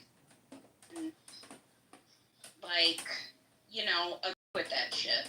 How anyone can say, oh, that's just okay. So we got that's Black okay, Girl in the audience here in Clown House and Amir Clubhouse so terrorist promoter. Call FBI room. We're still listening to Felicity go on, and now Amir is back. Have you ever talked to a normal Felicity? You said a what? El Normal. El Normal. Normal, like a normal person? El Normal, the norm? Oh, El Normo, oh my god, oh my god. I've never spoken to him, like, directly, but he's a fucking retard. He's a retard. Assalamu alaikum. He's a dumbass. El And I Normo. don't, have anything against She's anyone's giving you a religion 1-star or whatever. review on YouTube. I don't even have on against YouTube anything Google against, reviews right now, El Normo. Jewish people or Muslim people who follow their religion or whatever.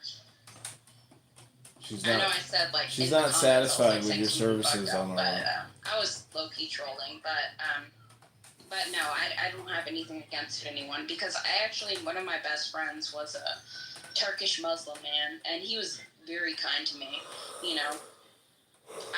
I'm not gonna go into everything about him or whatever or about myself. But I will say there was a point in my life where I didn't have anywhere else to go. I was really young. I was a teenager, and he opened his home up to me, and he was very kind to me, and he told me that this is a Muslim so we had this household, person named Lozan in the Amir Terrorist I Clubhouse promoter respect call you, and FBI room, there's and Lozan jumped nothing back into the bad Amir that's room gonna go where on Lozan, with me or Auntie whatever. Lozan, Sarah basically to, Adweller just with like 2 explaining L's. everything that he basically My said. Umi said, To shine that your light on extent. the world. And he was really kind to me. That's the profile. Loza. And so I kind of like, and that was when I was a teenager. So I've never been, There's against, also like, Fawad Muslim and people Ace or that are whatever. modded in the And I room. think that Fawad you is can be a Muslim person, be a very generous 6999102. and kind person. So, There's a couple I don't think Islamic that being a houses. One is Muslim called Soldiers automatically of makes you a Islam bad with person or 17.4 anything like that. I thousand think that members. if you're a bad And person, then you're a bad Islamic person. with And, 12.8 thousand members. from my beliefs, I believe that, there are certain Muslim people who can be bad, who do, like, commit Then we have Ace, violent acts, who is like, Alien honor killings and Ace, stuff like that, but I don't think that friends with represents Bima Islam, in white as a America whole. and politically correct. In You know? Amir's news, intellectuals. So, Recent survey answers is who's to be blamed for potential civil unrest? Zionists, of course. How will Netanyahu go? Lie himself to death. Shit on this app, right? He wanted the FBI to pull up in front of my property, because he's pissed off for me running these spaces every day. And this is the big problem with Abnormal. He just doesn't respect the people. No respect, no shame. But then, something crazy happened, a couple of days ago. You have the, and he was giving me threats of all types of shit, whatever. But if you look in the chat, I believe Shuki posted a link. He's asking women, for nude photos and videos. So we have people like them, like creep on this app, and then, he wants to go around dox people and give threats. So just be careful, Felicity. Abnormal is into doxing a lot of people, and I'll definitely be careful because, like I said, I haven't been on this app for like many months. Like it's been like, I'm pretty sure it's been like over a year since I've been on this app. This is like, I kind of just started getting on this app again, maybe like 3 or 4 days ago was my first time on this app once again. But I do know that when I was on this app about a year or two ago, there were a lot of Zionists on this app who were like trying to dox me. They were like threatening me. They were like, oh, I'm going to figure out where you live. You're never going to work anywhere. You're going to work at McDonald's for the rest of your life and stuff, shit like that. Very fucked up shit just because I wasn't agreeing with what they were saying. It was really fucked up. And I believe what they say because, there's like, for instance, there's a Twitter account. You can look this up. The name of this Twitter account is called Stop Anti-Semitism. And this Twitter account, they just dox people. There was a woman. So this girl, she was in college. She was probably only like 18, 19, 20 years old. And she just slapped the hand. So she was like, she came into contact with this Jewish guy who was wearing an IDF shirt. And she was like, fuck Israel. And she just like slapped his phone out of his hand. And then she ended up getting investigated by the Attorney General of the United States because of what she did. And it's like, that shit is so fucked up that we can't even criticize a foreign country. It's not even about if it's Israel or not. Like, it could be Russia. I would say a little over 80, probably, because the major concentration of the population is on Java Island, and then there's some other islands that have, Christian beach. So we can say whatever the fuck we want to say. And the fact that this girl who's in college got suspended, and I don't know, I'm not sure if she got expelled or not, but and you can look her up. Like I said, the account on the Twitter is called Stop Anti-Semitism. They doxed her, and they not only did they dox her, but they doxed her mom, they doxed her dad. They're like, oh, this is where her mom lives, blah blah blah, this is the name of her mom, blah blah blah. And it's like, it's so fucked up. It's like, dude, come on. Like, that. Smoke a cigarette. So you vibe whoever you want to vibe with. That's it. Period. Don't listen to this bullshit. Cause FDMG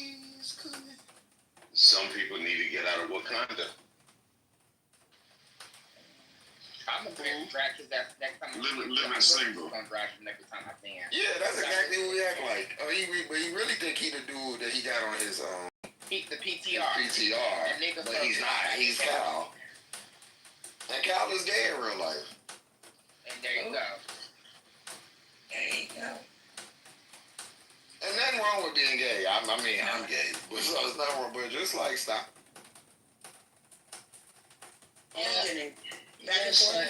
He's a Zionist. Is he like Black Rabbi? Is he like of that ilk of his? So he served in the military. I think he's PTSD. He's suffering from PTSD. His understanding is, I found out through Zach that comes in here sometimes. He's back in the audience. His understanding is that whatever we say it here in public, we should be able to say it on YouTube. You see what I'm saying? That's what he claims. That's why he goes from room to room to record conversations, right? Even though this new feature that they came out with, this plus thing, it's garbage, it's shitty.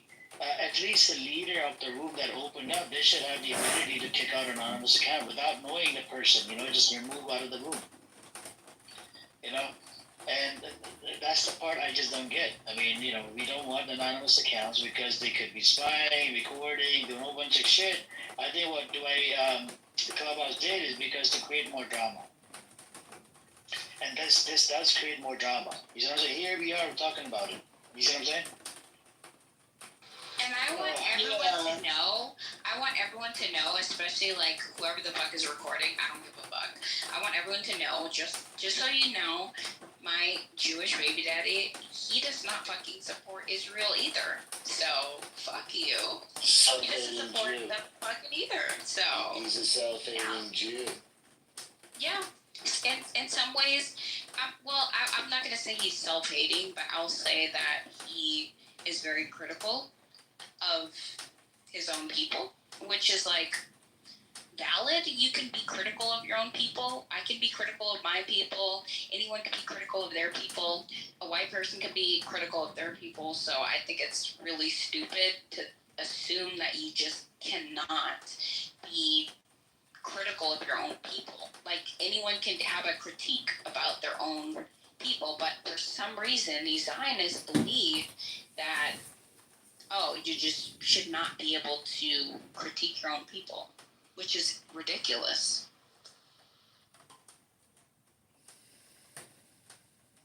Well, you know how we feel about critiquing Israel. It's really just kind of a taboo thing to do in our society. I was just checking out the Stop Anti-Semite on Twitter, and I came across this guy from Manhattan Beach, Douglas Eli, realtor, Igor. He claims Israel did 9/11, calls Zionists Nazis, accuses Jews of stealing Palestinian organs. Which is true. I just don't get it, bro. What is wrong with that? I told you should stop calling them Nazis. Stop calling us Nazis. Nazis don't like us. Yeah, I should call you guys. It's like calling Americans Iraqis or Iraqis Americans. It doesn't make sense. I should call you guys terrorists. Ah, jeez, that's a lot better. He's a terrorist. I mean, that's true in the Middle East, right? If you even at ChatGPT, the first terrorist attack was just like Felicity said earlier. I looked it up, I think, a couple of weeks ago. The first terrorist attack was done by a Jewish militia and British men in Palestine. And it is disturbing now. How could your people do this to the Palestinian men or to the British? They sold us the land, we bought the land, and then they didn't respect the sale. It was only 6.6% of the land that you bought. They were basically, it's kind of crazy when you look at actual history, because you know history is written by the victors. Everyone should know that. History, you look into the history books, you cannot actually trust the history books because history is written by the victors. At the end of the day, like, it's written by the victors. So when you look at like Palestine and everything, associated with it, the British people, they were literally basically like forced into giving Palestine to Israelis because the Israelis were literally committing terrorist acts against the against British people. So it was like to the point where, like, if you're not aware of like the history and everything, the British people were like, "Fuck it, we're gonna just here's Palestine. You can have it. Turn it into Israel. Like, go ahead, have it, because y'all keep killing our people. We were occupying Palestine. We were colonizers, and that's what the British people do. They colonize. They colonize so many countries. They colonize India. They colonize so many parts of Asia. They colonized parts of Africa, and it was like they were like, okay, fuck it, take Palestine. Here you go, Israelis. Take Palestine. Just stop fucking killing us. Stop killing us. Stop committing these fucking terrorist acts against us. Don't bomb the King David Hotel. That's what they fucking did. They bombed the King David Hotel. Stop bombing us. Stop committing these terrorist acts. I have a question for you, Felicity. From what site do you obtain all this Hamas propaganda from? That's hilarious. No, it's funny because they call everything Hamas. Serious question. What are your sources? That's hilarious. What are your sources? Well, we got Al. I got some good news for you. So there's this person in Utah. He refused to serve Zionists at his Utah bar. Owner Michael Valentine, right, announces on social media he's shutting down because they've been harassing him, right? Because of this anti-Semitism bullshit, right? And they attacked him on the stop anti-Semitism. Can you believe it? He did not want to serve any Zionists. Of course, anti-Semitism is skyrocketing all over the world. Yeah. Everyone hates us. 2.2 million views on that fucking post that they did. Stop anti-Semites. I wonder if my name's on there. Fawad Jalani.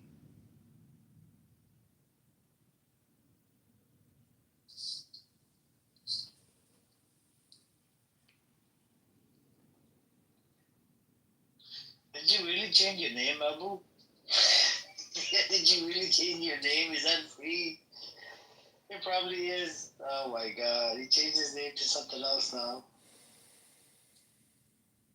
Al, what do you think about the brother that's sitting in the audience? Read his name. What do you think about his name? Al? Whose name exactly? Just scroll down in the House members, click on Abu, and just read the full name to the room. What is his full name, and what does it represent? I don't even know how to do all this stuff on the house you're trying to get me to do. No, just scroll down. Scroll down under, you see the little, it says Abu. Abu is in the room. Oh, he's in the room. Abu, it is Abu. Click on Abu, read his full name. Obeda?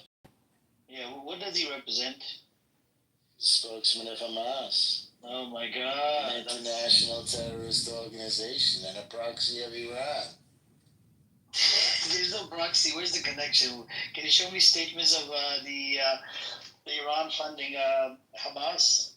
Yahya Sinwar said that he got briefcases of cash from Soleimani to build a tunnel. Yeah, but that was from Qatar, and Netanyahu allowed the funding. As IRGC, it's an extension of the IRGC. The IRGC is a state sponsor of terror, according to the U.S. Department of State. Yeah, but the U.S. lies all the time. They're not lying. Yeah, but then why was Netanyahu given a permission to allow the funding in the hands of Hamas? We've gone over this every day, multiple times a day. There was another terrorist organization called the PLO, which needed to be subdued. And so, Netanyahu gave money to Hamas to subdue a different terrorist organization. So what about was getting a little bit too big. Yeah, but what about the money? So money came in, according to Ehud Barak, is $1.4 billion. That's a hefty amount. And, Shin Bet gave, alerted Netanyahu not to fund Hamas. If you do that, it's going to be used for military wing, not for a political wing, right? So why did he keep funding? I mean, you support a terrorist, right? You become one. So he's a terrorist. Isn't Netanyahu a terrorist? Yeah, Mrs. Honest Jew was bothering me, distracting me while you were talking there.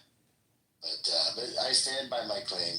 Hamas, Hezbollah, and the Houthis are all terrorist organizations and proxies of Iran, and they're all just there to bother. But Hezbollah was created. Why was it created, though? It was created to hate Jews. It was created to fight off the, Israelis in Lebanon because you guys took over Lebanon. See that? Look, the only reason they wanted to fight against us is because we're Jews. If we were Arabs, Hezbollah never would have formed. They would have accepted our rulership. They have no problem being ruled by Arabs. They just don't like being ruled by Jews. I think you're mistaken. You know what the crazy thing is, though? Netanyahu, he's a fucking terrorist because he convinced the United States to go to war against Iraq, Syria, Libya, so many of these countries. You can find clips of Netanyahu back in the 90s, in the late 80s and stuff like that, just like trying to convince like Americans, like I'm sure he went to like, it looked like it was like some sort of like public thing, so I think it was like Congress or something like that. He convinced us to like go to war with all these countries in the Middle East. He's such a fucking terrorist. Listen, sweetie, do you know what all those countries you know? Why would you call her sweetie? Why, bro? Why? Because I can. Do you know what all those countries you name have in common? because you're a Zionist, that's why I get you there. but listen, are you okay with him calling you sweetie? I'm okay with it because I think he's trolling. This guy, bro. All those countries you listed, they have one thing in common. They all supported so-called Palestine.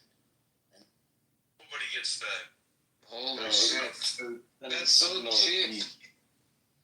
There's $10 each. I'm tired. 65. Okay, you looked it up. Okay, Dayton tires. Let's talk about Roger. Didn't we create a whole genre? No. Hold on. You niggas from Cali wouldn't be shit without Dayton, nigga. You said genre. Get to that. Funk, nigga. You wouldn't have. Okay, who came a lot of you niggas. Who came from Dayton? Who came from Dayton? Roger Trout, Boosie Cal, Ohio player. I mean, the list goes on and on. Can I? What? What's up, huh? Are you drunk? They was out here before that. Are you drunk? Let's they left before it was broke. Nah, it wasn't. They got no, sir. Okay. This nigga 65. You know what it is. No, sir. Break it down. No. Break it down, huh? Break it down. What happened? What happened after 65? Okay, who came out of Dayton? I just told you, Uncle, you know. Stop playing like you don't fucking know, nigga. Y'all industry went straight down. We created a whole genre of music, nigga. Funk, nigga. You niggas wouldn't know. The East Coast niggas Snoop wouldn't be Snoop if it wasn't for the Dayton niggas. That's West Coast. Y'all, the West Coast wouldn't be shit if it wasn't for Midwest niggas. Did you say Rick James? Because they were scared. Because they were like, of the LGBTQ. No, just the T. Just the T. Like, gays can serve. Well, I mean, you're separate. Well, right. To you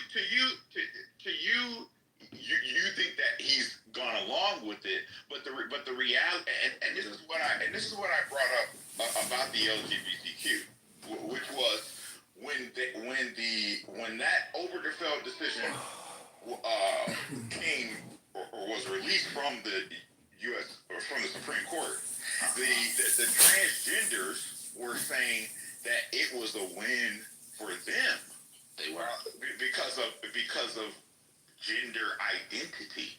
Yeah. So there is so in my eyes there is no separation because you can't have one without the other because that's how that's how they got the positioning. Quite literally, Trump's executive orders exclusively barring trans people from the military and not gay people or lesbian people or even bisexual people from the military contradicts what you just said.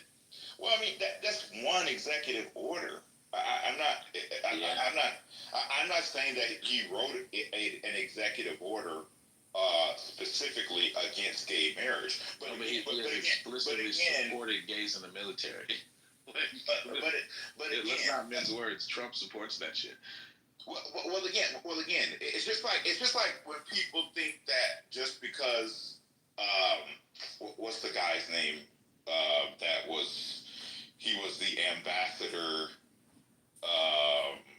for Germany. I can't remember what his name is, but he was an openly gay man, and he was in his cabinet. So, but again, that is not the same as writing an executive order or doing some policy from the White House that massively changes. Why didn't Trump issue an executive order that barred gays from the military? And then if he doesn't support it, he probably didn't get around to it. He didn't get around to it. Didn't get around to it. No, he probably didn't get around to it. I mean, like I said, there are certain things that are higher priority than others. Transgenders took on a higher priority. Why? According to you, I'll tell you why. You can't separate one from the other. So why wouldn't he prioritize them together? Well, again, it starts with one thing and then it goes into another.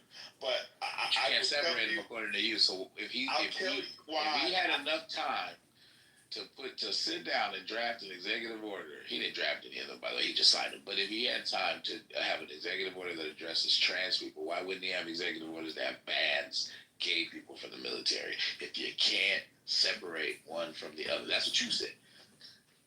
Because everything doesn't have to go in one executive order. He could have done it in other executive orders. But why didn't he? But why didn't he at all? He's done hundreds of executive orders already, and he has not one time attempted to ban gays from the military. Not even once. He didn't campaign on it. Transgenders, I'll tell you why.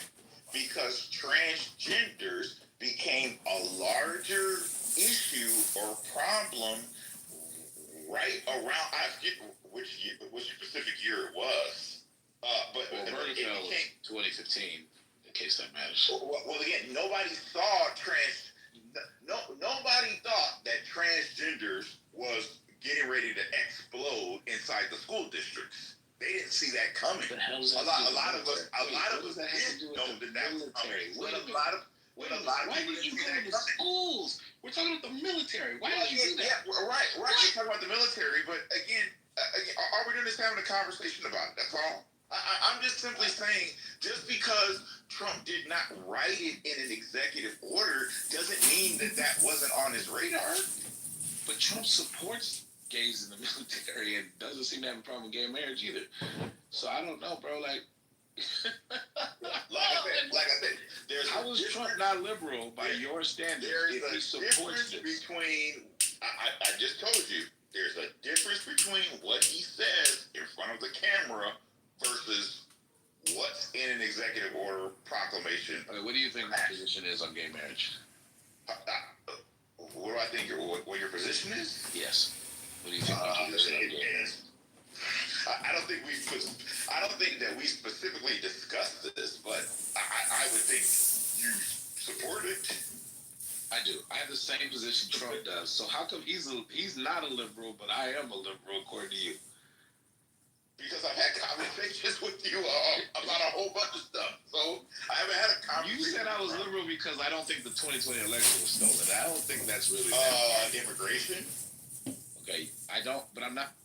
They don't want to produce split they're selling it in high prices. Like 1 kilogram of sugar when I was there, it was a year and something ago, cost 90 shekels. It's like 20 something dollars, US dollars, for 1 kilo of sugar. I don't know what's the prices today. They are taking everything, selling it in high prices. Now they have money to bring more terrorists that don't have people how to feed their family. So they say, okay, I will join Hamas. I will get paycheck. My family will have something to eat, and they are still. The wheel is turning and turning. This is the way Hamas still in control, in power. And no one thinks to talk about it. Like the newspapers will report like the prices, but they will not stopping us. Like, why the fuck are they even paying 1 shekel? They're getting this aid for free for the last months. For free for the Exactly. we don't care. Take everything we get. The way we post the prices, they don't ask like how come there are even prices? Why there is even a market opening in restaurants? And who's benefiting from this? That's it, bro. That's a little bit longer, but this was them yesterday crying in a room. I mean, I told you to come join us, but you missed it, bro. They were all crying in a room, man. I actually talked to Eagle earlier, and I told Eagle, I said, yeah, because Eagle and Amos, they're sort of like arguing. That's what I came to find out, that they were arguing over the, what are we going to do in Gaza, what government is going to be and how it's going to work out. And they are kind of like worried about it. So I don't know what's going to happen, right? In relate to this whole situation, how they're going to occupy it, because they have their families that have to serve in the military and whatnot, and they do not want to serve in the military. So I don't know what will happen.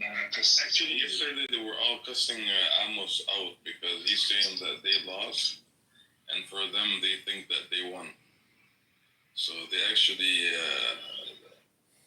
Well, maybe if you hit her up in Chinese, it's like you get a step up, kind of. Wow. Track for that, his whole family. I mean, it's crazy, but so he will be the wealthiest man. He will, I know my fellow Jews' voices like I know my own voice. Well, like yesterday they were sitting in the room and they're just crying. They're like, why is this happening to us? Like, now we're isolated. The whole world is against us. Motherfucker, if the whole world is against you, like, how the fuck can you even ask the question, why is the world against us? Yeah, exactly. It's stupid. It's not even just because you're fucking committing a fucking genocide against people and you're starving them out and you're like starving children and women out, which is fucked up. Like, it's not enough that you're literally committing a genocide. You're starving these people out, and the whole world understands that you're starving these people out. Literally, no one fucks with you. No one fucks with you because you're fucking starving kids and women, and even men. Like, you're starving these people out, but that's not enough. It's also the fact that people understand that you're also controlling our politicians in the U.S. through blackmail. The AIPAC is literally controlling our politicians. You have like people who are on the Epstein list, and they are being blackmailed. They know that they can't say anything against Israel. They can only blindly support them because Israel has all this blackmail on them, and or they're being paid off through thousands of dollars or millions of dollars, depending on who you are. You're being, you have thousands or millions of dollars being funded towards your campaign, so it's ridiculous. The thing is, there's always going to be a higher bidder. Think about the money the Saudis have. If it was being bought, anybody can buy you. Money's not the issue. I think it's blackmail material. I think it's very, very sensitive information. If it comes out, you're done for. It's something much deeper than money. 100%. Very, very likely. I agree. Very, very likely. But it's also the money that they get, because a lot of these politicians are just, the thing is, and I forgot what his name was, but there's a congressman. I think his name is Thomas Massey, I think was his name. He's a U.S. congressman, and he says he's one of the few people in Congress who's not funded by AIPAC. And AIPAC is the American Israeli... Fuck you motherfucker, I won't go to... What are you talking about?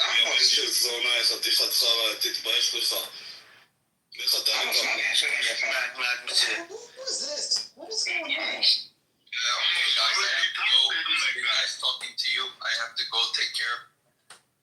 Yeah, that was it. So how do you know a Zionist is lying? We never lie. But no, like I was saying, yeah, it's for sure. I think that for sure it's like some Epstein type stuff. Two people talking at the same time. I can't hear what she's Do you saying know about how the they're? congressman. Do you know how you know they're lying? It's What happened to the congressman? No, I was just saying that in Congress. So I was just saying that in Congress, there was a congressman. His name is, I believe, Thomas Massey, and he said that he's a congressman. He's a Republican, and he said that in Congress, everyone has an AIPAC man. Basically, pretty much almost all Congress people have an AIPAC man, and their AIPAC man is someone who basically, they're like a dual citizen. They work for Israel, and they kind of like instruct you on what you can and cannot say. And so they basically, they fund, like, they give money to people in Congress, but depending on who you are, if you're of a higher status, they'll give you more money. If you're of a lower status, they'll give you a little bit less money. But if you're someone like Biden or something like that, they'll give you a lot more. They'll give you like millions of dollars in funding and stuff like that. But I do believe what Ace was saying. I do believe that it goes farther than just the AIPAC stuff. It's also about black. I heard there was something strange about the definitely source. black. I heard there was something strange about the source of the AIPAC funding. That it's actually the federal government that funds it, but not directly. They fund it through the businesses that contribute to AIPAC, but they give them federal contracts. Like they give them like billions in federal government contracts, and because of that, the companies that are able to contribute make large donations to AIPAC. Does anybody know anything about that? You know what? Hold on, Amir. Why don't you make her provide the link? These are baseless and unsubstantiated claims. Okay, you're making these conspiracy theories. Usually when Amir I'm not making it. I was asking. Yes, That's what I heard. You're just pulling stuff out of the ether at this point. You're grasping at straws. All right, you can say whatever you like, but I had asked. I put the question out there so that it could be answered. And I hope nobody answers your question. No one answers. I hope they do. I hope they do. You don't need to answer that. Well, if he says it, then. Yeah. See, so Amir, what do you know about that? I saw somebody else putting up the 100, like if they were in agreement with it. No, they were saying that when I started talking. No, they were saying that before you started talking. I don't think so. Like when I was talking. I do. Yeah, well. But I'm fully prepared for it to not be true. I mean, I don't think it's a bad strategy. If it is, I actually think it's quite brilliant. I mean, if you think about it. What, to blackmail people? No. His shirt is soaking wet. His shirt is soaking wet, so he got 2 more pounds from the sweat. He 116. Hey, bring him into the room. Was the 1996 immigration bill, which gave us 11 million people deported using expedited removals. Obama's numbers don't even begin to compare, and you're sitting here talking like in this modern day terms and don't even know where it goes back to. Yes, I do. The program itself, because all you have to do is go back to his term, because that's when the program started. It started in 2012. That's when it started, and this estimates since from 2012 up to 2020. But again, Biden continued DACA once he was elected. So now I got to check and see how many people did Biden had since 2020. So let me check. Biden also did expedited removals of 3.3 million without due process. Now nobody talks about that. You don't believe the number? Are you asserting that Joe Biden was deporting people? Yeah, literally.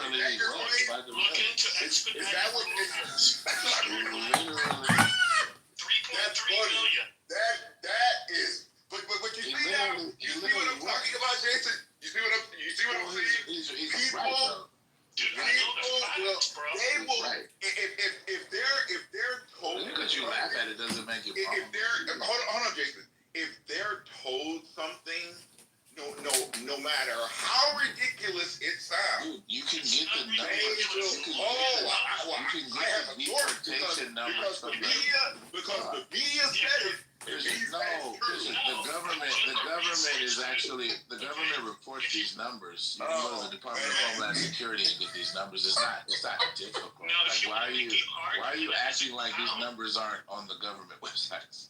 Because he's going to fit his narrative. Now, if you want to make the argument it doesn't count the 3.3 that he removed by expedited removal only, there's another 1.1 that he removed by formal. If you want to say they don't count because he opened the border and 20 million or whatever ridiculous number you're going to come up with, that overshadows it, then make that argument, but make it articulate and don't deny the fact that he removed over 4 million people. Okay. These are facts, Christian. Okay, so the estimated dreamer population. And let me just be clear. It's 3.3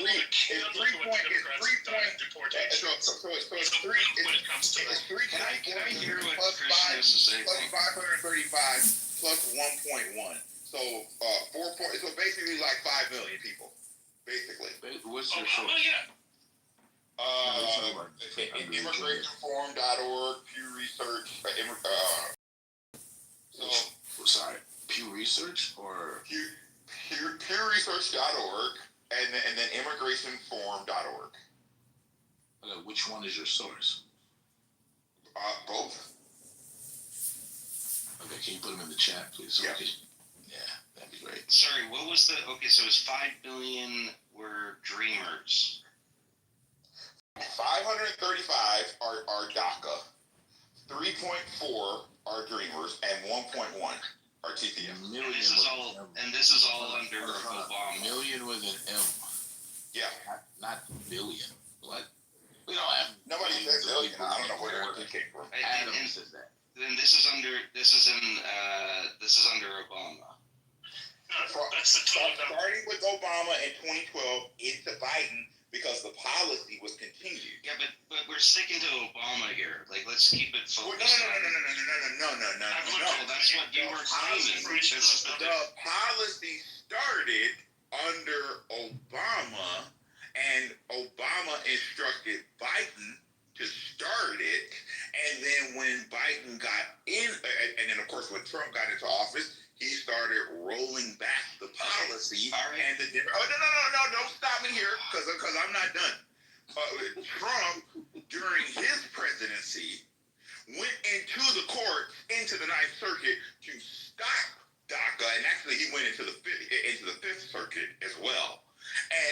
And then, of course, you had Obama's administration parading around in their positions at public universities, filing lawsuits to stop Trump from reversing or rescinding the policy. So the policy was stuck in the courts for several years, and so finally, once Biden took office, he just opened up the reins back up. So you have to start the policy at where Obama created it in 2012 and then continue it all the way on up until pretty much the 2025 where Trump had the ability to stop it.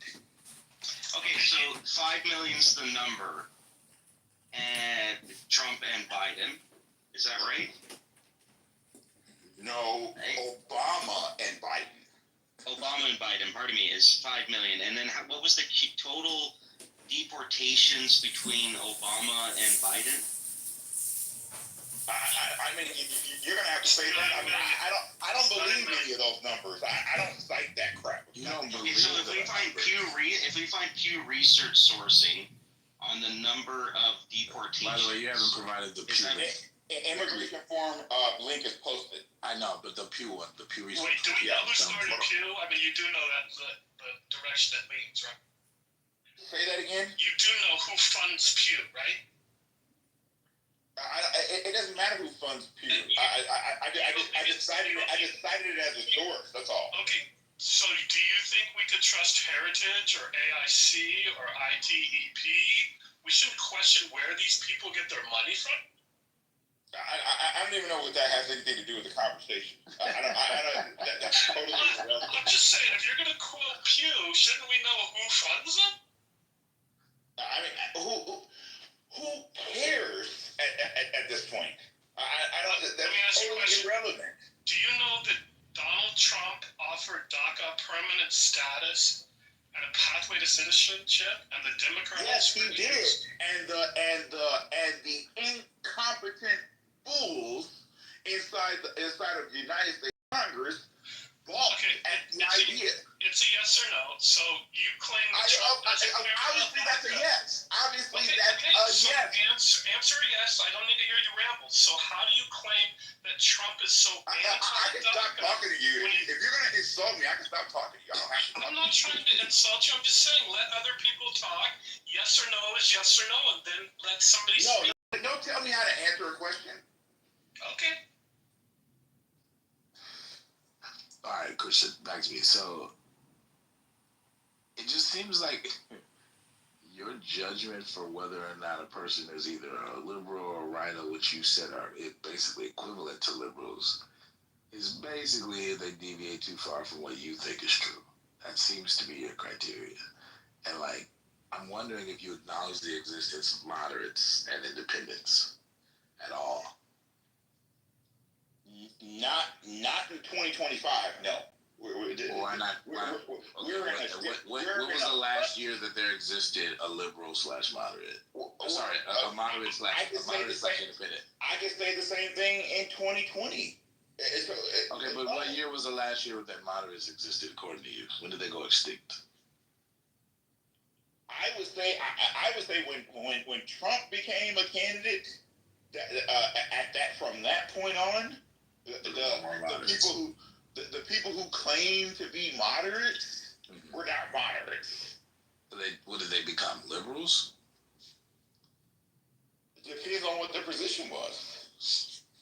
Okay. Well, like I thought Trump was a bowl of shit. I definitely wasn't voting for him in 2016. Well, again, that's your opinion. That's what you think. No, I know, but I'm saying, does that make me a liberal or like can an independent not like Trump and not vote for Trump?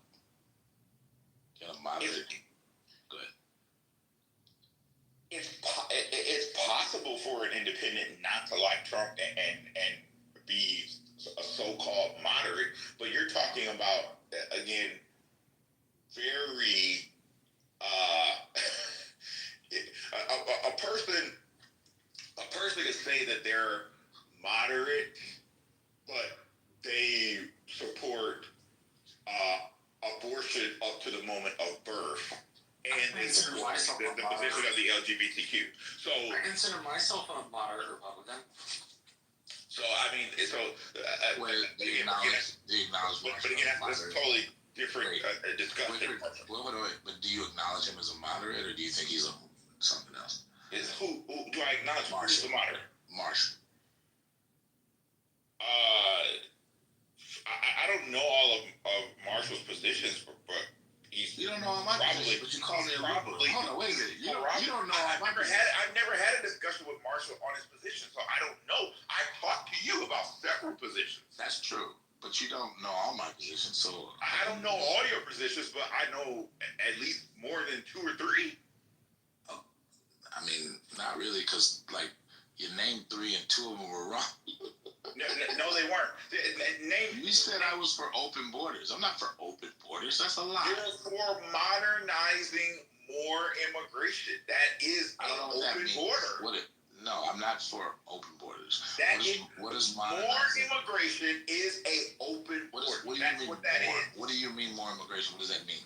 When we currently right now in the United States, we have 250 million people here, and then you have companies or W-2 employers that make the claim that there are not enough people. Just to be clear, you're saying we have 250 million undocumented people in America?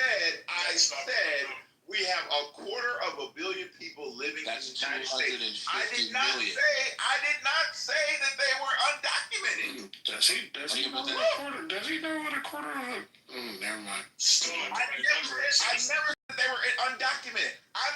Matter of fact, I'm quoting what the Center for Immigration Studies has said. The director, the executive director, he said we have 250 million people living in the United States right now. We don't need any more immigration. We don't need any more. That's what he said. We have more than that, though. Also Stephen Miller, who's also said that no, we do not need any more immigration. All of the experts who claim all these things about the workforce and about the birth rate and about all this bull crap about how the United States is not going to survive and all this this nonsense about farming and trading, it's all bull crap. Nonsense. Your argument is nonsense. I don't care what you think. I'm not talking to you. There's 340 million. You're quoting false numbers. So back to Jason. So you have all these people that are on television repeating over and over about how the United States cannot survive without every other country and all of its resources and all of its additional people that it can add to our population. They continue to tell the public, the citizens of the United States, that if we cut off ourselves from the world, that the United States will end up in a depression and a recession. It is bull crap. It's nonsense. And then you have all the narratives about how we can't do the jobs that non-citizens currently have in information technology and farming and all of these other. It is bull crap. Absolutely bull crap. No, it isn't. Yes, it is. It isn't. I mean, you can point to any job economy. Let's start with farming. What the hell do we have in Georgia, Alabama, Florida, Louisiana? You're telling me that those southern farmers in the southern part of the United States cannot take on what we need as far as farming? Get the frick out of here. And then I'm not even going to talk about all the other farmlands across the United States. Then when they start talking about how the information technology, we don't have enough citizens the irony of what you're saying is all the places that you named, well, all the places that you named. You're talking to a person who has worked. Wait, no. You're talking to a person. Point out hold on, 1 second. You're talking to a person who has worked in information technology since the year 2020. Not even before I got out of high school, I've been competing against people outside the United States. At every single turn, in the public, in the private, for nonprofit organizations, small businesses, mom and pop shops, I have always competed against non-citizens, and there has always been black U.S. citizens, white U.S. citizens, Hispanic U.S. citizens, all that have the same skills that I've had while competing for these jobs. So it is I'm almost done. It is an absolute lie that we don't have enough people to do these jobs. It's not that we don't have enough people. It's that there's a whole bunch of incentives for foreign-born workers with precarious immigration statuses to do those jobs for cheaper. That's the thing. That's why there's so many of them doing those jobs. And the irony is that a lot of the places that you named have a significant amount of foreign-born farm workers in their workforce, even in the South, ironically. And then you also left out a couple of places like California, where there's there's so many in Texas and Arizona. I said I left out a whole bunch of places. Okay, fair enough. But the only point I'm making is like the South doesn't have as many non-citizen workers as there's a significant. That's true, but there's a significant portion of the workforce, and it's not just agriculture. But some of our best farmers are in the South. So that's fine. That's not in any way contradicting what I'm saying. But I guess I'm trying to point out to you is like it's not laughable. It's just factually true that a lot of the jobs that these foreign-born workers do, Americans do not want to do at that price point. That is a fact. It's not true. It's 100% true. No, it isn't. It is. No, it isn't. Yes, it is. And the government makes regulation, rules, and policy and taxes that ensure that the U.S. citizen, whether private U.S. citizen or business, small business, mom and pop shop, corporation, they write policy to ensure that those businesses or citizens cannot expand. And then you add on the trade policy that devastates the U.S. economy, but it is only due to the politicians that are doing it or allowing it to happen. I don't know what that means, but it means that if you had actual politicians that were not doing some of the things that some of these people do to give up U.S. jobs or U.S. Wealth and income and resources, taking away the opportunity for a family to start a, let's just call it their own business and have generations and generations and generations that will be able to start a farming business and then continue it with the next person and the next person. That's the whole reason why so many families eventually end up being broken apart because of the lack of opportunity that there is to start a family business and then continue it through multiple generations. But it's only because of the taxes and rules and regulations that come raining down from the federal government and even the state government. That's the only reason that happens. Yes, it is. It's taxes. It's taxes and it's trade. Those are the main things. That's not true. You've been wrong for like 15 minutes straight now. It's like incredible. I'm actually impressed. Yeah, like you just been wrong about almost all your. Like you said that I was wrong about the election and all those other things. And yes, you were wrong. The 2020 election was not stolen. You were wrong. And you said that Trump wouldn't win the 2024 election, and you were wrong again. Well, again, I've already said that I was wrong about the 2024 elections. Somehow Trump figured out how to dig himself out of the hole that he was in those counties. Trump beat the deep state. But in regards to 2020, yeah. Hold on. I was told that there's going to be some things that come out about 2020. And when they come out, I'll come back up here and we'll talk about them. Wait, when is that gonna happen?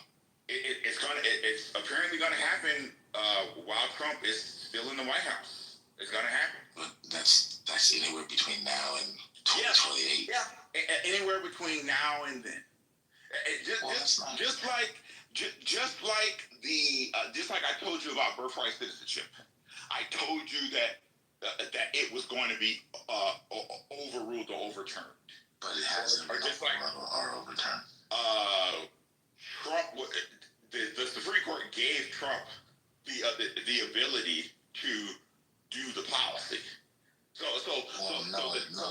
hasn't been adjudicated yet. So you just wait, hold on.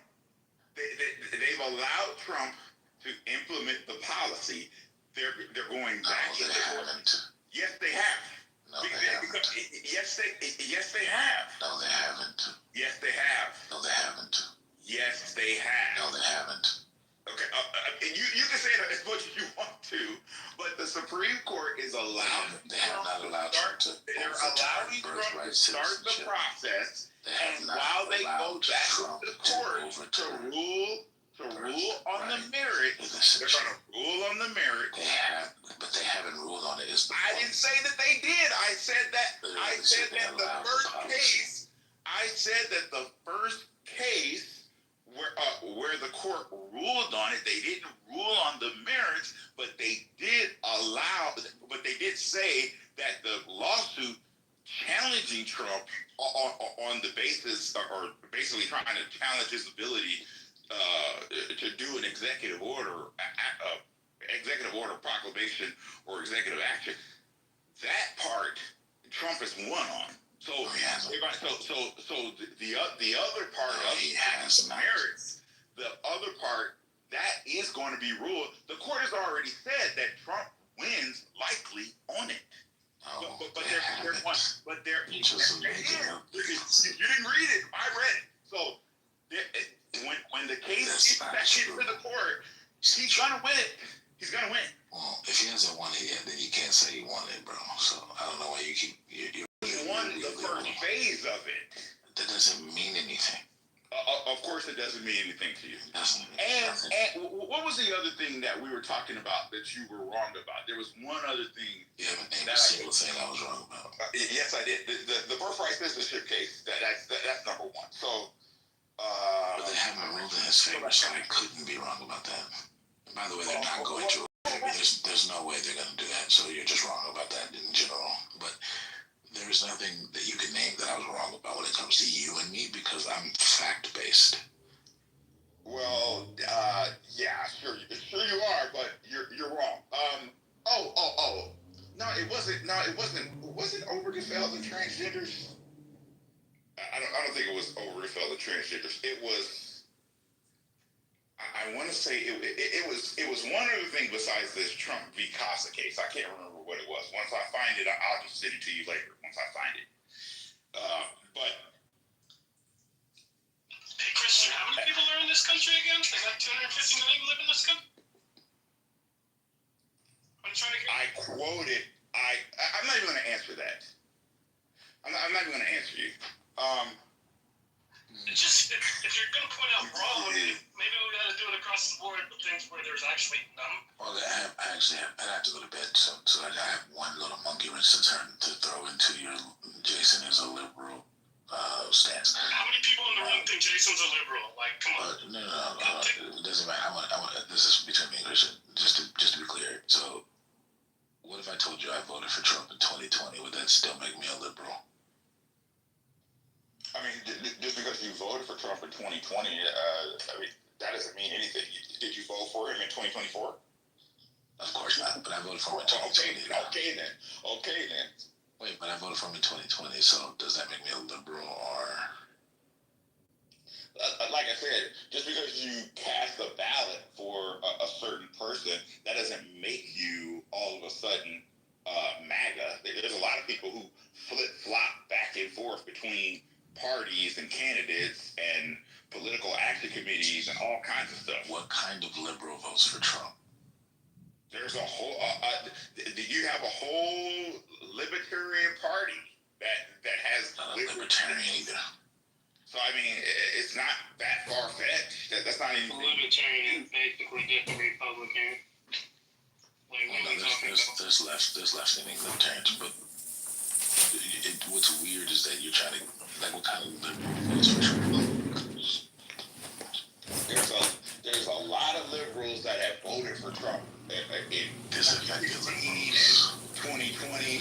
Typically, when they do that, they're no longer liberals. No, it's not.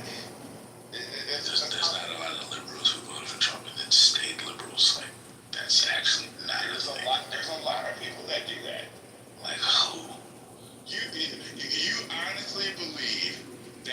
supporters of Tulsi Gabbard and RFK Jr.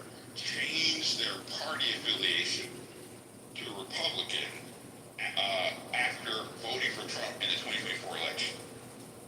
Not that many of their previous voters or supporters voted for them. Well, it was a significant number of people. How many?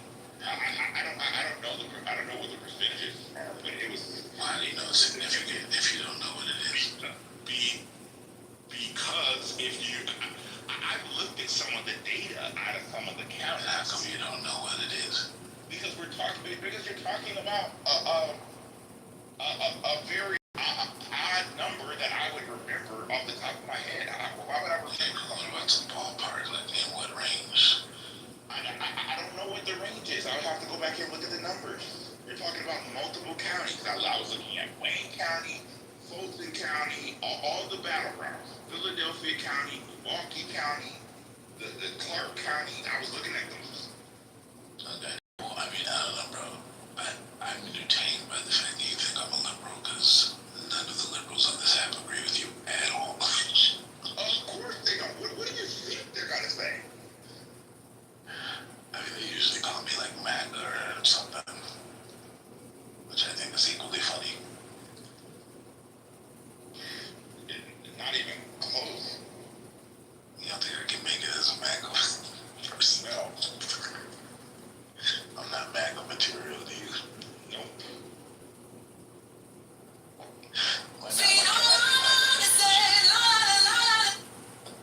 We already proved that.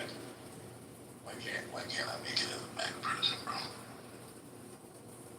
don't think I have the chops. Because a vast majority of people who consider themselves to be MAGA don't want more immigration. What do you mean more? Like Trump even says he wants immigration. Trump even says he wants immigration. Is he? Okay, well he's wrong when he says it. So if he's wrong, didn't you follow or didn't you vote for him? Yeah. So I mean, again, when Trump says that the country is a democracy, he's wrong. So and there's no difference in him saying that we need more immigration. No, he's wrong, and much of the base has pushed back and forced him to. I think this is my last question. What's wrong to not release the Epstein files? I'm just curious. I don't care about the Epstein. You don't care about the Epstein files? Yeah. Oh, really? So why don't you care about it? You care about the Epstein files, guys? Who cares? I mean, I could name 20 issues. Why is that more important than some stupid Epstein files? And I could probably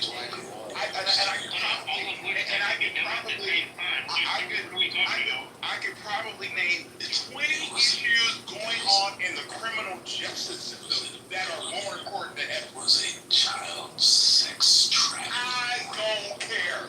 There are more important people than Epstein. Hold up, you don't care, right? But that's what MAGA was also running on. They were saying there's a small selection of people that have sat around for the last 10 years obsessing over things on 4chan boards and all this other bull crap. We're not talking about 4chan board. Didn't Trump tell the Democrats to release the Epstein files? I don't know, and I don't freaking care. It's not important. Okay, but that's the president you voted for. Aren't you supposed to follow the president? I don't. Anything that has to do with Epstein, I don't care. I freaking look Okay, the so other if way. Trump is on that list, do you care then if he's on the list? I don't care. I don't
snowflakes, essentially. You found a way to shut him up. I know, right?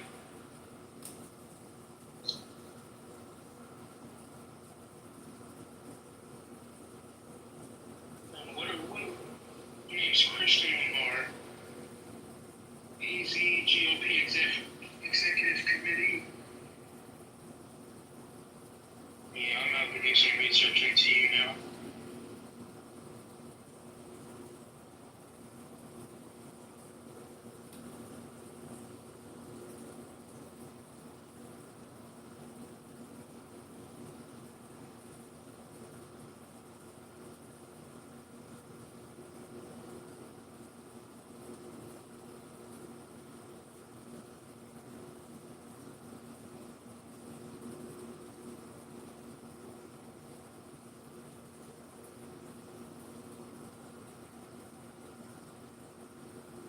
Oh, now I remember. So Jason, you were saying that there was no evidence that the 2020 that it was. I put it in the chat. There was no evidence. The chat. So you were basically saying that that Arizona had no evidence of a stolen election, and the court and the Maricopa County settled in the court on 50,000 non-citizens who voted in the 2020 election, and they should not have been voting in the election. So that 50,000 passes the threshold, which was like 11,000 or 10,000 something votes that decided to come on. I just wondered the court case that you referred to didn't rule like that. Ruled the opposite. That was what I was pointing out. They ruled what? They ruled what? They ruled that was basically bullshit. You talking about the signature verification? No. These were the people who were registered as non-citizens, and they were given ballots when they should not have been given ballots because of the lack of document. Basically about non-citizens. We were talking about the signature verification. We were broadly. You were saying. You've been saying that there was no evidence that the 2020 election was stolen in Arizona. We talked at length about the 2020 election in Arizona. We didn't talk at length about undocumented people voting. We talked about the signature verification. But again, even today, you said that there is no evidence that the 2020 election was stolen. No, you understand why that, but we'll talk at length about the thing you just said. That's all I'm trying to say. Okay. Well, even Maricopa County admitted that 50,000 people who submitted ballots in the 2020 election should not have submitted ballots because they never provided documentary proof of citizenship. That's not what they said. That's not how. That's not true. So, that's not what they said. The Arizona Attorney General's office has just been out $10,000 an hour investigating the application. Now, no basis for claiming a widespread fraud document released by the Attorney General revealed that the office's own investigator concluded that an election can be won. You're wrong, Christian. You're wrong. be quiet, man. No, I do know what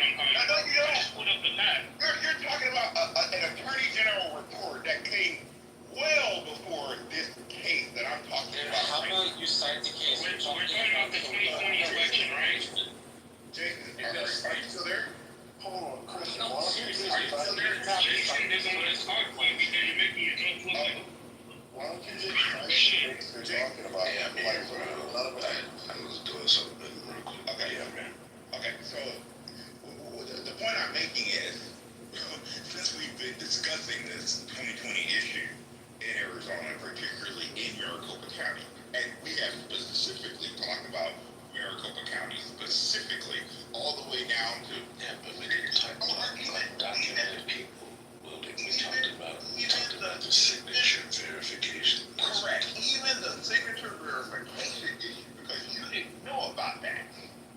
And I had to tell you, and hold on. Okay then. So there have been times where I pointed out when I read the court case.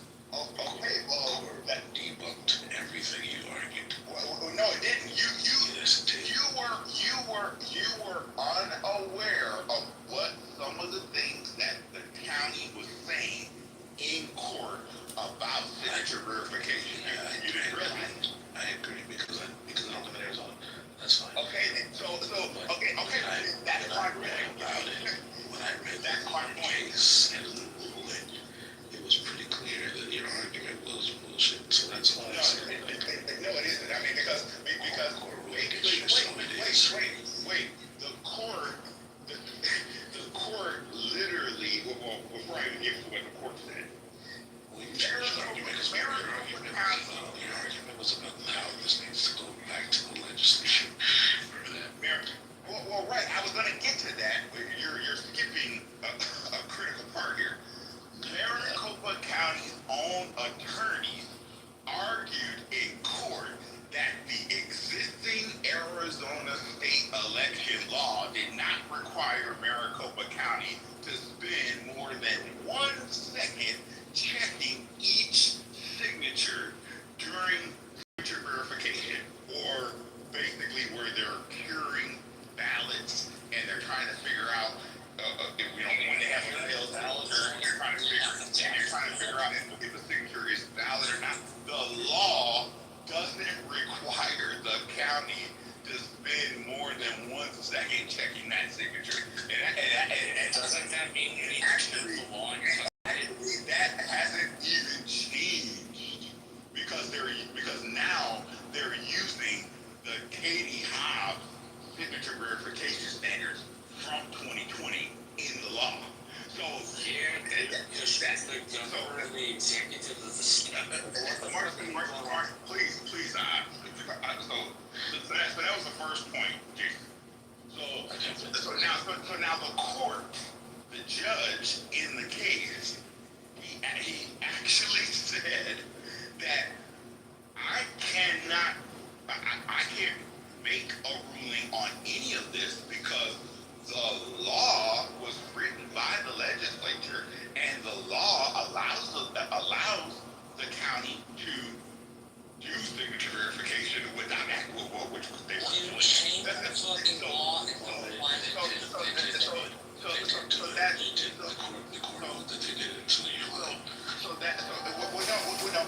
Again, the law doesn't require them to check. Well, again, that's why I don't get into conversations with people about the 2020 election, and you all say, oh, well, the law, there's nothing wrong with that. Of course, the law wasn't broken. If they didn't check any signatures in the county,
you make your point and let somebody make a counterpoint. If you would shut up, maybe I don't.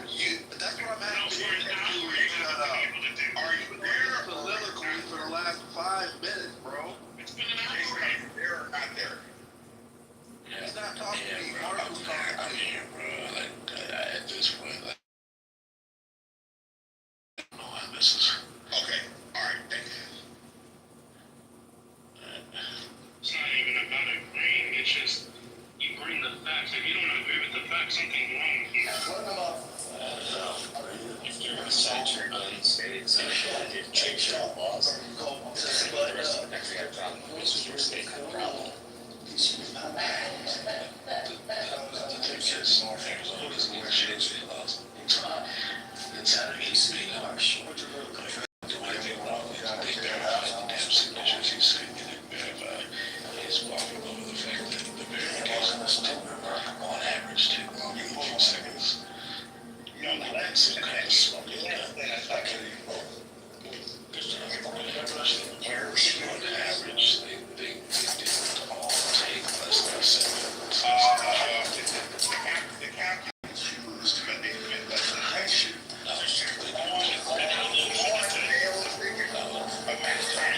Where did you get these calculations from? They got them from, like, the court case. The details of the court case. It's representing them, and that's what I'm calling out. Can you give me the court case so I can look into it myself? I forgot what it was called. I think he can.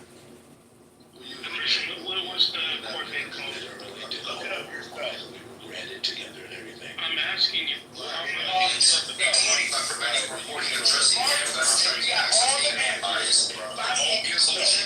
Black, will you do a quick synopsis of what the verification process was that he's missing, of course, To be honest with you, it's vague, but basically there was some kind of like calculation that was germane to the arguments given in the case, and so they calculated like the amount of time that on average it would take to do a signature verification, because one of the arguments was that the amount of time possible wasn't enough to do. So that was like one of the arguments, and then they did like the calculation, the estimated calculation of how much time it would take, and then they ruled that it was enough time to do signature verification. So that argument got debunked. The Christian contends the opposite is true, and that because he took that L, he's saying that the blame falls on the legislature of the state to not change the law, which is a weird argument, but it's circular reasoning basically. But my memory of the details are so vague that I don't think I can do a good job of like summarizing exactly what the nature of the calculation is without the actual court case. And I don't remember what it was called. And honestly, I gotta go to bed soon, so I'm not going to be finding that tonight. The sad thing is the room that we went over this in, the time went over, and so my recording was not saved. Because otherwise I would have just played it for you guys.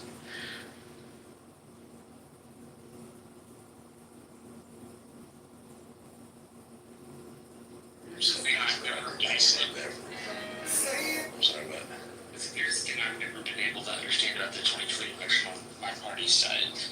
The inability to admit that we did a shitty job because we did a shitty job with laws. That saying it's rigged allows the Republican Party to not have any critical thinking for why they lost in 2020. Just no critical thinking. It's a cop-out. There is no Republican Party anymore. It's MAGA. I mean, there literally is a Republican Party. It's called the Republican Party. Well, it's everything. What I'm saying is, it turned into just MAGA. That's what I'm trying to. If you live in the Oil Park, Kelly Park, Homewood, Baltimore, So serious if you enjoy the video. yo, TikTok is wild. Okay, y'all. Still exist with parties of coalition. You do, Marshall, but would you not argue that January 6th, the election deniers and the election was stolen is a significantly contaminated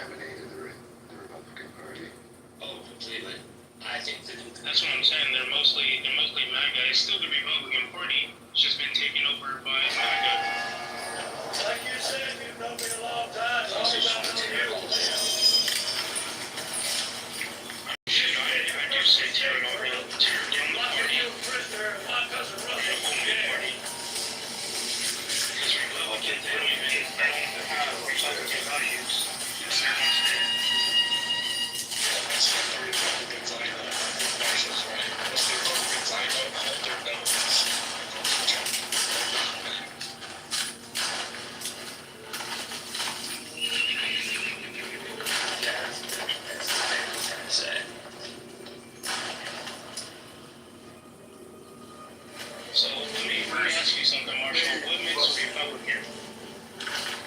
Having quick.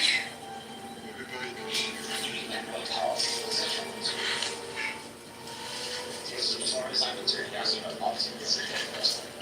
One of the free market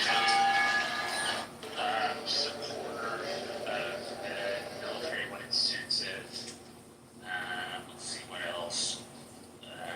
A belief in helping business out. A belief that the immigration system needs to be repealed. I don't like the draconian way Donald Trump's doing it. That's been a fairly traditional part of the Republican Party for like 25 or 30 years. So those are a couple of things I think they stand for. If I were to just go to the party platform, I could give you a lot.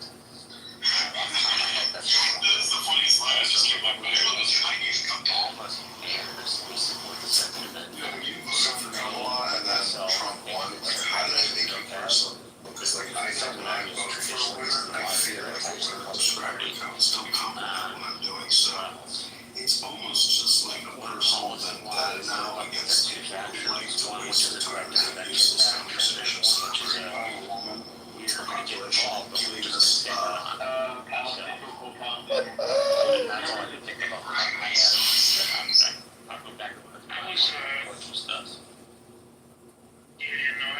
I was more so referring to the original Republicans, not the Republicans of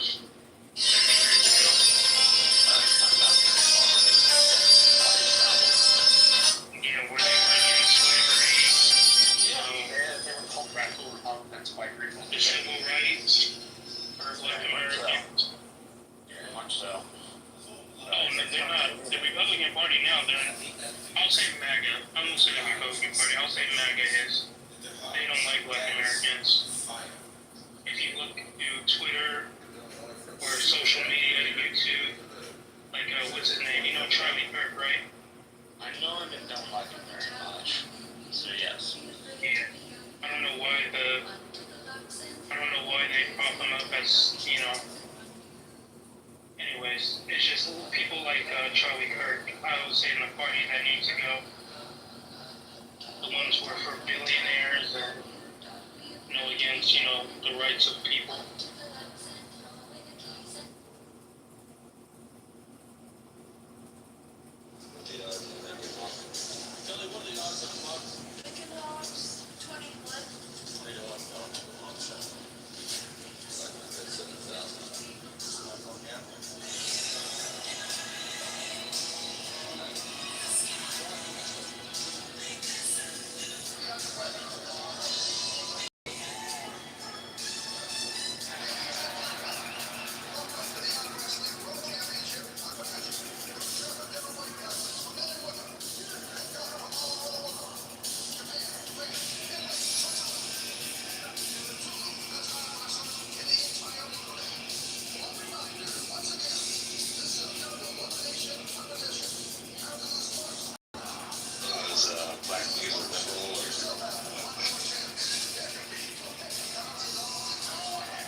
Christian.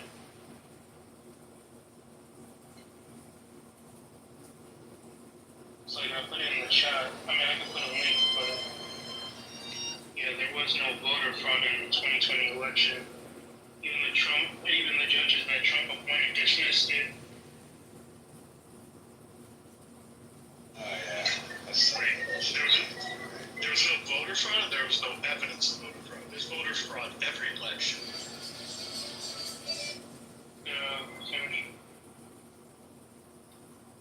Found that the claims were without merit and lacked evidence. Yeah, there's no evidence of voter fraud. I think we can all agree voter fraud does exist. No, it does happen, just not on a wide scale, I'll say that. There's always, shit can be tampered with. But,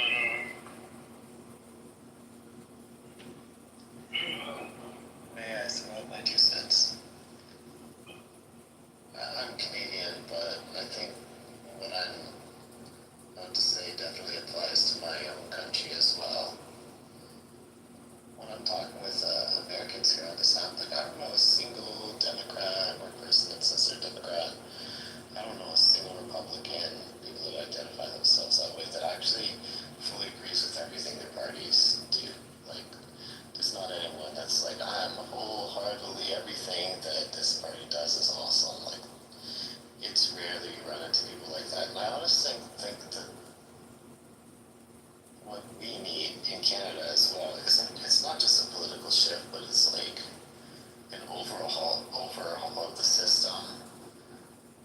I think it's like the hierarchy and the greed, like a lot of people, whether you're on the left side or right side, they really feel disconnected from like these billionaires.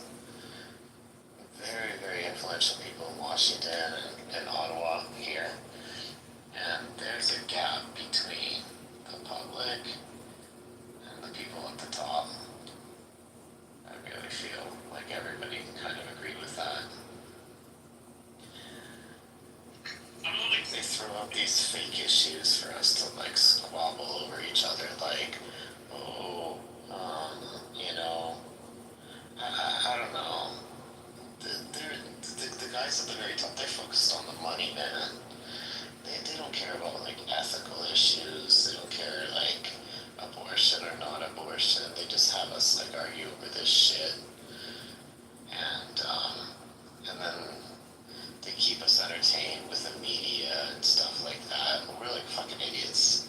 They're just siphoning off all the money. I disagree with you on one point. 2 cents is like so like ancient. Should be like 2 quarters, 2 bits. What's really ancient? You said can I get like 2 cents? I'm like 2 cents? Come on, there's inflation.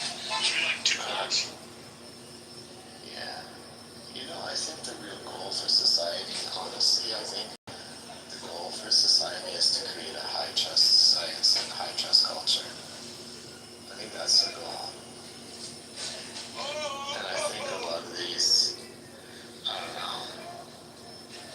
Have any of you guys lived like outside of the country for a long time? For any like years? Never had the option. No. Anybody? Oh, okay. Well, yeah, because I live like, and I don't know where you live, but so I lived in Japan for a decade, but I think a lot of Asians like this. Is that like their goal is clearly like they try to develop like these high trust cultures where people can kind of relax and like leave their wallet and leave their bikes down, and that's kind of the goal. Like when you turn on the TV, it's not like a ton of drama. Like I was just looking through Instagram and I came across this day spa, you know, it's a day spa in China where you pay $35, right? And you can stay 24 hours at this place, and it's like hundreds of people there. It's like, so you go in, and then you take off your outside clothes, but you basically walk around in this giant spa place in your pajamas and flip-flops. And you can go into a bunch of different kinds of mineral baths. And then there's rooms where people are just like sleeping on the floor. And then you can get like, you know, all you can eat like juice and fruits. And like nobody's acting like idiots in these places. And they have like rooms where you play video games for hours or read like magazines and watch TV. And it's like a really communal, like very, like they have one of these things under in the basement of the Busan airport in Korea where you can pay like $20. You just basically go in there and they have like these spas and you just sleep on these mats in this giant open room right next to like people like you've never met in your entire life, but it's like completely quiet and everybody's like being respectful about crying, nothing like that. And for me that's kind of like the goal of society where you can get to a level of like trust and civility and sort of a community feeling. I think I want to see North America head in that kind of way. So it's really hard to kind of picture this like lived outside of America for any length of time. It's really peaceful. And when you turn on the TV, like China or Japan or Korea or a lot of different countries around the world, probably not just Asia, there's all this crime and action, like heart-pumping action, violent news, and all this crap, you know? So people, everybody's kind of, it's not perfect, like, no way at all, but that's kind of the goal. I don't know, it's so crazy. Sorry, Austin homeowners. That's one of the oldest questions in the book, how to build the just city. There's lots of ways to answer that question, but we're all trying to get there in our own kind of way. But you ask me, like,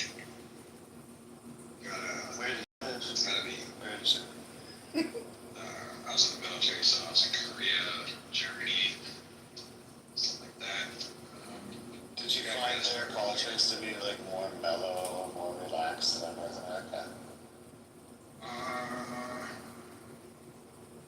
Not really. I mean, where I was were large metropolitan areas, and I also lived like near a large metropolitan area in California. I think if you go from big city to big city, no matter where you are, it is like very urbanized. More. Yeah, it's a larger. Yeah, so the experiences are weirdly similar. But I guess if you get into like the other areas, like the outskirts of town or like the rural areas, you know, you're starting to see like big differences. But I guess in Germany and Korea, like you wouldn't turn on the TV and like, oh, 6 people were shot today or something like that. Like that sort of thing is so incredibly rare, right? In Korea, yeah, that's very rare. And in Germany too, it's pretty fucking rare. Well, back to the question, like, how do you build the just city? I think you gotta start with, like, inclusivity, you know, everybody's voice is equal, fairness, human dignity, you know, some simple stuff, equity, economic fairness, what else? Yeah, I guess that's a media system. That's also my answer to that question. I think a media system that doesn't like emphasize differences or emphasize drama, you know. Saying that he will take over Gaza. I don't know who I trust more, Hamas or maybe Netanyahu. They're both crazy, they're both sides, take us to nowhere. And I'm very pessimistic. I put my cards on the other countries like Australia, like England, like Germany, that will come and push us to come to agreement. Bibi is crazy. He wants this war not to finish. If this war is finished, he's in jail. We know it. Very so naive to finish. I just have to listen. But they always, when Amir see me, oh, yes, I don't know who invites me. Almost, in my opinion, he's not going to get locked up if he leaves. So I'll give you an example. Do you remember Ehud Olmert? Do you remember Ehud Olmert? Yeah. But you take me for a long talking and. No. I just tell you one point. Ehud Olmert had more than 10 corruption charges on him. He resigned. Court court let it go. Court didn't charge him with any crimes. Same thing would happen to Netanyahu. If he resigns, the court will drop the charges. Not only that they have to resign to court, you have to listen what Bibi talk about Ehud Olmert before the court. What Bibi say about him is dozen times worse what Bibi in the situation if you compare it to Ehud Olmert. Always in the TV, they put it what Bibi talk about Ehud Olmert and they put it his picture. But as I told you, I have to go. So I apologize.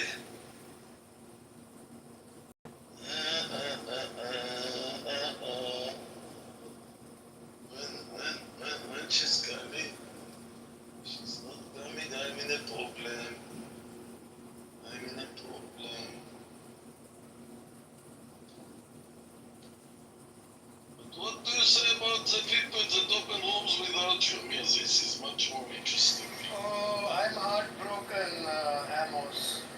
Yes, here for the drama. Yes, how can you do it? Yes, you can open the room without us. Oh, that's what I expected. This is not fair, yes. I'm so upset. I apologize, I'm leaving, but he just added fuel to the fire. Why would you open a room without us? I'm just kidding, man. No, how can people be so immature? Is I don't know. Did the room go good with Ace and did you guys have a good time? Huh? Was it the one today? I'll tell you why it's relevant. I'll tell you why. Because in order for you to know that it is different from the other principles that They impose more sanctions, more ethnic cleansing, and more war crimes being pushed under the rug. Wait, what did you guys get out of the deal? You gave up the term. Nothing. Yeah, we got nothing out of it. We got some bullshit protection and investment. Because our country's run by a uneducated yellow journalist who got elected into power because of a bullshit color revolution. I think Maidan revolution was successful for the Western powers. Unlike what happened in Ukraine. And then Russia is upset, but Russia also uses the country as like a puppet in the region. It's just bad news all around. We have no winning dog in this race, so it is what it is.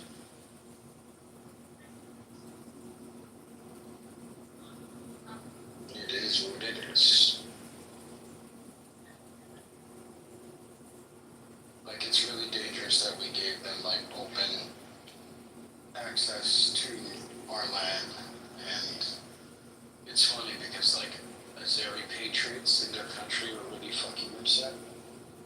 They're really mad that their president signed this deal because they wanted to completely take over the entire country, and now this kind of sort of stops that from happening. That's the one positive we gained from all this.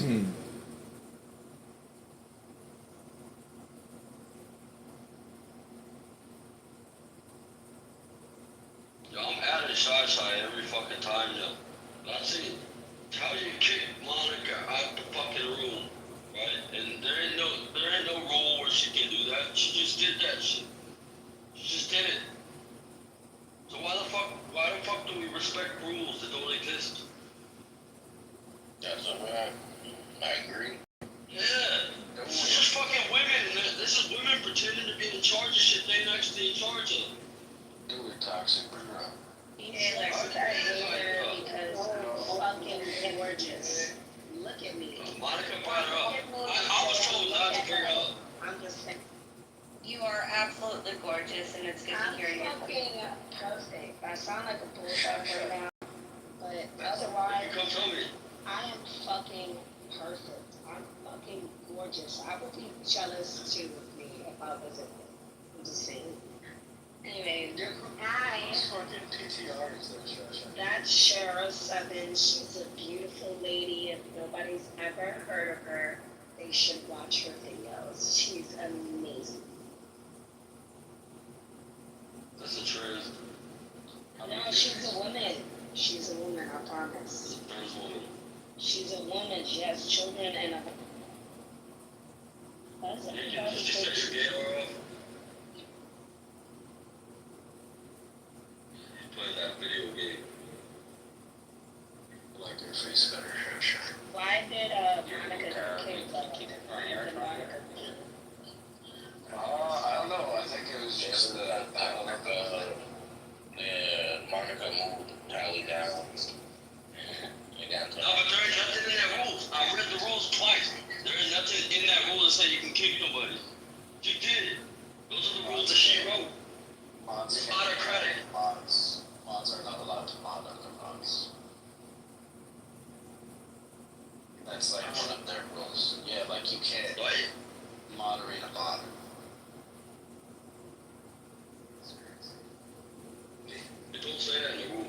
it said, we gotta mod Monica when we're mean to her. That's what I've been doing, because I'm like the worst to Monica. But I'm in a deal with Monica that she came back and occupied Nathan. We wouldn't get that Becky bitch back. But we ended up getting Becky. Right? We did get Becky today. But somehow Talia scared her away. She didn't say anything. Were you here for that? When she was here? I was. That was beautiful. It was a brand new Becky. Brand new Becky. She didn't say anything. Dude, my spring rate dropped so low. Must be good. And my spring rate, Yeah, I see the skips too. yeah, dude, and then I'm doing it in VR, so it like really fucks with me, bro. Really fucks with me. Yeah, I see you looking around this shit. This shit look good.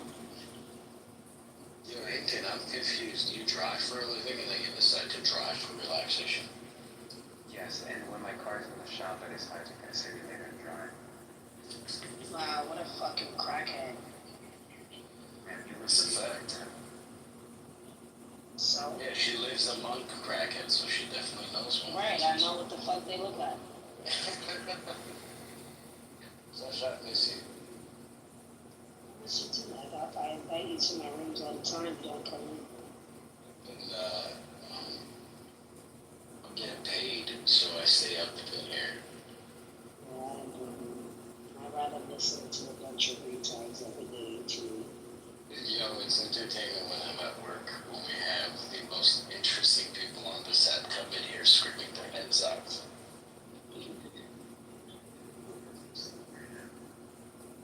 Good night, Aiken. You can't leave after we roasted you and trolled you. You can't do that. You gotta stay awake. Aiken from Garmin or not, they are. You got to. Don't let her control you. No, girl. Happy one time. And that's that. Yeah, this guy reminds me of you from the show I watch. Why would you tell him that when he got a need? Can't see it, man. But it's shot.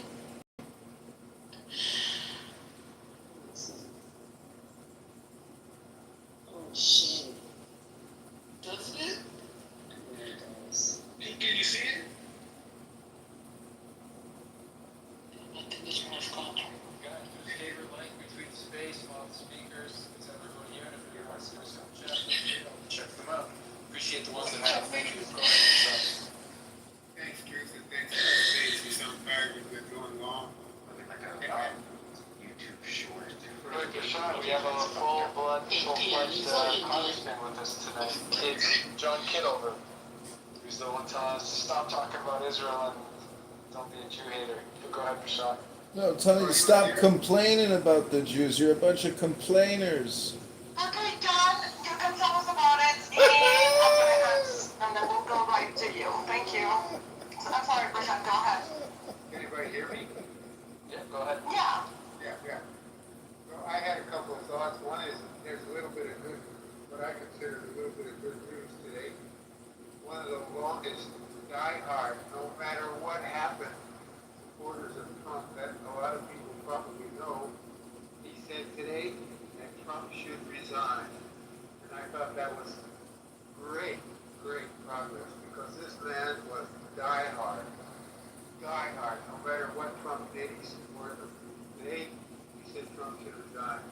So I won't mention his name unless Truth asks me, but trust me, this guy was one of the biggest, longest term, no matter what, supporters of Trump. And this guy said today, in Suleiman's face, that Trump should resign.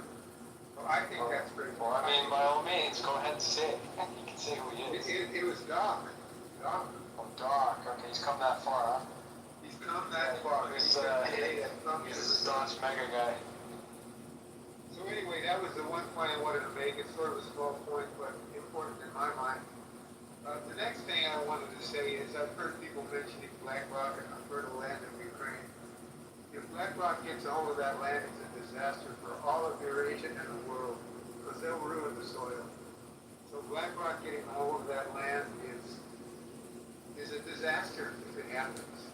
And to have Trump support them in that process just says Trump is really not doing anything good for the American people anyway, which most of you know. So that's what I wanted to say. BlackRock getting a hold of that fertile land in Ukraine is a disaster for Eurasia and the world, because they'll ruin the soil. And we got to depend on the soil to survive as a human race.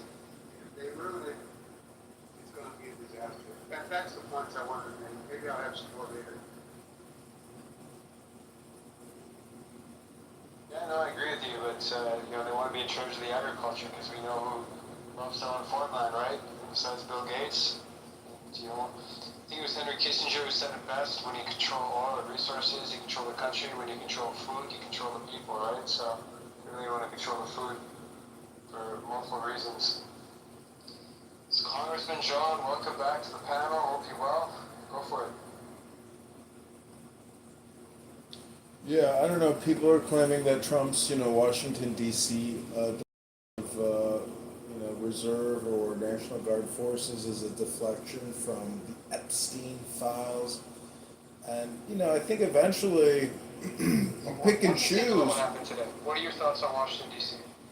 Yeah, I looked at the crime statistics from the Metropolitan Washington D.C. Police website, and to me, when they say that there's like a 25% drop, that's ridiculous. It's still too much. It's out of control, and then other people say that the statistics are fake anyways. So to me, I say deploy the National Guard. I was in the National Guard, and I would gladly have gone and performed functions and duties and worked with police.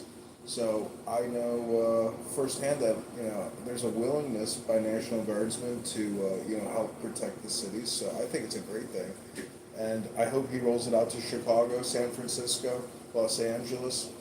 And any other U.S. city where sanctuary cities are harboring illegal alien invaders. That's my opinion. They said the intention was to deal with the homelessness problem, and I was able to check to see what the level of homelessness is in Washington, D.C., and also, of course, the crime rate. They claim the crime rate is at 30-year lows.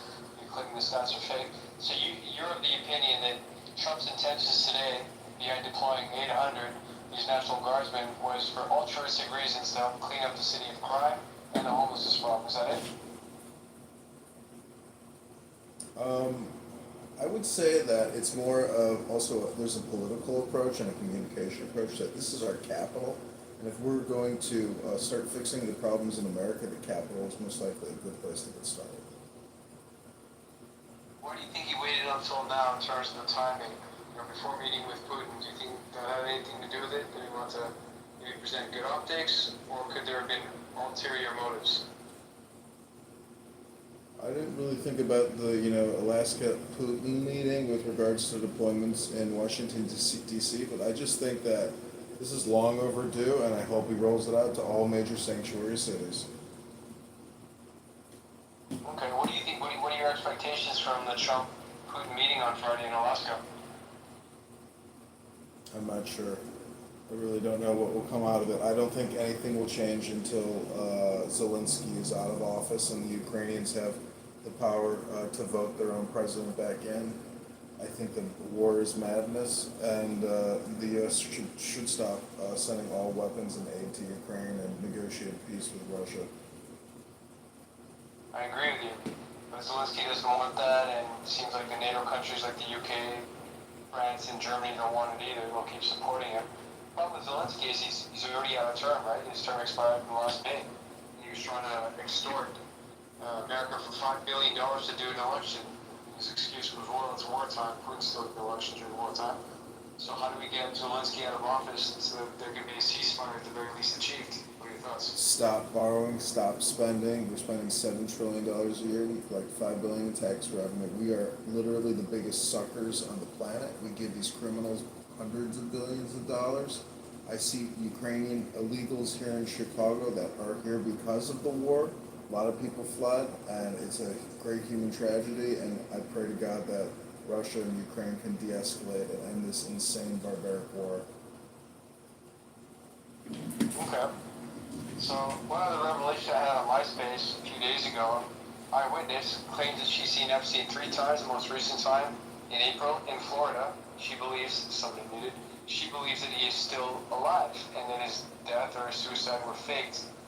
How would you feel if Epstein was actually still alive based on the eyewitness testimony of this individual who's dealt with Epstein many times over the course of 15 years? I don't think it's true. I think he got whacked in prison, and I think Bill Barr knows exactly, maybe who did it, but it's a cover-up, and he's dead. Okay, well, there is the testimony of the one prison guard that claims that 10 minutes before bodies were swapped out, and that Epstein was taken to some medical center, and then we don't really know where he is now. There have been perhaps video imaging of him in Lebanon, also in Thailand. I posted that stuff before. Can't really see it for sure, but apparently he's had some work done, and he looks more like Jordan Peterson now, according to what the witness claims. So I don't know, but apparently he's in not far away from the Tampa area in Florida hanging out. Can't say for sure though, but that's what the witness attests to. And she swears by it. Maybe he's in Tel Aviv on the beach. You never know. Well, there is MC2 is still active there, right? That's the modeling agency that Epstein invested in with Jean-Luc Brunel in Miami. They also had a branch in New York, and now it's been converted into the Source. They rebranded, but MC2 is still active in Tel Aviv, so we don't know for sure. And there's also the agency called One Mother that Jean-Luc Brunel was associated with in Ukraine. So it seems like it's just 1 degree separation between all these human trafficking fronts. By the way, do you think Trump's doing enough to combat human trafficking? I know the FBI is posting a lot of tweets about, and there's news about bringing down large human sex trafficking rings, rescuing children, arresting huge dark web pedophile websites. So I think that the FBI is doing great work. I think Cash Patel and Dan Bongino are doing what they can do. Okay. Do you think you can relay a message to Trump that when he meets Putin, maybe they can have a chat about Ukraine as to why the mayor of Kyiv, Vitaly Klitschko, owns over 100 brothels and he's very well known for human trafficking, and why that guy's in a position of power? You relay that to him? You really think he's running brothels? You think he's in the prostitution business? So Diana Panachenko is the #1 journalist in Ukraine, reported on this, and she's posted this. I reviewed her work. I ascertained it. I've got Dimitri here as well. You can ascertain it as well. Absolutely, 100% yes. It's Vitaly Klitschko, the former heavyweight boxing champion, him and his brother Vladimir. Very well known, by the way. PhD guys, they're intelligent. So yeah, they're absolutely behind it, and she fact-checked it. She's there on the ground. Well, if you say so. To me, he seems like he's got some credibility that I don't think he would be involved in that kind of stuff, but what do I know? Well, allegedly Hulk Hogan was also a human trafficker. We really have the reason to do it. Well, hey now, don't say nothing about Hulk Hogan. One of these Hulkamaniacs is gonna come run you down. Well, I don't fear Hulkamaniacs, and may Hulk Hogan rest in peace. Apparently he was one of the good ones, according to what she says. She has no gripe against him. There's no hard feelings. She didn't even want to sue him or seek any type of compensation, though she's been provided with the opportunity to do so. But I mean, God rest his soul, Hogan's passed away anyway. I'm not going to smear the name of a man who's dead, right? But it just begs the question as to why certain individuals get into a line of business when they already seem to have financial security. We know Hogan did. He was the face of, you're probably old enough to know WWF before it became WWE, and he did movies as well, right? So. I met him. I mean, I shook his hand, and he wasn't a bad guy. And I used to take guitar lessons with a guy that he was in a band with. I mean, the guy was a sports entertainer, Yeah, fair enough. You can tell if a person is good or bad by checking his hand, John. No, come on. No, I'm just saying, if you meet somebody, you form a first impression. And to me, it was a positive experience. That's what I'm saying. Well, how would you feel about the whole Gawker lawsuit that he slept with his friend's wife? And then Gawker released that video, of course, mocked him, and then he sued successfully. And it was Peter Thiel that financed the lawsuit, by the way. It was worth millions. And he got like 40 million plus because of the released sex tape. Well, I think Peter Thiel, that was his revenge for being outed as being like an elite homosexual. So, I'm not a big Peter fan, and, this is, the legal industrial complex screws over the average guy. Hulk Hogan probably wouldn't have had the money to file the lawsuit and didn't want to waste the millions, so, people get their revenge in weird ways. You're not a Peter Thiel fan, but Trump just and his DOD renew his $10 billion contract to the tune of $1 billion a year. You know what Palantir's up to with Operation Stargate. So how do you feel about Palantir? It's a big one, and the market cap is what, 200 billion plus now? 300? I don't even know what it is, but Stock's up over 500% because, you know, it's like, wouldn't you say that's like communism though, a government providing that kind of funding towards Palantir, and I think they're showing revenues that are really just based on government spending. yeah, like we're spending 7 trillion a year, collecting 5 trillion. If we could just spend 5 trillion a year and maybe cut spending and pay down the debt, that'd be a good strategic option. So we stop borrowing and spending. It's crazy what we're spending money on, and I don't think Palantir should be the recipient of all of our borrowing and spending. Yep. One last question for you on Leon Black and Apollo Global Management. How do you feel that this certain entity just seems so powerful? That, you know, they've got Consensus, which is formerly Blackwater, they own Yahoo, they own Caesars Entertainment, they own restaurant brands. Should so much power be concentrated in the hands of a few? Leon Black, Josh Harris, Mark Rowan? I don't know them, but there are, I could list 10, investment banks, and they have a lot of money, they make a lot of money. The asset management, financial services industry is a huge business, and, what can you say? They make a lot of money, but so does energy. People's utility bills are up 200, 300% this summer. There's no regulation there. Meanwhile, Democrats in Chicago are going to prison for blackmailing ComEd employees and vice versa. So corruption is everywhere. And, I think it's up to patriotic Americans to use platforms like this to do independent investigative journalism, try to uncover fraud involved in politics, expose corruption in politics, and do whatever you can do to save your republic. Yeah, no, I understand that. Listen, assets can be handled by various investment banks. I'm familiar with BlackRock, State Street, Vanguard, and all the rest.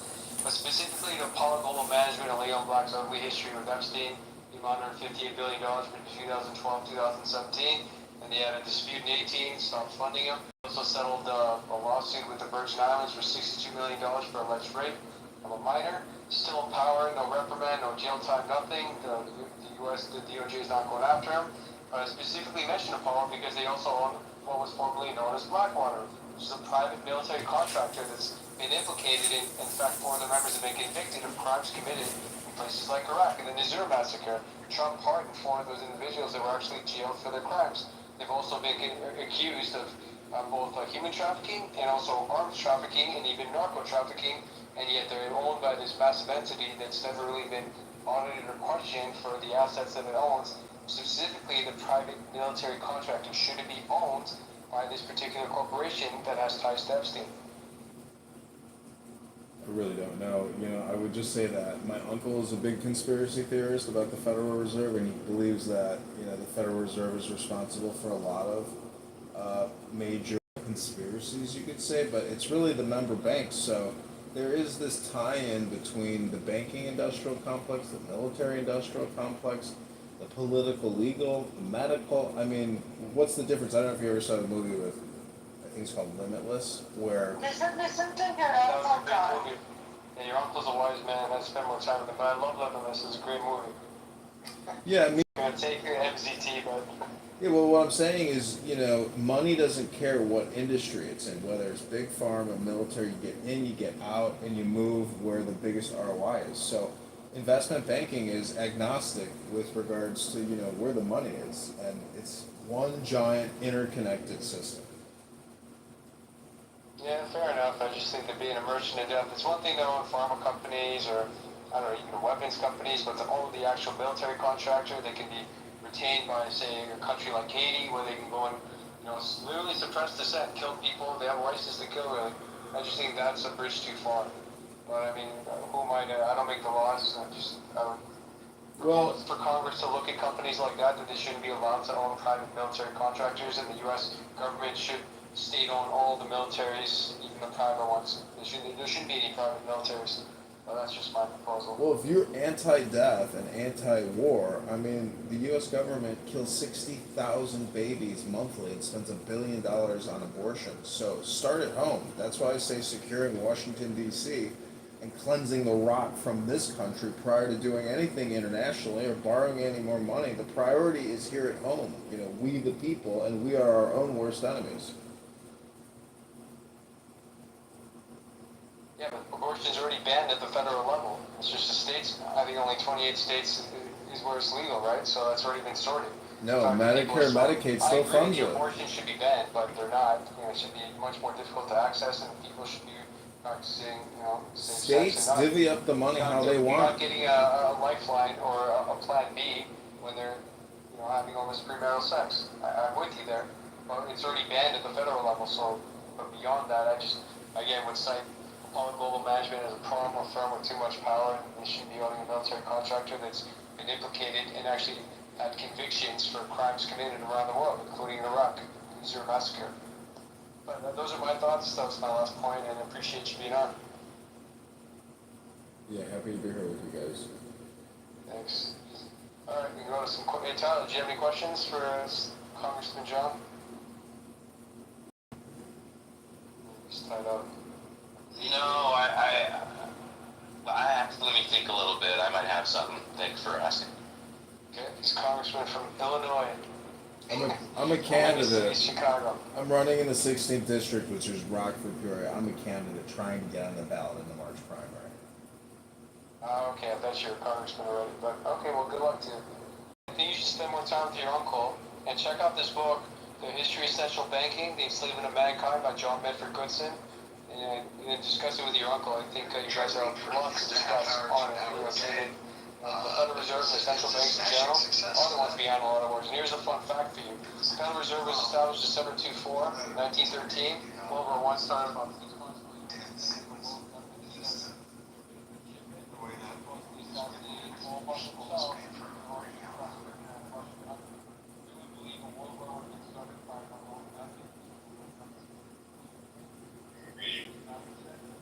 I think we should mess with it, like, pull off a Harlem kick romance novel. Just see people's brains explode. Romeo was never Romeo. Well, one of the things that we could do is we could do a running of Huck Finn, and when people complain about it, that's something that can go viral. I kind of fired off. He was kind enough to answer. Prashant, did you want to add anything? Yeah, I did. I'm a little confused by John's profile. It says John Kitover, 16, Illinois Congressman, Republican. So that's a little confusing to me. Are you a congressman or not, John? No, I'm a candidate. Candidate. Okay, John, I heard you mention something about profit. And I think that this devotion to profit is one of the things that's destroying our country. So if you get to be in Congress, I hope you'll address some of the issues I'm going to point out right now. Our so-called Defense Department has little to do with defense and a whole lot to do with offense. Trump, the peace president, has just proposed $1 trillion budget for our so-called Defense Department, which again, as I said, is in reality for the last at least 4 decades, probably longer, an offense department. It's not a defense department. And there's a shitload of money, excuse my language, there's a lot of money made on arms, and then we send our military over, or we send our arms to some other militaries to kill people, and then steal resources. So I hope as a congressman you're aware of that. And of course, one of those places is Israel, and they're probably one of the worst. They've created chaos in the whole Middle East. The neocon plan was to destabilize all the countries in the Middle East. So Israel could be the big boss over there, doing their dark work. So I hope that if you do get elected, you'll address that issue. The next issue is that, and this is related to profit, our medical system has nothing to do with health and has everything to do with profit. So if you become a congressman, I hope you'll come to understand that. Because in reality, in 2022, the United States spent $4.5 trillion on health care, and we're the sickest nation of all developed nations on the planet.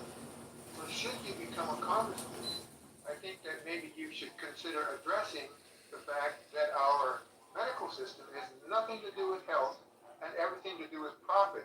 That theme where my conversation started. And I'll say that exactly about our agricultural system. You're in Illinois, agricultural state. I was born and raised in Indiana. I'm 75 years old, so I know a little bit about what I'm talking about. And the next point I'm going to make is our agricultural system is all about profit. It's not about healthy food, which leads to the fact that we are the sickest of all developed nations on the planet. So should you get elected as a congressman, I hope you will address our for-profit, healthy food agricultural system, because it's a disaster and it'll destroy us. Sickest population of all developed nations on the planet, and it starts in the farm field.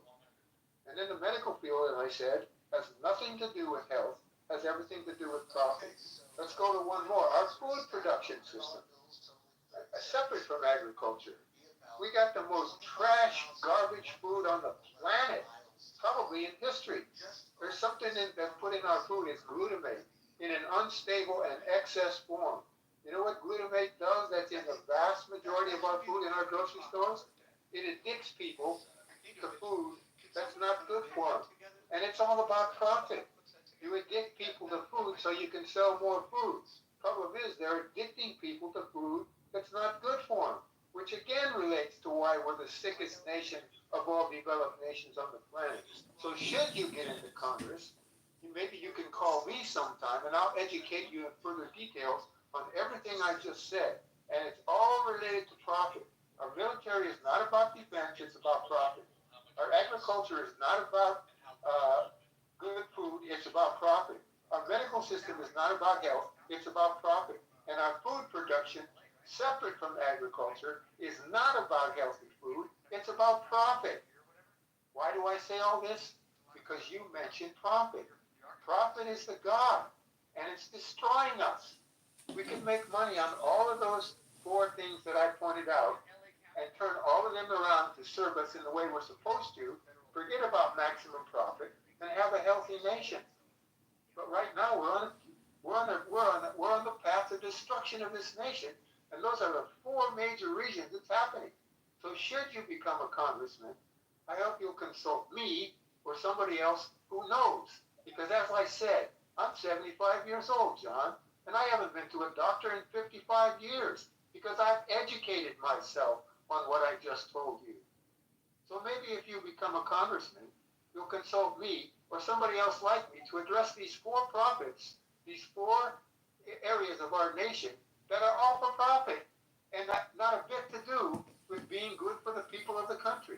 I just hope you'll address those things, John. Thank you for listening.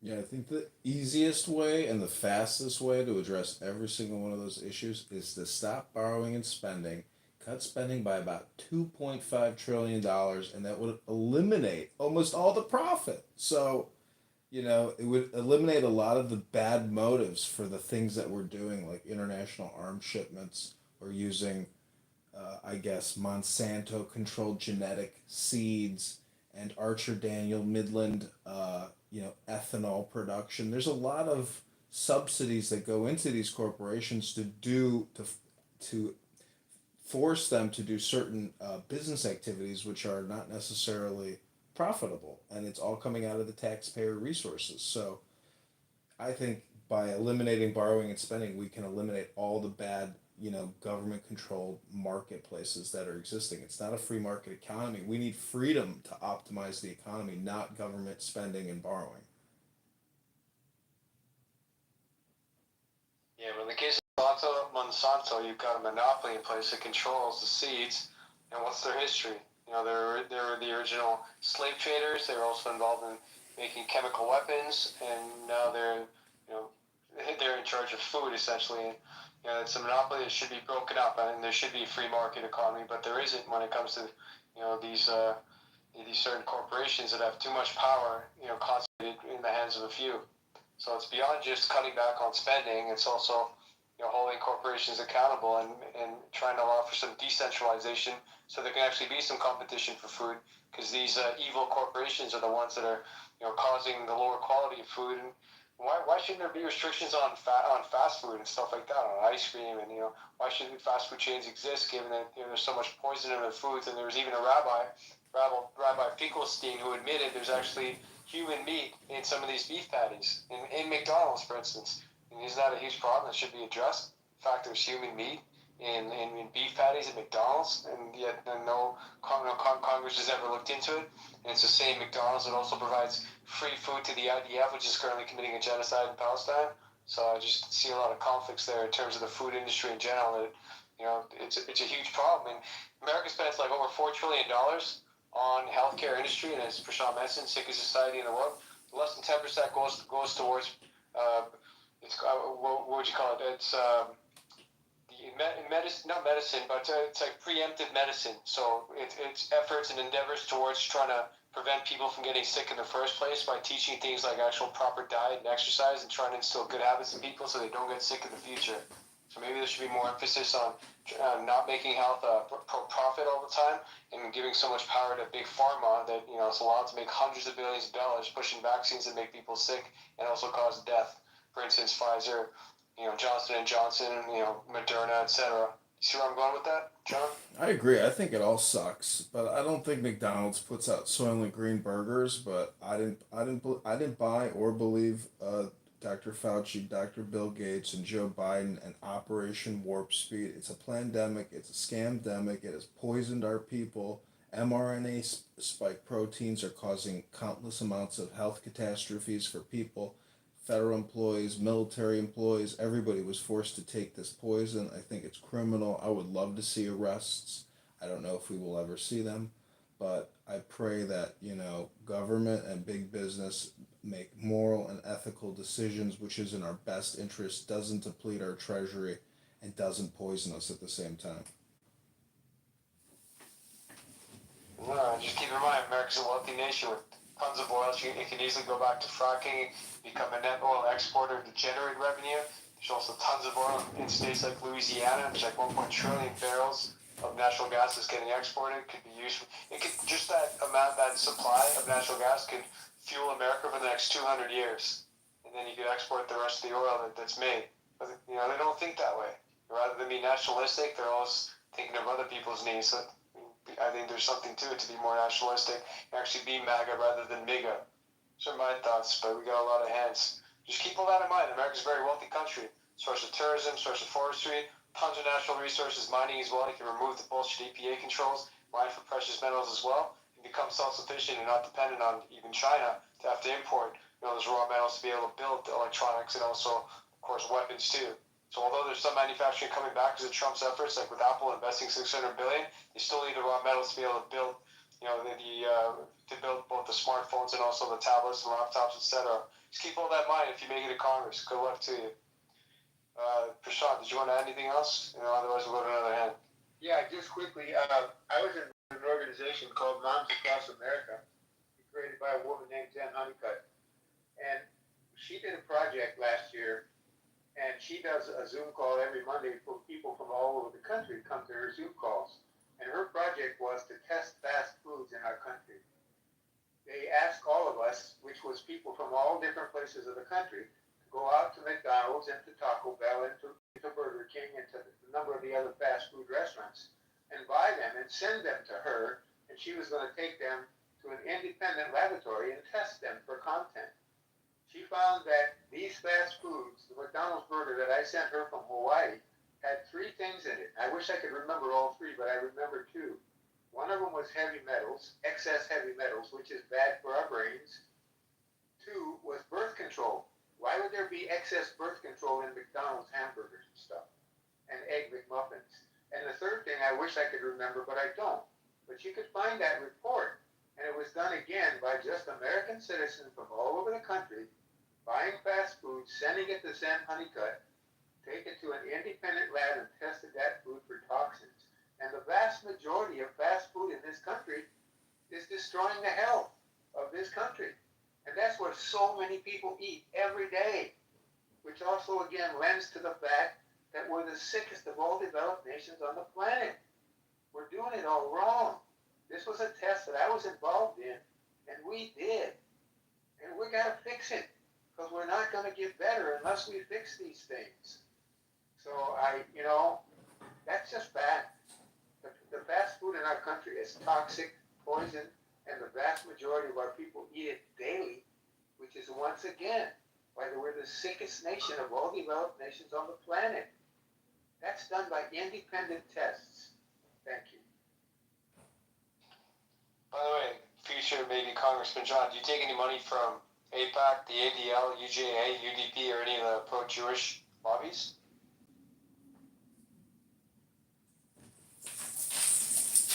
John, are you there? Yeah. What was the question? You take any money from APAC, the ADL, UDP, UJA, or any of the pro-Jewish lobbies, the pro-Israel lobbies? No, I've taken no money, and I actually just got my adapter. I got my account set up today to start taking donations, and just opening a bank account to run for Congress is very difficult. The cards are definitely stacked against you, but no, I will not be taking any APAC money or any other organizations like the ACLU or Southern Poverty Law Center. This is pretty much a grassroots funded campaign.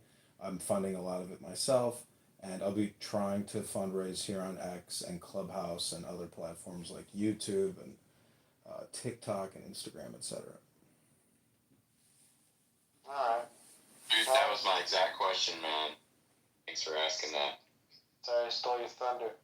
Quick No, super chat. Go ahead with the super chat. That'll be quick. Pakistan is under Zionist dictatorship. Free Imran Khan, and thank you for speaking the truth. That's directed at me. Thank you, Pirate Smurf, for being an avid loyal listener. Appreciate it. And yeah, John, if you wanna, you're welcome on the space anytime. By the way, I'll afford you the respect. And it's tough out there, especially if you're not taking APAC money. You're going to be up against some stiff competition, especially since you're looking to defund both Israel and Ukraine. You're going to have some enemies, so be safe. And you probably heard MTG and all the hits she's taking from the various pro-Israel supporters. And even though I know that you made the comments you did last time, you're going to be up against some fire when you start talking about your foreign policy and you want to be fiscally responsible, because none of them are.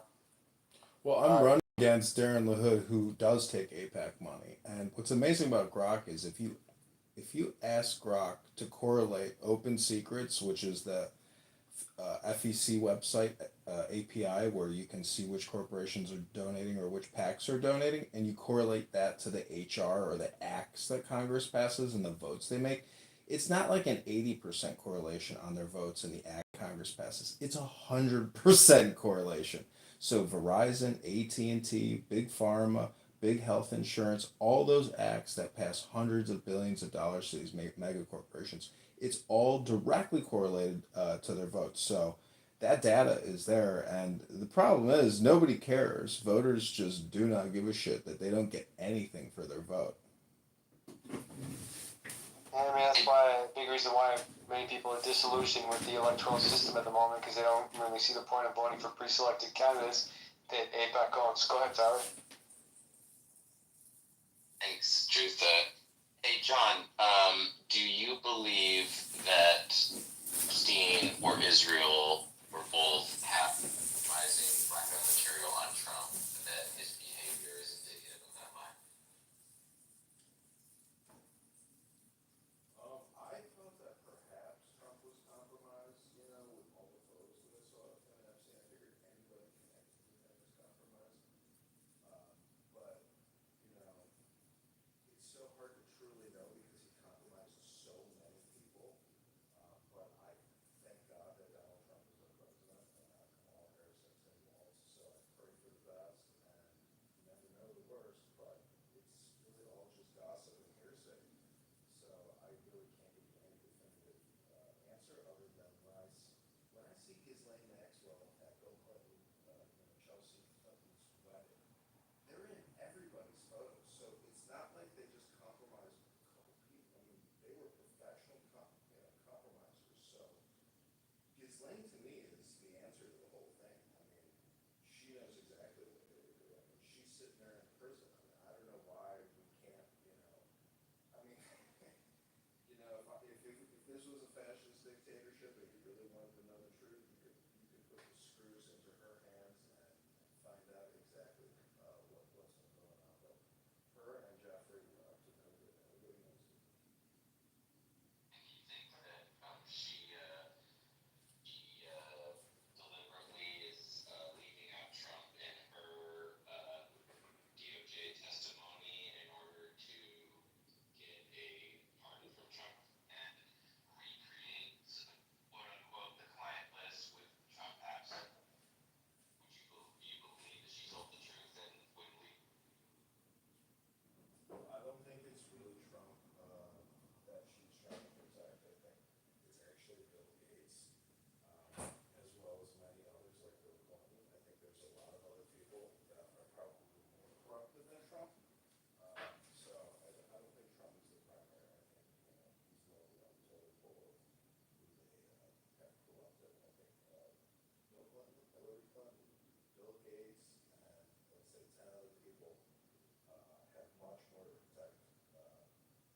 Trump's got everything to protect too, but I'm just saying, it's not just Donald, it's a lot of people. Thanks, John. Should we do some hands, maybe? Yeah, we can. I had a quick comment for you, John, and that's that it was Ari Ben-Menashe who believed that Jeffrey Epstein's blackmail has Congress trapped. So they're still trapped with the blackmail, and that's why they're assessing the old Israel's interest, and they fear repercussions should they betray it. So he's a legitimate Israeli intelligence directorate under, or he was just second to essentially the leader of that, so they work right alongside Mossad. In fact, some say they were both Mossad, and he was Jeffrey Epstein's handler along with Rafi. So he's a legitimate guy. Made these claims, something to keep in mind. The comments that we're currently discussing right now, and why they make the decisions they do on things like foreign aid policy. So something to keep in mind. Yeah, we can go ahead. Also, guys, please follow through Tyler, Dimitri, the people in the panel, Ian, everyone. And thank you so much for being here. And yeah, support Truth. And yeah, thank you so much. Let's go ahead. So we've gone so ahead in the conversation. I don't know if because I would just make a point with the Clintons and the three. I think there was a question on how they linked to, like, what was their link and stuff. And it was like a health access initiative which was called CHAI. So they had something called CHAI, and it was like a program, and it had so this thing was in the same place as where the labs and Israelis were. And I think, Ron, we kept doing a lot during 2004, 2005 when the Pentagon released something called the Cooperative Threat Reduction Program. Sorry if I said it. So they had these weird institutes, and they had one of them was Kharkiv, and then they had Lviv and Odessa as well. So, which was like an anti.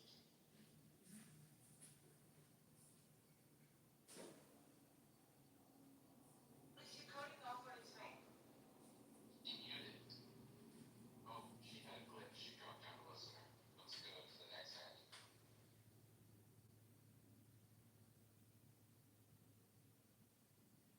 Unexceptional. And I see. Yes. Hello.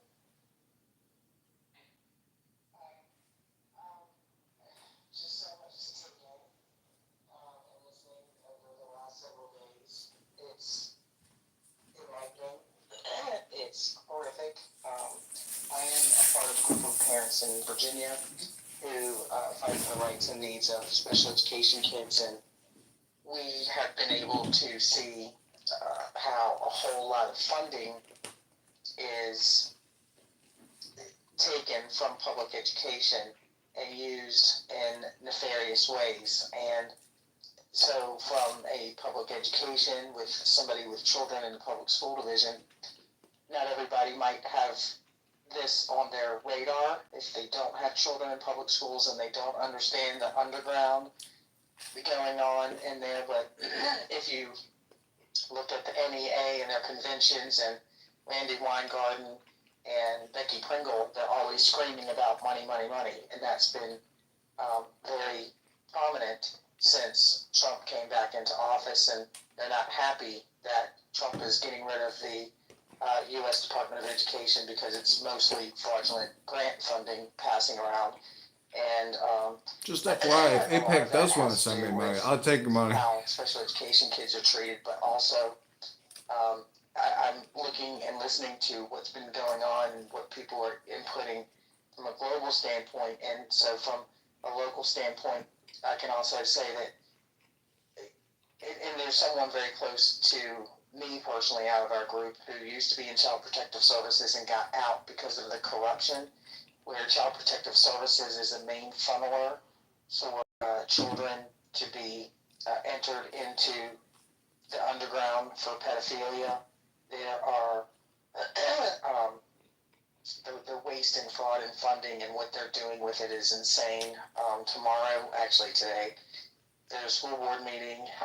There are school districts that are accused of taking in the ELL population and sending them to abortion clinics.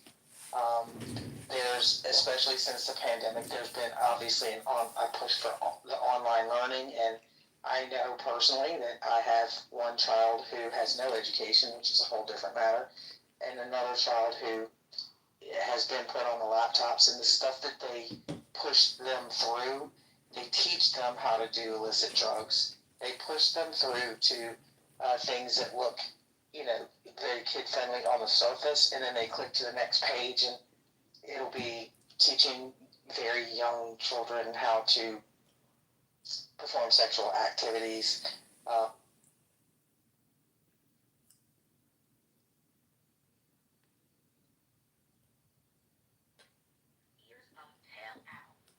Eyes just focused.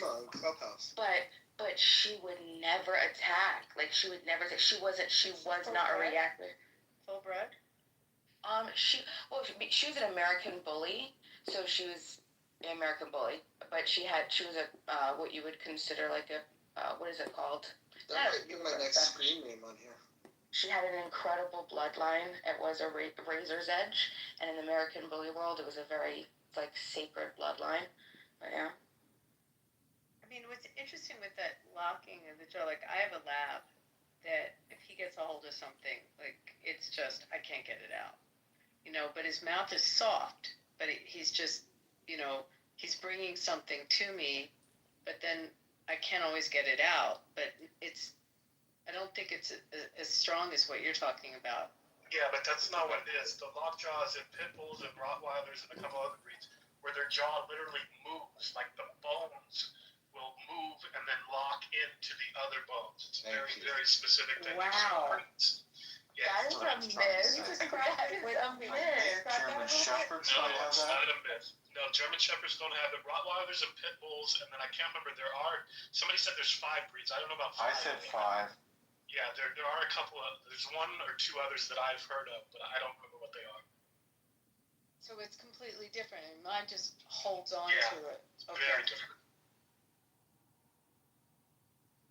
Now I gotta Google this. Don't do it. It'll make you more afraid of pit bulls. Okay, so pit bulls and dogs, what is it called? Dobermans and all that. I've never once ever been fearful of any of those. Little dogs, though, we had a little wiener dog when I was in high school that a friend of mine was walking out the door, saying bye. I don't know why, but this little dog, Patty, comes running from the living room. It was New Orleans. Oh, sorry, man. It was an accident. I didn't mean it. What the hell is that damn dog? Sorry, boy, you say they won't go inside anymore.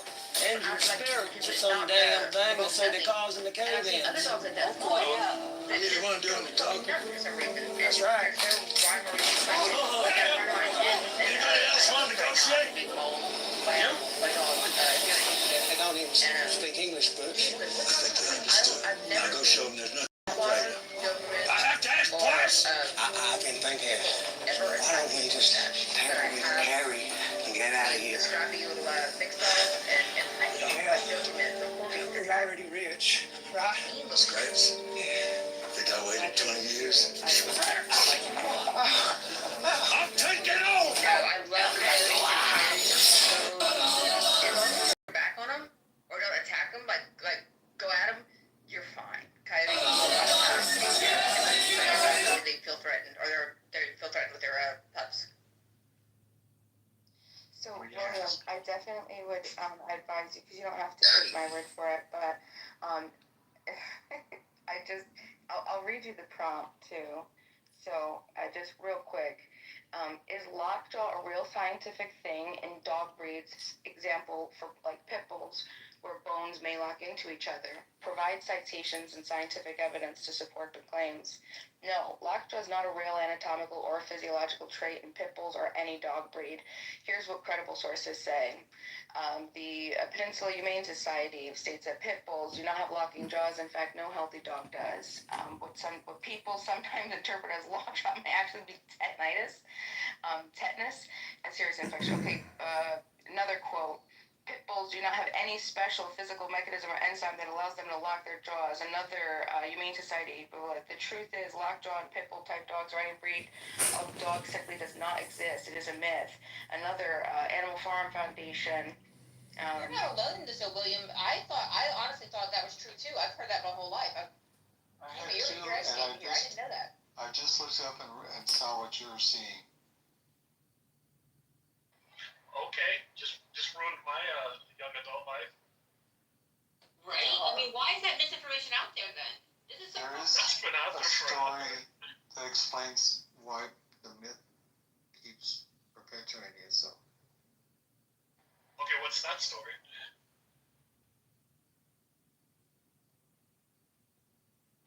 Why does the myth keep perpetuating itself? They're just fear mongers. People. Yeah. Oh, David. Oh, sorry, I didn't know you. So, no, you go. I'm looking it up. I saw the headline. I got to read it.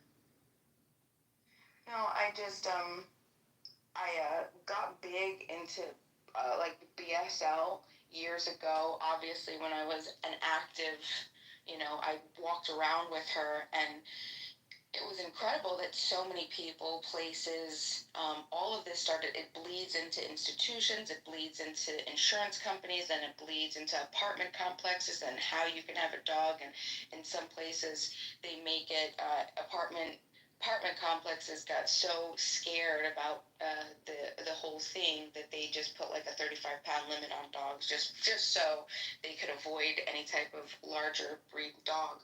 But anyway, it's just fear. Right? And dogs obviously have a natural propensity to potentially be dangerous. Their jaws are so strong, it looks like it's locked. And it started in bullfighting. The dogs would lock onto the bull and they couldn't be thrown off. Well, yeah, but it's not just necessarily the jaw, because a pit bull does have a strong bite, but like a mastiff is like 2 to 3 times as strong. Exactly. And you don't hear like a mastiff. It makes sense if you've ever seen a mastiff's head. It looks like a fucking horse. But nobody ever talks about the strength of the bite of a mastiff. I think that live next door to me, they're ridiculously. I mean, they're horses. Abby. Yeah. Do you know a Caucasian? It's called a Caucasian. Oh, I know which one you're talking about. An ovcharka, a Caucasian ovcharkas. The ones that killed, are those the ones that killed in San Francisco, the mold? Is that the breed? I'm not sure, but my mom has this crazy Russian friend, like straight from Russia type thing, and she breeds them. And her ovcharkas go deer hunting in their backyard, and she constantly has deer. But I'm like, what the heck? Wait, I think that's the breed. This is so weird that you're saying this. I was just at the Jersey Shore, and there's a farm, like, that has like a farm store, and like it's a lot of people go there. It's like right near the beach, but kind of out a little bit. And she had that dog. It's a dog that protects like the farm area and the herds. Yeah. And that's big. And it's really big. It's weird that you're saying it, because I just Googled that dog name a couple days ago. That's why it was when you said it. And it killed a small, like a Bichon. Someone was walking their dog. And it went and attacked it and killed it. And this lady who has the farm is like very, yoga, like natural kind of person that, that has the farm. She also has a restaurant. And it made the news, like it's a big deal. So she fired the guy that was walking the dog that did the attack, and there's this public apology about it. I have to find the article, but it's that dog, and I guess they had it to protect something about protecting the farm area and whatever the farm animals are. Can you say the name again? I'm probably pronouncing it wrong, but like ovcharka. Ovcharka, yeah. I think. Let me find this article. That's the dog.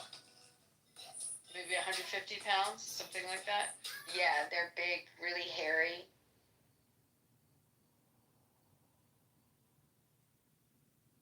I'm looking for it now. aggressive, I guess. What was that big one you were talking about? We were talking about before the Ovcharka, the one that's so big like a horse. Mastiff? The Mastiff. Yeah, the bull mastiff. I had a customer had a bull mastiff, and they're gentle. I mean, they have a tiny house too. This dog took up the whole room, and they had a mailman that was like using their backyard to cut through, and he often, for some reason, they didn't realize this, but the dog was out there one day, and he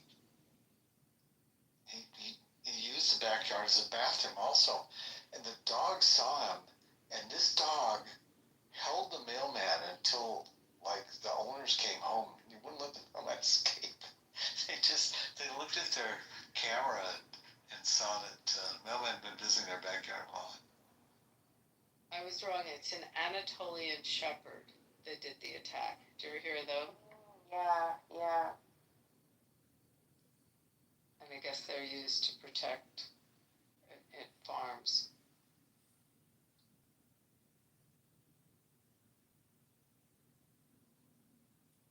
I have heard of the other one. And the one you're talking about, it's like, kind of looks bear-like. Yeah, they do. They do. Is it white? Different colors, like tan and black, kind of like a brindle coat type thing, but not like a. It wouldn't be like a brush coat brindle. Like it would be like a bear coat brindle, if that makes sense. My daughter has Sammys. She has two big ones. And they're really friendly dogs. But they're also, I mean, they're super furry, and they look bigger than what they weigh, if that makes any sense, because there's so much fur.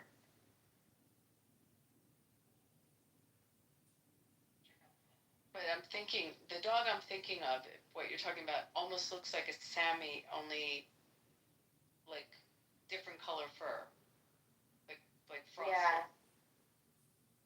Wait, I've gotta go look it up. Something a bit related to what you guys are speaking about. I have two German Shepherds. They're still puppies, but they're like, big puppies at this point, 2 years old.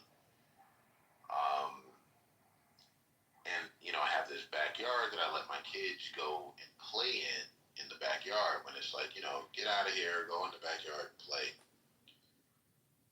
Is it appropriate to allow German Shepherds to be in the yard with a 5-year-old and a 3-year-old? The dogs are going to be okay with them. I feel like, I don't trust the dogs. They're good dogs, but I don't trust them around a 5 and a 3-year-old. So I put them outside when the kids are in the backyard. You had the kids first and then got the dogs, right? Yeah. It's like one of the dogs I feel really comfortable with, but the other dog, I'm like, I don't want you to snap at one of the kids or misinterpret a signal or. Like if you haven't even that fear of Gildas, I think you gotta remember that they're animals, and yeah, that's not. I personally wouldn't. You know what I mean? My girl though, my pit, I would with her because I trust her, but she had already proven that she's able to get all of those stimuli and not have the reaction.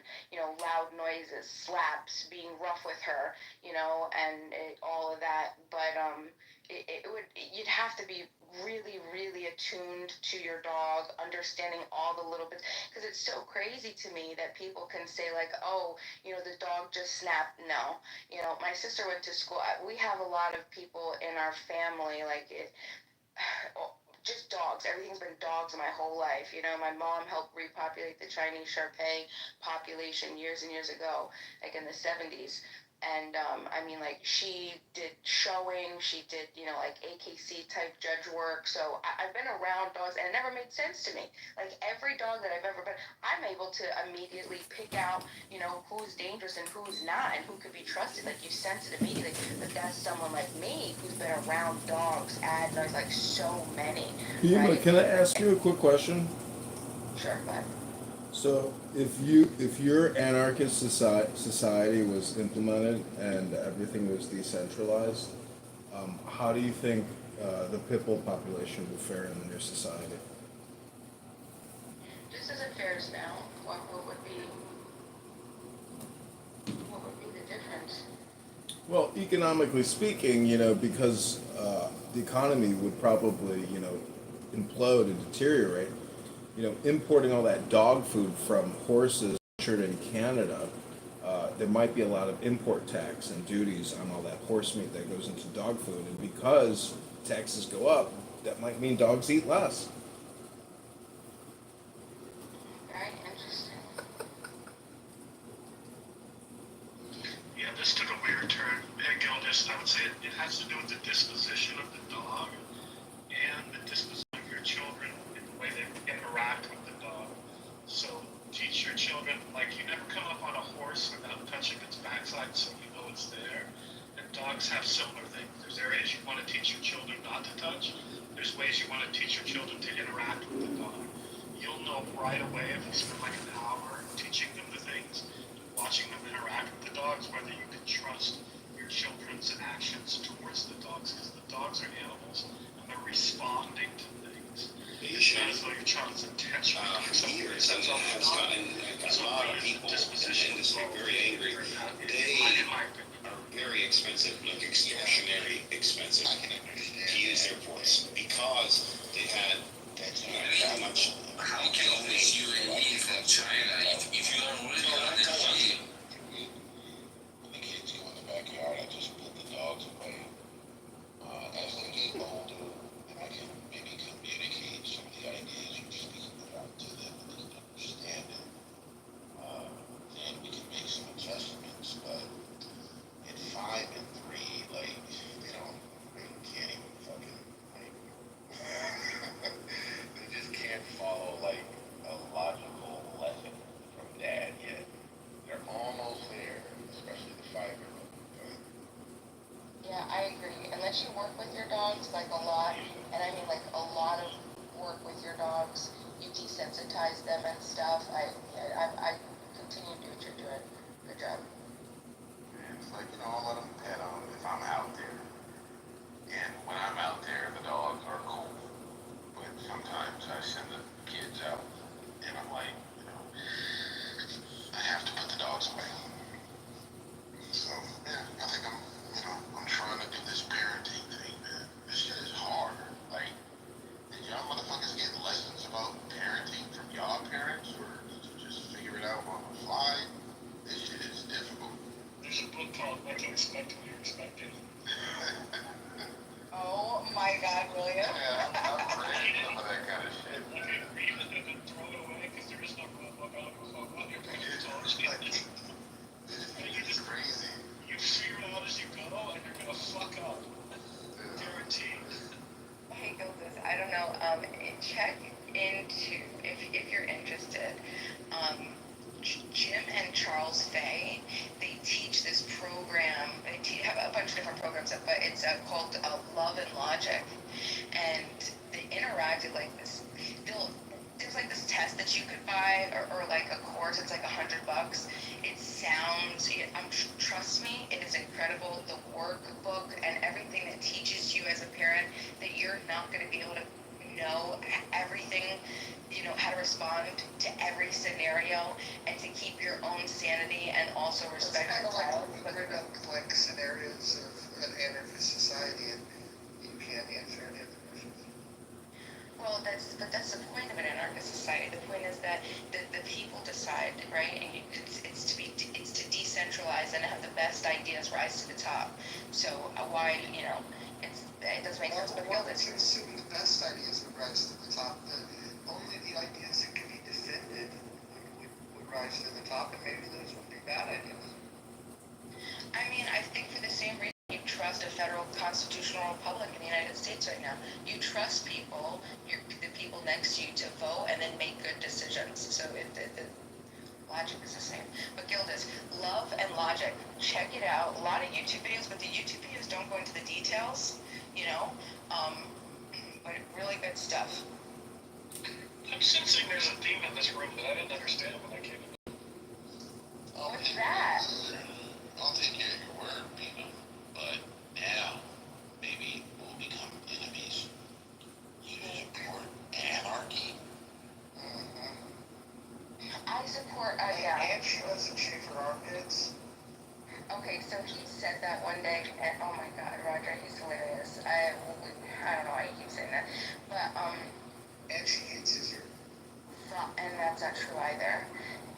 But I mean, like, I do hate states, so yeah. Vanquish the state entirely.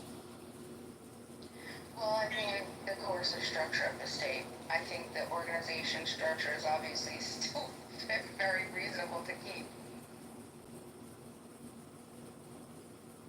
Okay, so like quasi-anarchist, not full-blown, like, who wrote that stupid book in French? Anti-schizophrenia, Deleuze and Guattari, I think. Like, you're not about, like, just returning man to different little fiefdoms with no kind of centralized government whatsoever, where we just all live in our respective villages. And that's how we negotiate trade from that kind of a stance. I don't think that we could, like, regress into something like that at this point. So there would be a lot of interconnectivity and crossing of institutions and stuff, you know what I'm saying? But they would be institutions where we just, choose them and put our productive ability in them because we agree and we align with those, those principles. Pull up, everyone. Oh my God. Bima, have you ever read any works by the Invisible Committee? No, what is this? Maybe I'm more anarchist than you. Check out the Invisible Committee. I think they have 3 books. I've read all 3. I read all 3 years ago. But they were basically getting at the idea that we need to kind of, in my opinion, devolve into, like, anarchist, fiefdoms. That's the best way to combat capitalism. Maybe you would classify them as like neo-Marxists. They don't believe that, like, capitalism must lead to the communist utopia. They're trying to, like, figure out why it didn't work that way. So they're like post-Marxists. But they believe that the Invisible Committee, they're out of France, like La Comité Invisible, whatever the fuck, however you say it. But you can look them up. They have a Wikipedia article. If you're gonna check it out, if you never read their work, that's okay. I haven't read all the anarchist works myself, but I was deeply influenced by them when I was younger. I liked their criticism, but I didn't like their solution. Yeah, I think that that's a common theme among anarchists. But it's a common theme that I've noticed is that you ask an anarchist a question, they don't give you a straight answer. It's because I keep saying it.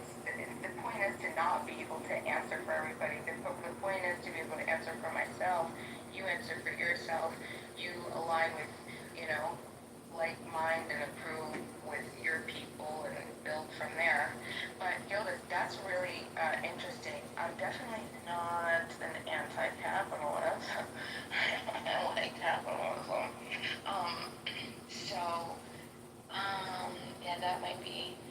interesting, though. It's interesting. Yeah, I mean, I feel you. Like,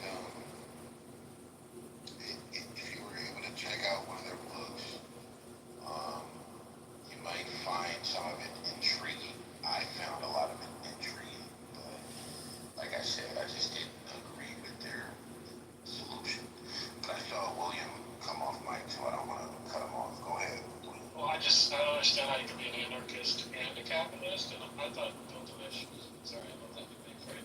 I thought Gilgamesh was doing opposition research, but it's interesting to find out that you were not a capitalist when you were young. Is that what you're saying?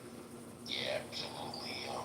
I wasn't a capitalist, but I wasn't a Marxist. He was also a faggot when he was younger.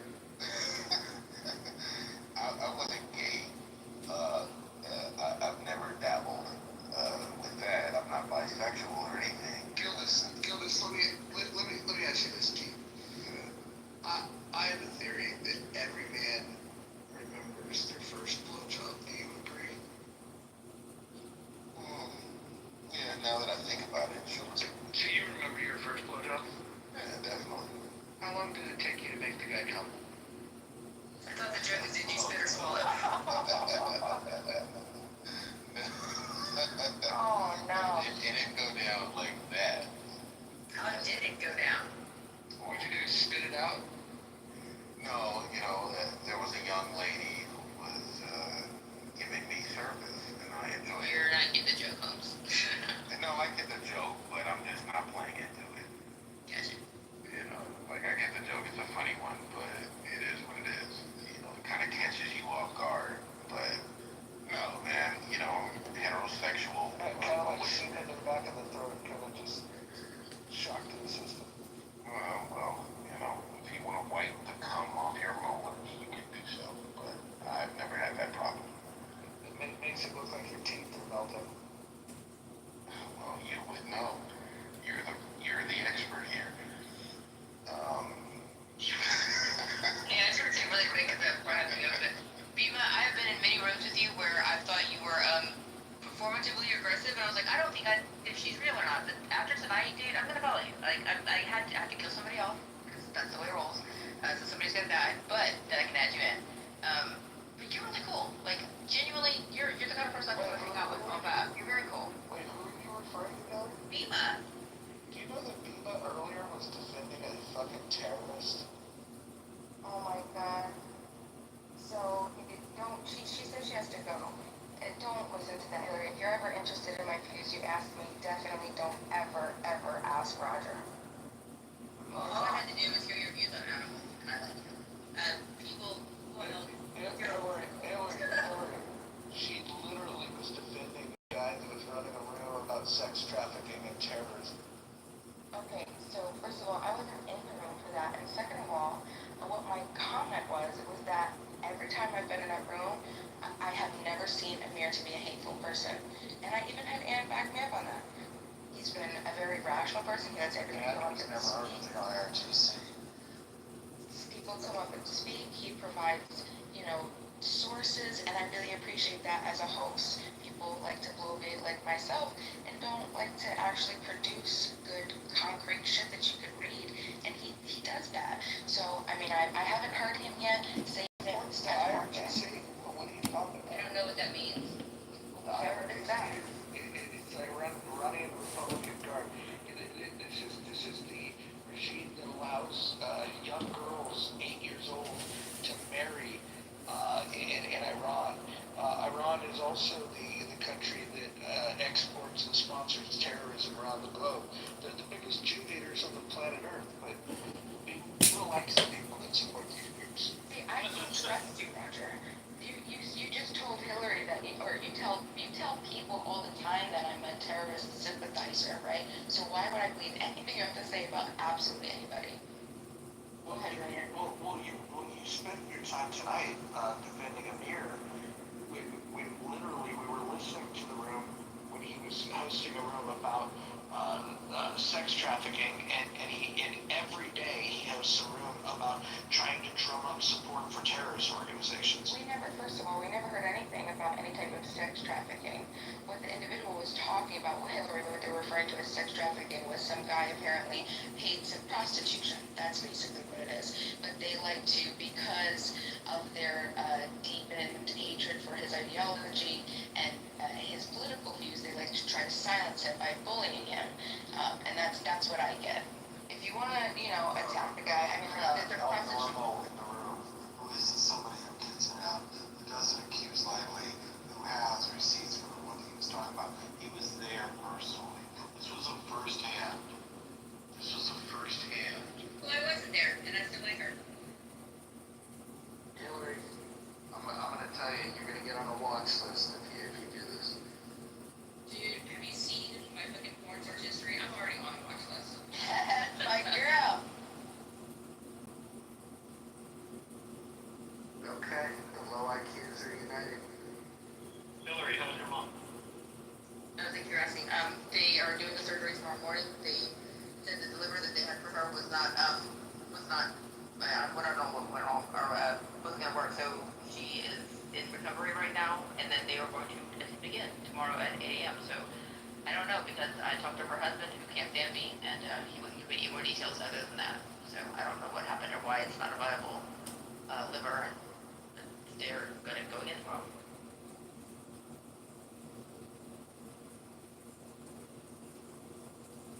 Thank you very much for asking. I appreciate that. Thank you. Her name is Pam, by the way. Y'all can talk to me all you want. I don't care. Anybody else in the room, please a prayer and doesn't mind in prayer for her. We all hope for the best for your mother. I'll hope for the best, but I don't believe in prayer. That's fine. Any kind of energy that you're putting out there is good. What kind of attitude is that? Well, I'm just making it clear that you have a black atheist on stage. No, we don't. You know what I'm gonna do? Now I'm gonna get ChatGPT to write me up a contract for soul. And every time somebody says they are a true atheist right now, I'm gonna be like, okay, then sign this. And see how many actually do. Bet you I never get a single signature. No, I'm fine. Yeah, then you could sell their souls over to the Scientologists. Maybe you can make money that way.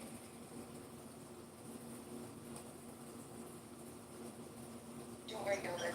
If we die and you're like stuck in purgatory and you can't be accepted into the gates of heaven, I'll come and I'll find you with all of your other atheists and weirdos, and I'll bring you back. Don't worry. I don't know if you can go there though. Like, where does nowhere exist? Because if you live in nothingness and you go to wherever you believe in, then it's nothingness. If there is a heaven as a black man, I think I would be picking cotton in it. If there is a heaven, none of us are going. Period. None of us are sacred. I know, right? I'm going straight to hell. Girl, I got RSVP, I got bottle service, I've already got, I'm the only one who's gonna have ice on the thing with me. I'm sitting here, I'm already making bets and arrangements for, you need souls? Hold on. I got souls for you. I'm up there, penthouse. I'm closest to the surface as you're gonna get. I hope there is no heaven, so I don't have to pick cotton there for eternity. Because that's gonna be my place in that white man's heaven. Why would you be going to a white man's heaven and not your heaven? Because there ain't no such thing as a black man's heaven. I mean, maybe the strip club with... I was just about to say, literally about to say, maybe the strip club with wings, but like, $1 per wing, maybe that's the black man's heaven. But the heaven in the Bible, if I gotta go to that one, I'm probably... We got 4 for 1 on Wednesdays. Yeah, like, if that heaven exists, maybe I'll go there, but the cracker heaven, no. I'll be picking cotton. I don't want to go. I'll give you a seat. Didn't you just hear Bima? Bima is so compassionate and so kind. Bima projected her superiority. I've got bottle service waiting for us. She's gonna literally save you.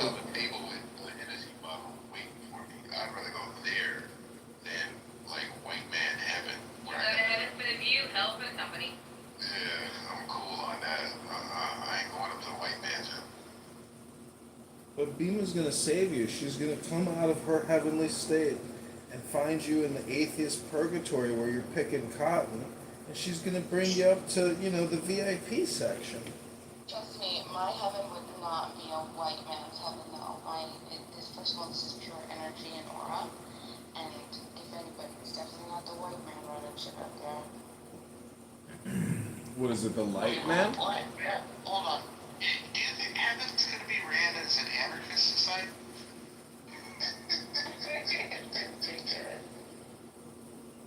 Well, essentially, because you wouldn't be worried about man's law in heaven. Okay. Mentality. Yeah. Hillary, let me ask you this. Do you believe that God believes in hierarchies?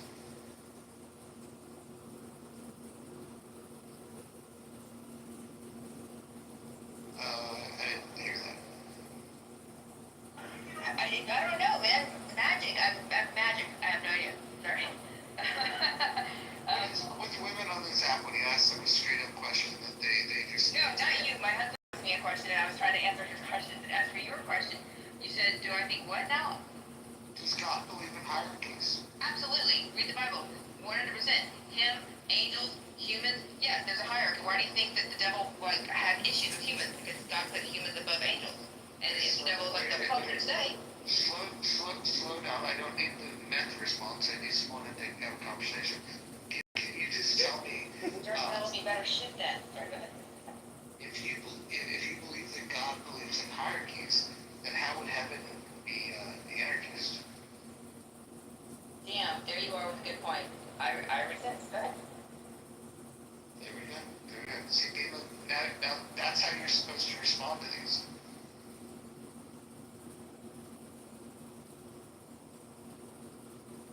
Yes, let Roger win, but I'm trying to respond to everything. Dima doesn't have to worry about this, though, because Dima's not going to heaven because she supports terrorism. You see what I mean? This is what he does. What is it exactly that you do when you get to heaven? Are you just like praising God the whole time for eternity? For display purposes only. We were here, according to the Bible, we are here on God to praise us, build, and it is earth on heaven, or excuse me, heaven on earth. We're supposed to be here praising Him, period. That's what you're supposed to be doing all day long. When you get to heaven, yes, that's what you're supposed to be doing, yeah. Wait, according to who? Bible. We're supposed to be down here. Wait, God. what Bible? Every Bible. Every Bible? What are you talking about, Hillary? I think we want to start with the idea of which Bible.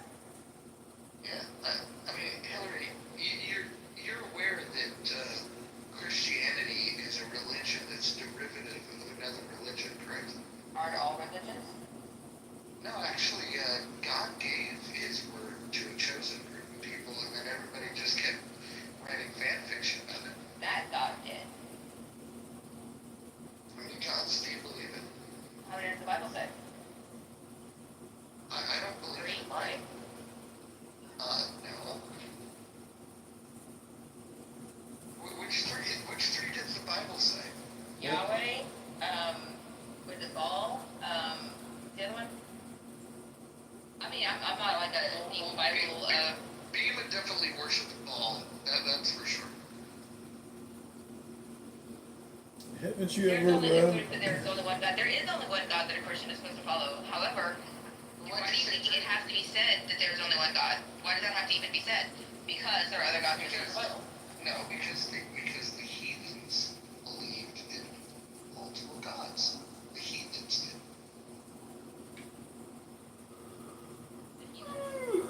Yeah, the peoples.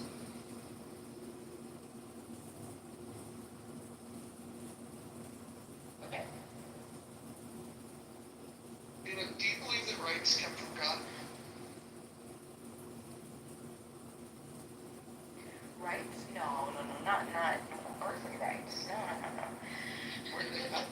They're different types. You know what I'm saying? Like I feel like I'm talking to people. Minus Hillary. Hillary is the only person, and Sam. You know, and Gilda's too. No, Gilda's are included in this. It's just Hillary. Sorry. Sam, I don't know too much about your spiritual stuff. What are you you trying to say? Okay, Like, you this just is said a the thing. bunch of words. I know. Wait, shh. Okay, hold on. I'll do that. So, like, when is that? Does you guys have any, like, real You spiritual... sound like a B-side Beatles song. You're not making any sense. There's words. I don't think that you guys have had spiritual experiences, right? Like So, what? Smoking a bunch of dope? there's different types of rights. You know, have you ever read Alan Watts on... he wrote a book on psychedelics. I prefer Alan Moore. Okay, well... was it Alan Watts now? Or was it... Yeah, no, you're right. Right. Okay, Alan Watts, okay. So they talk about psychedelics, and if you guys have ever done psychedelics in a very therapeutic way that's spiritual and safe, and you know what I'm saying? Like, you're gonna experience some shit. It literally took me out of atheism. It took me out of atheism. Like, I was straight atheist, and once I was in this state, this spiritual state, I was bombarded by massive amounts of like knowledge and information, and it was so burdensome. I just wanted to go back to the very simple. I think you were in a mountain of wisdom. Hey, Mojo, what's the name of that? Scarlett Johansson is in it, and she ends up eating this blue stuff, and then what's that movie? Oh, where she like wakes up or something from middle? No, she like gets put into this weird position where she has this. No, it's this blue drug that she takes, and it like makes her like super. Like basically, she just turns her into God, and then she just like disappears at the end of the movie. What movie is that? Because this drug was like giving her this crazy connectivity. Yeah, I've seen it.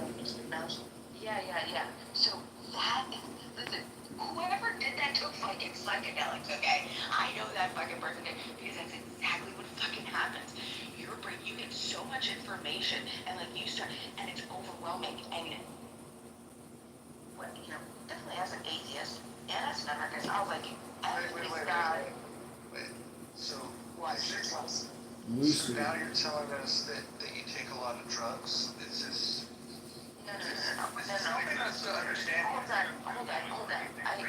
Don't. You piss me off sometimes because. Why?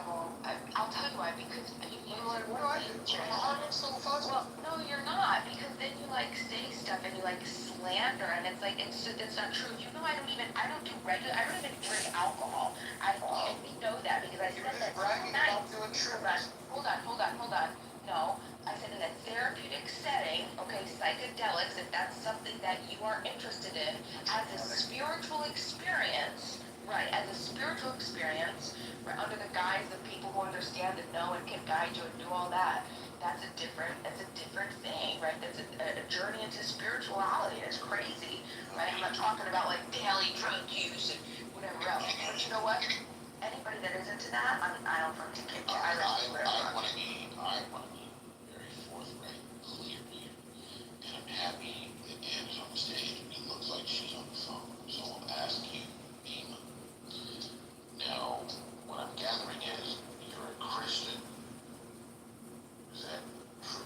I wouldn't call myself a Christian, but I do subscribe to. You have a subscription? Do you pay like annually or monthly for your subscription? Let me really be serious. I really wanted to ask this question to Ann when she's on the phone. Well, when she gets off the phone, you can ask her a question. I want to ask her with 2 Ks. But I'll ask Dima if she's willing to play. Hold on. Before we ask Bima too many questions, Bima, when's the last time you took drugs? I don't do drugs. I don't do alcohol.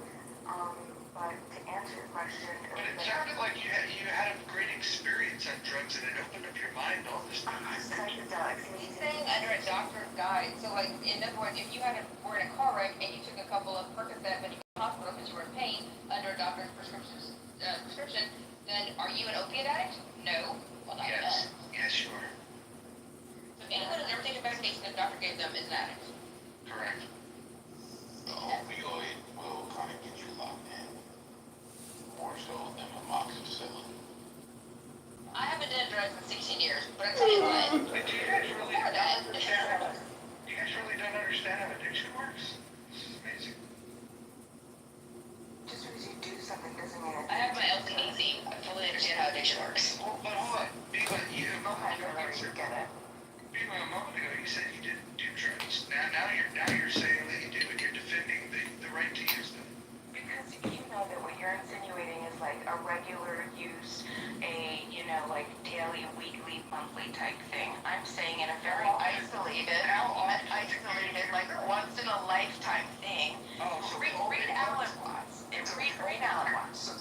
So only once in your life have you done drugs. I can't do drugs. I mean, trust me. Listen, I would probably love some shit, but for whatever reason, my body has I'm allergic to alcohol, basically. I get immediately nauseated. I don't know why. My body just rejects alcohol, and it rejects, like, any type of poison. I can't even really do, like, Advil. Almost like your brain rejects logic. Like Advil and aspirin and any type of medication. Like, I don't do well with anything. So, as much as I would like to sit down and smoke some pot and drink some alcohol, because trust me, I would, especially as a Italian. Yeah, of course. Are you kidding me? Why do you on Clubhouse? This is my escape. If I also go into that, I would not be on here. Change your mind 4 times. That's Well, no. I've been consistent. I just said that I don't do it, right? I just said that I don't do it, and that's been consistent. I didn't say I didn't want to do it. DMT was not a thing whenever I was in my drug addiction stage. I really wish I had done that, or at least experienced it once before getting things over. I did not know that there's anything out there like that, but I have heard other people say very similar to what you're saying as far as doing hallucinogenic under watch and having the kind of experience. So I have heard that patient as well.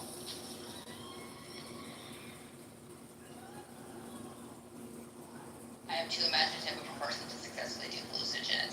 I tried LSD and we're not even going to get into it, but I wound up in Tempe, Arizona.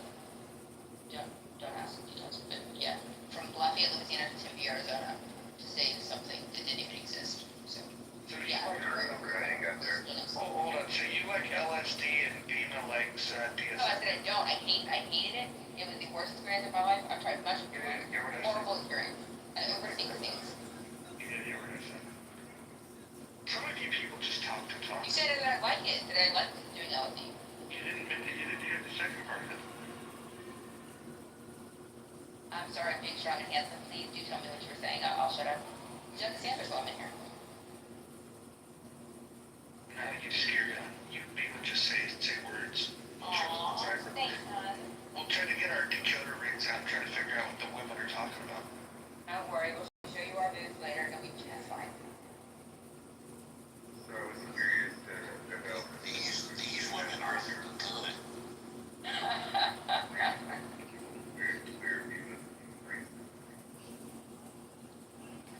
Where race comes from? Where rights come from, you retard. Oh, jeez.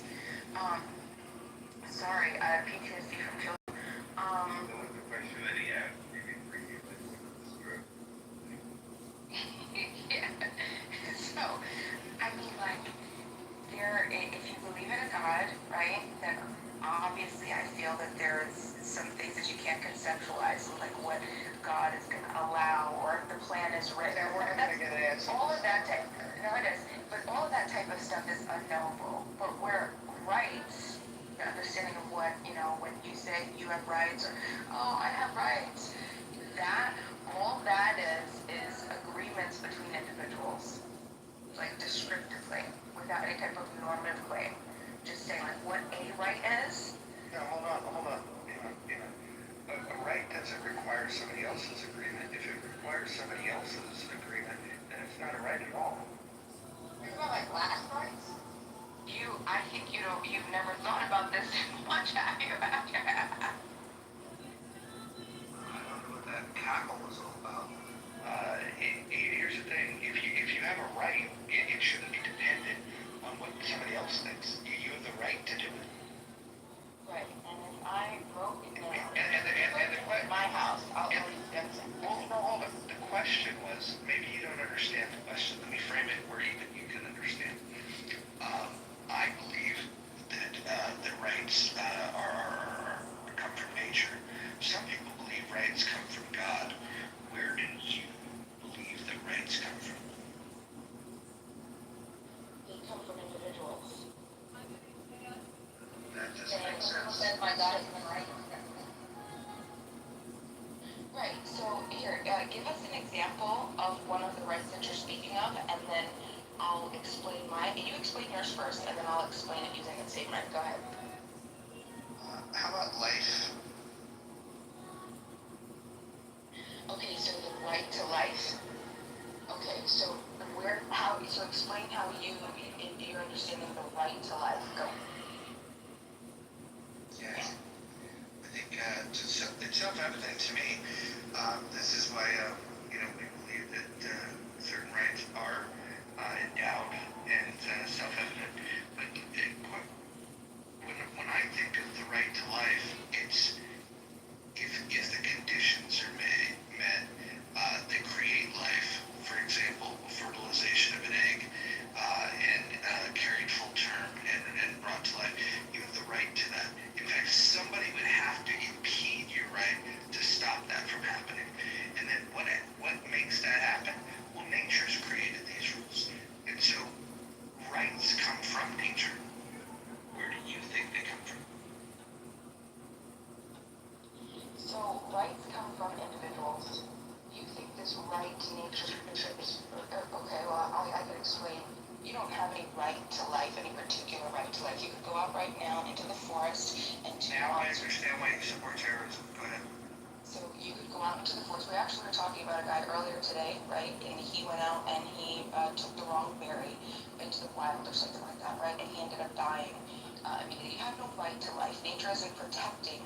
There is no right that you have to life, right? You could make a mistake. You could fall off a cliff. You could get in a car accident. Okay, so where's the right? Okay, so a right is when you have other individuals and you say, hey, look, we're going to make this agreement that you're not going to do this and I'm not going to do this, and we're going to come together and say, this is going to be our standard. If my rights are contingent on your agreement, then it wasn't a right to begin. So you're not understanding, and this is what I'm talking about. You have to understand what an actual right is descriptively. Because you're just thinking let's say, let's use the right to the Second Amendment, right? Or give me a different, like a Bill of Rights, right? I want to stick with life. Let's stick with this. Okay, so the right to life.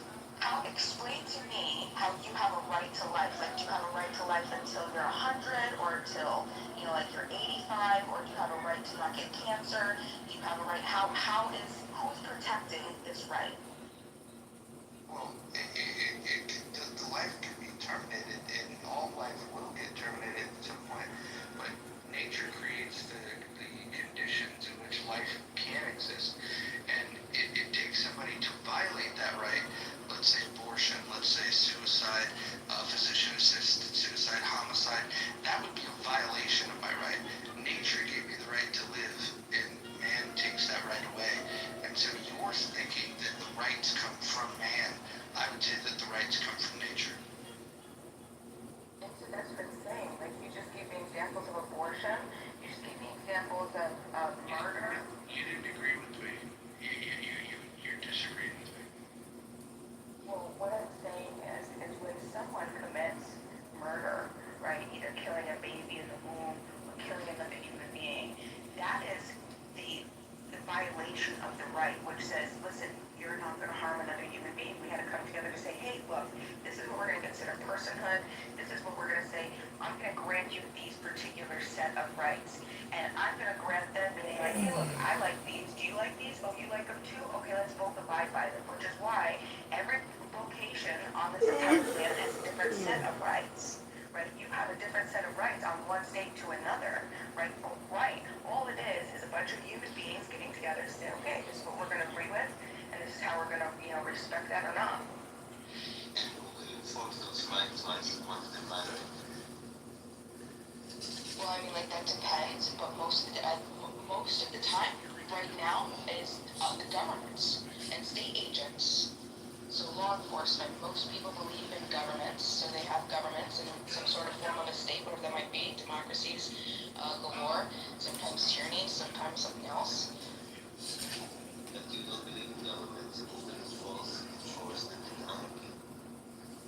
Oh, that's perfect. So in an anarchist society, you do. That's what makes it so great.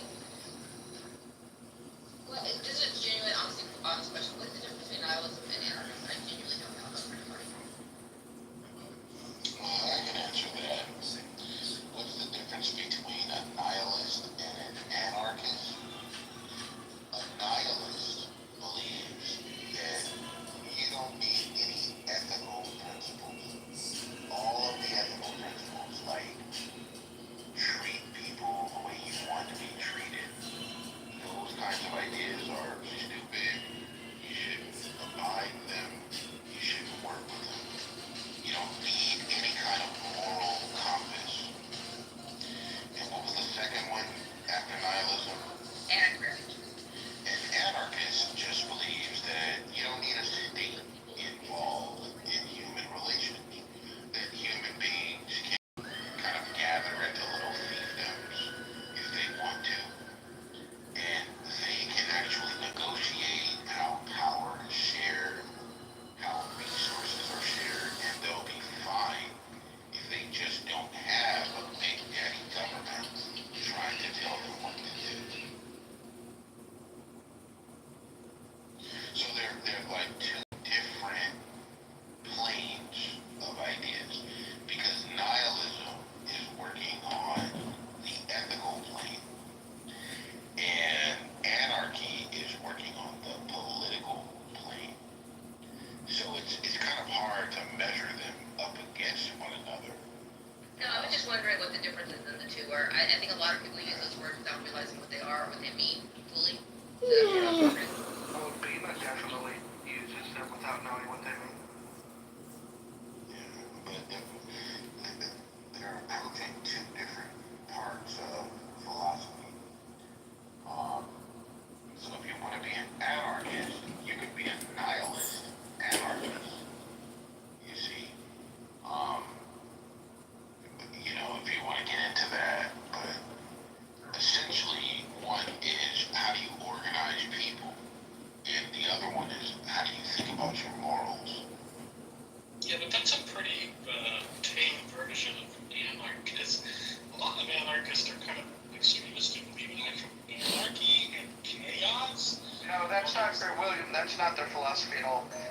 Their philosophy was born out of left-wing thought, where they don't want a government. It's not that what they want is chaos. It's the result of their immature ideas that lead to chaos. It's That's bullshit. Listen. It's called immaturity. Well, the maturity thing is interesting because anarchy on the spectrum is the only type of anarchist society that would ever be able to exist, if it ever does exist, which is I do believe it will and it would be in the future, is the most emotionally mature people in society, right? And it aligns exactly with like parenthood and childhood. So when you have all right, interrupt. Do you feel that you are one of the most emotionally mature individuals in society? So, no, of course not. Emotional maturity isn't something that you it's a lifetime thing of understanding, of being able to receive information. Scale from 1 to 10. Scale from 1 to 10. 1 being the least emotionally mature person on the planet, and 10 being the most. Where do you think you fit? 10, baby. And I'll tell you why. Because you can tell me your beliefs, and as long as, and that's a big set of beliefs. Status, they're going to have all of their understandings of what should happen.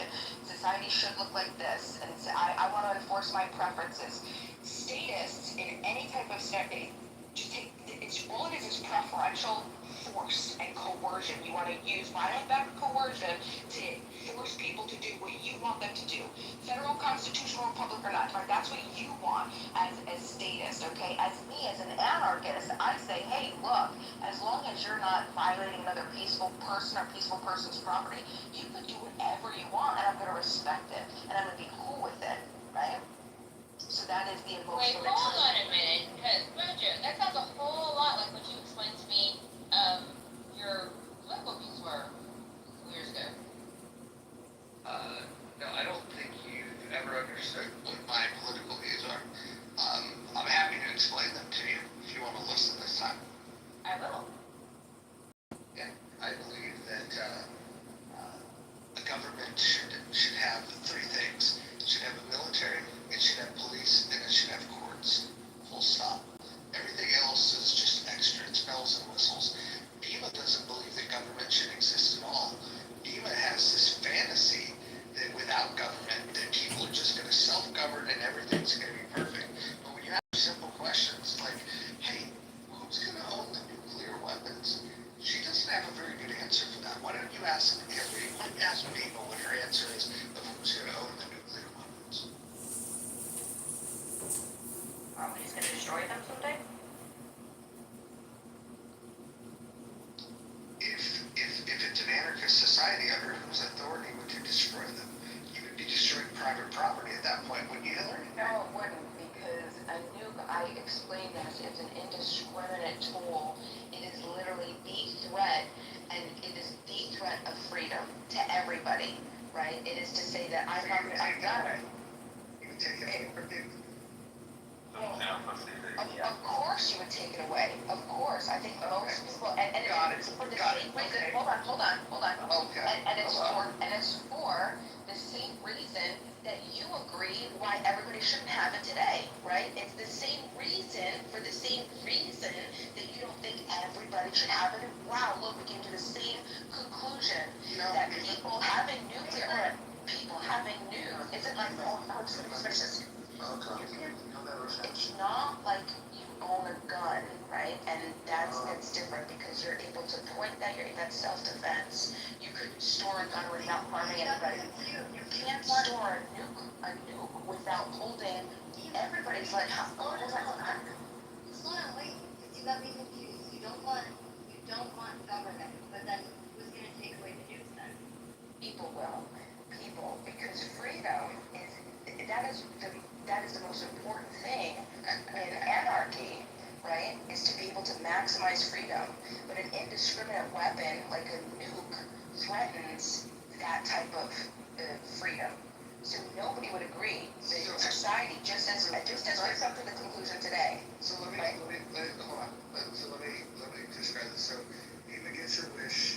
We wave a magic wand, and there's no U.S. government, and all of a sudden everybody just magically agrees that we don't need nuclear weapons, and the 5,500 plus nuclear weapons just disappear off planet Earth because people are so good at governing themselves. So now all the nuclear weapons are gone in the U.S., and you still have a nuclear-armed Russia and China. How does that play out? That's why I said I believe in chaos, because it doesn't make sense. Well, I don't think they believe. Hold on. I want to steel man Dima's position here for a second. This is the one misunderstanding that William that you shouldn't do, is that they don't want chaos. They're just not smart enough to understand that what they're asking for is a system that ultimately will lead to chaos. It's not that they're unprincipled, they're just stupid. I'd say that's a percentage of them, but I'm not so anarchistic about chaos. And you're right, most of them don't like anything. Yeah, they're ignorant. They don't know what they're asking for. It's not much different than what we have today. The only difference, and that's If it's not different, then why not leave it alone? I'll explain, because there's coercion, there's violent back coercion, where peaceful people want to do peaceful. You don't think there would be violence if there's no government? So there's today, we have peaceful people that want to do peaceful things, innovate, create, build, and they're unable to do that because of the forces and the coercion of violent back force by the government. Okay, so that's a tongue nuke. The nukes, just like you have the moral authority to remove a threat in your vicinity, if somebody's threatening your life, is the same way that you'd be able to have the moral authority to tell somebody like, listen, you can't have a nuke because it's an indiscriminate weapon and it's threatening my life. Just like you would hold a gun to somebody's head, it's you having a nuke is holding a gun to everybody's head. So everybody would be right. So it's a defensive. And most people would come to the agreement. I'm pretty sure everybody in this room that we would say, hey, look, we'll have a quote unquote military, but I'm using the terms so we can follow the story. Obviously, it's not going to be the same structure, the same purpose, right? It's going to be a slightly different defensive versus offensive. And the way the structure is built. The military is going to exist. They're going to be able to hold the nukes and they're the military is going to exist with an anarchist society? Did you not hear what I just said? Did you not just hear what I just said? Did you not just hear what I said? What did I just say? I feel like, what did I just say? I'm anarchist philosopher that I've ever read. I just explained, of course, well, maybe you haven't read enough. Read Orwell and Herbert. Read him. He has amazing works. Amazing works. As a matter of fact, I could probably find a piece right now, find a book, and I could probably find one and read just a little something what he says right here. Hold on a second. L. Ron Hubbard. Dianetics. Scientology. That's where you're going? No. Oberon. I don't know how to pronounce his name. I'll find it. So what if some people want to have a nuke and others don't? How does that work in your world? Okay, like you're not allowed to have freedom with anarchy. I mean, what if some people say, oh, I'll get rid of them, you know, like maybe Ukraine is saying, I'll get rid of them, but no, Russia's going to keep theirs. How's that working for them?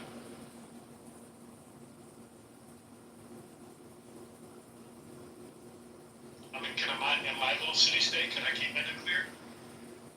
No, you can't keep it nuclear because it threatens everybody around you.